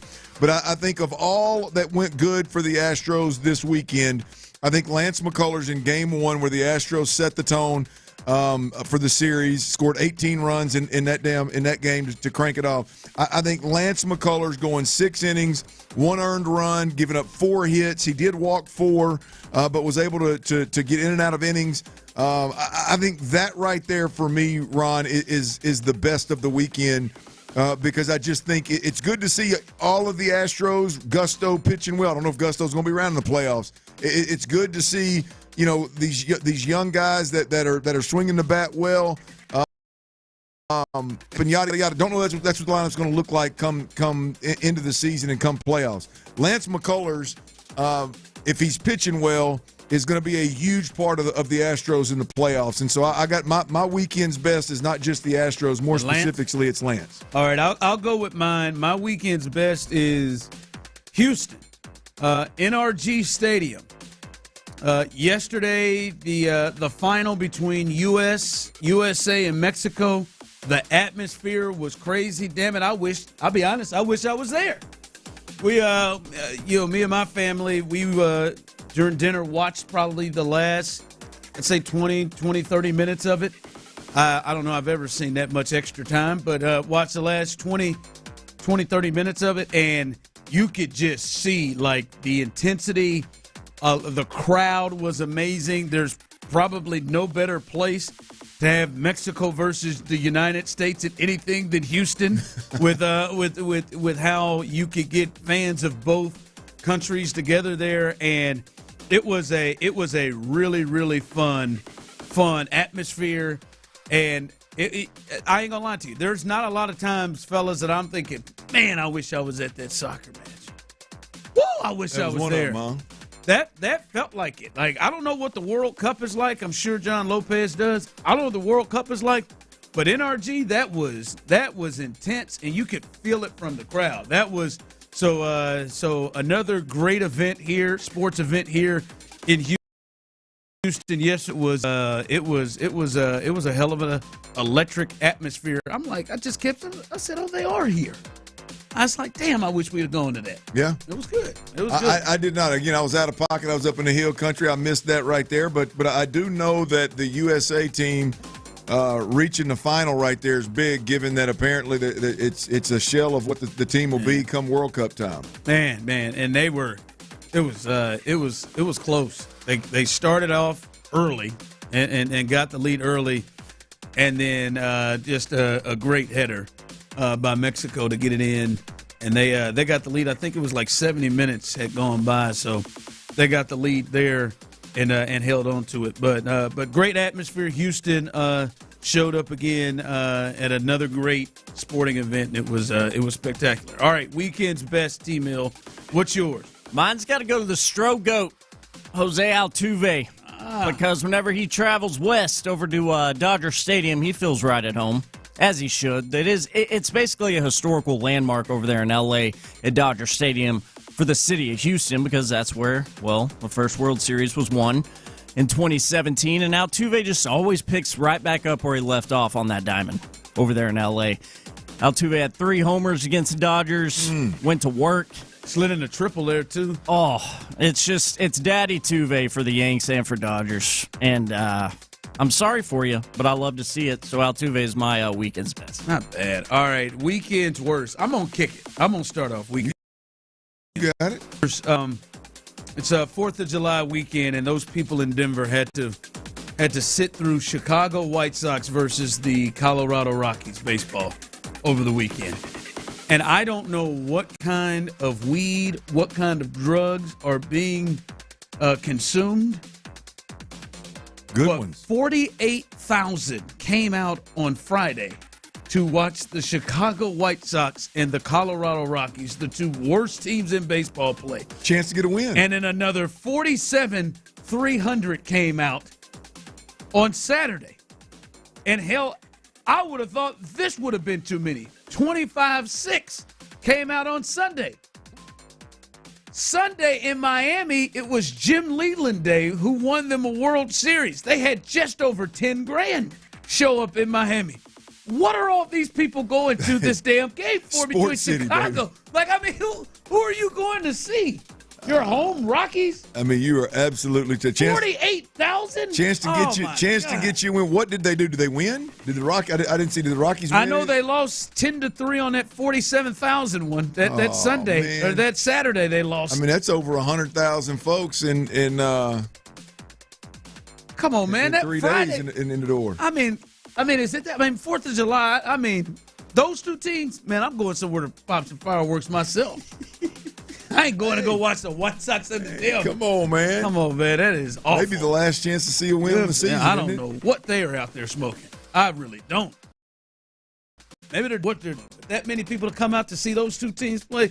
Good guy. What's your weekend's worst, Clint? My weekend's worst is a Dallas Cowboy. A Dallas Cowboy. Their kick return wide receiver, Kevontae Turpin. Is that right? Yeah. He did that number on Jeff Okudah last year. Yeah, he had a good game against the Texans. Here's the deal, man. He signed him a 3-year, $18 million deal in March. Time when looks like he's going to get a little run at wide receiver, a little more so than maybe in the past. He was arrested for possession of marijuana and unlawfully carrying a weapon.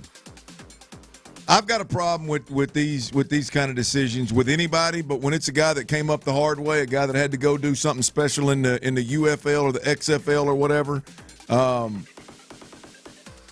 get in the league, he gets in the league, he makes a name for himself, gets that big money contract, and then he's going to carelessly, flippantly just walk around with some or drive around with some Mary Jane in the console and a weapon just laying across the back seat.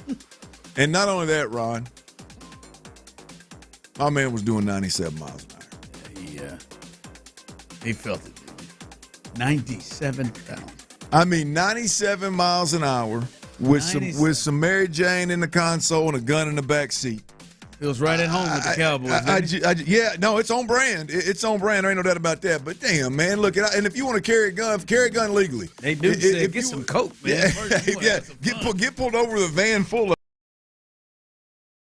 of it, not just. Oh man, you gonna go for it? Go for it. Yeah, look, I like the dude, man. He's a hell of a player, electric player, fun to watch, and I thought, hey, man, I like to see come up the hard way, get your shot. Oh, in Dallas? Yeah. Shoot. Well, the league might get him. The league might get him. Well, I don't know how it's all going to come out in the wash. It was less than 2 ounces, so they ain't going to get him for that. The gun in the back seat apparently was wide open in the back seat. That they may get him for that right there. No, I bet they don't. I bet you think he gets away with it? I bet they get him for some bread. Yeah. I mean, unless it comes out he was doing something reckless and I don't think this may be a first time. To my knowledge. Yeah, I don't know. To my knowledge. Yeah. All right, that's weekend's best, weekend's worst. What you got coming up at the 4, Clint? Well, it's easy. There's a new concept out there. There's a new sports entertainment concept out there that could potentially be coming to Houston. I don't know if y'all have heard about this, but it's absolutely ridiculous. I looked into it. I'm going to tell you all about it. And you may even be able to check my old social media and get a video of what the hell I'm talking about. We'll do that next right here on Sports Radio 610. Sports Radio 610 listeners, wow, you stepped up in a massive way. You helped us donate over $23,000 to the Houston Food Bank during the Reggie and Ron Radiothon, providing over 60,000 meals to food insecure Houstonians across 18 counties. Thank you, thank you, thank you. Houston's Sports.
With O'Reilly Veriscan. It's free. Ask for O'Reilly Veriscan. O'Reilly Auto Parts. KILT FM HD2 Houston. Insider access, exclusive content. Sports Radio 610. The Texans play here. An Odyssey sports station. You're going to get hard if you play us. Sports Radio 610 presents The Drive with Stoerner and Hughley. Dive into the mind of former NFL quarterback Clint Stoerner. I like a good time. I like to have a party. I know you do. It's Dirty's Daily, presented by Mokaram Injury Lawyers.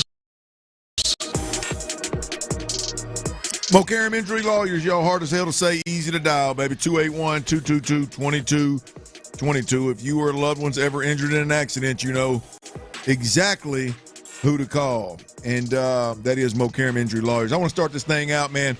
I want to send some prayers up, man, to the folks up in the Texas Hill Country. Oh, absolutely. I was up there this weekend, and luckily we do most of our hanging and spending time in the river, around the river, on the lower Guadalupe, which is below Canyon Lake. The floods and most of what you're seeing, not that there wasn't some flooding and some issues on the lower Guadalupe, and it may even be worse today. I know there was some more weather coming through that area, but most of the damage was done on the upper Guadalupe, which is before, obviously, what feeds Canyon Lake, and then the lower Guadalupe starts right there at the dam of Canyon Lake. So my family was safe, but I tell you, there's a lot of families, man, that were affected. Whether it was the adults, I think it's last I saw the count, it was 40 adults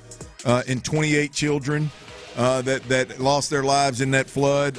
I could not imagine what those kids went through being at a church camp with all their friends, lay their head on their pillow, go to bed, safe and sound. Going to church camp this week. Hey, man, I mean, just safe and sound. Like, you wake up to a flood that's in the cabin, that's washing the cabin away, that ultimately takes the lives of 20-plus kids, and I don't think that they're still, I believe last I saw, 11 kids and a couple of adults that they haven't found. I know there's some conflicting reports out there about who, what, when, and where, and who's been rescued, who wasn't, who's at the end of the day, I don't care about all that, man. Just prayers up to the families that have been affected, both that live in those areas, in those counties up there in the Texas Hill Country, as well as the kids that had come, by the way, from all over the state of Texas, definitely, maybe even some of the bordering states. I know my college roommate's daughter was there as a counselor. She got out safe. I can only imagine what he and his wife went through in terms of not knowing for a while. There's a baby girl here from Houston that is still one of them that's missing. Prayers up for her and her family. But boy, I tell you what, man, if you got kids, if you got babies, if you got loved ones, man, hug them extra, because you don't ever know when that time is going to come. That is an absolute just travesty. It's hard to fathom what's going on and what's gone on up there. And heck, Ron, I left up there yesterday, man, and as we were leaving, so it wasn't as bad where you were. No, it wasn't at all, because the lake, the Canyon Lake was damn near, literally, I'm not joking, was damn near dried up. I mean, it was like 30 feet below its normal level, and Canyon Lake is one of the deepest man-made lakes in the state of Texas. I mean, there's multi-million-dollar homes all around that lake that the property value, I got to believe, had just plummeted because the lake literally was about to dry up.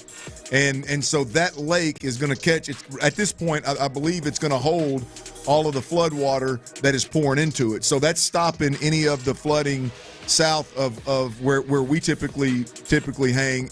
But last I heard, man, that which was yesterday day when we were leaving, that they could potentially be evacuating the rescuers that are down there searching for people because there was more flooding coming. So again, man, just some of the best people on this planet, man, that I've ever met in my life. Live up in that area. Those are great people up there. Not that anybody isn't, but those are just great people up there getting their lives torn apart, man, for an extended period of time. So prayers up now And I hope everybody that has not been affected to date, I hope there's no more casualties and everybody can start the recovery process as much as we possibly can. So big prayers up to all my Texas Hill Country folks that are up there. Guys, did y'all hear about the have y'all heard about this? I believe, is it Cosms?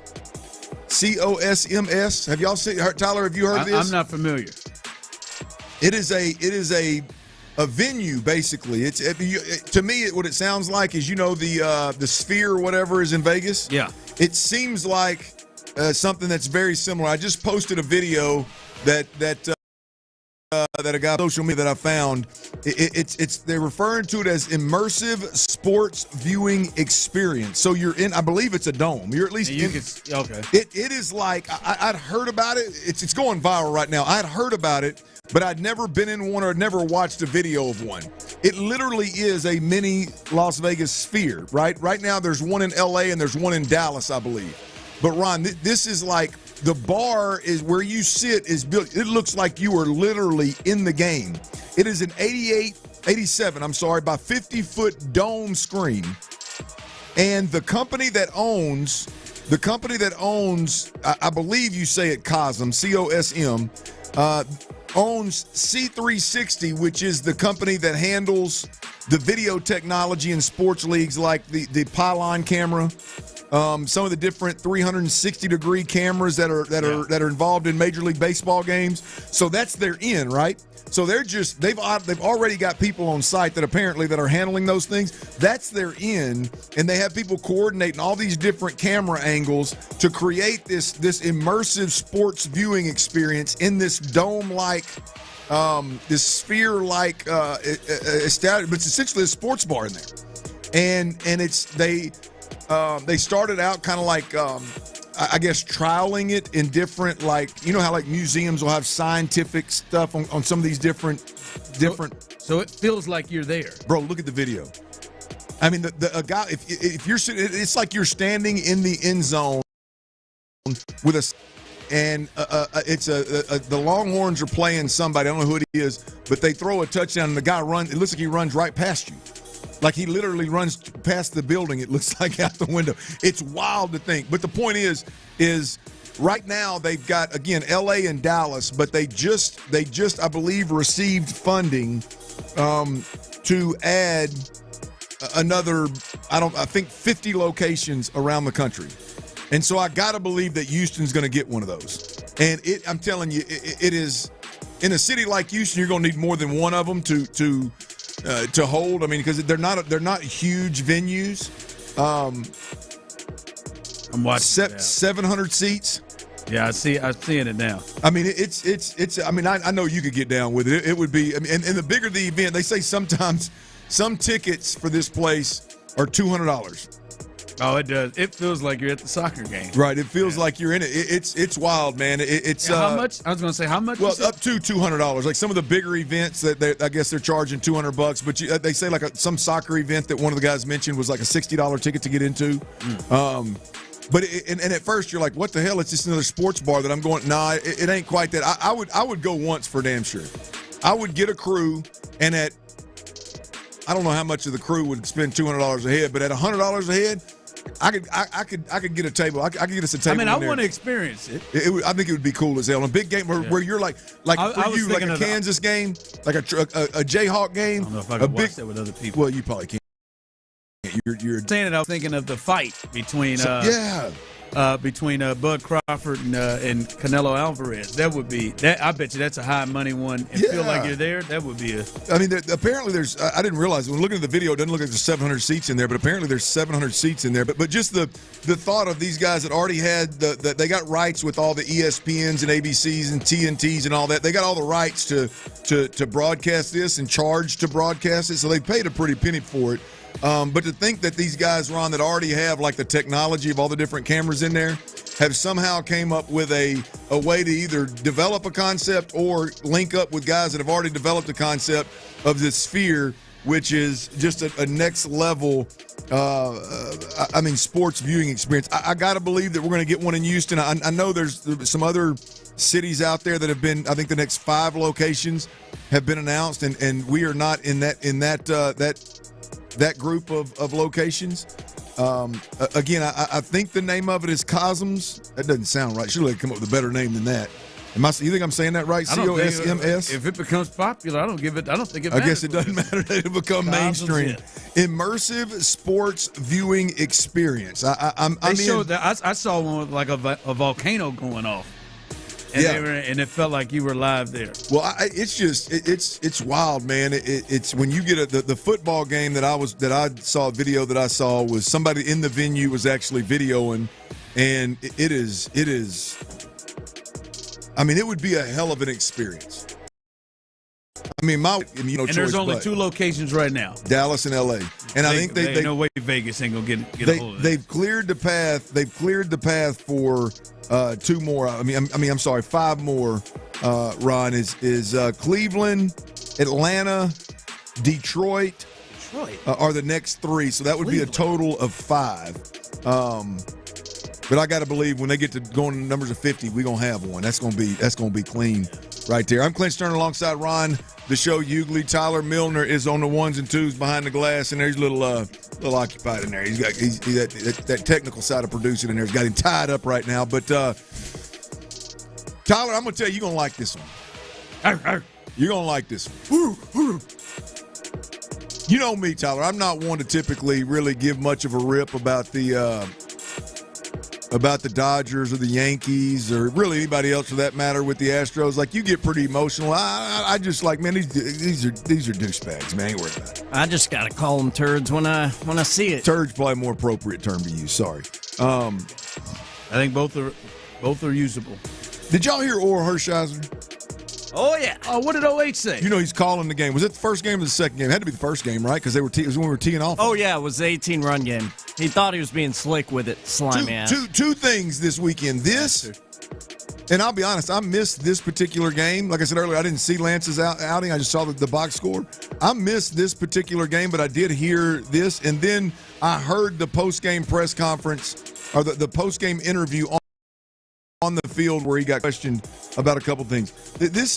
We're at a point now to where now I'm mad when it comes up. Like, this is plumb ass silly. And I'm going to tell you, Dodger fans are the worst. I'm telling you, Jim. Here's Orr Hershiser. Orr Hershiser was calling the Astros-Dodgers game as the Astros are teeing off on that ass, and this is what he thinks is a good route to take.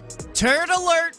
Hit hard to deep center field. Pages on the run. Will turn and launch this one. Wedge itself in the bottom of the wall. And Cam Smith flying into second, anchoring there with another extra base hit for the Astros. Double homer double to open third against Casparius.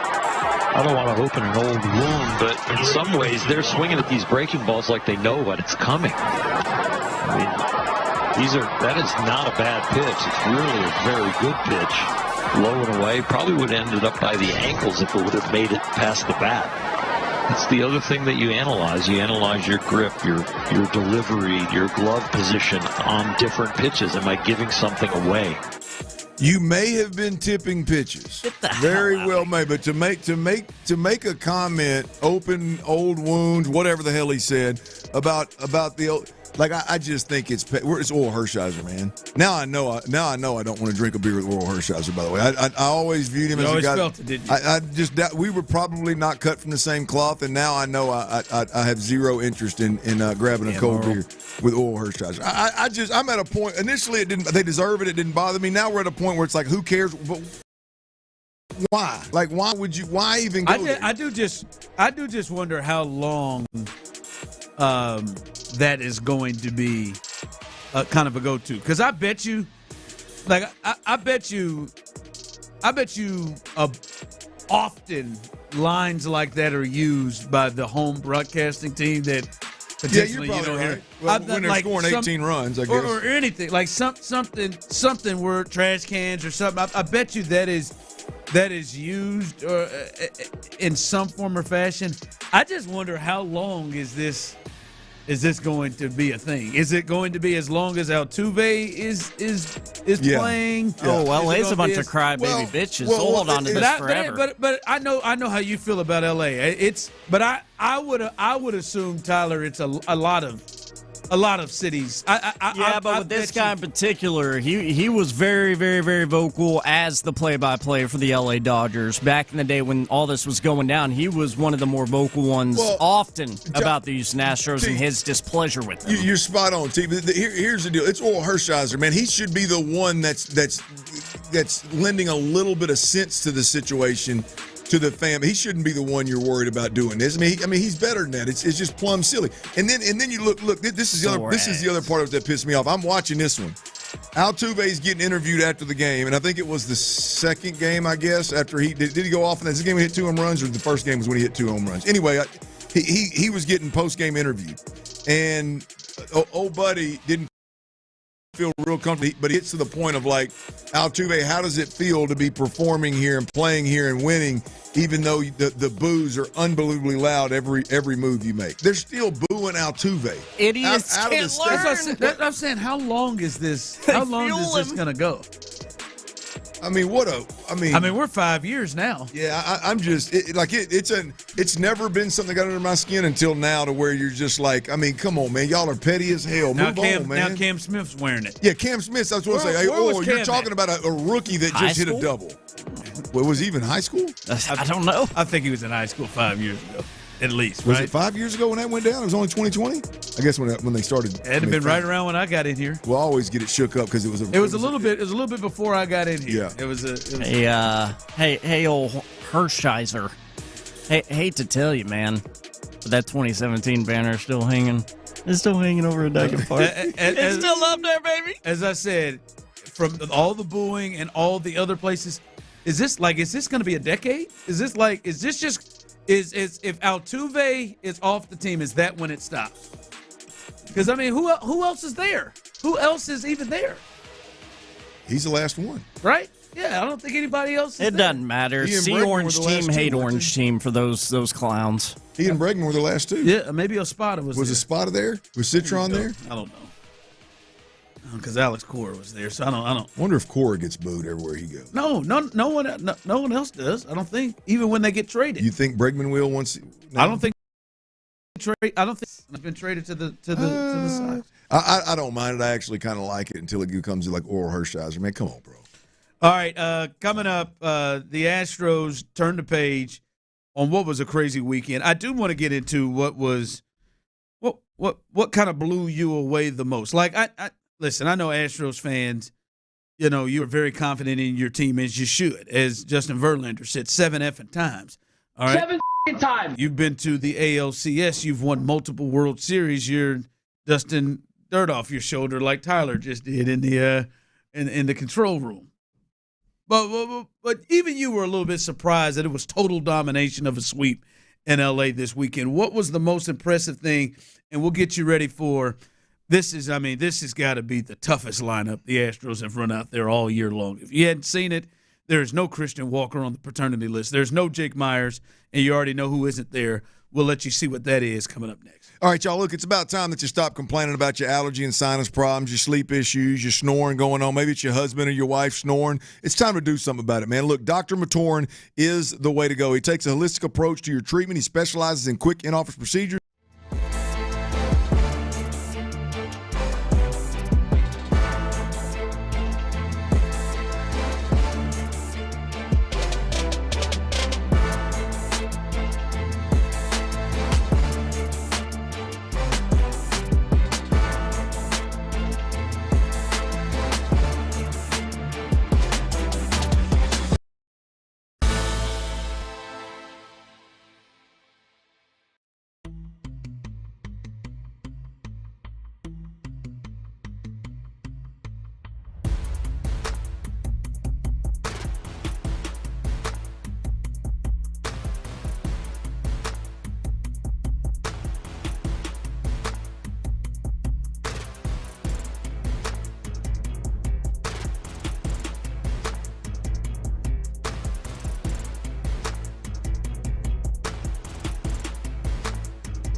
Every donation brings hope. Every hand makes a difference. That's SALArmyEDS.org. Sports Radio 610 presents The Drive with Stoerner and Hughley.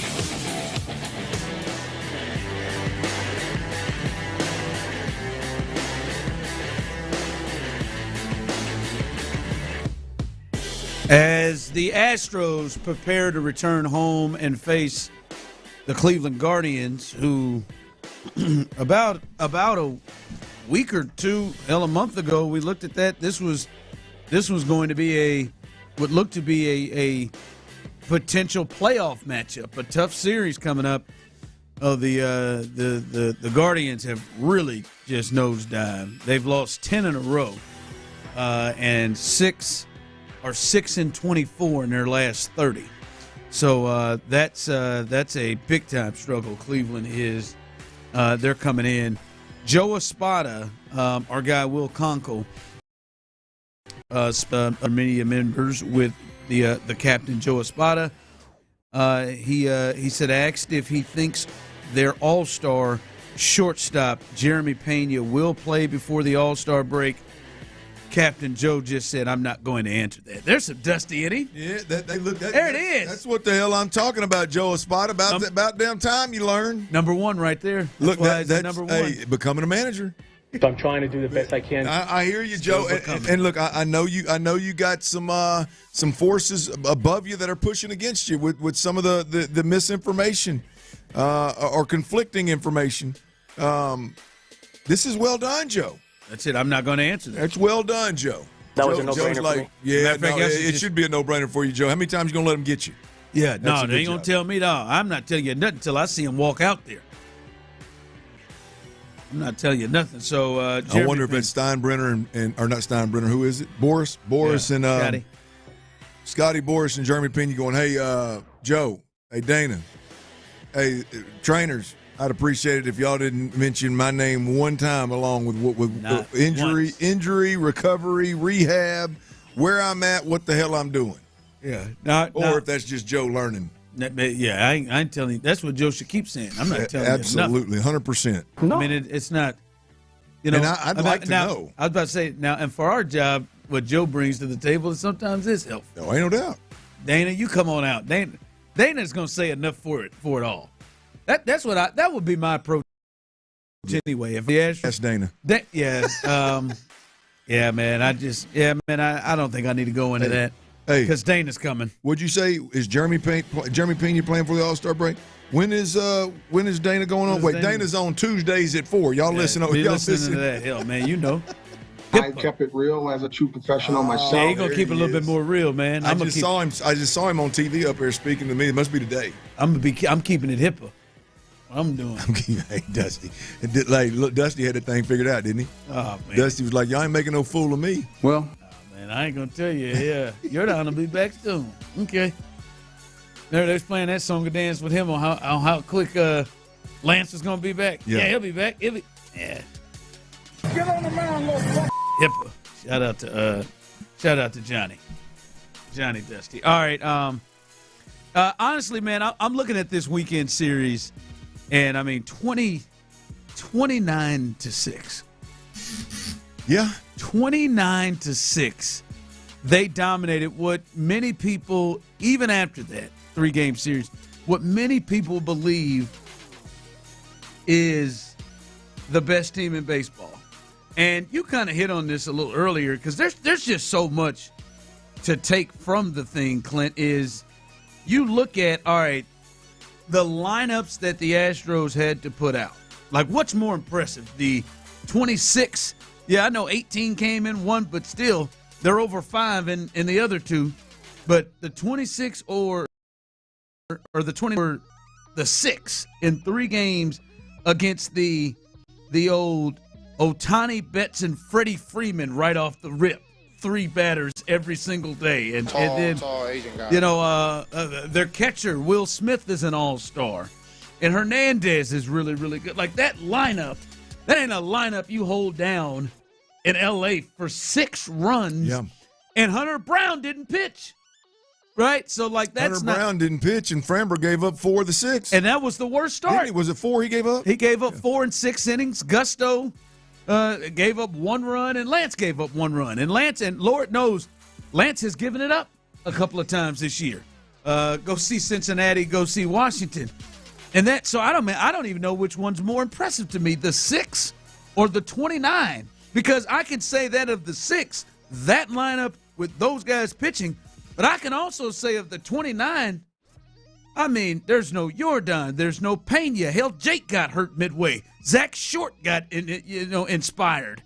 Hummel got inspired. Like, it is just insane what they did. Christian Walker hadn't been hitting worth a damn all season, and then he waltzes in there and just goes off. Cam Smith is coming, folks. But it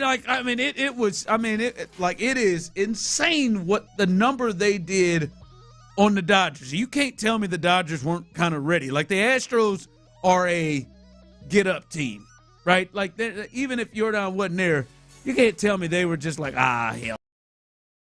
It's a rivalry there. There's a feel from your fan base towards the Astros.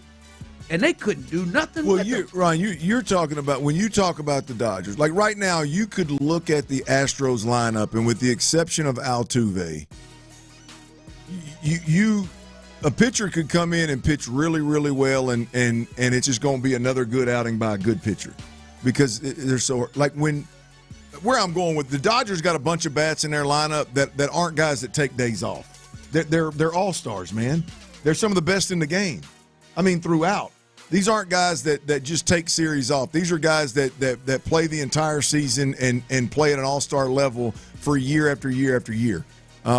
There's no way around it. That was, whether you're talking about the Gusto start, the McCullers start, the fact that overall they outscored them, by 23 runs, whatever the hell that is.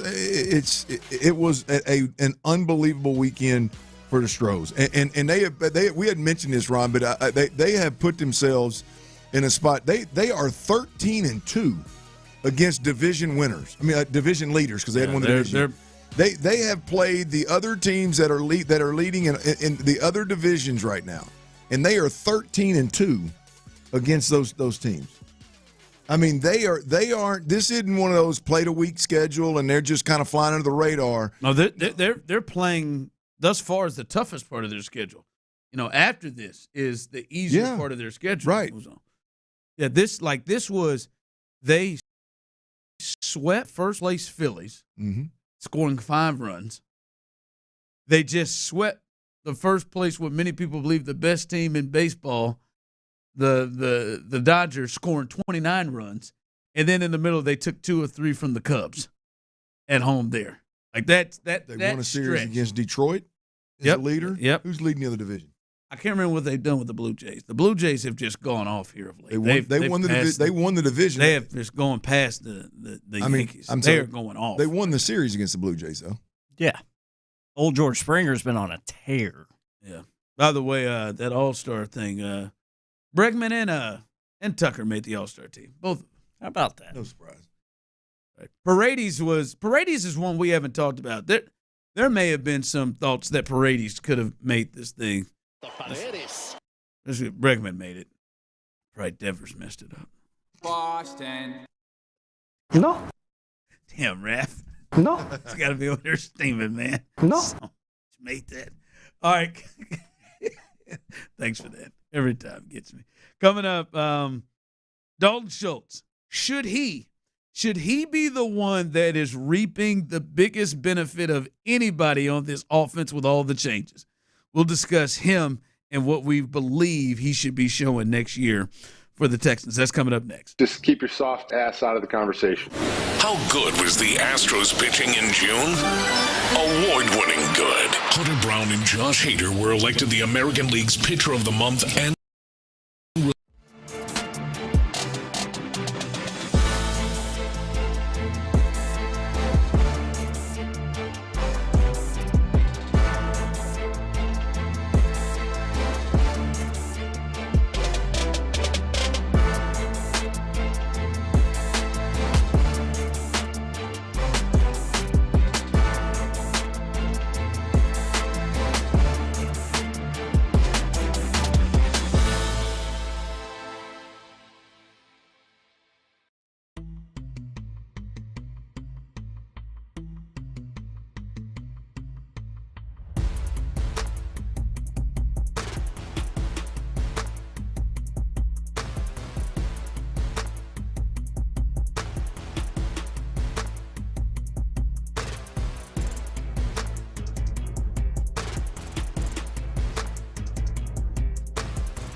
BexPrime.com. Sponsored by Bristol-Myers Squibb and Pfizer. The best burgers in town and so much more at Bex Prime. 10 Houston area locations, BexPrime.com. Live from the Mokaram Injury Lawyers Studios, Sports Radio 610 presents The Drive with Stoerner and Hughley.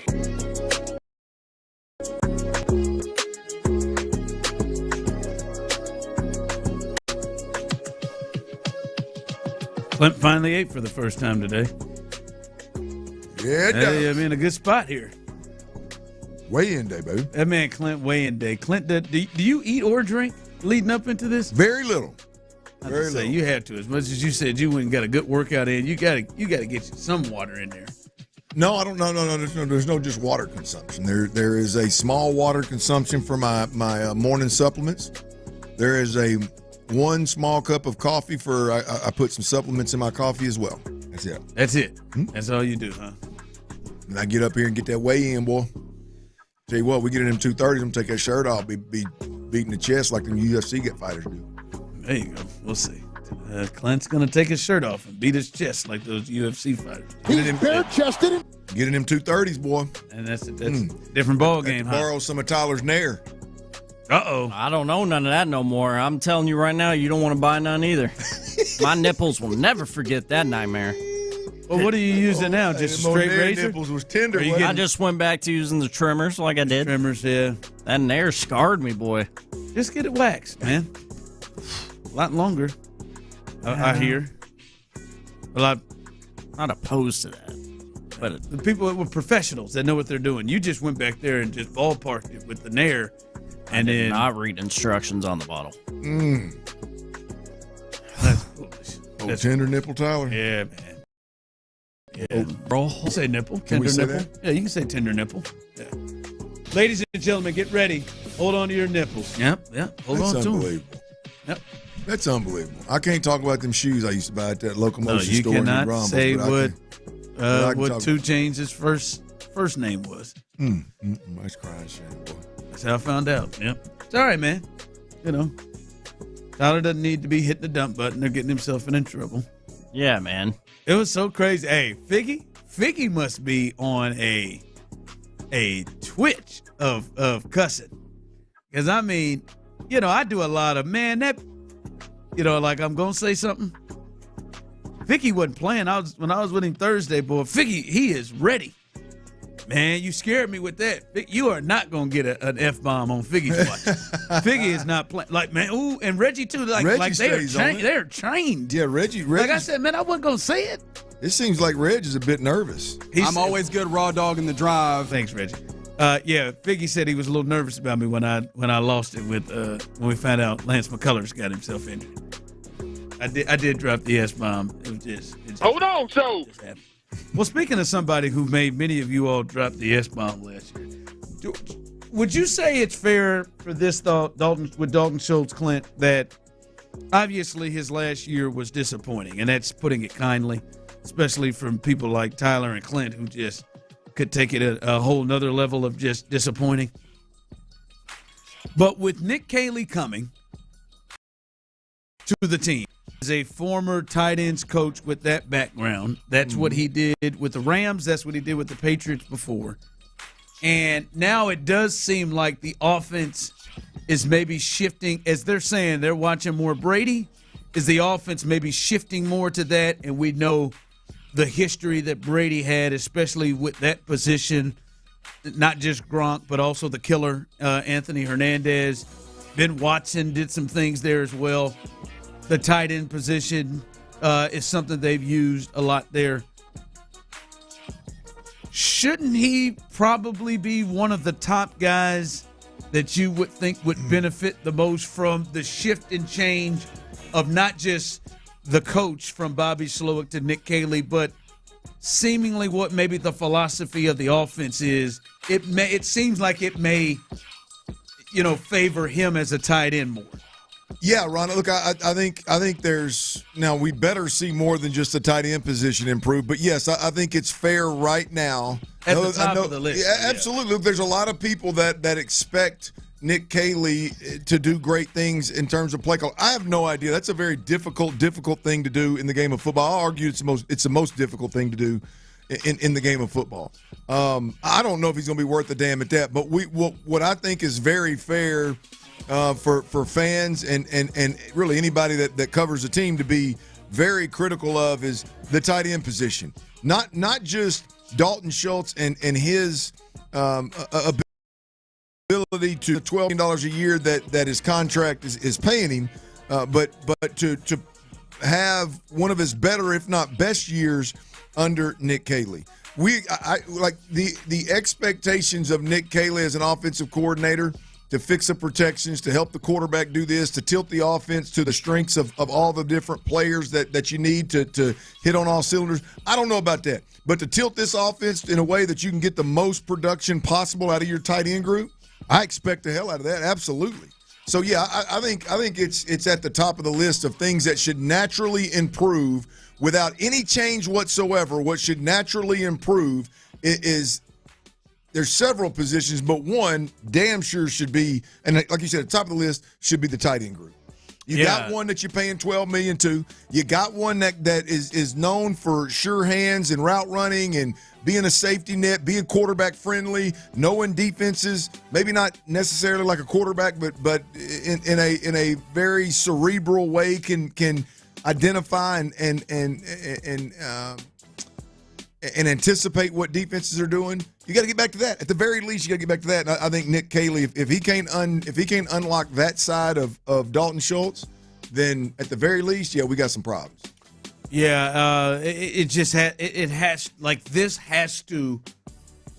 CJ may benefit as well. Sure. A lot of guys may benefit, but him, there has to be some level. You think your coordinator has a focus on that part of on that part, and because 2023, fellas, we didn't think that Dalton Schultz was a negative to this team, right? I think you felt good about Dalton Schultz. I don't remember very many people saying, "Whoa, they gave Dalton Schultz $12 million." Like after that year, and it was 59 catches, 635, 5 touchdowns on 88 targets. But then I think there was a thought, boy, CJ's getting better. That was a rookie year. He'll jump up. But I think last year it was just a combination of, I think you've talked about it, what appeared. I personally, I'd let anybody else want to do that. I personally don't want to just 100% say that I know what had happened, but it would at times appear that it was a lackluster effort from him, especially when it came to putting his hands on and trying to move people physically. And then all the numbers on top of that were down. If over 100 yards less receiving, less touchdowns, and just not less receptions last year. I think all of that to me has to shift and change. And I think he's in a situation where he potentially could get that with the change in the offense and the coach. He should get it. Absolutely should get it. He should be absolutely stoked. I mean, if he just takes a different approach and he realizes what he put on film last year is unacceptable and should be embarrassing, and he gets better along with Nick Caley coming in and being a tight end whisperer or tight end expert, then mention C.J. Stroud. Hell, the truth of the matter is if you got a $12 million tight end that his specialty is being a safety valve, being quarterback friendly, being a good route runner, being able to separate and make yourself available and having good hands, then that alone, if you can get the best out of Dalton Schultz, that's going to significantly answer the issues that the Texans had trouble figuring out last year. I mean, that is going to improve C.J. Stroud's play. It's going to improve the offensive line's ability to pass protect if C.J.'s getting the ball out quicker. So, yeah, I mean, you can argue that alone, because Nico don't need to do nothing. Hell, if Nico's healthy, he plays lights out. Yeah. You can argue that the one player that can impact this offense the most by improving their play, and there is opportunity to improve the play. Joe Mixon, you don't get no more out of. Nico Collins, you don't get no more out of. Like, that just is what it is. You're not getting any more out of. You should expect to, yeah. Dalton Schultz, there's major room to improve, and the expectation should be to improve. And if he does, he will help this team tremendously. And help him tremendously period, but he will also help them tremendously in answering and fixing some of the issues that they had last year that ultimately killed them. And with some of the stuff coming in on the text line, maybe it's just the position, and maybe there's going to be more there because maybe a Cade Stover is ready to potentially make a move past him. Maybe maybe it's not just maybe if he can't roll with it, the somebody in the tight end room should transition from the tight end room. With that, to be fair to Dalton Schultz, I'm not going to give him a complete out on this, but I do think he wasn't always put in the positions that are probably best for him to be at his best.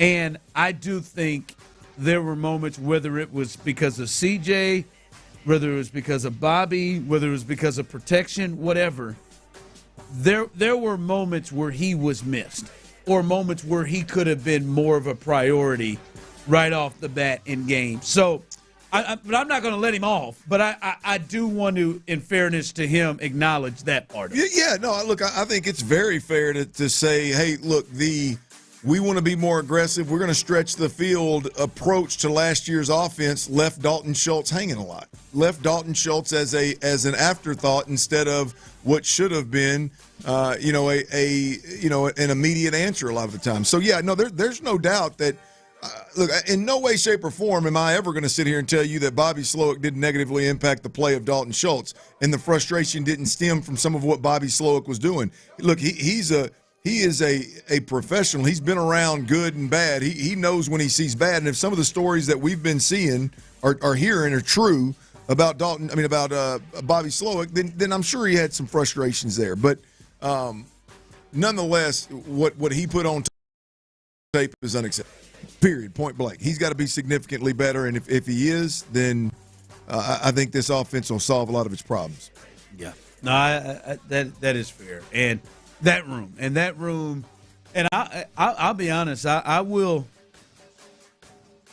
and maybe it's not fair. I will probably look at Nick Caley a little bit more if that room gives us what it gave us last year. If it is not significantly, and I do hold him to being his expertise as a part of it, right? Yeah, hell yeah, absolutely. Like if the Texans linebacking core was an absolute weakness, that would be an odd thing with who the guy is who runs that defense and what his expertise is, right? And so so I will look at Nick Caley if you don't see a real upgrade in the tight end room because it should be there. It absolutely should be there, whether it's Dalton Schultz himself, Cade Stover, the return of Brevin Jordan.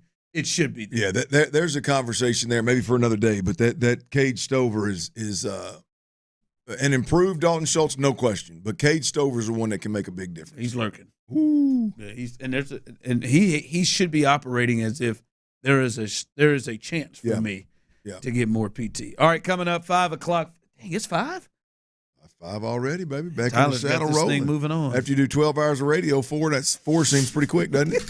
5 o'clock fire coming up. Joe Espada, to Jeremy Pena. We'll let you know that Christian Walker, he is not in the lineup tonight. We'll tell you why and what these potential roster moves will look like for the Astros. We'll give you the lineup, get you ready for their matchup against the Guardians. And home run derby, we're starting to see some of the players fall into this. I don't think Jordan's ever going to participate in this and probably shouldn't. So all of that as we continue right here live on The Drive. All right, y'all. Look, I was up in the Hill Country this weekend, man, and I'm gonna tell you, I started looking around and my Coors Light world is lit up now. I'm playing a little golf, them crackling cold Coors.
for the ones who get it done. KILT FM HD2 Houston. Insider access, exclusive content. Sports Radio 610. The Texans play here. An Odyssey sports station. We have a liftoff. Sports Radio 610 presents The Drive with Stoerner and Hughley. It's the 5 o'clock fire. It is 5 o'clock. Congratulations. Hopefully you're off work. Luckily for you, Old Dirty Show, T-Mill, a.k.a. Psycho T. Sorry, folks. Psycho T had the latest. A lot of tongue there for no good old reason right there from Tyler Milner. Okay. The sound effects makes it so much worse. Fire! Are you on fire? What? We got some picks here tonight. How you feeling? You all right? You yeah. Coming off, I'm feeling good. We're winning the people money. All right, win the people money. Win the folks money. All right, so T-Mill's best bets will be coming up a little bit later on. But the latest is we do have some news coming from the Astros. A lot of news coming from the Astros, injury-wise, and some moves that they had to make due to roster moves that need to be made. We'll let you know the latest on all of those. But first, Joe Espada, the captain, was asked if he thinks shortstop Jeremy Pena will play before the All-Star break, and he responded to, "I'm not going to answer that." And we said we enjoyed the thought of that. And Clint, I don't know that I need to see Jeremy Pena to play. I feel bad for saying this because Jeremy Pena, you want to play in your first All-Star game. You want to be there. You want to be in Atlanta to experience all of that, and he deserves it. He probably should be starting, to be honest with you. But, man, when you start thinking about all of it, I'd much rather him just, if I'm an Astros fan, him get all of that extra rest. Just to get that rest and not at all feel the need to rush him back to not only one play before it or to play in it. Yeah, look, as an Astros fan, I want all of them back ASAP. But the reality of it is, I mean, the way they're playing baseball, the luxury that they have right now. What are they now? I've lost track. They were 7.5 games. That's all. What are they now? Is that how they finished the Dodgers series? I think that was after the second win in the Dodgers series. They're 7 games up. 7.5 games up. I mean, they've built enough of a cushion to where they can afford to take an extra week, to take an extra couple of weeks, especially when you're talking about guys like Spencer Arrighetti, you're talking about guys like Christian Javier, and guys that can, without a doubt, help you in a major way. Obviously, at the plate, Yordan Alvarez and Jeremy Pena. These are guys that are they absolutely have to be key pieces to make another run to an ALCS and a World Series. And they position themselves right now to have the luxury of saying, hey, you need a little extra downtime. So be it. We can take that approach, especially with it hadn't stopped yet. I thought the wind would be completely out of that sail of Ryan Gusto and Colton Gordon and some of these other guys you mentioned. What's Walter. his name? What's the new shortstop's name? Short. Yeah, Short. Zach Short. Big Zach. Short. Guys like that coming up and producing. I mean, I thought that was going to come to an end, but it has continued in Astro fashion to bear fruit. And so, what's the point in rushing anybody back at this point? Yeah, and especially him. You want him to be right. That's got to be an injury right there. Swinging the baseball, doing the things that he needs to do. That's something you want to make sure you're right. And as you said, they have the luxury of having a lead to where they can be able to do that. Also, other injury news, Clint. Luis Garcia today in a rehab start in Florida, striking out 4, allowing 1 hit and a run. So he is pitching against real batters in-game scenario. Chas McCormick will join the Triple-A team in Oklahoma City tomorrow. Also, Jake Myers feels better, but Espada wants to stay away from him today. And Christian Javier threw 2 innings of live BP as well. So that is those report. Nothing more on Pena, nothing more on Yordan Alvarez either, That is the latest. That was start, a man. hell of a hiccup. I promise you, man. I didn't know that was coming out. It sounded painful. And that wasn't a hiccup, man. That was a tail end burp. That tried old burn in's got old burn in burp, huh? Tell you that snuck in, got away from me about. But that is the latest injury wise there. Latest. Yeah, with the man, that burp still has the latest injury wise. So it looks like by here, hey, he feels better. Maybe it looks like Jake's going to avoid the IL. Want to say that or no? Maybe. See what Dana has to say. See what Dana's got to say. Dana have him in there tomorrow. Dana have him in there today. Oh yeah, man, he's good, man. Oh, I don't might worry be about it, available man. to pinch hit tonight. Might be available to pinch hit. Astros ain't loyal. Also, as we will get you prepared for this game against the Guardians tonight as Cleveland comes to town, Christian Walker, he is on the paternity list, so he will not be in the lineup today. And speaking of that, this is what the lineup looks like today. Paredes at third base, move Cam Smith in right field up to the 2 spot. Altuve is playing second base tonight in the 3-hole. Yainer Diaz is catching, batting cleanup. Caratini moves to first base with Christian Walker out. Cooper Hummel is the DH, and then Trammell is in left field. Zach Short, why not? He's back as he is hitting .667 on the season thus far. And then a gentleman getting called up, Kennedy Corona, is going to make his major league debut. He is up and will be in the lineup in center field today. I'm sure he'll make great plays all over the place. This lineup here, I mean, come on, man. I mean, Paredes, Smith, Altuve, Diaz, Caratini, Hummel, Trammell, Short, Corona. You got a rookie batting in the 2-hole, and your last 4 hitters, your bottom 4 hitters, we didn't know. I mean, we didn't have the name of a week ago. I thought we were going to be drinking the final batter as opposed to nice. Give me a fully dressed Corona. Yeah, fully dressed. I do lime and salt. Yeah, Framber wouldn't mind one either. Framber bang. When did he pitch last? 2 days ago, 3 nights ago. Oh, yeah, he done. Yeah, he done. He'll have him a few. He'll have one. Why not? At least one. But that is the lineup tonight. And look, it's not bad because the Astros are facing. I mean, the Rockies stink. The White Sox stink. There are some teams that aren't playing good, but this Guardians team might be playing in baseball right now. They're currently on a 10-game losing streak. I think they've scored 15 runs total in the 10 games that they have lost in a row. And in their last 30 games, we've talked about how good the Astros have been, how good they were in June, and how good they've been to start. They are 6-24 in their last 30 games. 6-24. Oh my God! In their last 30 games. So if you're going to have to run this lineup out against a team, why not be it against a team that is struggling? And I am certain this means Tyler is going to let it rip when it comes to T. Mill's best bets and what he's going to do with this thing. He's already determined Clint, he's taking the over on that 3.5 for that lineup. That is ballsy. I cannot wait to see the rest of his bets. It's going to turn you on, I think. I just can't take part in it. You ain't going to jump in on there? Mm-mm. And a little Colton Gordon, Big C tonight? Weird money. I'm out on that one. Money. Tanner Bybee, he was a really good pitcher for them last year.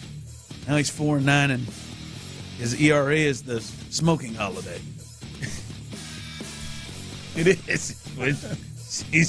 The ERA is 4.20. I don't know what else to do with. Big ganja guy.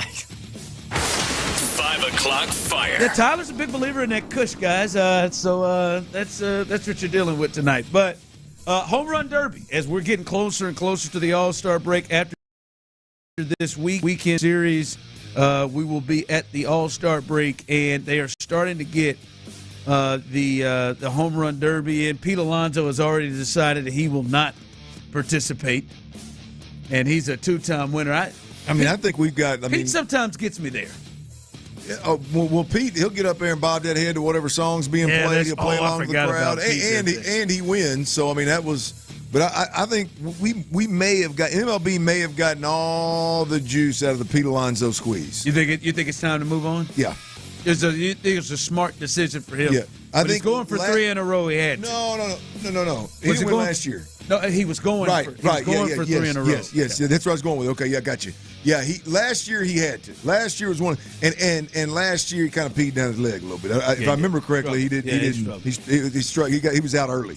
Yeah. So yeah, this I think we've got all we could expect out of the Pete Alonso squeeze. Let's move this thing on. Well, now we know Washington National slugger James Wood, who is 23. Maybe he can kind of make a name for himself. Got big time powers in it. The hometown guy and one of the best players in baseball when he is healthy, Ronald Acuna Jr. They will be in Atlanta, so he's a showman. He'll be fun if he hits him out. And then never taking any days off, home run leader Kyle Raleigh. It would have been a damn shame if he didn't participate. Yes, and you don't get this. I want to see Shohei get into it one more time, but you don't get this in the home run derby. Most of the top guys that you want to see participating will participate. So those are the 3. They need some more. As we said, Pete Alonso turned it down. There's some other that turned it down, but I'm into it with Ronald Acuna Jr. I want to see a little bit more of this James Wood. He's a big dude. He's one of them dudes that look like he could play D-end. James Wood is? Yeah, for the Nationals. And a great name if he can knock it out of the park. Tyler, I thought you heard James Wood. Great name if he could knock it out of the park. I thought Tyler thought he was. Nah, man, I'm responsible and mature. So whenever you're ready for that next topic, get out of here. Really showing growth, man. Look at him. No, always gonna be something. Last week, now it's I can say it. Responsible and mature. Yeah, oh, showing man. growth. That's yeah. According to him, folks. According to him, it's always more growth. I know a lot of people are disappointed. I am a grower, not a shower. All right, we got a Woody and a Chubb in the building. We got a Woody and a Chubb in that back. 5 o'clock fire. Just when you think he's fine, he comes back with I am a grower, not a show. Always have been. I know. It's good. Good for you. All right. The Knicks, we know officially, they make it official. They hire Mike Brown as head coach, and this is Leon Rose, the guy who's running things there, says after a thorough and extensive search process, we are pleased to announce Mike Brown as the head coach of the New York Knicks. Leon said Mike has coached on the biggest stages in our sport and brings championship pedigree to our organization.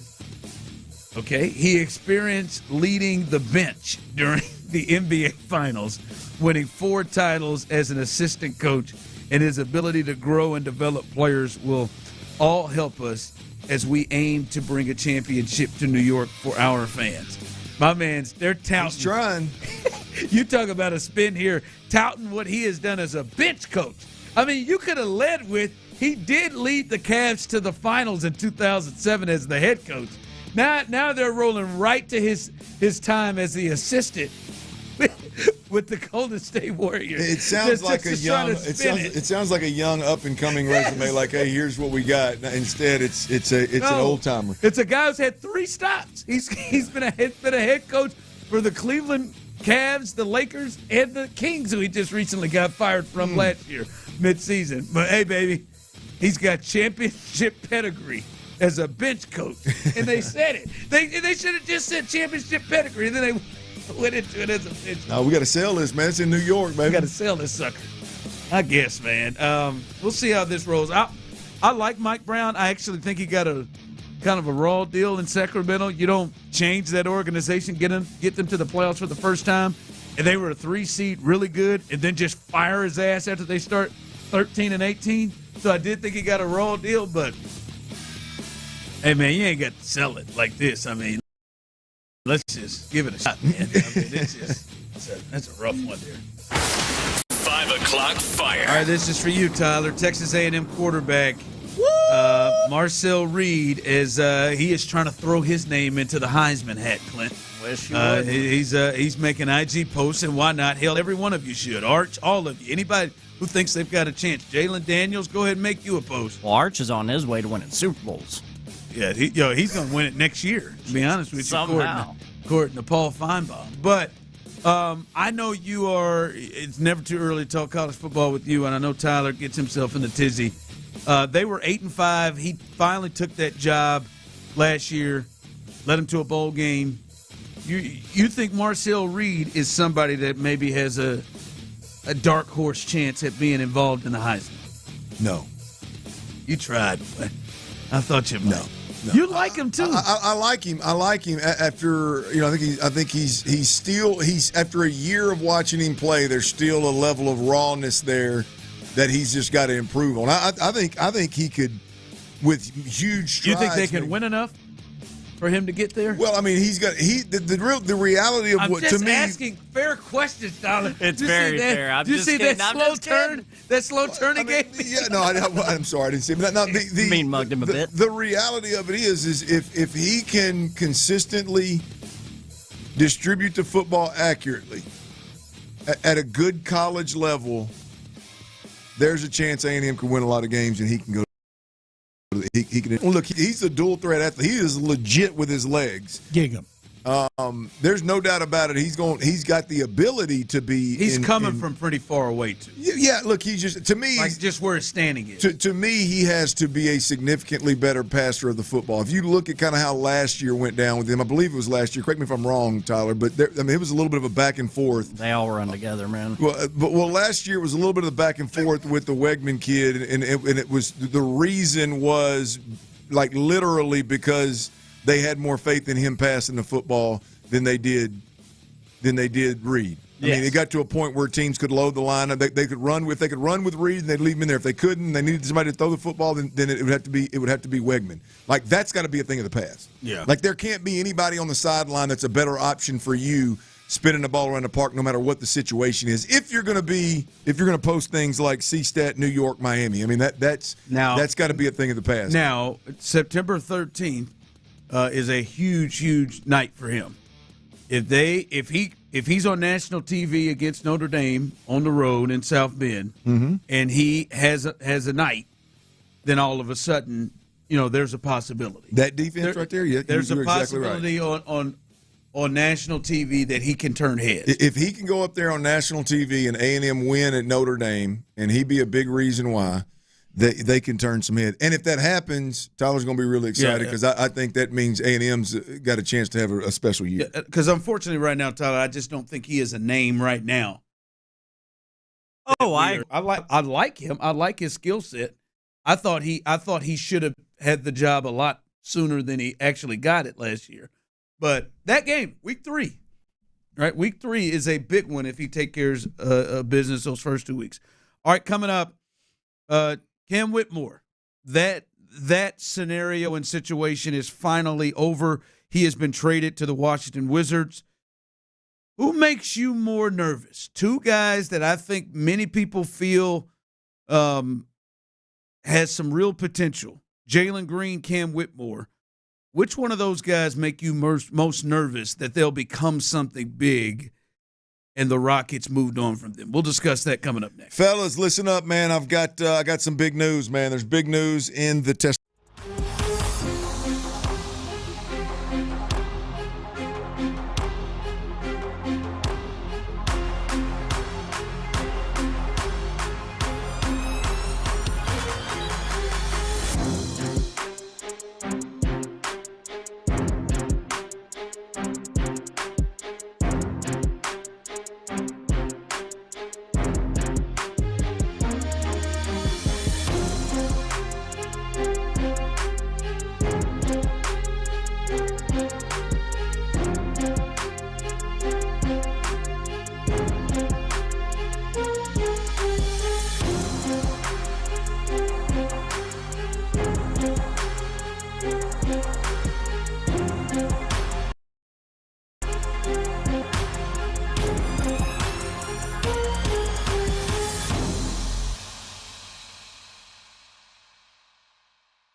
You can help. Visit salarmyeds.org to donate or volunteer. Every donation brings hope. Every hand makes a difference. That's salarmyeds.org. Sports Radio 610 presents The Drive with Stoerner and Hughley.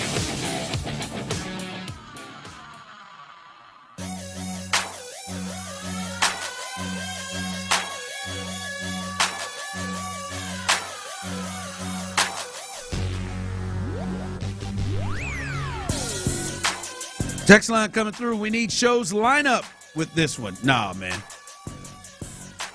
When are we getting that back?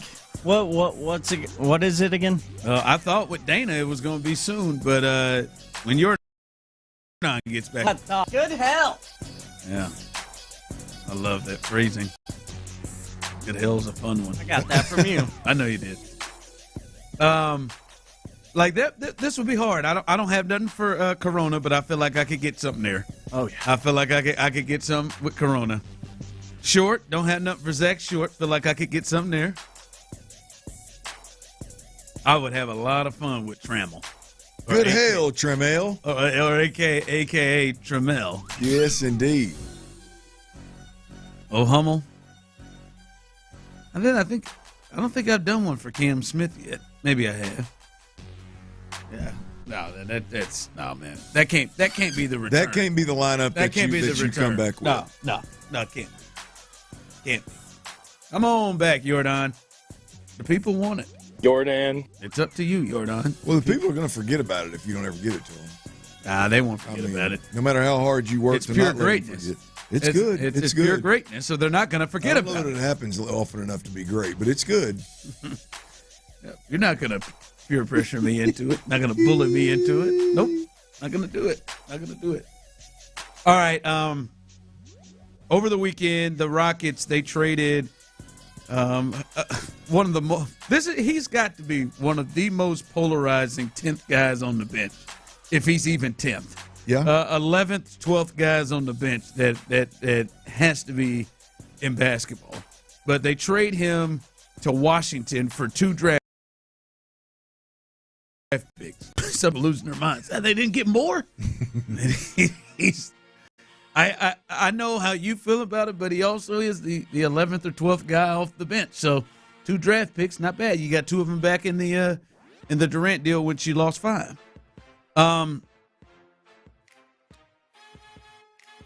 Text line, YouTube, and Twitch. Clint Tyler, who makes you more nervous that you look up and we'll look up in about 3 years and be like, damn, Jalen Green or Cam Whitmore, they have turned into what we were hoping they would be here. They have turned into players. Who are you more nervous that will pull the King said, we got De'Aaron Fox. We'll trade Tyrese Halliburton to the Pacers. or hey, the Clippers. Nah, man, we're in win-win now mode. I know we got this Shea Gildress character, but we'll trade him to OKC. Who are you more nervous would potentially do that to the Rockets? Jalen Green or Cam Whitmore? No, I think it's Cam. I think both of them are liable to fill up the stat sheet next year. Even though I do wonder how Jalen Green's going to get the touches to do it. I don't know enough what's going on with Washington to know, but I think Cam is going to be a guy. I think they're both going to when they're on the floor going to fill up the stat sheet. But I think Cam is the one that's got a real legit chip on his shoulder. Like I don't know. Like Jalen strikes me as a guy that's pretty passive, pretty low key, pretty idle. Cam is a guy that seems like I got a chip on my shoulder. I don't care who you are. You're going to hear about it. You're going to know about it, and I'm going to go get mine. So I don't know that works unless he's a lead dog on one of them teams that makes a run to a playoff kind of deal. Like I don't think it's going to work unless it's a team that's kind of a cellar dweller, a team that's always rebuilding, a team that's dysfunctional. But that is a situation that he's gone to, at least not much of a winning franchise. Like Cam Whitmore is the one that I think has it within himself to thrive when everything else around him is crappy.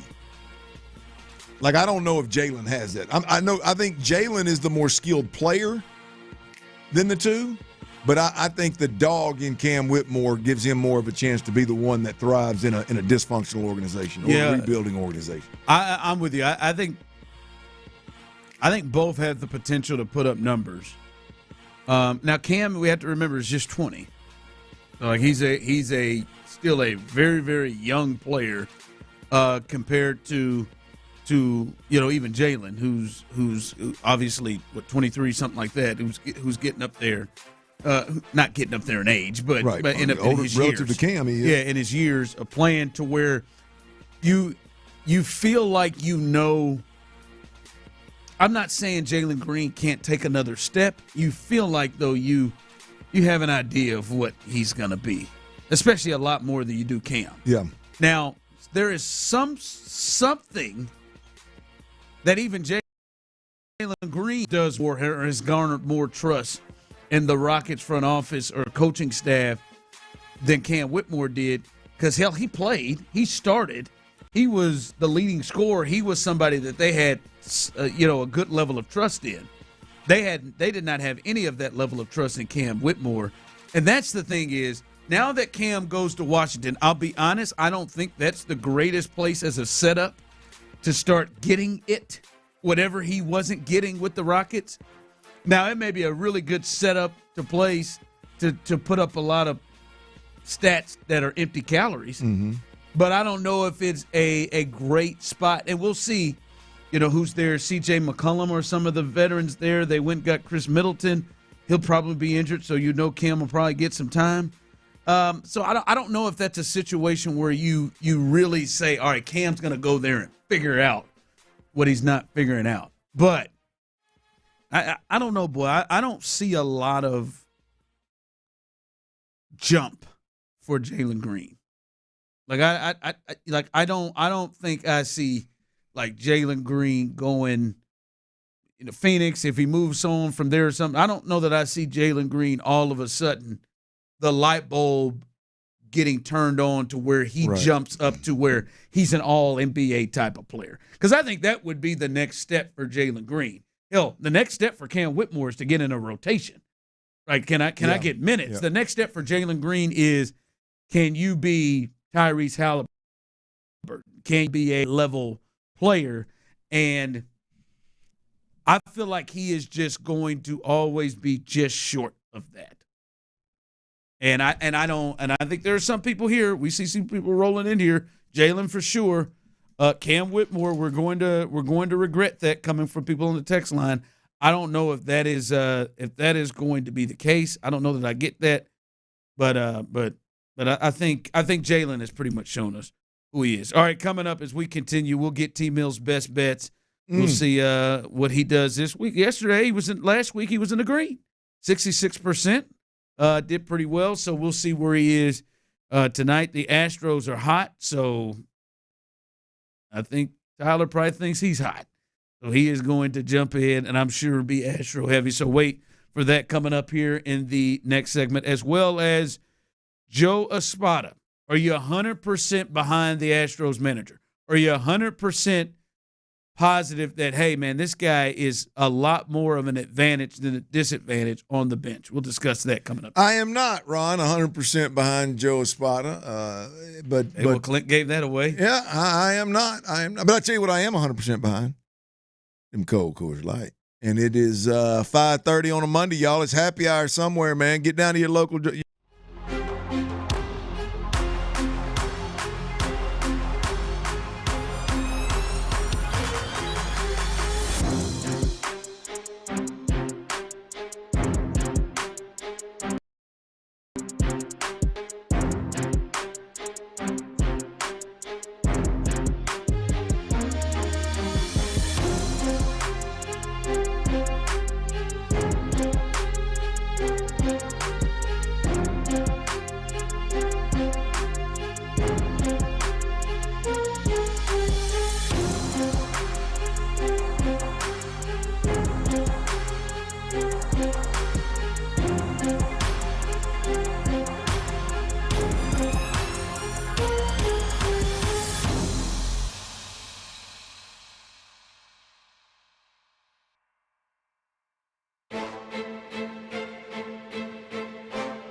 Sounds like it smells amazing.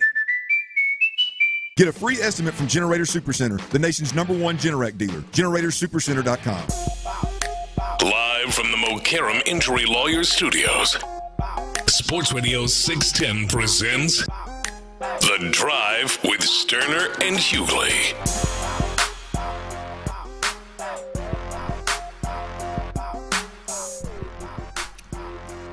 Welcome back into The Drive. As we know, we found out a lot but we've known this forever.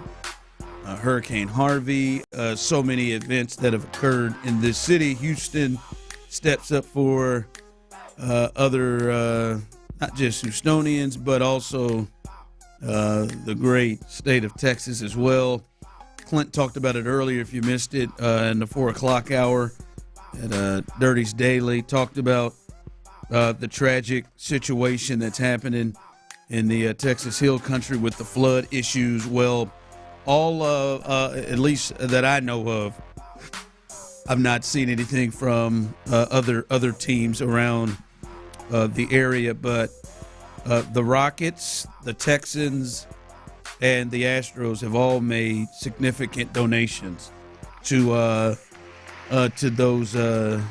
those relief efforts there with the Texas flood situation. Clint, so all three, and I'm certain other businesses, other people in the Houston area are doing their part to try to do whatever can be done to help. But as I said, all those three major teams, and forgive me if any other organizations I've not been able to see have made efforts as well. But I do know it has come through that the Texans, Astros, and Rockets have made significant donations. Yeah, big time move, man. I mean, that is my me and the wife. That's our spot. I've been going up there my entire life. His family, with that side of my family. But when he was young, he went up there and spent time up in the Hill Country. We've gone every year of my life, and it's something that we hold dear to our heart. And there's a lot of phenomenal, tremendous, great people up in that area, and it's sad what they're having to go through right now with this flood, man. So big time prayers up, big time shout out to all the anybody, whether it's individuals in the area or the pro sports franchises that are helping raise funds, donating to the cause, man. There's a lot of lives, a lot of families right now have been torn apart up there with the floods that are going on. And by the way, it's families from all over the state, hell, maybe even the bordering states, but all over the state.